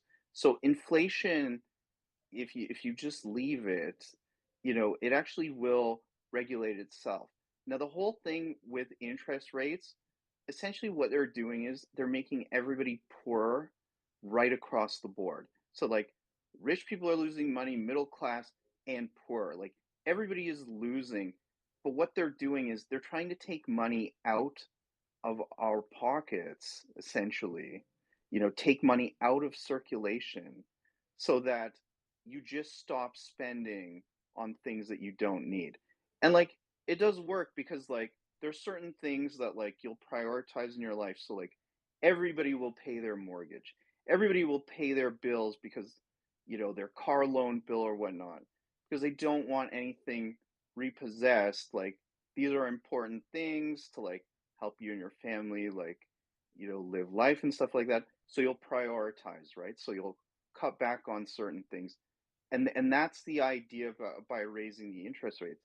The thing is though, like I said, there are limits to what people are willing to pay, right? So it's like they'll get to a point where it's just like I'm just not paying that. And then But these that's companies like Loblaws, they will have to lower the price down to a certain point where it's like, okay, people are willing to buy again at this price, right? well, Sorry, go ahead. well, nothing. The system, as you said, would what I've learned, yeah, that would work in theory. But the thing is, we have to see what are the objectives of these people controlling those numbers, and one of them is to get more of us into poverty. They want more of us into poverty, so that means they can control us. Just like they want to control our healthcare, they want to get all the aspects of the things that we depend on and take for granted, so that the only place we can look when we can't afford them is to the government and say, hey, I can't afford these eggs, and they give us a fucking egg allowance. You know what I mean? Like, Yeah, yeah, totally. yeah, and the bourgeoisie, we'll call them, the ones in the middle, the ones like you say that, yeah, they might not, for you and me, a $3, $4 increase that might stop us from buying the product. Well, it's going to take a $10 or $20 increase for those people that have the money, before they start saying, hey, maybe I can't spend this. But that's where I think the kick in the nuts is going to come. It's going to be too late. All of a sudden, it's going to be the poverty people are going to get together, and we're going to have our gardens, and we're going to have our barter system, and we're going to have to make do where our shortcomings are, and figure that out. We will do that. But for the people that are just keep paying and paying and just think that the government's going to like miraculously make their life better one day by lowering a number or not, they're going to be the ones stuck with these investments that are worthless. Like, I'm watching the pensions right now. Not that I have a pension. I've been in my own business for years, but like these big pensions are all being managed now, like our CPP, by BlackRock. And so these are the same Right. guys doing this to us. They're the same ones. So what are they doing? They want to devalue everything that these people, these boomers, all have saved up. And I feel for them. And my mom's one of them, but she just doesn't get it. She just thinks, yeah, no, that's all safe. It's all safe because it's in a pension. And they don't realize that it's just fucking turning into a Ponzi scheme at this point. Well, I mean, so I mean, there's a certain point. So there's a certain point where the market will start pushing back against the government. They're going to be like, okay, listen, you know what? Like, we're not going to lose money, right? So it's like, so I mean, I know a lot of people are against BlackRock and like the big companies and stuff like that, but like, I mean, they actually control a lot of like what the government does to a certain degree, right? Like, I mean, they have quite a bit of pull, and they can be like, okay, listen, you know what? Like, if you want to like ruin the entire system, including us, like, we're just not going to allow you to do that, right? So I mean, and I think we're pretty close. Like, I mean, this is the furthest I've ever seen. I'm only 41, but like, I mean, this is the furthest that I've seen the government push the people, at this. I've never seen them push this far before. Normally they pull back and they're like, okay, you know what, like, it's clear that there is like at least 50%, if not more, of the populace that do not like the direction that we're going in. So like we have to appease them. But like, I mean, Trudeau, he just keeps pushing, and it's like they just keep pushing and pushing and pushing. But I mean, now, I mean, many people are pushing back. And I'm saying these businesses, like the BlackRock, these big investment firms and stuff like that. I mean, eventually and I mean, I think it's coming soon. They are going to start pushing back. I mean, listen, I agree. you know They're what? the ones Like causing. They're the ones causing this, so they're the ones in charge. And money doesn't mean anything left to those guys anymore. Power does. They've got the money thing figured out. Now they've got that all, lined up, and Lord knows what their plan is, whether it's digital ID or currency, whatever the hell it is, one world money. No, now it's about power. It's and it's the politics of the economy is what they're focusing on. And Adrian, have you ever read Manufacturing of Consent? I haven't. No. You should. It's by a commie there, old Chomsky, but he you go. But you have he basically lays out, like, in regards to the media, it's owned by just a handful of people, and they're the widget makers, and they're going to, where they subliminally add product placement, they have an agenda to make you spend so much money on certain things. And we're at a point now, they've got us there. We're spending money on the stupidest shit that we think is convenience, that we think we need, which actually we don't. It's just things that we want. They've got us to that point. Well, now they've got all the money. They like we're saying, they're sending it to Ukraine to launder it all and get everybody all set up for all these people that are putting us where they want us to be. We'll say government leaders. And then they're going to leave, those government leaders are going to step out and leave us all hanging. And there's going to be like BlackRock and Vanguard and JP Morgan or Chase, whatever, are going to be the ones that are going to swoop in and save the governments. And they're going to save, another good book is Soylent Green. It's going to be a monopoly on humans living. That's what is. If it isn't, if you can't argue that already, but that's I see what they're doing. They truly, I believe that they're trying to break us all down so that we're so impoverished or scared that we have to look for someone to save us. And for us that are awake, we know that person doesn't exist. But for a lot of people, they really, really are banking on it. And those are the ones that are going to fall the hardest. And those are the ones we're going to have to watch out, because just like COVID, they didn't stand up. They did comply. They went all along because they didn't want to lose whatever their dollar or their value of life is. Whereas a lot of us were ready to, be principled and stand up against what we thought was wrong. But unfortunately, like in Canada, right, there's 6 million of us. That's pretty impressive. Yeah. But the majority just stepped in line, right? And they're going to be standing in the food line. And that's where I think where the direction our governments and BlackRocks and Vanguards want us, because they want power. So I mean, they do want power. Like, I mean, they have power right now, right? But the thing is, like, in a sense, it's sort of self-defeating. Like, they kind of need new money to flow in, right? So it's like it's like they actually like go down if there's not new funds that are flowing in. So it's like for us to be ultimately like, for society, Canadian society, and like, middle class, and poor to be utterly obliterated and like stuff like that, like, it hurts them, right? So it's like, yeah, like, I mean, there are some people saying then, like, I kind of agree. It's like, a recession at this point would, in a sense, kind of be a good thing, because it would like reset things, and then like they could come back, right? Like, I mean, I have mixed feelings on this. It's like,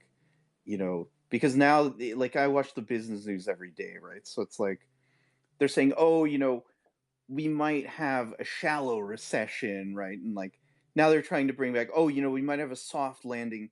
There might not be a recession at all. I mean, which I don't agree with. I mean, I think second half of the year, there's probably going to be a recession. I think it might seem like it's shallow at first, but it's going to have that snowball effect where it just, snowballs into a really, really bad recession that lasts much longer than anybody thinks. I mean, I don't know, because like I mean, the markets are behaving quite weird. It's like, Powell says at the last FOMC, he's like, oh, we're going to have to raise further. And then, like, he says, oh, but inflation is coming down. And, like, I mean, that saying something like that, I would think that, like, the markets would tank. And they did briefly, but then everybody started buying stocks again. So it's like, it actually went up like 300 points, the NASDAQ, and like the Dow Jones went to like plus 150. And it's just like, this man just said, he's going to like take liquidity out of the market. He's potentially going to keep raising interest rates. Like, what are you doing? It's like this whole disconnect between, the markets and the FOMC. So it's like, it's almost like the markets are pushing back against the Fed. Um, it's like their data is saying we think you'll blink and not keep raising. I mean, you know what? I don't know what's going to happen. It's just it's a very weird situation. Um, yeah, I don't think we've seen anything like this, but I think we will hit recession by mid-year. So like Adrian, June, July, right? Adrian, yeah, Yeah, go ahead. I'd like to change that word recession to depression. Potentially, I mean, That's really, like, you know what the money is. He said they don't, like, well, they don't want to lose their money. Well, money isn't money. Their money now, the money that they're counting is our data. Data is the new money. And it's those guys that's what we don't see, is that where some of us do, I guess, not me, but to the extent of some. But right now they're farming us. We are the product. And I'm sure you've heard that before. So, yeah. So that, I think, with this technocrat way of thinking that is that they want us to control us through our data, and that will be our currency. Whether it's SDGs or that, your carbon footprint. You only get this. Then like that's a real thing, because they talk about it the last three Davos. That's what they want to put on us. And then you take it one step further with the talk about the vaccine. When they start saying mRNA, they can start programming us and start doing shit like that. I mean, I kind of tune out when it gets to that point. I just want to start loading the guns and go looking for those guys. But I mean, the I don't know. I just keep what I've learned through a lot of people, these spaces I've been following, in that is that it's sounding to me is like this game they're showing us and freaking us, like you say, like the markets are doing the exact opposite of what they should be. Well, I would say that's by design. I would say all this shit's by design, and whatever's on the other side of that wall is going to be back to the and I'm stealing this from Wog. It's going to be the kick to the nuts, and then maybe that's the depression. Maybe that's Ukraine losing. Maybe, it's a combination of all these things. And then it's going to be left to us to decide whether we're going to play ball or not. And unfortunately, like I said, when someone's hungry, when poverty is stricken, you'll do almost anything to eat. I read a stat there. It was like within 48 hours of someone being hungry, they'll be willing to commit a crime. So that kind of disorder is what I think they're shooting for. Because if they get that, Wog says this too, and other people, we say we want freedom. No, we want order, because freedom would equal anarchy, right? So myself, I'm getting ready for Mad Max world. I'd be more apt to figure that out than what's going on now, because it's like, again, it's just they're gaming us, and what comes out of, like, when they keep saying recession, and they don't want to admit we're there, or some say we're kind of there or whatever. I think that's kind of like the balloon up in the sky. They're just keeping us all puffed up, like looking around and seeing what that is, when really what's lining up is a depression. And like another good book, Grapes of Wrath. You want to learn about struggling? You follow this family from Florida to California in 1929, when they lost everything. That's a fucking, and not to be a spoiler alert, but most of them die. So That's a black pill, I know, for the So rheumatoid.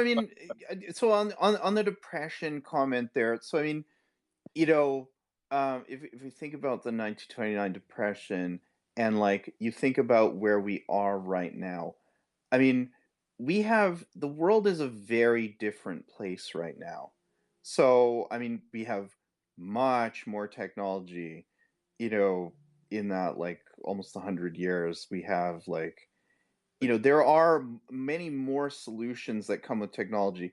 Like, I mean, I know technology has its downsides too, right? But I mean, you know, No, but there. that's if we're all hooked up to the machine, and we all most of us in this room are reliant on the machine to get us our money, to cash our shit out. If they put that down, let's say like Klaus Schwab says, oh yeah, the sorry, cut out there. The cyber attack happens and everything gets shut down. Right. Well, we're in a depression because no one will be able to buy anything. Right. I mean, like the point I'm trying to make is like, you know, if it, I don't think it will look if we entered a depression, I don't think it would look like, you know, the 1929 depression, right? So like, I mean, um, According to Zinc, we should yeah. switch vision. Yeah, I don't know why he's well, is he speaker or like, yeah, I'm not speaker. I'm not co-host, so I can't bring him up, but But you I don't can't know why he's tears and waving. Let's he's talk about vision. yeah, I'm not quite sure what he's getting at there, but Yeah, no, I better go pour myself a whiskey here and chill out. yeah, no, I mean, Letterbuck, I do agree with you on a lot of things. I just don't know what it would look like. I mean, really, that's like what I'm thinking is like, um, I just don't know. Like, I don't know if historical models are accurate, um, to, you know, What's going on? guess what we're gonna be. Yeah, I don't know what he's up to there.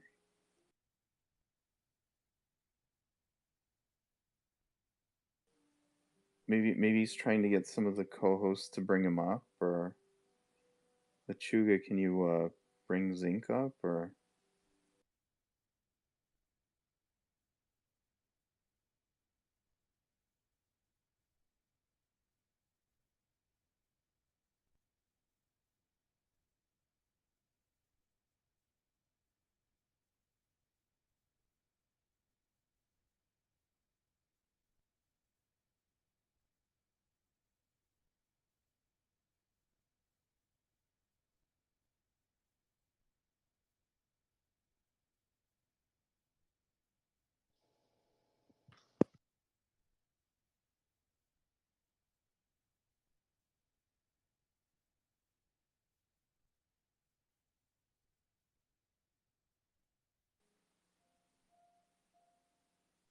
yeah, I don't know if he's trying to do his own kind of like Morse code here, but through symbols. Wondering if we can only hear ourselves, Adrian. I mean, it's possible. Yeah, I don't know. I'm just going to assume that Zinc is trying to get either Wogpog or Lechuga to like bring him up. You know, I'm not co-host, so I can't do it. He's got a speaker. He says speaker there. Oh, does he? I don't know.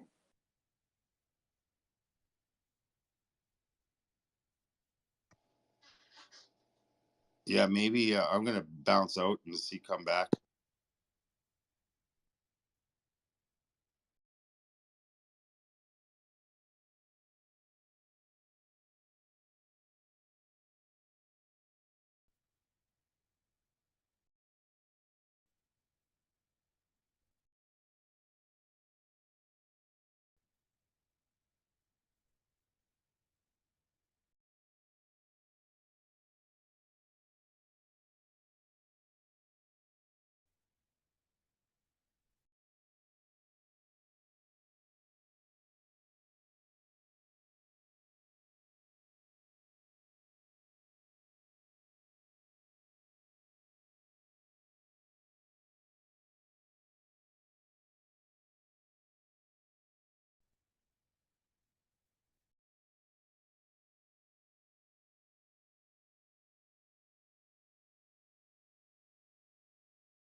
Yeah, I think the space is kind of dying off.